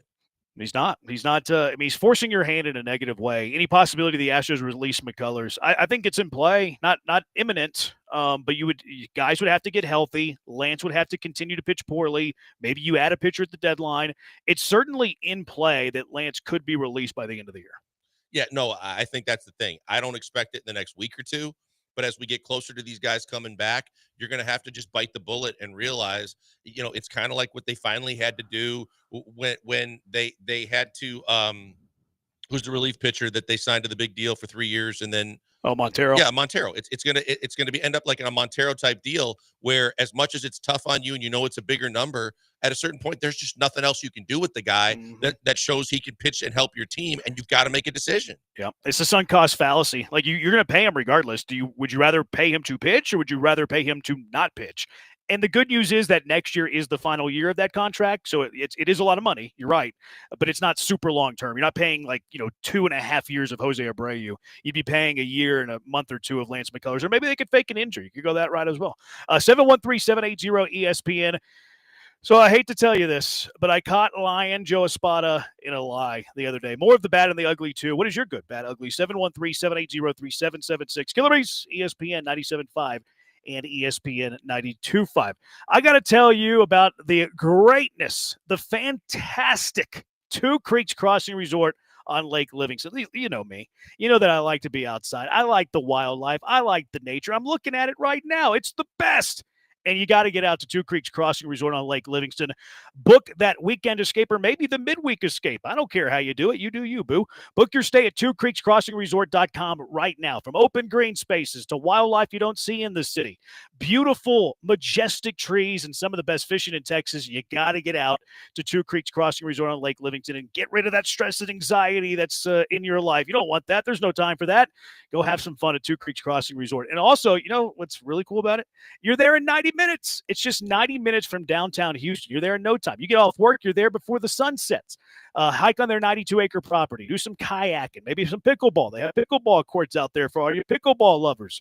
Or how about just hanging out by the pool to drink? That's fun too. Everybody likes that.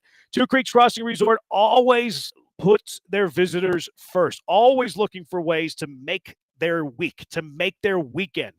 We were out there a few weeks ago, about a month and a half ago now. Actually, we got to get out there soon. It's been too long. Food trucks on both nights that we were there. They had some live music on a Saturday night. So they're looking to entertain you while you're there in peaceful comfort. Glamping, cabins, tree houses, pull up the RV. They have the perfect stay for everybody. And you still have time to get in on these incredible savings in July. Now, you're running out of time, so you better act fast, but incredible savings in July. You book 5 nights, you save 35%. You better do it now. Book your stay at twocreekscrossingresort.com. That's twocreekscrossingresort.com.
You're listening to the Killer Bees with Joel Blank and Jeremy Branham. On ESPN 97.5 and 92.5. Broadcasting live from the Veritex Community Bank Studios.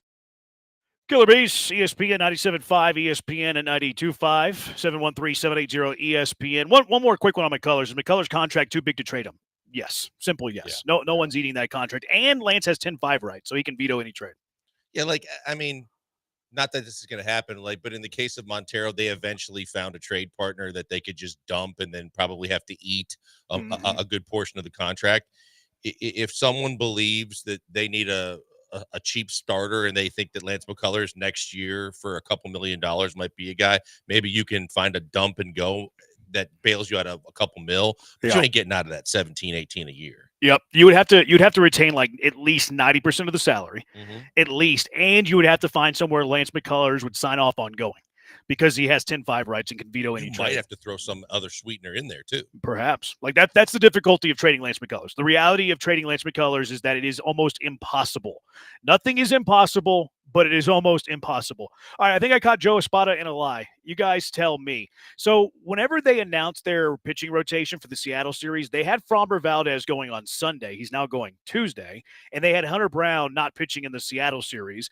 And then everybody gets to the ballpark on Friday, and the media is reporting, oh, no, that's not the pitching matchups this week. It's not the rotation this week.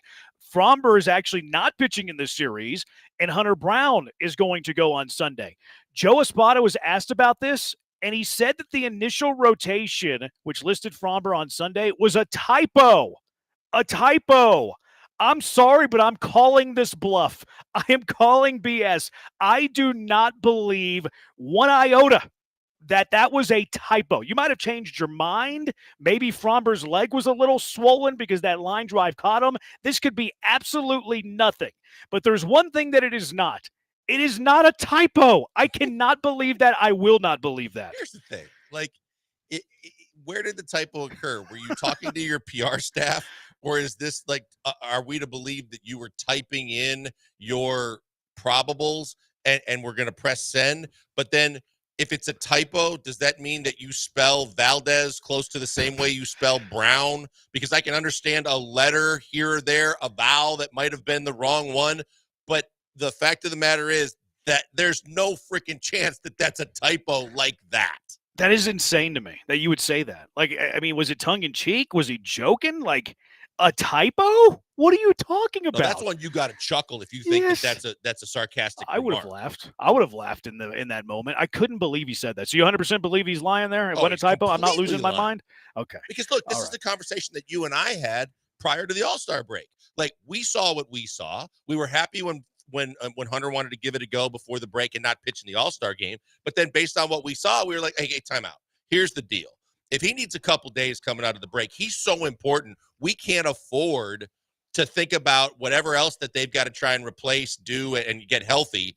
You can't afford a playoff run of any kind if you don't have Framber and Hunter Brown. So if he wants to take the first series or 2 weeks off, if he has to, you do it because he's that important and he looks kind of gassed. But then you do this whole switcheroo, and it's like, wait a minute. Now I'm wondering about both guys. I'm wondering, is Framber okay? Is Hunter okay to just come back and start, or is it going to be more of the same? And then from a Framber perspective, are we giving him extra days because of matchups, or is there something we need to be worried about there too? And you're not going to get a straight answer. Well, yeah, I'm really not concerned about them. But I understand someone having concern about that. How could you not? But they listed Framber going on Tuesday, so okay, that feels good. I would guess it was probably to buy him some extra time from that liner that went off his leg. Mm-hmm. Maybe the swelling wasn't great. Maybe they didn't even see him whenever they announced their initial plans, and then they saw him. They're like, okay, let's give him a couple more days. That would make sense. Okay, this is our rotation coming out of the break, and then you see Framber, and he's kind of still limping around, or maybe there's some bruising or inflammation there, and you're like, hey, let's err on the side of caution and wait until Tuesday. That's totally understandable. Totally understandable. But the typo lie, it's a little amateurish. It's a little amateurish that you're pulling the typo line on Framber. Hey, the leg didn't look great. We want to give him an extra couple days. And look, maybe this is Joe Espada trying to hey, this isn't even really worth mentioning. I don't want to freak out the fan base. Not that they should care about the fan base, but it's just really weird to chalk up the typo excuse. I thought it was parody. I thought it was a joke, and it was not. That is unreal. Unreal to me. I mean, and if Joe, you see it, I would have been more okay with the humor of, I had a little discomfort when I saw that the probables were out like that, so we decided to make a change. But the typo excuse, I'm not. I mean, It's how insane. can you buy it? That's pretty It's soft. insane.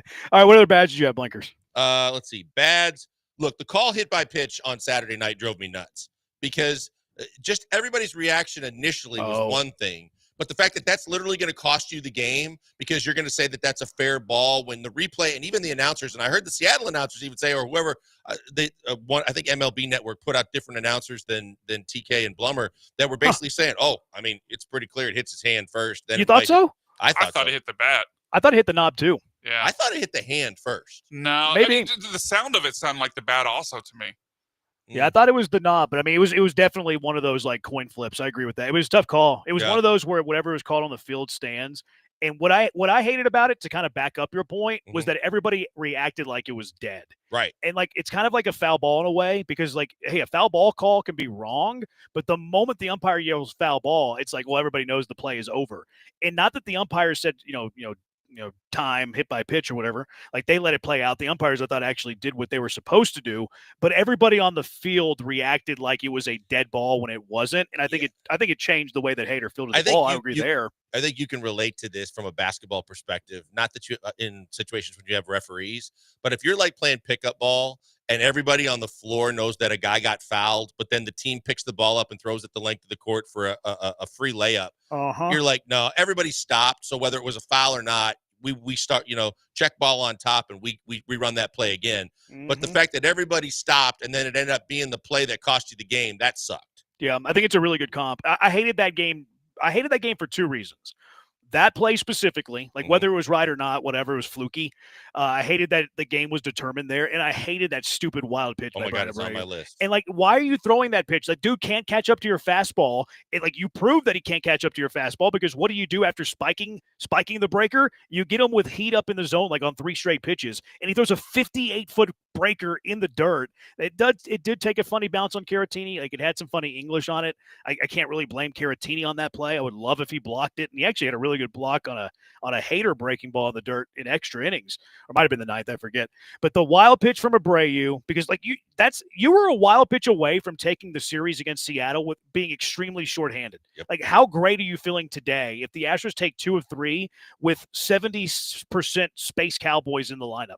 You'd feel incredible. No, it was on my list as well, because of the fact that just what you said, like, this guy has no chance of catching up to your fastball, and you actually showed it. Yep. And you knew it. Then why in the hell are you even trying to throw some kind of an off-speed pitch, whether it was the intention to throw it low in the dirt or not? Because of the fact that we know that the cardinal sin about pitchers that drives me nuts is, if you see that a guy can't catch up to your fastball, what's the one pitch you don't throw? A changeup that's 10 to 15 miles slower so he can catch up to something. Yep.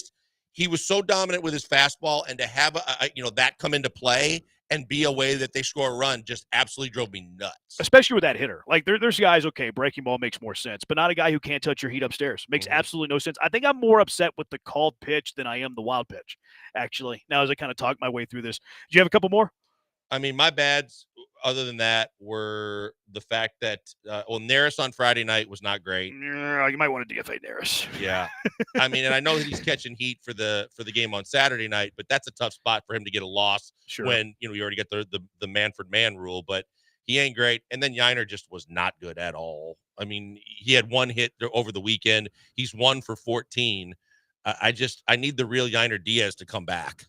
Yeah, that's yeah, he's been the strikeout he had. I can't remember the game it was, but it was like an 0-2 pitch. It was Wu. It was against Wu. It was yesterday.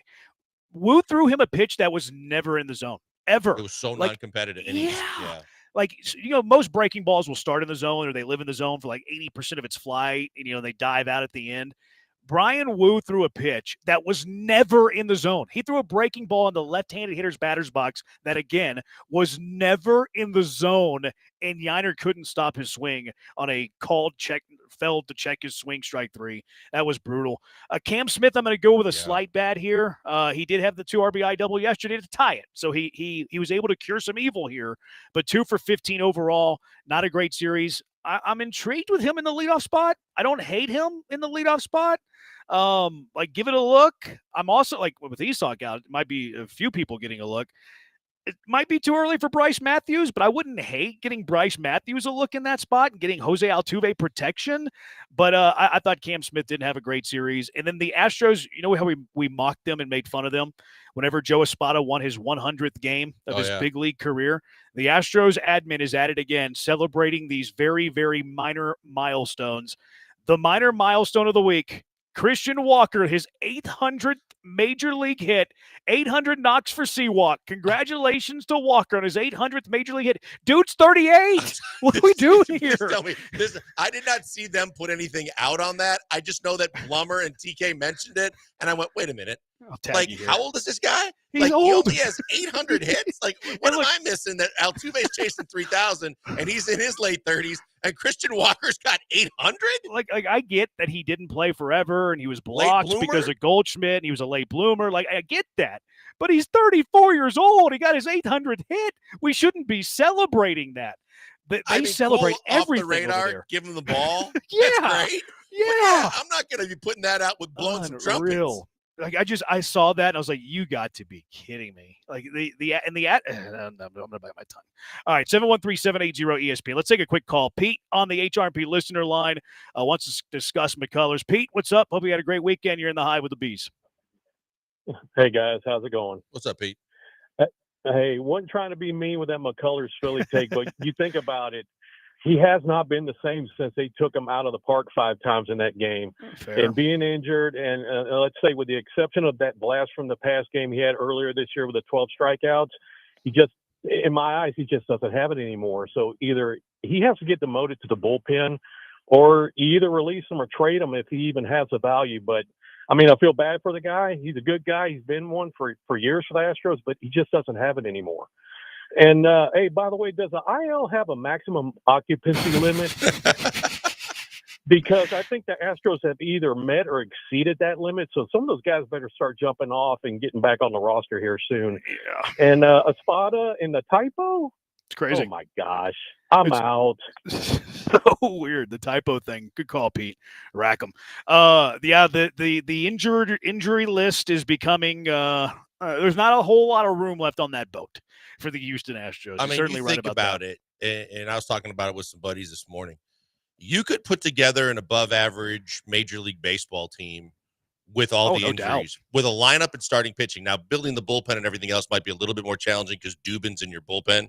But when you start thinking about the 5 starters for sure that we've talked about in the past, when you throw France in there with Blanco and Arrighetti and Javier and Garcia, there's your 5.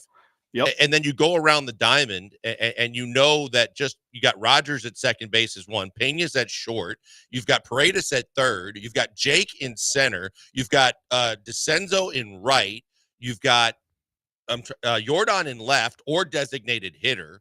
Like already right there, you've got a pretty decent, solid offensive lineup and all the starters. And then you got to figure out first base and catcher for other guys. But it's really to the point of almost ludicrousy where you're like, oh my God, how many more can they take? Yeah, it's nuts, man. It is nuts. You just hope that like you can you hope you can survive it. You hope you keep your head above water, and then these guys start to eventually come back. Like that's the hope. That's the optimism. Texture, the V and B letters are close enough on the keyboard, but how about the Aldez and the round? Exactly. Like the V and the B are close, but the rest of the name is not. Can you really have a typo anymore? What was he talking about? Texting his starters. Like, I mean, if you're making the defense for Espada here, like he's not throwing his admin under the bus and it was the admin mistake. Like that's the only defense I would have for Espada in this case was that admin screwed it up. Maybe just, I don't know how they could have screwed it up because they're not putting that out there, or the PR staff's not putting it out there until they're told. They're not guessing. They're waiting until they're told by somebody. So the typo thing just makes zero sense to me. Yeah, Like, and I'm it's not all behind buying the it. scenes because Yes. McTaggart and Rome had the exact same probables. Yeah, like the PR staff emailed that in the series release. Here's our weekly series preview release. It had those projected starters, and they projected those starters based on what they were told. Like, they didn't just go rogue and say, this is who we're starting. You think Gene Diaz is just going rogue and saying, these are our starters this weekend? No, somebody told him. It can't even be voice to text. It could only be like, hey, I was leaving Gene a voicemail with the probables, and I know that it sounded like Hunter, but it was Fromber. Come on, man. It's insane. Like, that's like, and I know how a insulting manager, to the rest yes, of us absolutely. that think, how dumb do you think we have to be to believe that that's a typo? Yeah, like whenever the guys are sending out the email, whether it's Gene Diaz, I don't even know who does it. I don't get the releases.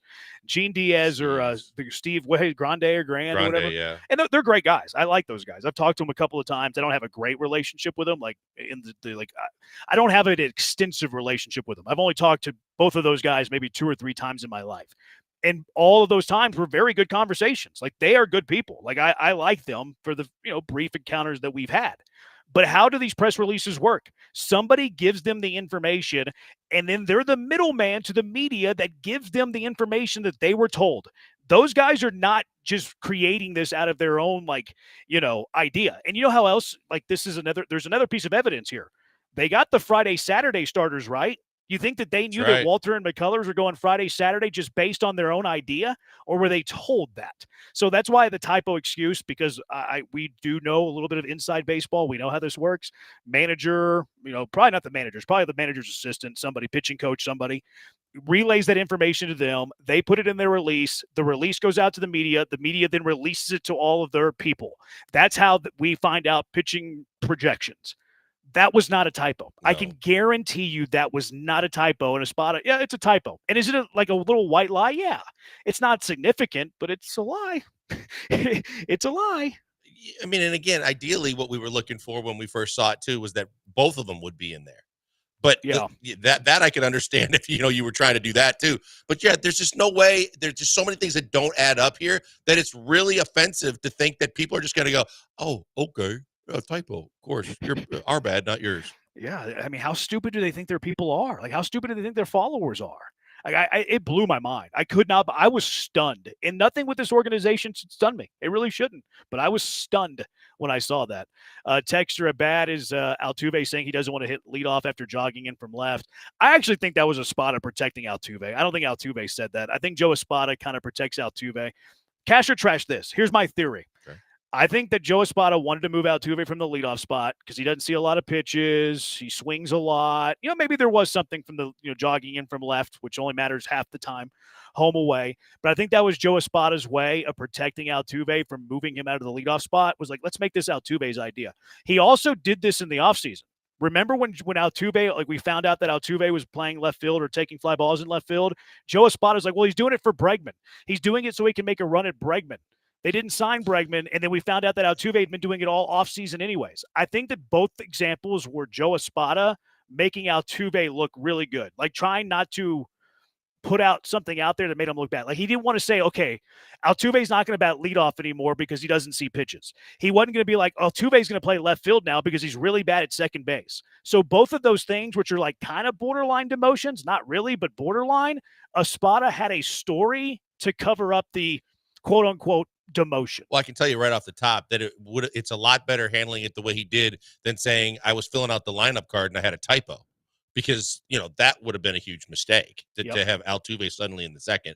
But realistically, I think that Altuve did you a huge solid, and I think that if we think it was Altuve though. No, I'm saying the first move, moving him to left field, Altuve does you a huge solid. He goes with it the whole time, regardless of what you say. He's willing to try a new position. You know that for a lot of guys with their egos, that would have been a really tough pill to swallow. But because they did all that, I don't think they wanted to pile on and basically say, hey, look, you don't have it anymore as a leadoff hitter either. And so I think that was like the whole combination of everything leading to the fact that we'll take one here for you. And we'll make this work for all of us. Yeah, protect them. I don't mind them doing that. I think it's a good move. You protect your legend. Cool. Listen, that's how you should handle it. The best coaches and a lot of the best organizations, that's what they do.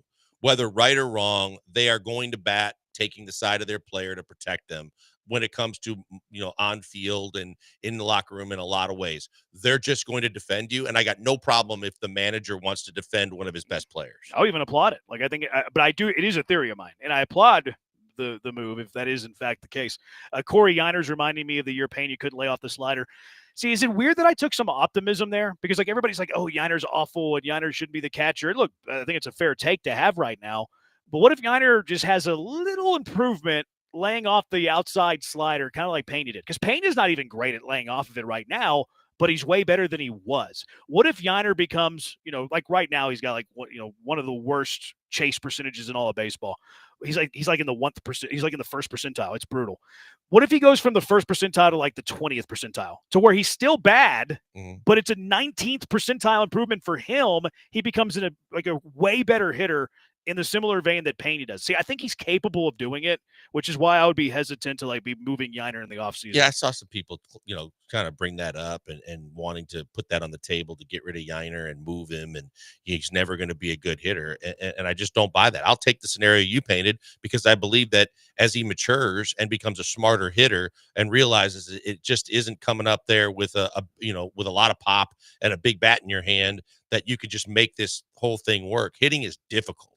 And I think that he would continue to get better. I think, if you want to lean on the fact that Pena has improved, because when I looked at Jeremy Pena for the first couple of years, I wasn't sure he was ever going to improve on how bad he flailed at outside pitches. But the fact that he has made the significant improvements that he has gives you hope that, look, between the people, the coaches, everybody working with him, and the fact that as he matures a little bit more, that he becomes a more disciplined hitter, I'm not ready to pull the plug on Yiner. Yeah, I'm not either, but he does have frustrating ABs. There's no doubt about that. All right, 713-780-ESPN. Let's get to the good. There was some good yesterday, right? 713-780-3776. Good from the Seattle series. It is the Bees on ESPN 97.5 and ESPN 92.5.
You're locked in with the Killer Bees on ESPN 97.5 and 92.5. Live from the Veritex Community Bank Studios, here's Joel Blank and Jeremy Branham. So the Texans signed somebody just a moment ago. Cameron Wolf, go Cougs. Free agent Arthur Mollett. Who the f*** is that guy? That's not nice. That's not nice, Brian. Why'd you hit that sounder with Arthur Mollett? Who the f*** is that guy? Did it again. He's there for training camp. Training camp veterans reports tomorrow. We'll talk a little bit about that a little bit later. Good. You having a little party? He's grilling. He's doing the burgers. He's on fire today. He had them ready to go. You know, it's football season when Brian starts hitting all the sounders. Let's do it. Okay. Mollett had a strong 23 season, says Cameron Wolf, as Ravens slot corner and blitzer, but limited to 3 games in 24 due to injuries. Interesting, they brought in a nickel corner. I feel like Petrie's there, and then they drafted that guy who can kind of play all over, but more of a nickel guy. I thought they would have more needs at outside corner. I know they signed that guy who, Damon Arnett, who has a history of trouble. Right. But, somebody to compete with him for the, third corner spot, outside corner, to me would have made more sense. But maybe they love him as like a special teams guy, or maybe it's just Petrie insurance. Yeah, I think that for whatever reason, I don't mind the fact that until you have some guy that stands out above all others that you keep bringing in, especially during camp, you bring in as many options as you have, and hopefully you get someone that rises to the top of the list, and you go, oh yeah, clearly that's the guy that we need to go with. But yeah, aside from the 2 outside guys, and you know what Petrie's going to do, if you don't feel comfortable with the guys on your roster right now, I'm all for it. Bring in some veterans. Yep, 100% agree. All right, Astros good from the Seattle series. Obviously, the way you leave Seattle leaves a good taste in your mouth, and being 4 games up, much different than 2 games up. Yesterday was massive. I mean, I wasn't feeling good there in the top of the 5th inning, trailing 3-0. Hunter Brown's about to leave the game. Brian Woo's delivering. All-star Brian Woo. But the Astros are able to come from behind, win the game, lead in the Division 4. A little bit of breathing room. Or some of the good takeaways you had, Blankers? Man, I'm with you too. I was texting my buddy who's a diehard Astros fan, and I'm like, is it me, or do I just have zero hope that down 3 runs with Woo on the mound and Brown struggling that this one's over? And he's like, wasn't just you. He's like, yeah, no, I feel that too. And I'm like, oh my God, I didn't see the explosion coming. But I will say this, the goods for me, Walter was fantastic. Bullpen on Sunday was phenomenal. 5 innings of scoreless baseball. Victor Caratini, of all the guys, when we say, where would you be without this guy? Oh, yeah. Victor Caratini just continues to absolutely live up to, exceed expectations. 7 for 13. 3 ribbies yesterday. He had 2 3-hit games. He had a hit in every game in the series. Wherever you put him, he's hitting. He's been a huge addition catching. He's there. Trammell yesterday with the 3 for 4 day. And then kind of under the radar, but I replayed it several times, and I know they reviewed it. Whitcomb's slide was fantastic. Oh yeah, I have my note for that was cool Whitcomb slide, but that was impressive. Like how you see it every now and then, like on baseball, like highlights, or maybe even sometimes some baseball bloopers, where you have a runner on the heels of another runner, like you saw yesterday. I thought that was disaster. I thought both guys were about to be thrown exactly. I really did. That was my first thought was, here comes This Week in Baseball, and both guys are going to be doing this tumbling like I fell out of a guinea sack thing, where they both get tagged out. But when you look at and both plays that were replayed over the weekend that were fantastic, the one that I forgot to write down, but that it falls right into it, the Trammell to Dubon relay at the plate, and then they got it right, but his foot never really touched down in time. But both of those plays were fantastic. Great challenge. I don't know if you really had a choice to not challenge. Like it was late in the game, you had a challenge. Like I think they challenged even if they were like 90% sure he was safe. But credit where credit is due. Like he challenged the call, he got it right. Bang, bang play.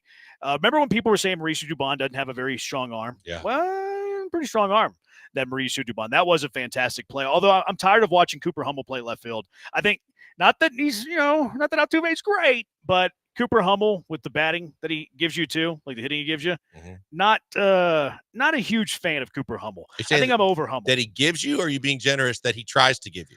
They say they like his at-bats. I don't. I don't either. Like he works counts. I'll give him that. He works counts. He just doesn't get hits. Listen, man, at a certain point, and we'll get, I'm sure we'll talk about Dana and everything and where they go from here. But I'm with you. I don't need to see Cooper Hummel. And that's even on top of the fact that Altuve going back over his shoulder yesterday did not look so graceful on that ball that he didn't get to, that I thought he possibly could have gotten to and gotten a glove on it.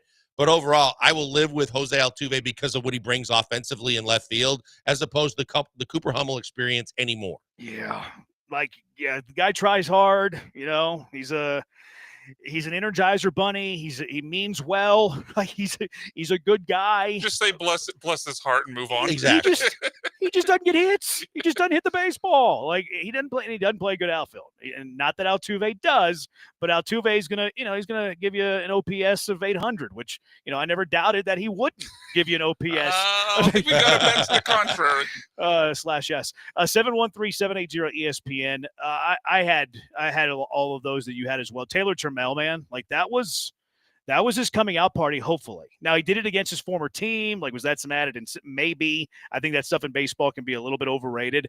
But the game that he had yesterday was awesome. His baseball savant stuff isn't awful. Like, I think he's proving that he's at least a capable, at minimum, bench outfielder on a big league roster. He needed that as much as they needed that. But I think the combination was at the exact right time. That I hope that he can build on this, because remember, against the Dodgers, one of his other ex-teams, he stepped up, made a really big defensive play, and you just hope that somewhere, because you really don't have options. We just got done bashing Cooper Hummel. You need Taylor Trammell to be that guy, at least for the short term, because Chaz is still getting his feet wet again, but at the same time, you've got to have someone that can man center field, and he can do that. If he shows any kind of offense at all, he's your best option right now. He woke up today with a 104 OPS plus, which says he's a better than average offensive player. Now only 39 at bats, so let's not throw the parade. But that's better than what I thought he would provide at all. So I'm pleased with that. He has some thump. He's got some power. Hitting a ball out there is no small feat. And then also had the extra base hit later in the game. Really encouraging to see that from Trammell, especially with Myers going to be out for weeks. So that's helpful. Caratini, echo that one as well. My note on Caratini, professional hitter. I said this a few weeks ago, and I saw Apollo Dez mention it first, and I was like, yeah, that's a pretty good take. He's kind of Michael Brantley light. He's not as good as Michael Brantley. He's not, as professional hitter as Michael Brantley, but he's like a true value version of Michael Brantley. The first one yesterday, top spin over the shortstop, just kind of went with it, shoved it into the over the shortstop and into the gap for a hit. And you're like, you know me, I've been hammering this. Enjoy your time with Victor Caratini this year. He's already done so much that someone's going to make him a starting catcher next year and pay him way more than the Astros are going to be willing to pay him, because he has been a stud. Could it be the Astros that give him the starting there's position? That Yiner conversation that we just talked about. I know. It's going to be that to me, if we as we look on July 21st, is the second biggest storyline for the Astros offseason. And look, we'll have that conversation in due time. First one will be Fromber. Second one is, who is your catcher going into 2026? I think that's storyline too. But to kind of piggyback on the Taylor Trammell outing as well, I felt like yesterday was a Dana Brown game. It was, okay, look at these gems that Dana Brown has found. He signed Victor Caratini. Dana Brown was the guy that went out and got Caratini. He had a 3 RBI game. Trammell was a guy, he traded cash for Taylor Trammell, I think ahead of the Rule 5 draft, because the Yankees couldn't protect him. He's got 3 knocks, a homer with 3 ribbies in that game. You look at the bullpen, Caleb Ort, which the bullpen yesterday, 5 shutout innings. Yep. Tip my cap to that. Caleb Ort was a Dana Brown find. Brian King, a Dana Brown find as well. And those guys combined for 3 shutout innings after Hunter Brown was chased after the 4th. Yesterday, in my opinion, was a Dana Brown game. Yeah, no, and I mean, the stretch a little bit because he hasn't lived up to billing yet. But Christian Walker is starting to feel the burner on again, where he's heating up a little bit, and he gets the home run, the first that breaks the tie and gives you the lead. So regardless of who that signing was, he made that deal happen too. And thankfully, Christian Walker got them back in front when I didn't think they had any chance. Yeah, Walker was on my good as well. Walker's having a hot July. 327 average, 368 on base, 500 slug, which, I mean, that's an 868 OPS. That will play at first base. Now, Jose Abreu in year 1 with the Astros also had a hot summer. So I'm not like, oh, yeah, Christian Walker is back. I mean, I kind of play with that on social media a little bit. But, I'm not going to lose my mind about 12 games in July and say that Walker is what you got when you signed him for $60 million a year. But do you have more confidence in Christian Walker now than, I don't know, 21 days ago? I certainly do. Look, I think that, credit to, and all the congratulations in the world to him and his family.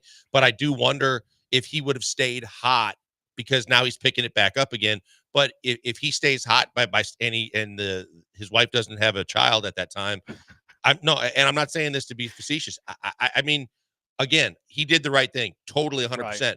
But I'm just curious because of how hot he got after that Dodger series, that if he sticks with it, if this isn't the coming out party of Christian Walker in July. I'm actually with you on that. Like, baseball's a repetition sport. Hitting's a repetition thing. Like, you all of a sudden you're not hitting a baseball for 4 or 5 days. Yep. That matters. Like that's something that would show up. So I don't disagree with that stance at all. Brian, do you have some good? Yeah, I mean, most of what I had, you guys already mentioned with Brandon Walter, and then the Shea Whitcomb slide and the Mauricio Dubon relay throw. But I also had Altuve listed. Bad on Friday, but Saturday and Sunday went 4 for 9 with 2 walks, 4 runs scored. Pretty good closing stretch there to end the series. And then also Hunter Brown's velocity. Like, that was obviously a big storyline going into the All-Star break with the way it dipped in that Rangers series. But he had 99 once on the broken bat bloop. He had 97 and 98 pretty consistently, it felt like. So I'm not as worried after that start about his velocity. Let's expound on the Hunter Brown conversation. Like, what we saw yesterday with Hunter Brown, does that encourage you going forward? 2 bad starts before the break. Velo was down. Yesterday's line score was not good. But did you see enough from Hunter Brown that gives you confidence going forward? 713-780-ESPN HRP listener line, 713-780-3776. Killer Bees, ESPN 97.5, ESPN 92.5.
Now back to the Killer Bees. On ESPN 97.5 and 92.5. Live from the Veritex Community Bank Studios, here's Joel Blank and Jeremy Branham.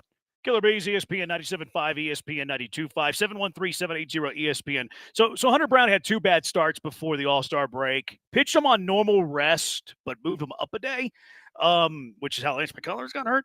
But they did that right before the All-Star break. I like the move, like try to get an extra start out of one of your best starters. I thought it was fine. In hindsight, I would have done it over. I wonder if they would have done it over again because he didn't look good against the Rangers. Was fatigued. Fastball was in the mid-90s, 93, 94 even. And yesterday, like Brian mentioned, the velo was back. It started to dip a little bit, but I wonder if that was because the workload got heavy and the Astros weren't putting up much of a fight offensively early in the game against Wu, and he kind of got tired because he was being worked a lot and then worked often without tons of time to catch a breath in the dugout. What you saw from Hunter Brown yesterday, is that enough to give you confidence in the rest of his season? It gave me, yeah. I mean, it kind of put my mind at ease a little bit because I was thinking that, look, we've seen these things play out and end horribly in terms of a guy that just starts to run out of juice and then just doesn't have it, whether it's a dead arm or worse, that you would lead yourself, at least in my case, to have a whole lot of fear for the rest of the season. What I saw, and I said it and I tweeted it, I think, in the first inning was the minute I saw the velocity back up, because the last start or even the last 2, the velocity even in the first inning wasn't what it had been.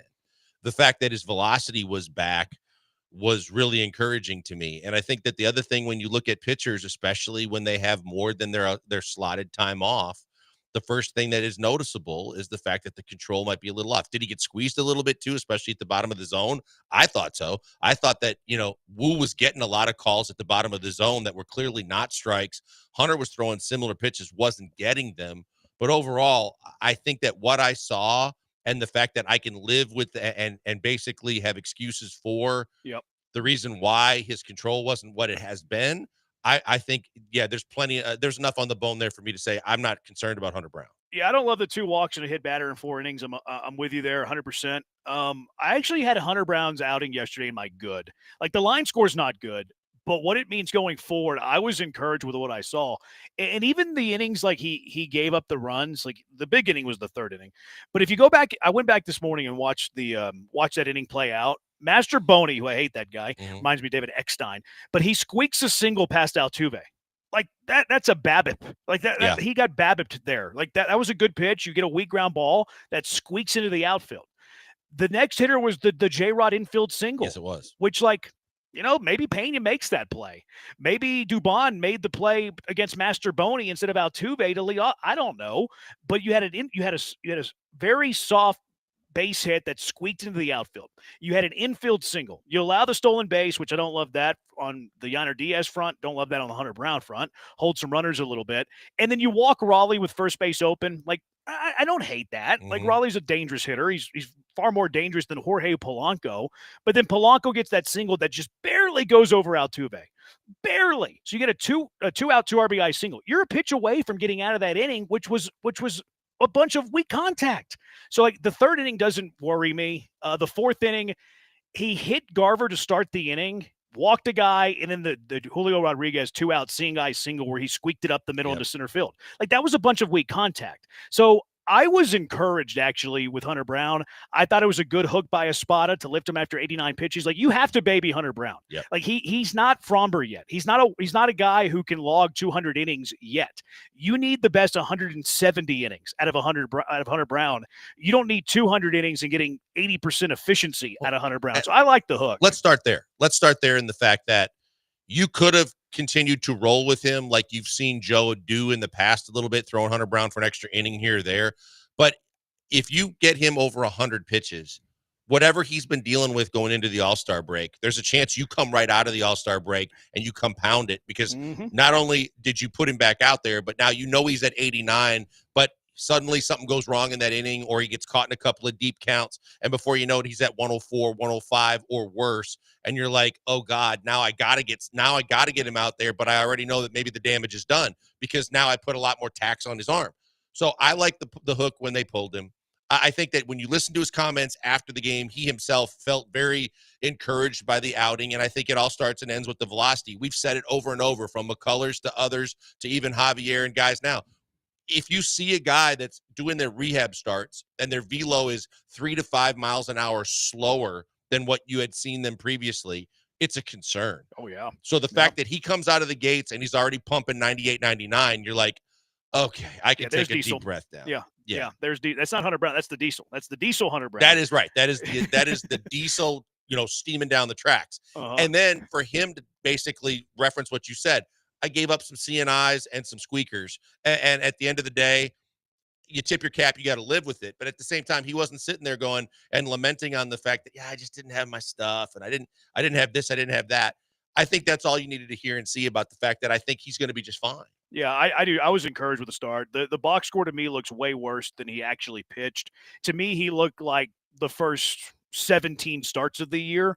He didn't look like the last 2 starts prior to the Seattle series. The last 2 starts before the break. I liked what I saw from Hunter Brown. To be honest with you, watching the end of that, when before they pulled him, my only concern had nothing to do with Hunter Brown. My only concern was, do they have enough arms in the bullpen? Are they going to be able to soak up the fact that you were probably expecting to get at least 6 out of Hunter Brown today, and then the bullpen goes and spins you five scoreless? Yeah, they bailed you out. The bullpen bailed you out because I'm with you. Like I'm with you on that. I mentioned the hit by pitch to Garver to lead off the 4th inning. Do you think that was retaliation? Well, I think you tweeted it before the game, or someone tweeted before the game. I don't know. Maybe it was either Manny Fresh or Schwab. I saw Schwab tweeted too. Could've been both. Yeah, a couple people had said, I think that the benches are going to clear today, and there might. Look, even Lisa asked me when it happened. I said, Astros took 2, and I'll tell you what, we didn't get to it, and I didn't put it down on my actual list. The Matthews hit by pitch was scary. Oh yeah, he lucked out so well to get that thing off the ear guard, that the extended ear guard on that helmet. I cannot believe that pitch didn't do more damage to him, because he turned flush into what could have been a shot right off his jaw. Yep. Then the guy hit short at the very end. I don't think Seattle was throwing at the Astros. Like that to me wasn't a spot that you're throwing at him. Like, you're up 2 runs. That's the 8 and 9 hole hitter. Right. Like that was not a time to be throwing. I do not believe that Seattle was throwing at Houston. And I think Blummer I do believe, though, that Hunter Brown hit Garver on purpose. I do think it was intentional, which I don't love the spot. I don't love hitting the leadoff guy, but I do think that was his way of taking care of the guys, taking care of the clubhouse. Maybe so, because again, you're not going after and going after their biggest names either, and they, the guys that they hit weren't the big names for the Astros. That's a good point. Yeah. So maybe that is the case, because it did cross my mind when he hit him, and I'm like, and it ended up hurting him because of the fact that he subsequently then gets another guy on base and then ends up giving up runs because of it, where that hurt you. But maybe it was because at a certain point, I thought it was to the point when you just made about the fact that you got the guys hit back to back. He obviously was losing control of his pitches, and Blummer, as an ex-player, was quick to say, "Hey, look, I don't think he's doing any." And TK too. They both were adamant. I don't think he's doing any of that purposely. When you saw the grip and everything else, not ideal. And when it's the Mariners, it makes you think a little bit more. But I'm fine with the fact that they retaliated. Yeah, I don't love the spot, though. Like, Right. And look, I'm 60-40 that he hit him on purpose. I don't have a high degree of confidence because the spot's kind of questionable. But I could see Hunter Brown ticked off with what was like an unlucky 3rd inning, and it's like, okay, well now I'm ticked. They scored 3 runs off of me that were like, soft contact. I'm ticked. You hit 2 of my guys the night before. I'm going to drill you with a heater. Before I get out of here. Yeah, and he did. Like I think it's 60-40 that Hunter did it on purpose. And like you said, I never have a problem with that. You're going to dot my guys, I'm going to dot you. Mm-hmm. So I'm with you on that. Texture, how do you manage Hunter's innings until the postseason? I think kind of like a Spada did yesterday. To me, he needs to live 85 to 95 pitches, not 95 to 105 pitches the rest of the year. I was going to say, this is a game-by-game thing, but for the most part, where in the first half of the season, you were a little bit more leaning towards, I can get one more inning out of Hunter, and I feel like he'll be fine.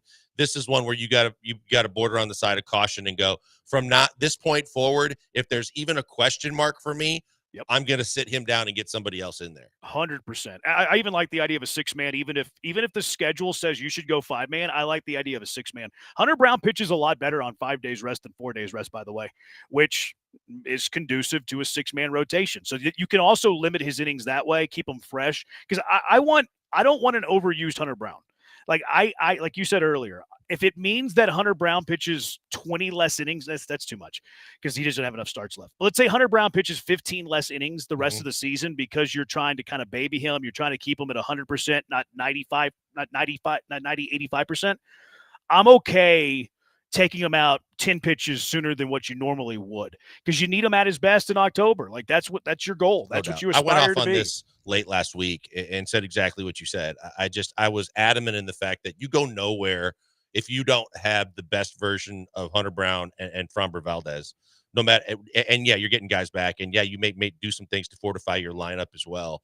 But we saw it, especially in short series, how essential and how hyper valuable 2 great starters at the top of your rotation are in any series. And you got to have both of them, and you got to have them close to their best. So I'm totally with you on the fact that no matter how you go about your business, and because of the fact that going into the second half, coming out of the All-Star break, there were conflicting reports about where these other pitchers were, and it maybe kind of made you lean towards the fact that you hope to get one back. But now when you see how many guys are getting closer and closer to helping you, 6-man should definitely be in play. I had that on my good too. Javier looked pretty good in his rehab. The line score was good. I watched the Arrighetti 3 innings. Okay. He looked good. Luis Garcia, he pitched a couple of 2 scoreless innings as well. He's got a new arm slot. I saw that. Which, I mean, look, maybe it'd help. Who knows? And maybe look, as long as the also velocity stays, then I'm okay with it. I just don't want him getting funky, and then we see a drop in velo. What do I know about pitching? Like, I'm not the pitching ninja. I'm not Greg Maddux. I don't really like the ball at his ear. Looks very shot putty to me. Looks very Jose Urquidy to me. But I care about production. If he produces there, cool, and whatever. But I like that they're back pitching in minor league games and that they're effective. Luis Garcia pitched in 2 rehab assignments last year, one with the FCL team, and then he went to Corpus and pitched in a game. He got rocked and shelled and looked terrible, and then we didn't see him again. Like, he was gone forever. So it looks like it is snowballing in the right way, which is very encouraging on that His front. breaking pitches were falling off table. They had a lot of good movement to him, and that was the biggest thing that I noticed. And Javier's velo's up. Arrighetti looked nasty. Like, I know it's AA, but he looked nasty.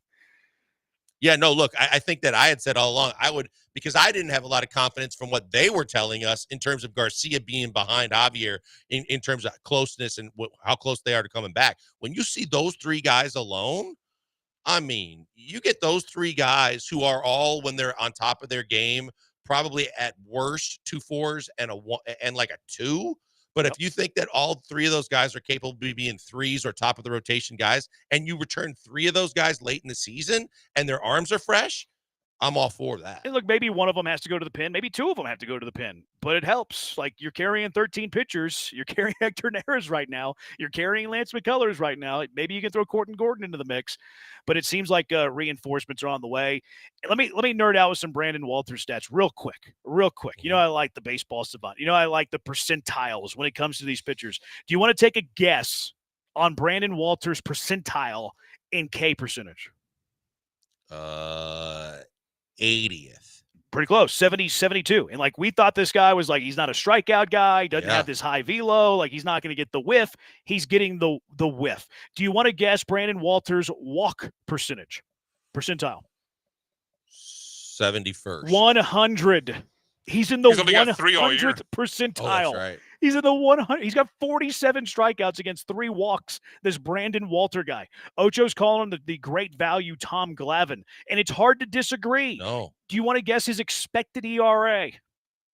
2.99. 2.95. 88th percentile. Good, Brandon Walters, the new Dallas Keuchel. They found that Dallas guy? Keuchel. It's amazing. He's 28 years old. He didn't pitch in baseball last year. Dana Brown finds him from the scrap heap, and his baseball savant is gorgeous. I mean, this goes to what you said about the year of Dana Brown, on full display. For all the guys he's already found that have filled holes and bridged gaps, this dude has been out of nowhere. Has been fantastic. I am embarrassed that I compared him to Jamie Moyer.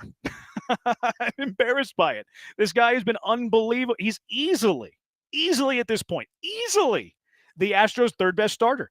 Easily. I mean, we had this conversation before, but now there's no doubt that you take him over 4 different guys. You take him over Gordon. You take him over Gusto. You take him over Lance. Yeah. I mean, he's been just what the doctor ordered, and no one figured out that prescription. No one knew that Dana was going to pull this guy out. I love this guy. It was my man crush Monday. I love me some Brandon Walter. Seattle was on a heater before the break, too, so I can't blame Hunter Brown too much. Fair point. I think Hummel did a good job on the Whitcomb slide of staying close enough to the line to not allow Raleigh to get started moving across the line. That is interesting. That's a good point. I wonder if he did that on purpose. I would guess he didn't, but if he did, that's some really good heads-up base running. Yeah, I don't know that I saw anything other than a lead blocker for the guy behind him, and then he just made sure they didn't get 2 outs out of the play. But, okay, I mean, if you want to give him some credit for that, I'm fine with it. He's Mike Allstott out there. What I didn't understand was the swing and miss strikeout and stolen base, but the runner had to go back to first. What happened with that? I was watching the game on mute, but I think that was follow-through interference. I don't recall it. Yeah, I think it was. I can't remember the runner, but Altuve was the hitter. It might have been Short, actually. It might have been Zach Short. So he was running on the pitch. Altuve swung and missed for strike 3, so he was out. The runner, I believe, was Short, stole the bag, but they made him go back to first base. I think Altuve on his follow-through caught Seattle's catcher with the bat. Just it doesn't matter how hard. If there's contact there, then it's follow-through interference, plays dead, runner has to go back to where he was at the time of pitch. So it's not an out. He just has to return to the base he occupied. Because it's not batter's interference because he didn't affect the throw. Okay. But I guess he kind of did. But the follow-through is different than where he is in relation to like the plate on the throw. I think that's what happened. But I was watching the game on mute. Didn't have a great look at it. I watched the game. I believe it was follow-through. I guess I don't remember. I don't think it was yesterday. I think it might have been Saturday's game. Oh, okay. Yeah, it might have been Saturday's game. But it would follow through interference. I'm 98% sure. Saturday we had a DVR issue. So, yeah. Oh, did you? Yeah. Yeah, I've been watching the games on mute while I've been up here. All right, 713-780-ESPN HRP listener line. Veterans report to Texans. It's here. Texans training camp officially starts tomorrow. They'll get on the field on Wednesday. Thank you, Cal. What are you most excited for and or your training camp hot takes? 713-780-3776. It's the Killer Bees on ESPN 97.5 and ESPN 92.5. Hey, it's a good time to hop into a new vehicle or pre-owned vehicle. If you're in the market, listen up. Monument Chevrolet is the dealer that you can trust. Why? Well, they're transparent. They don't hassle you with pricing. You know what you're going to get with Monument Chevrolet. And it's that transparency and trust where Monument Chevrolet has been serving the Houston area for 50 years because the customers just keep coming back to Monument Chevrolet because they trust Monument Chevrolet. These families keep coming back. Generations of these families keep coming back because they trust the people at Monument Chevrolet. What makes them great? Well, they have the family feel. They have the friendly atmosphere. They hire great people, which leads to a great culture. Get a fair deal, a fast deal, and an easy deal without wasting your time and aggravating, stressful negotiations. And you want to hear the car of the week this week? The EV Blazer, 2025 EV Blazer. You can get 0% APR for 36 months. I ain't good at math, but that's 3 years. It's time to join the 21st century, save money in style in the luxurious EV Blazer, 0% APR for 36 months. So if you're thinking about it, you're on the fence, you're wavering, now is the time to do it. No tricks, no time wasting, no hidden charges at Monument Chevrolet. Check out their inventory at monumentchevrolet.com, monumentchevrolet.com, or better yet, go visit them in person, 225 and Beltway 8 at Monument Chevrolet. Chevrolet, together, let's drive.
Coming to you live from the Veritex Community Bank Studios, it's the Killer Bees. On ESPN 97.5 and 92.5. Here's Joel Blank and Jeremy Branham. The new ESPN Houston app is live, and it is spectacular. Download the new version. New app allows you to sign up and enter to win our giveaways. Hit the go button, and you'll see the features, all the new features that will include immediate access to the text, call-in line, all of our social media platforms, even our YouTube channel.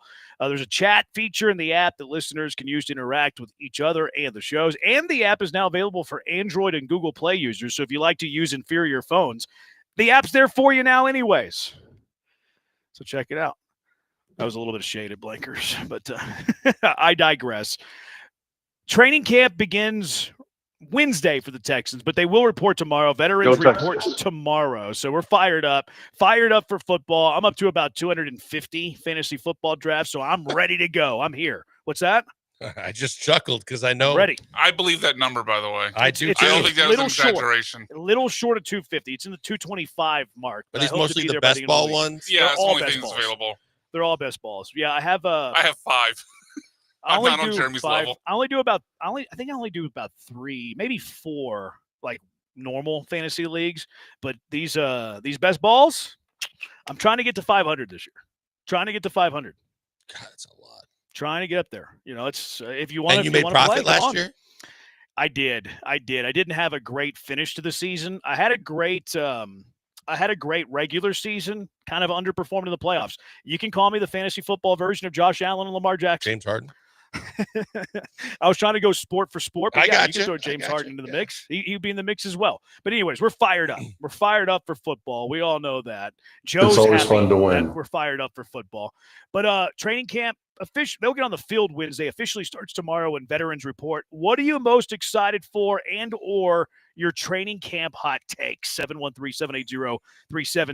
What do you got? I mean, I would start by saying that as much as you know, I cringe at how many people like grasp at straws to find all these things that have to be talked about every single day. But I think that until it's solidified, the offensive line is the biggest thing I'm watching. I'm excited to see how it plays out because, for one, you take a guy like Andrews and start him at center based on what we had saw last year out of the other two guys with Scruggs and Patterson, and then all of a sudden a guy that they knew and Popovich knew from New England and also from his college days, not only just gets signed, but now he's penciled in right now as your starting center. So I'm curious to see how that plays out and then how the rest of the offensive line shakes out with everything that they've done, because until they start playing against other teams and it counts, we don't know what this line's going to be. But because it was the number one point of contention that had to be fixed, that's where everybody goes. I think two others for me that I'm keeping an eye on is I want to see how the safety positions play out, simply because of the fact that regardless of what Jimmy Ward's got going on, and I didn't want to see Jimmy Ward out there anyway, but I'm kind of curious to see how that plays out. And I'm on record from the time that it happened, and I'm a more firm believer now. I believe Chubb's going to play a role on this team as a second running back. And I think that they're going to get to the point where they can split some carry in game and they can give him more carries. I think Chubb's going to end up being a factor for this offense a little more than people might have thought when they signed him. And so I'm excited to see what he can do. Well, how many carries you think of Chubb? Like, if you're thinking in that vein, like how many touches a game you think he's getting? I think early, I think he's going to get maybe 5 to 10. Okay, yeah, I think it's fair. And I think that he's going to show enough that maybe by mid-season they're going to give him the ball more. I just feel like, man, his work ethic and he just looks like he's in unbelievable shape. And I think that this is a season for him to kind of put his name back on the radar of teams that he can still play this game. I just think he's going to have a really good year for them. Not that I disagree, but permission to nitpick there? Yeah, of course. Which football players aren't in great shape right now? No, like, but Jeremy, there's a guys difference. Like, I know shape. guys feel like, they got to ramp it up. Look at Mahomes and guys that take criticism for that. When you see everything that you've seen from this guy from his whole career, this dude is just like a workout freak. He is. And I think that goes a long way to saying, yeah, age is a number with this guy, but I believe he's got miles left on these tires. And I think that he can prove this year that teams could make him a part of their offense and give him more money. See, I agree with the early 5 to 10 touches, figure out what he is. I think it's prudent to have Joe Mixon on a bit of a pitch count too. Yep. I don't want him wearing out by week 14. Let's not forget he was on the IR last year. A little the hip drop tackles a couple times cost him some games. So I think it is good to monitor Joe Mixon's workload. I think that was the reason that they not only signed Nick Chubb, but also drafted Woody Marks. I've read that Dameon Pierce is a better fit for this scheme than he was under the Slowick scheme. Time will tell on that. I think there's a chance he could not be on the roster whenever, the 53 men have to be decided. The hang up that I have with Chubb, and look, I understand first year removed, major leg surgery, you're always going to be better that second year, but we're usually not talking about running backs that are close to the age of 30 whenever we discuss that. So I don't like the father time thing with Nick Chubb, and I also don't like what he produced on the field last year. Was that too early to really be forming any sort of judgments on his comeback? Perhaps. But this is his age 30 season. Wasn't good in the 8 games we saw last year. Just coming off major leg injury. Well, I think that my rebuttal of that would be what he, I think, also has referred to since then, that no matter how good they get at these surgeries, it's normally about over a year before you kind of return to your old self. Yeah. So I would think that, and Cleveland really wanted him back, and they knew that he was a focal point before he got hurt. Did they? I thought that they drafted did. 2 running backs. But I think that you look at the fans, you look at their backlash, you look at the fact that what he did when he was there, that I think the Browns were kind of hoping that he could still be that guy until these young guys were ready and could do more. But I just feel like more so as it relates to the Texans, give him that full, regardless of how quickly he got back or not, give him that full year's time, get him a fresh start somewhere with a team that wants him, that's going to, that he has a chance to win with. And I think that you're going to see a different Nick Chubb. Yeah, I hope so. Like, it would be if Nick Chubb is 80% of who he was even in 2022. Like, okay, that's an impact running back. I am intrigued by the running back room. A lot of it's more curiosity than confidence, though. Like Mixon, like he had this mysterious injury in the offseason, missed a few games last year. Chubb, 30-year-old running back coming off injury. Woody Marks, a rookie. Dameon Pierce, who is he? So I'm more intrigued by the running back room than I am like confident that they're going to be like a top 5 room. But I do like Mixon. So I still think you're going to get a lot of production there. 713-780-ESPN. I do want to discuss that offensive line. Training camp officially opens tomorrow with the veterans returning to reporting, and then they'll get on the field on Wednesday. What are you most excited for? What are your training camp hot takes? 713-780-3776. Killer Bees, ESPN 97.5, ESPN 92.5. Guys, look, one of the most expensive things that you're going to have to fix on a house is your air conditioning system. And, look, I know I'm right around the corner from having to get a new system. But the fact is I already know that I've got a company lined up that's going to take care of me every step of the way, because they already do so. Whenever anything goes wrong or I need any kind of service, I know the people I can trust. And honestly, I know this personally because the owner of the company is someone that was my best friend growing up, that I've known for literally my entire life, John Blitz. John Blitz and Temperature Pro are the only company that I will recommend that you go and get to know, because they're going to take care of you when you need them most. When we're getting into these dog days of summer, when it's 100 degrees plus, and the last thing you can afford to do is have something go wrong with your air conditioning, that's why you go to Temperature Pro. 20 plus years of experience, trusted, reliable, and those are the 2 words you got to have. Feel free to check their reviews. Their A+ Better Business Bureau rating. They are here for you. And they have all the major brands: Train, Daikin, Carrier, Goodman, and Lennox. And they're offering you a fantastic financing deal. 12 months, no payments, no interest. You need them now, you pay them later. It's all part of the deal of them taking care of you every step of the way. Put your AC needs in the trusted hands of Temperature Pro and my good friend John Blitz, and you will be in the best hands you can be in. Go to blitzproservices.com or just call them 281-247-5925. That's 281-247-5925. Check out the good people at Temperature Pro today.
Live in the Veritex Community Bank Studios, it's the Killer Bees. Now back to Joel and Jeremy. 713-780 ESPN. Robbie said he's going to see us at a Cadillac Bar on Thursday. We love him. We love Robbie. Bees will be out at Cadillac Bar on Thursday as the ESPN 97.5 Summer Circuit continues. Be a lot of fun. Did you guys have fun on remote last week? Yeah, good spots too. McCormick and Schmick, you just can't go wrong with. And so good. I mean, the food is just outstanding. And then the old mainstay of East River 9, and the weather held up. Was the weather good? Yep. Good. Yeah, I remember last time it was a bit rainy. Last time we were there. But that's okay. All right, 713-780 ESPN. I'm with you on the offensive line being the top storyline, and it's the unknown of what this offensive line is going to be. And it's also going to be the first time we see them in pads. So, we got the whole little mini camp thing, and okay, this is what the starters are going to look like. Maybe they're in shells. They're going up there and oh, don't touch me. But this is the first time we're going to see them actually collide and try to crush each other's skulls. So how physical can they be? Does it actually hold up against one of the better defensive lines in the NFL? So I'm with you there. I hate having the offensive line conversation over and over and over again, because how many times can you say the same stuff over and over? Until something is tangible and real and new, where this offensive line was bad last year. We're hopeful they're better this year. That's all you can say until something is actually done on the field. But you know what, too, Jeremy? The other thing is remember last year when we were just we're sitting there talking about how many people just want to talk about anything Texans so desperately that they're grasping at storylines every single day. But the one thing that would stand out as a theme the rest of the season was when we got those reports early in camp that the defense was really better than the offense, that the defense was really doing things. And we were like, wait a minute, this is supposed to be about Stephon Diggs and this offense and year 2 of Bobby Slowick and CJ. And you're telling me the defense is actually, dare I say, dominating early on, and they were saying how much they were getting the better of the offense. And then you realize the offensive line wasn't playing great. And at the end of the year, you look back and go, maybe that was something. So at least from the offensive line perspective, you're right. It's not only that they're going to be in pads and there's going to be competition, but you're going against one of the better defenses in the league. So it's going to be real interesting to see who can actually stand out and step up when you need so many guys to do so across that line. Yeah, no doubt. I disagree with you on the safeties thing. I don't think there's a whole lot to discuss other than Jimmy Ward. I'm assuming he's not going to be there, right? Right, that's what I'm saying. I guess he's out, but a lot of people pencil him as a starter, so I'm assuming he's out. I feel like casuals pencil him in as a starter. Yeah, people who don't follow the Texans. And then getting CJ, and again, that the other part of that is, look, CJ Gardner-Johnson's had a pretty eventful offseason as well, but hopefully that he settles in, fits in. And then he's just the guy next to Bullock, and you're set. Yeah, there's no doubt in my mind that those are your 2 starting safeties. Now, maybe what happens after them is very, storyline worthy, because was Jimmy Ward even going to be on this football team? I would bet he's not gonna. Which is that a good or bad thing? I would probably say that's from a field, on the field point of view between the lines.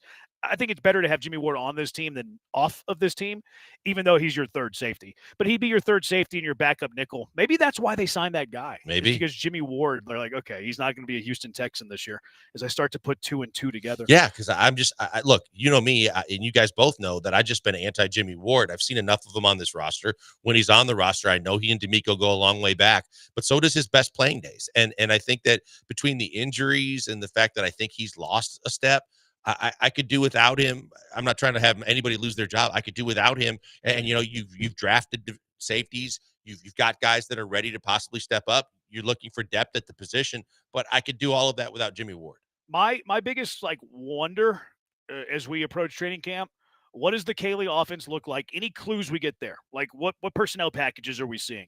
Where's Christian Kirk lining up? Where's Jaden Higgins lining up? How much Jalen Knoll is being involved? Because I'm very intrigued how they use the receivers outside of Nico. Nico Collins is your dude. Right. But how do Higgins, Kirk, and Knoll come into play? I think that's going to be fascinating to watch. Also the formations, packages, personnel usages.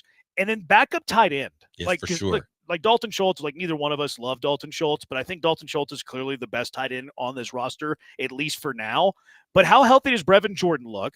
Does he pick up where he left off when he got hurt because he looked good? Mm-hmm. How does Cade Stover look in year 2? I'm actually more fascinated with the backup tight end spot than I probably should be. Well, that was on my list as well, because I think that we were wondering if they were going to look to try and add any more depth at tight end. But now, because you're getting Jordan back as well, it is kind of intriguing to see if he can pick up where he left off, as you mentioned. Can he push a guy that looks like he made too many business decisions a year ago? The fact that no matter what he got paid and how good of a friend he is with CJ, you need some production out of your tight end. And it seems like in this new offense, they're going to kind of be more focused on utilizing the tight end. So I think that is a position to watch. Like, I think Kaylee would prefer to play more 12 personnel than like the average Bear. But I don't think the roster makeup suits 12 personnel. I think it suits better, 11 personnel. Because who would you rather be on the field more? And like, I know this impacts the running game and stuff like that. But would you rather Christian Kirk or Jaden Higgins be on the field more, or would you rather Cade Stover, Brevin Jordan be on the field more? That's an easy one. Either Exactly. receiver. Yeah. Like, I think this roster's built for 11 personnel, not 12 personnel. Which, I mean, is it round peg square hole? Hopefully not. Hopefully Kaylee, and look, he was with McVay. Like, he's seen plenty of 11 personnel. I trust he's going to be good in 11 personnel. But again, we haven't seen it. That's why Kaylee's offense to me is the biggest mystery and X factor for the Houston Texans in 2025. And I think, Jeremy, you touched on it. If we're looking at just the overall storyline for everything with camp, it's to finally see the unseen, to see how this offense comes together, to see specifically how this offensive line is, who you're putting out there, what positions they're playing, and how they really, we've been told till they're blue in the face about how this is a more together offensive line, more continuity, and they're doing all the right things.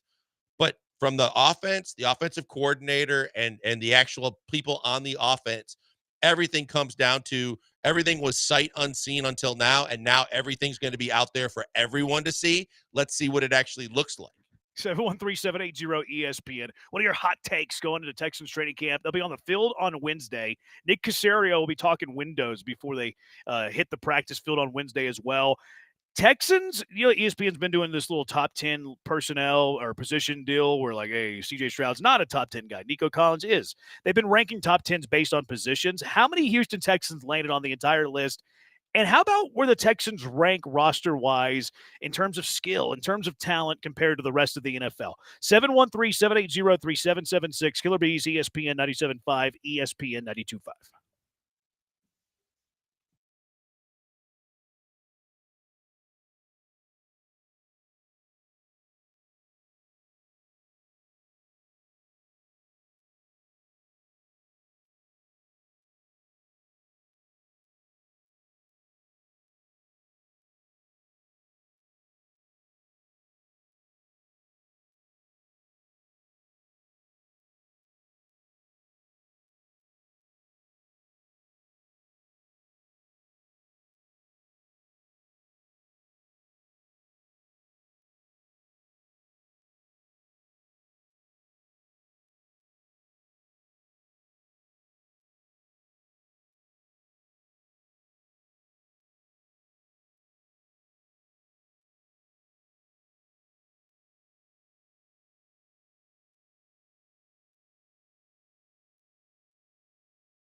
You're back with the Killer Bees on ESPN 97.5 and 92.5. Live from the Veritex Community Bank Studios, here's Joel Blank and Jeremy Branham.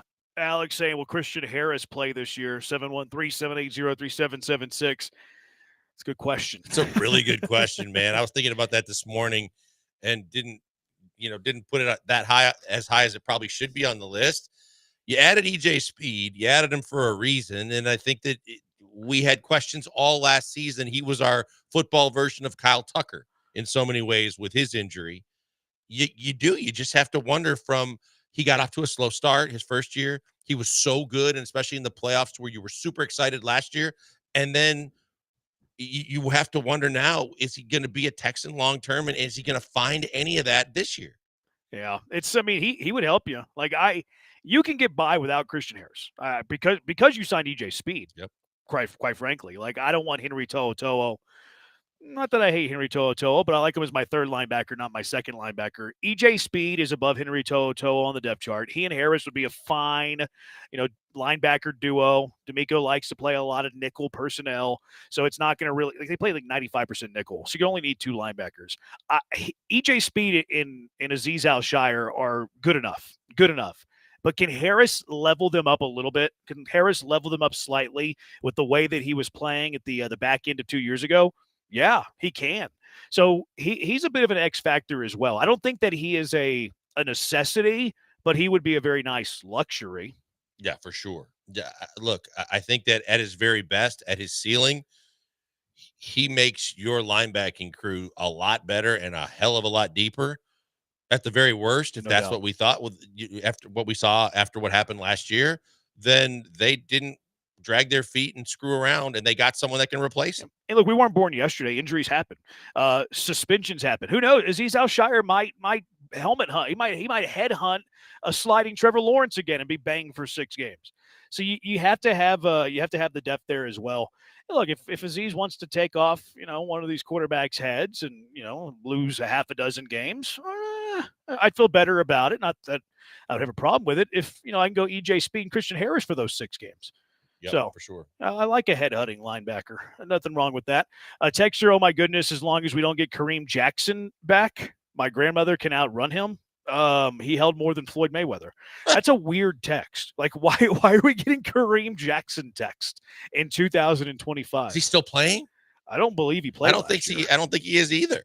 The Texans brought him back for a little bit at the end of 2023, I guess it was. But that's whenever they were getting just destroyed by injury. And he still couldn't get on the field. He played 5 snaps a game, late in the year. I don't think he played last year. I don't think so either. And I don't think he's playing this year. And I don't know why his name would even come up. It's so funny. Kareem Jackson. Now, did Mayweather hold, Brian, boxing expert, did Mayweather hold more or run more? Ran more.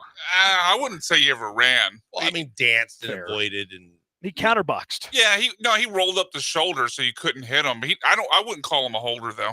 That's fair. I think Floyd Mayweather's greatness is actually underrated. I think he was one of the best we've ever seen. Now, did he fight the best? He did, but he picked them at times that were opportunistic for him. I He also fought think, Canelo yeah. really young. He fought Pacquiao late. He fought Sugar Shane late. Things like that. He also didn't have a ton of greats at his weight class for his era, as opposed to other greats. You know what I mean?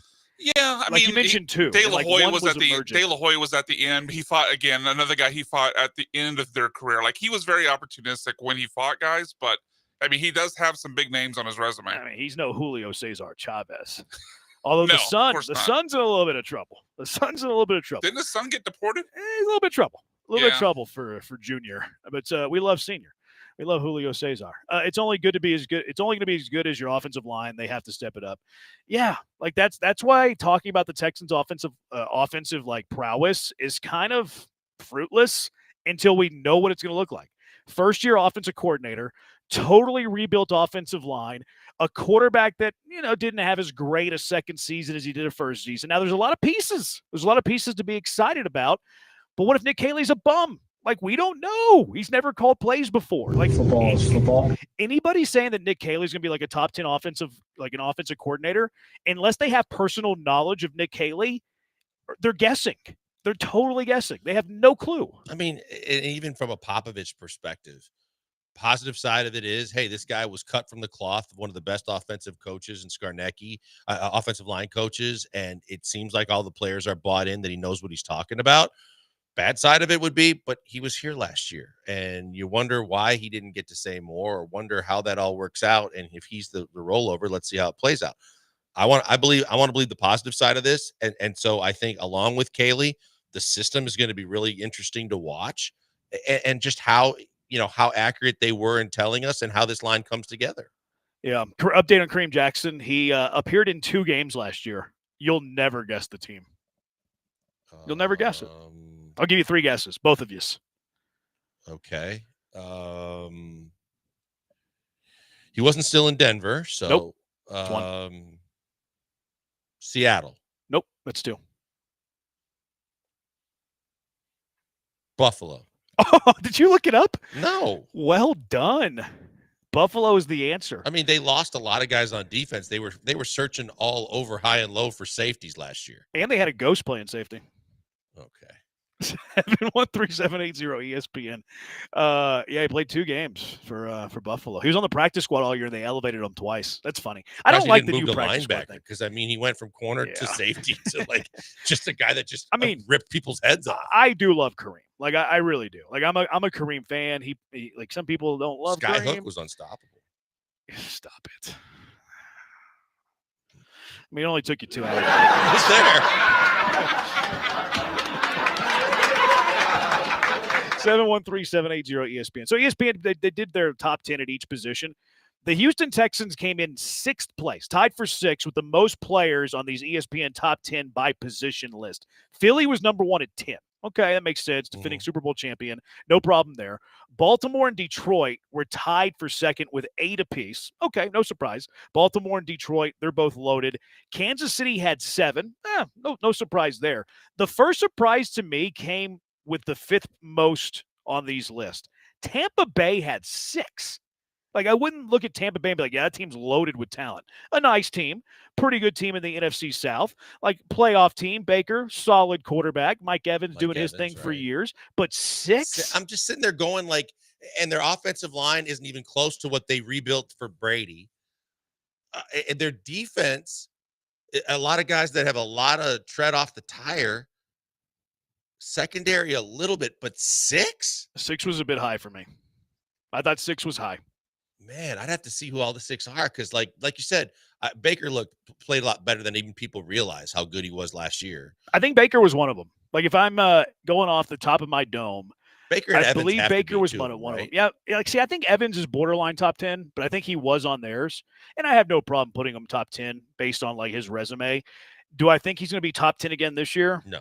It always kind of surprises me. Like, every year I think Mike Evans is old, and then every year he proves me wrong. So, like, okay.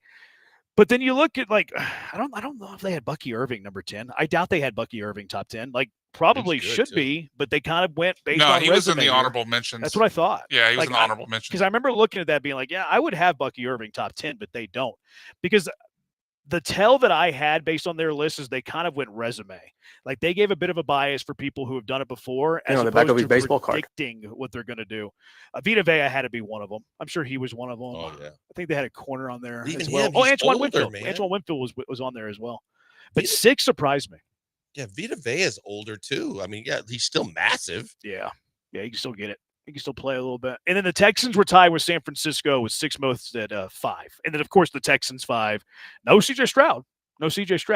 You had Nico Collins and Joe Mixon on the offensive side. And on the defensive side, you had Daniil Hunter, Will Anderson, and Derek Stingley, which I think is fair. Like, maybe you can get to a 6 with Stroud, but if they're basing it off last year, I really don't have an issue with him not being in the top 10. I feel like 5 was a fair number. Yeah, and you got rid of Laramie, who would have been a top. He would have been one of them too. So, yeah, I was curious. I forgot to look at Laramie. I wonder if he made the list. Yeah, I just wonder because of the fact that from a CJ perspective, yeah, if we did this thing a year ago, I mean, he's definitely on everybody's top 10. There were 6 teams that only had 1. Now, every team was represented, but only 6 teams had 1. Carolina, Seattle? Las Vegas, New England, New Orleans, Tennessee. I wrote Las Vegas down twice. I screwed that up. So at least 5. Carolina, Las Vegas, New Orleans, New England, and Tennessee. And I think there's one more, but I wrote over it. Yeah, I mean, some of them those are pretty obvious, but yeah, I mean, I was wondering, Seattle didn't have a great team by any They have a couple defensive guys who are pretty good though, like top 10 worthy. Okay. And I think they had Jackson Smith and Jigba in the top 10 too. Brian could correct me if I'm wrong there, but I think he made the top 10, which I love. I love him. I think he's really, really good. The Buccaneers 6 were Baker, Mike Evans, Vita Vea, Tristan Wirfs. Forgot about him. Levante David, which and then Antoine Winfield. That's another one. David's a guy that's got a lot of tread on the tires that have been more. He's old. Yeah, they went resume. Like they went and I don't agree with that, but it's the way that they did it. They also had the most talented rosters in the NFL today. The Houston Texans came in number 13, which, I mean, I think that's right around the ballpark. I really don't have any objection with it. I think it's a little low. I will probably have them closer. Where would you have them? I think they're closer to 10. I think then they might even be in the top 10, solidly in the top 10, just because of the fact that when you look at, sure, it's fair to say the offensive line is something that you have to look at. But when you look at the receivers and the running backs now and how loaded top to bottom the defense is, and the fact that you've got, because of Caserio hitting on so many draft picks, so many of these guys are young, that I thought 13 was low. Yeah, I thought it was low too, but I don't think it's like a crazy amount. Like the teams that are ahead, now there are some teams ahead of them that I question. Baltimore 1, whatever. Philly 2, okay, I'd probably flip-flop those two, but whatever. Detroit 3, okay, no problem there. Buffalo 4, no problem. Just jump in whenever you object to one of these. Kansas City, go ahead. No, from a Buffalo perspective, because they lost so many guys that were talented and they weeded out so many older guys too. That's fair. Like, and Coleman didn't turn out great at wide receiver. Like, Buffalo that's fair. seems kind of high. Neither did Kincaid, the tight end they drafted in the first round. He had a bad season. See, I think Kincaid's going to be solid this year, though. The thing with Buffalo is that Allen spreads it around so much that it's like, I think it's hard for his skill guys to like go bonkers. I mean, think it wasn't part for of the reason they Diggs. traded. Well, I think it's part of the reason they traded Diggs, and it was for Diggs for the last half of his final year there. Like they stopped going to him totally. But when you look at it too, I mean, and Von Miller, they got rid of him, and then they were looking for help all over the place in the defensive secondary. We just got done talking about that they had Kareem Jackson on their roster last year. I mean, Ed Oliver's still there, sure, but overall, I'm like, I just don't see that as one of the top 5 rosters in football. To back up your point, like, because I looked up every single team and how many players they had in that top 10 for ESPN just to gauge like how much, top shelf talent each of these teams had. Because I don't think the top 10 list really proves anything other than tell you this team has X amount of top shelf players, right? Buffalo only had 3. Yeah. So that backs up your point. Like, I think it's a fair point. Now they do have Allen, which carries them a great deal. Again, he makes a whole lot of people better. I get it. Yeah, but no, to your 1 through 53, I would agree with you. I agree with that. Now, would I move them out of my top 10? No. But would I move them out of my top 5? Yes. I have no problem with that. Kansas City was 5, no issue there. Here's my first, what? They had Denver at 6. Well, they got a lot of young talent. They got they get a whole lot of credit for having a whole lot of young schedule talent. last year. Good coach. They were solid.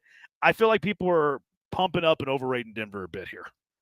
Maybe across the board, you might be right. But again, they hit on a lot of young guys. They weeded out a lot of guys, and people, when they raise their eyebrow about, who are you getting rid of and what receivers do you not want anymore and what are you doing? And then they just backfilled and drafted well. And a lot of this goes to how good can Bo Nix be to make other people better? We just got done talking about Allen. I do not believe we'll be talking about Denver as a top 10 team by the end of the year. Do not believe it. A lot of people have them as a sexy pick, like playoffs with and competing for more. We do this with a few teams every year. I remember people doing this with the Raiders 2 years ago. I'm not a believer in Denver. Yeah, they're not. I think they're solid. I think they could get to 9 wins. Do I think they're a top 6 team in the NFL? No way. Washington 7. I think they're being boosted a little bit too. They loaded up though, and they kept loading. I mean, they loaded up with old guys. But they did. But again, but to Jeremy's point, if they're doing the review based on the back of their football card and their resumes, then you got guys that have a track record of success. You added Laramie Tunsil. You added. They're going to be playing in a lot of 1st and 15s. Quite possibly, yes.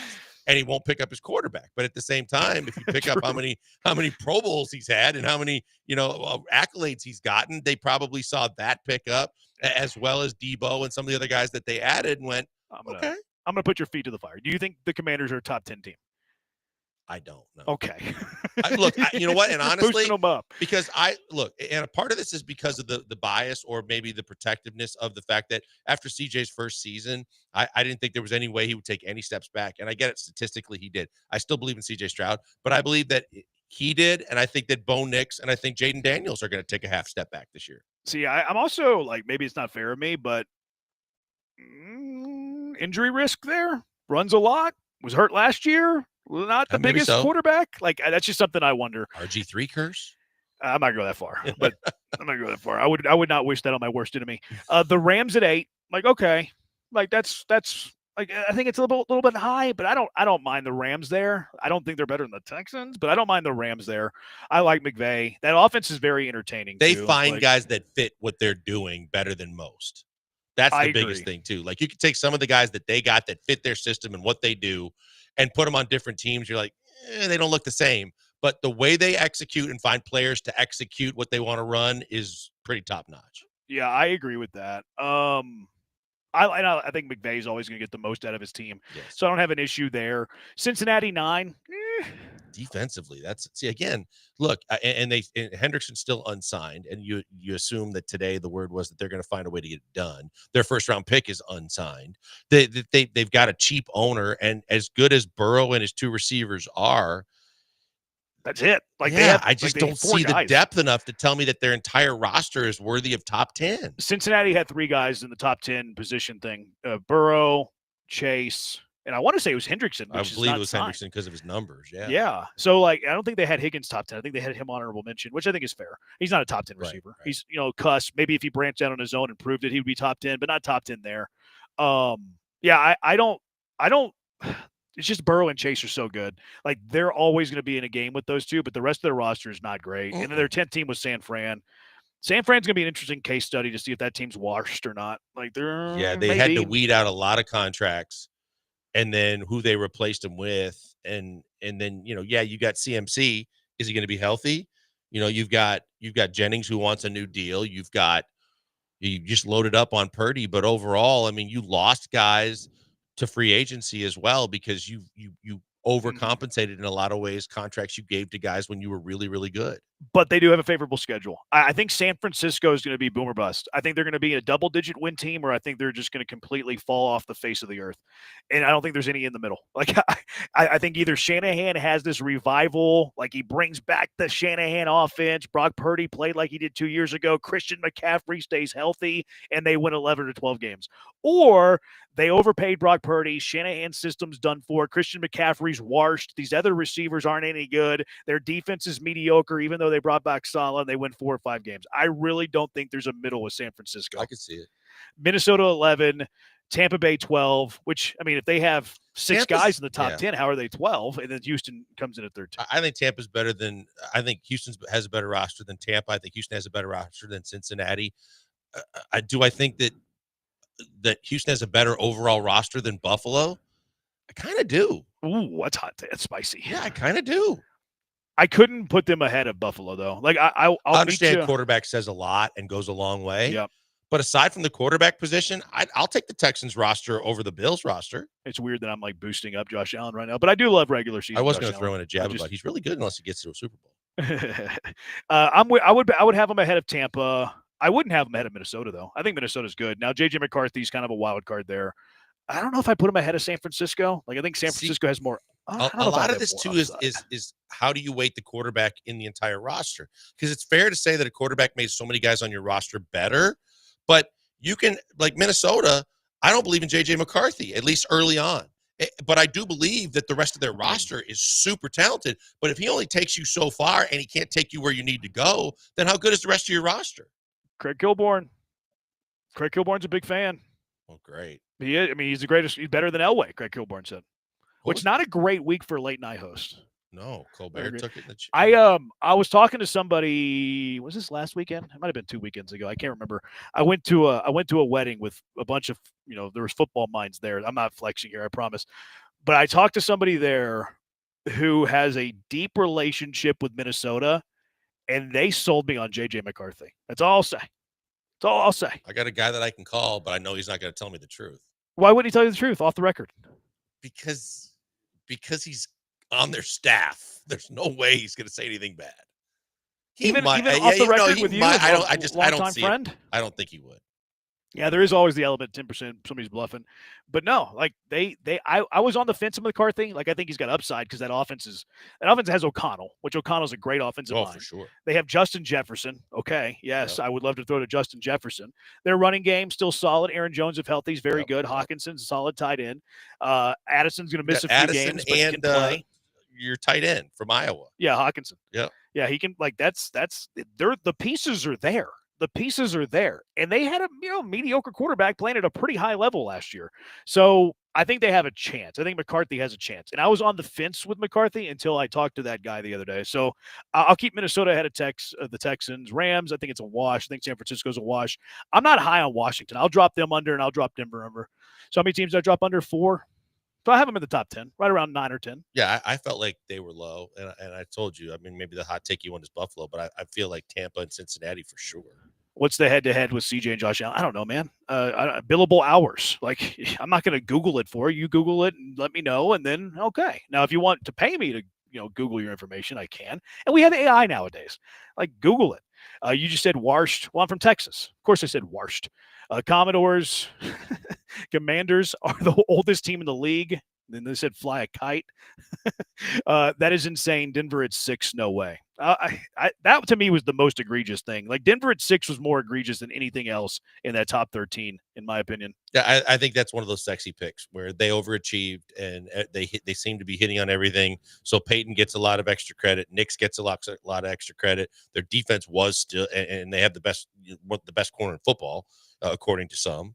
So you look at it and you say, okay, I get that they have some pieces, but it's all pretty much based on them turning it around quicker than most people thought. Yeah.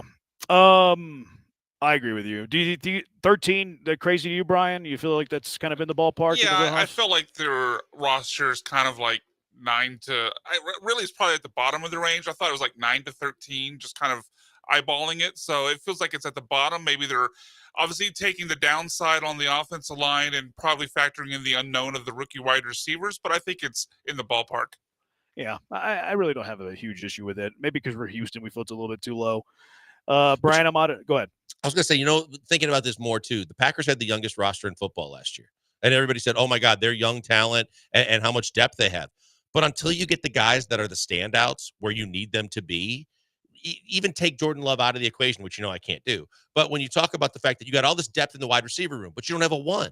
And you don't, you have all these depth, Golden, baby. all this depth in their front 7, but you don't have guys that stand out and get sacks. So when you look at it, you say, okay, it's great to have, one of the best rosters in the NFL, but until you get the dudes, what does that really say? Matthew Golden, first-round receiver. But he hasn't proven anything to anybody. And like you said, if we're doing it off a resume, then what is he? What are they? They can do it off resume. And I don't think Golden's a 1. Yeah, I think that's a fair take. I mean, he can be a little banged up too. And Watson's going to miss pretty much the whole year. Yeah. And they've never got anything out of him, no matter how much everybody raves about, young talent that he has. So, again, until you have the dudes, then what good is having these young, talented players if it just creates depth? I'm curious how how LaFleur is going to use Savion Williams. I'm intrigued by Savion Williams for Ben Marshall, specimen at a TCU. It'll be interesting. Vermont, J.J. McCarthy, the next Will Levis. If Will Levis didn't get hurt, he was on his way to stardom. I mean, let's call it. They shut your boy down today. Yeah, I mean, that's the only thing that could have stopped Will Levis from having an incredible career was injury. We all knew that. We'd all said that. Everybody was betting on him over Cam this year, right? McCarthy's going to be fun to watch. He really will be. 713-780-ESPN HRP listener line. Aaron Wilson tweeted a moment ago about the Texans offensive line. Trent Brown, remember the Texans signed him on a 1-year deal, cleared recently to resume football activities. So he's going to be active in training camp now. Let's do it. Okay. He did say that the Texans are expected to ramp him up gradually as camp starts. He's a mammoth of a man, Jeremy. I just want you to know that. If you want, to get out of the rain, you stand next to Trent Brown. Mm-hmm. You want to get out of the sun, you stand next to Trent Brown.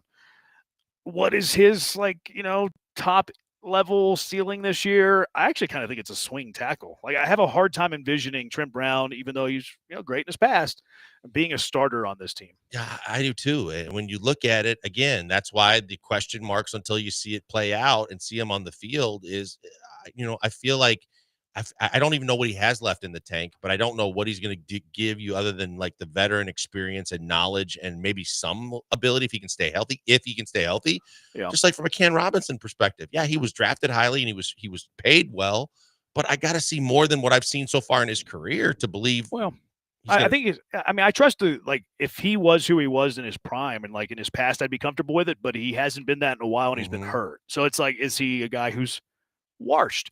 Anyway, the Texans' biggest strength, they had edge rusher, of course. Sure. Daniil Hunter, Will Anderson, maybe the top edge rushing duo in football. Their biggest weakness was interior defensive line and not O-line, which I will not agree with. No. Like, give me Settle, Foley, Mario Edwards, third down, Danico Autry, little Sheldon Rankins over the interior of the Houston Texans offensive line. I thought that was ridiculous. The X factor, they had Jaden Higgins, which, I mean, he's got a shot. Like, Higgins got a shot. And then the non-starter to know was Blake Fisher. I think it's a coin flip on the right tackle spot. I think Fisher and Ursary are going to fight for that. I think if there's one to watch, I'm intrigued more by Ursary and the fact that I just want to see if, again, how quickly he picks everything up. Yeah, it's going to be fascinating to watch. Football season is here. All right, 713-780-ESPN. Baseball season is here as well. Astros begin a series tonight in the desert against Arizona, a hot Arizona team. They swept whoever they were playing over the weekend, and they get Ketel Marte back today. He didn't play over the weekend. If they were going to activate him or not. You didn't want you didn't want him to play. You wanted him to continue. Look, man, at this point with the injury situation, I'll take every break that I can get. Yeah, I'm a little surprised he missed 3 games after his house was burglarized. I wonder if. I guess I don't know all the details. But is he a Diamondback or is he Jake the Snake Roberts' opponent from SummerSlam? I'm out. Their wrestling name or their real name? Mix of both. Oh, okay. All right. I had a better shot if it was Jake the Snake Plumber. Jake the Snake Roberts' SummerSlam opponent. Why SummerSlam? Why not WrestleMania? SummerSlam's a week from Saturday, so I thought I'd theme it. Like, I got a shot in hell of winning this. You never know. You never know. Well, if you know the Diamondbacks, you'll be fine. That's a good point. If you Again, know ball, I got a shot in hell of winning this one. You got to know ball. All right, 713-780-ESPN. This texter hates that I use Warsh. He says that's like idea. That's a good point. They are pretty similar. I'll give you that. All right, 713-780-3776. Diamondback are an opponent of Jake the Snake Roberts at SummerSlam when we return. Killer Bees, ESPN 97.5, ESPN 92.5. You go out to Two Creeks Crossing Resort, you might see some real snakes. You might even see Jake the Snake Roberts. Who knows what he's up to these days.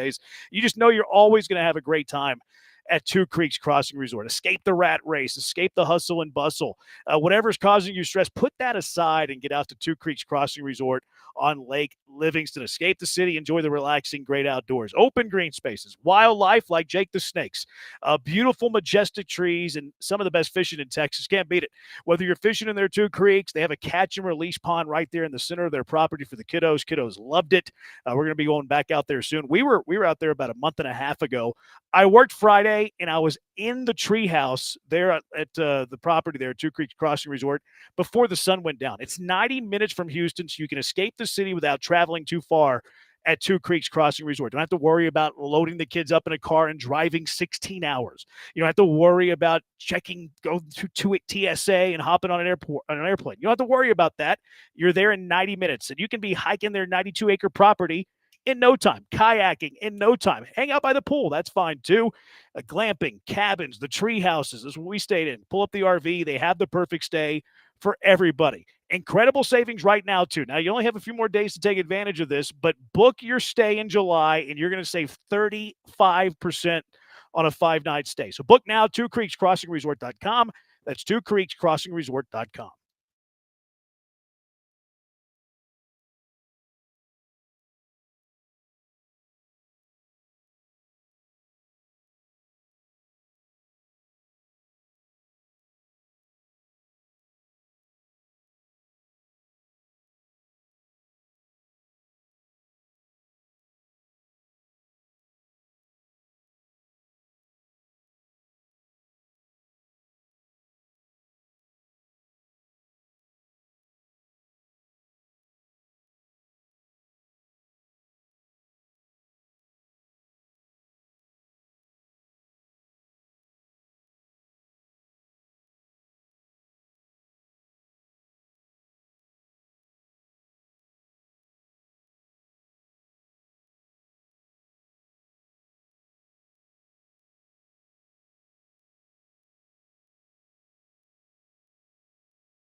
Broadcasting live from the Veritex Community Bank Studios, it's the Killer Bees with Joel Blank and Jeremy Branham. On ESPN 97.5 and 92.5. Is he a Diamondback or is he a former opponent of Jake the Snake Roberts at SummerSlam? Astros begin a 3-game set in the desert tonight against the hot Arizona Diamondbacks.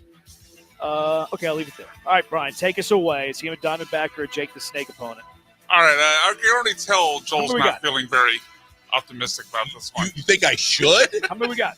We got 9. We got 9. Okay, 9. We got 9. First. This would be better if it was you two and I was narrating the whole thing because I got no shot. You guys watch wrestling. I feel like you'll do okay with this. We'll see. All right. Number 1, Joel goes first. John Curtis. That sounds too generic to be a wrestler, so I'll say John Curtis is a Diamondback. Jeremy? You said that this could be their real name and not real their name stage or wrestling name, yeah. Okay. Joel, if you So want it to change your answer, you can. No, I'll stick with it. I don't remember a John Curtis. I'm going to go baseball player. You are both correct. He is a Diamondbacks relief pitcher. Okay. Curtis, by the way, with 2 S's. I thought so, actually. Did I you? thought so, yeah. Yeah, I should have asked the spelling. Okay, Yeah, what did you two S's for John Curtis, which was a little threw me off when I first saw it. Maybe that fits with the snake thing with the double S there at the end. Anyway, Ryan Nelson. Jeremy, you go first.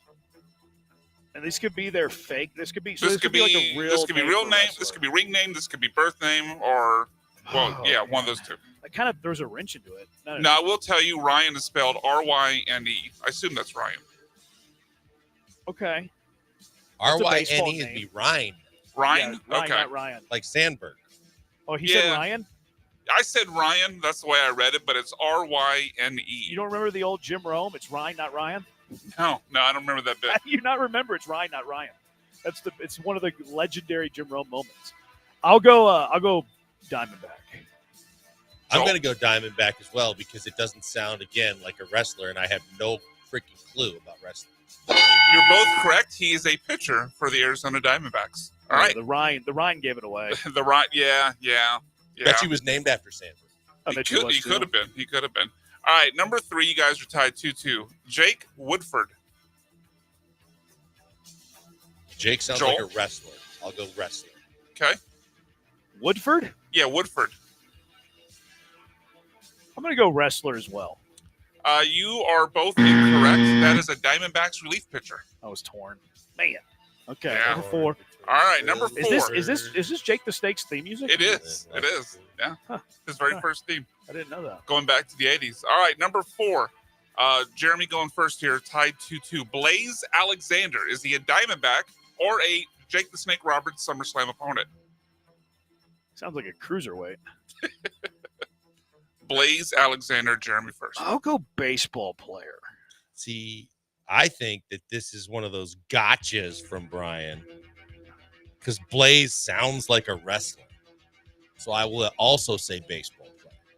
You guys caught on to the trick there. He is a infielder for the Arizona Diamondbacks. Nope. He is a cruiserweight. Yeah, he is a cruiserweight. All right, number 5. You guys are tied 3-3. Raymond Fernandez Jr. Joel first. I went first last time. No, I don't think so. I thought I just did. No, you didn't. No, you didn't. Okay. I don't really want to be first, but okay. I'll say wrestler. Okay. I think Brian's doing a little switcheroo. He's going with like a little, masked luchador wrestler name, but it's really a baseball player. So because I believe that, I'm going baseball player.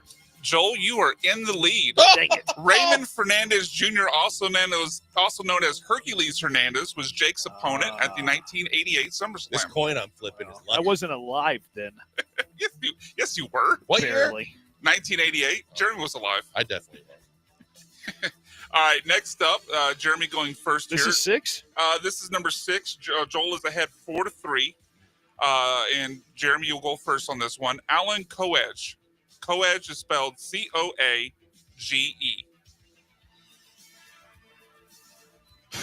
Baseball player? Joel? Say that again. The last Alan name? Coedge. Coage. Diamondback or a Jake the Snake Roberts SummerSlam opponent? Seriously. A last name co-ed wrestler. He is a wrestler. Joel Get is smoked. up 5-3. Alan Koej, also known as Bad News Brown, was Jake's opponent at the 1990 SummerSlam. I know none of these guys' real names. Bad News Brown? They couldn't have come up with a better wrestling name? Look, yeah, I mean, there was Doink the Clown back in the day. What? Yeah, wrestling went through a dark time where everyone was all their Repo gimmicks Man. for their Did you say careers. Doink the Clown? Yeah, there was a Doink Oh, the Clown. my God. There was a plumber gimmick. There was a dentist gimmick. It was And then Doink the Clown was he was a fan favorite, and then became Disturbed Doink the Clown and became a bad guy. well. They also had to recast him because the Yeah. original guy wanted too much money. They had a second What Doink. announcer did the Doink? There was an announcer. It was a real wrestler that played. No, him. but wasn't there an announcer on SportsCenter or something that loved to do the? Was it Oberman? I don't remember, but I do vaguely remember somebody doing it. Yes. I don't know who it was. Yeah, I don't remember that. Doink. Yeah, they did. Yep. I don't believe remember you. who I was just though. don't remember it. All right, All right, Joel is 7. up 5-3, and there are 3 questions left. So I should probably go first. Yeah, now. Jeremy will go first here as long as he's behind. Number 7, Jerry Lawler. Can you spell Lawler? Lawler. I'll go Wrestler. Joel? You spelled it just like the wrestling guy. But I don't know if that wrestling guy was an announcer or a wrestler. I'll go. You trying to trick us again? I'll say baseball player. Jeremy is now 1 behind Jerry Lawler. Real name Jerry Lawler, renamed Jerry Lawler, was Jake's opponent in 1996. Wasn't he the mayor of Memphis or something like that? Yeah, I think so. That is the guy that everybody talks about as the legendary, like Jerry Yeah, Lawler. he was the guy that got in the fight with who was the comedian in the 70s? I forget the guy's name off the top of my head. They made the Man on the Moon movie about him with Andy Kaufman. Andy Kaufman, yeah. Oh yeah, Andy Kaufman. Yeah. I think Arizona does have a player with the last name Lawler though. Yeah, I think Jordan. Is it Jordan Lawler? Yeah, I think he spells it Lor. Okay. Yeah. That's why I asked for the spelling. All right, next. All right, 2 more. Joel is up 1. Jeremy, you go first. Kyle Backus. Can you spell Backus? Backhus.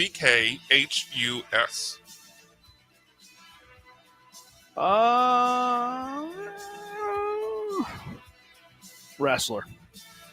I'm gonna go baseball player. Joel has taken a commanding lead. Yes, he is a Diamondbacks relief pitcher. It is 6-4 with 1 question to go, so it is over. I didn't go with my gut there. That was a mistake. You want to do The the last one? I for remember a grins and player giggles? for the Diamondbacks that has that spelling with the CH. Oh, really? Yeah. You want to let's do the last one for fun. grins and giggles? Yeah, Sure. let's do it. Trevor Richards. Wrestler. I think it's a pitcher, isn't it? He is a Diamondbacks relief pitcher. So we end with a final score of 6-5 in favor of Joel. GG.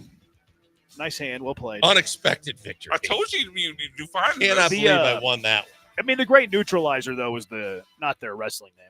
Yeah, for sure. I know none of them except for Jerry Lawler because I mean that was his. I guess it was his real name. You said. Yeah, Jerry Lawler is his real name. Like I None think of you those would have guys. known.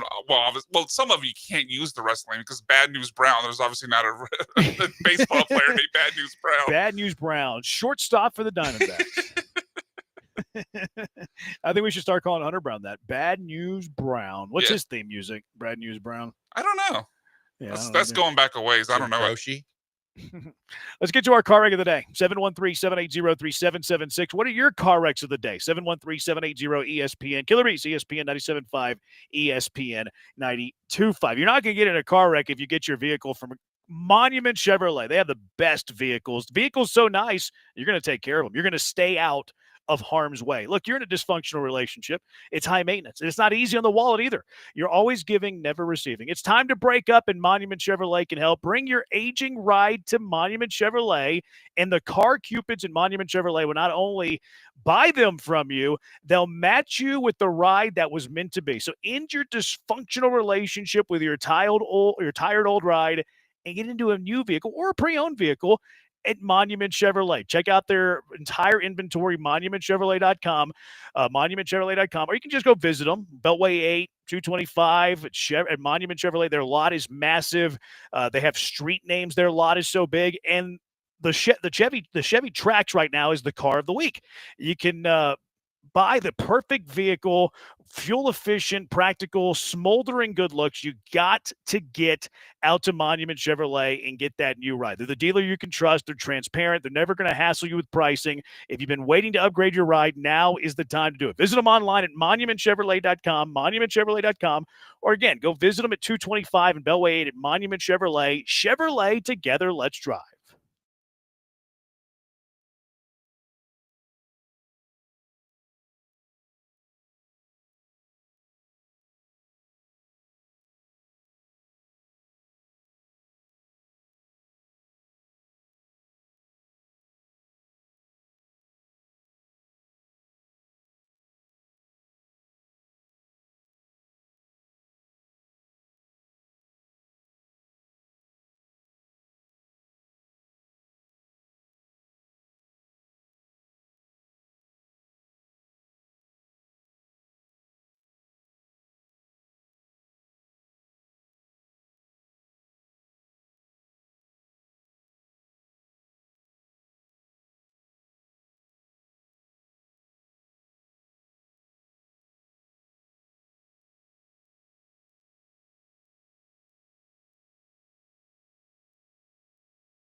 What is your car wreck of the day? 713-780-3776.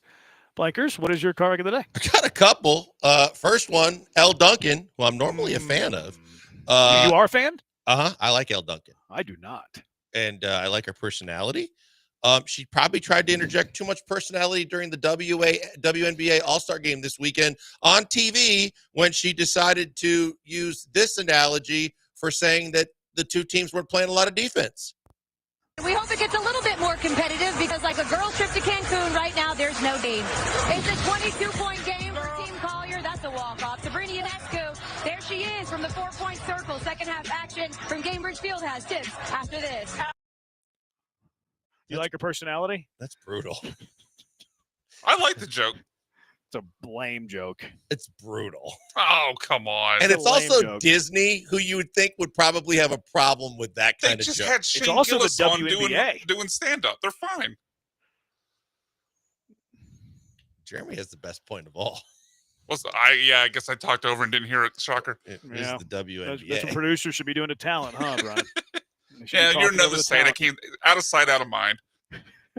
I know Brian didn't hear this until he had to load the audio, but one of the other ones I had, Smiley Kaufman doing the on-course reporting at the Open Championship this weekend. Didn't know the mic was still hot. Well, Dan, I can understand why this is one of the more difficult holes today. This whole location.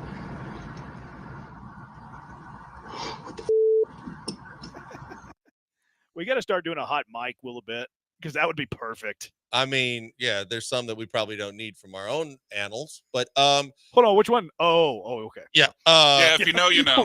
Did We'll you, play. you know, You know, you you know. know. Did We'll you play. hear? Did you see then what he did after the round?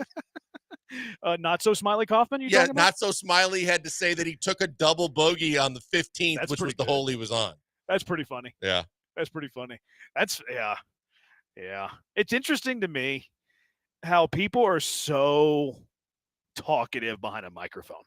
Like the possibility of the microphone being on is always in play. Yep. Always. Yep. I remember whenever you called me and I was doing like Cougar VOs like in the side studio, Yep. and somehow that was carrying over the air. That's right. And like that has no that never happened. That should not have happened.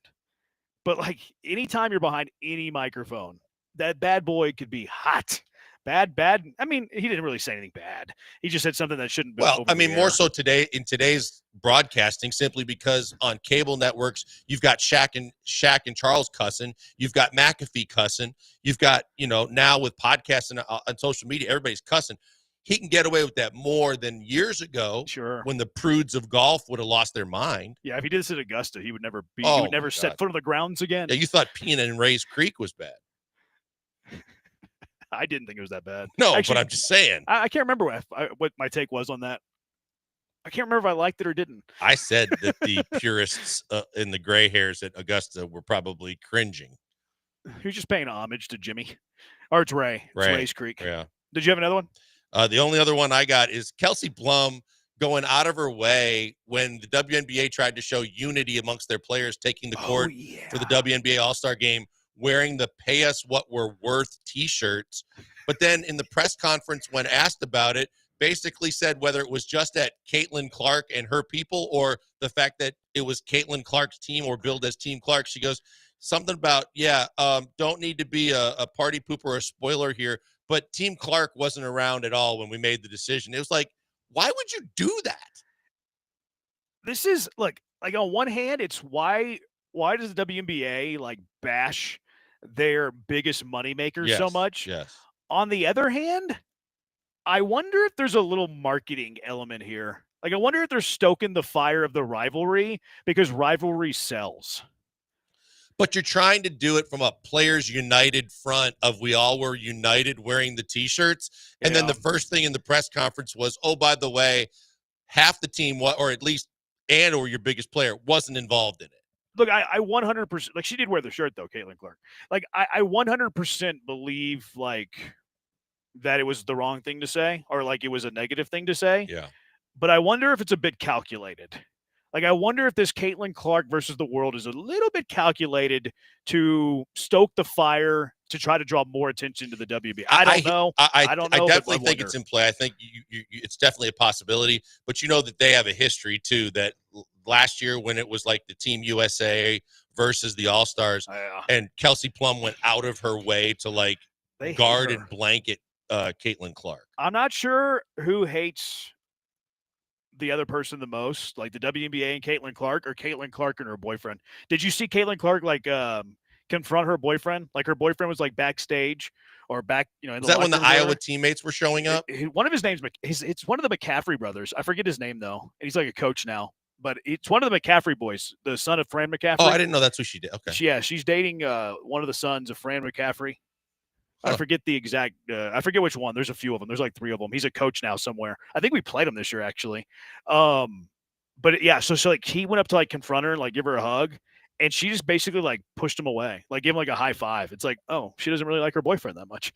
Well, I saw the one where her Iowa teammates came to support her at the All-Star game, and he was backstage, and she actually just kind of gave him a little peck as she waved to them and walked off. How about this WNBA joke? A Caitlin Peck? That's going to go over so That was so funny. No one's going to get it. No one's going to get that joke, and it was hilarious. My first, actually, I'm going to go with the In-N-Out one first. In-N-Out, just to segue into the WNBA conversation here. In-N-Out buried the WNBA with this whole little like labor dispute or whatever. They tweeted out, fun fact, the average In-N-Out store manager is a higher salary than a WNBA player. So I don't know what the car wreck there is. Maybe the WNBA player, I think, because I we know if appreciate that's the tweet. untrue though. I don't know, but it's I hilarious. don't know if that's untrue. I go to Buc-ee's and I see what they're paying like the car wash manager, and it's insane. I Like, was about to mention Buc-ee's. I bet the Buc-ee's manager makes more than the average WNBA player. the moment Mr. Gal fires me, I'm going to work at Buc-ee's. Like, I am on my way. I'm going to live out in the country, work at a Buc-ee's, and you'll never hear from me again. I guess U of H would have to fire me too. Jerry Jones is like talking crap about Micah Parsons. Is he really? Oh, yeah. Cowboys Yeah. owner Jerry Jones takes a random shot at Micah Parsons, saying even if they sign him, it doesn't mean they'll have him because he was hurt for 6 games last year. Actually missed 4, but still funny that he's taking shots at Micah Parsons. Car wreck, shoulder injuries that ruin the careers of guaranteed future quarterback greats. That's one of my car wrecks as well. And then Sergio Garcia snapping his driver number 2 yesterday. Yeah, I saw that. His car wreck as well. Lots over the weekend. What you got? I'll add Lance McCullers to the list. Watching him pitch is just painful. Really, really painful. As long as we're speaking about old NFL owners who are getting up there and maybe fading in their mental capacities, do you see what Mike Brown said about Shamar Stewart? I think it was yesterday. In their position to not sign him right now, he says, we're not going to be paying someone who's sitting in jail. That's not what we're going to do. So I don't think that impasse is going to end anytime Well, that's soon. because there's a clause, a morality clause that he doesn't like that's in every contract. Goodness. I would hate to be a The Bengals Bengals fan. are a joke. Love Burrow, but I hate everything else. All right, what wins? You guys call it. Let's go Lance. Lance is a good one. Give him a W. He Okay. needs it. All right, does it for us. Thanks to Brian for the hard work. He's blank on Branham. Talk to you tomorrow. ESPN National. Maybe some L. Duncan coming up next on ESPN 97.5.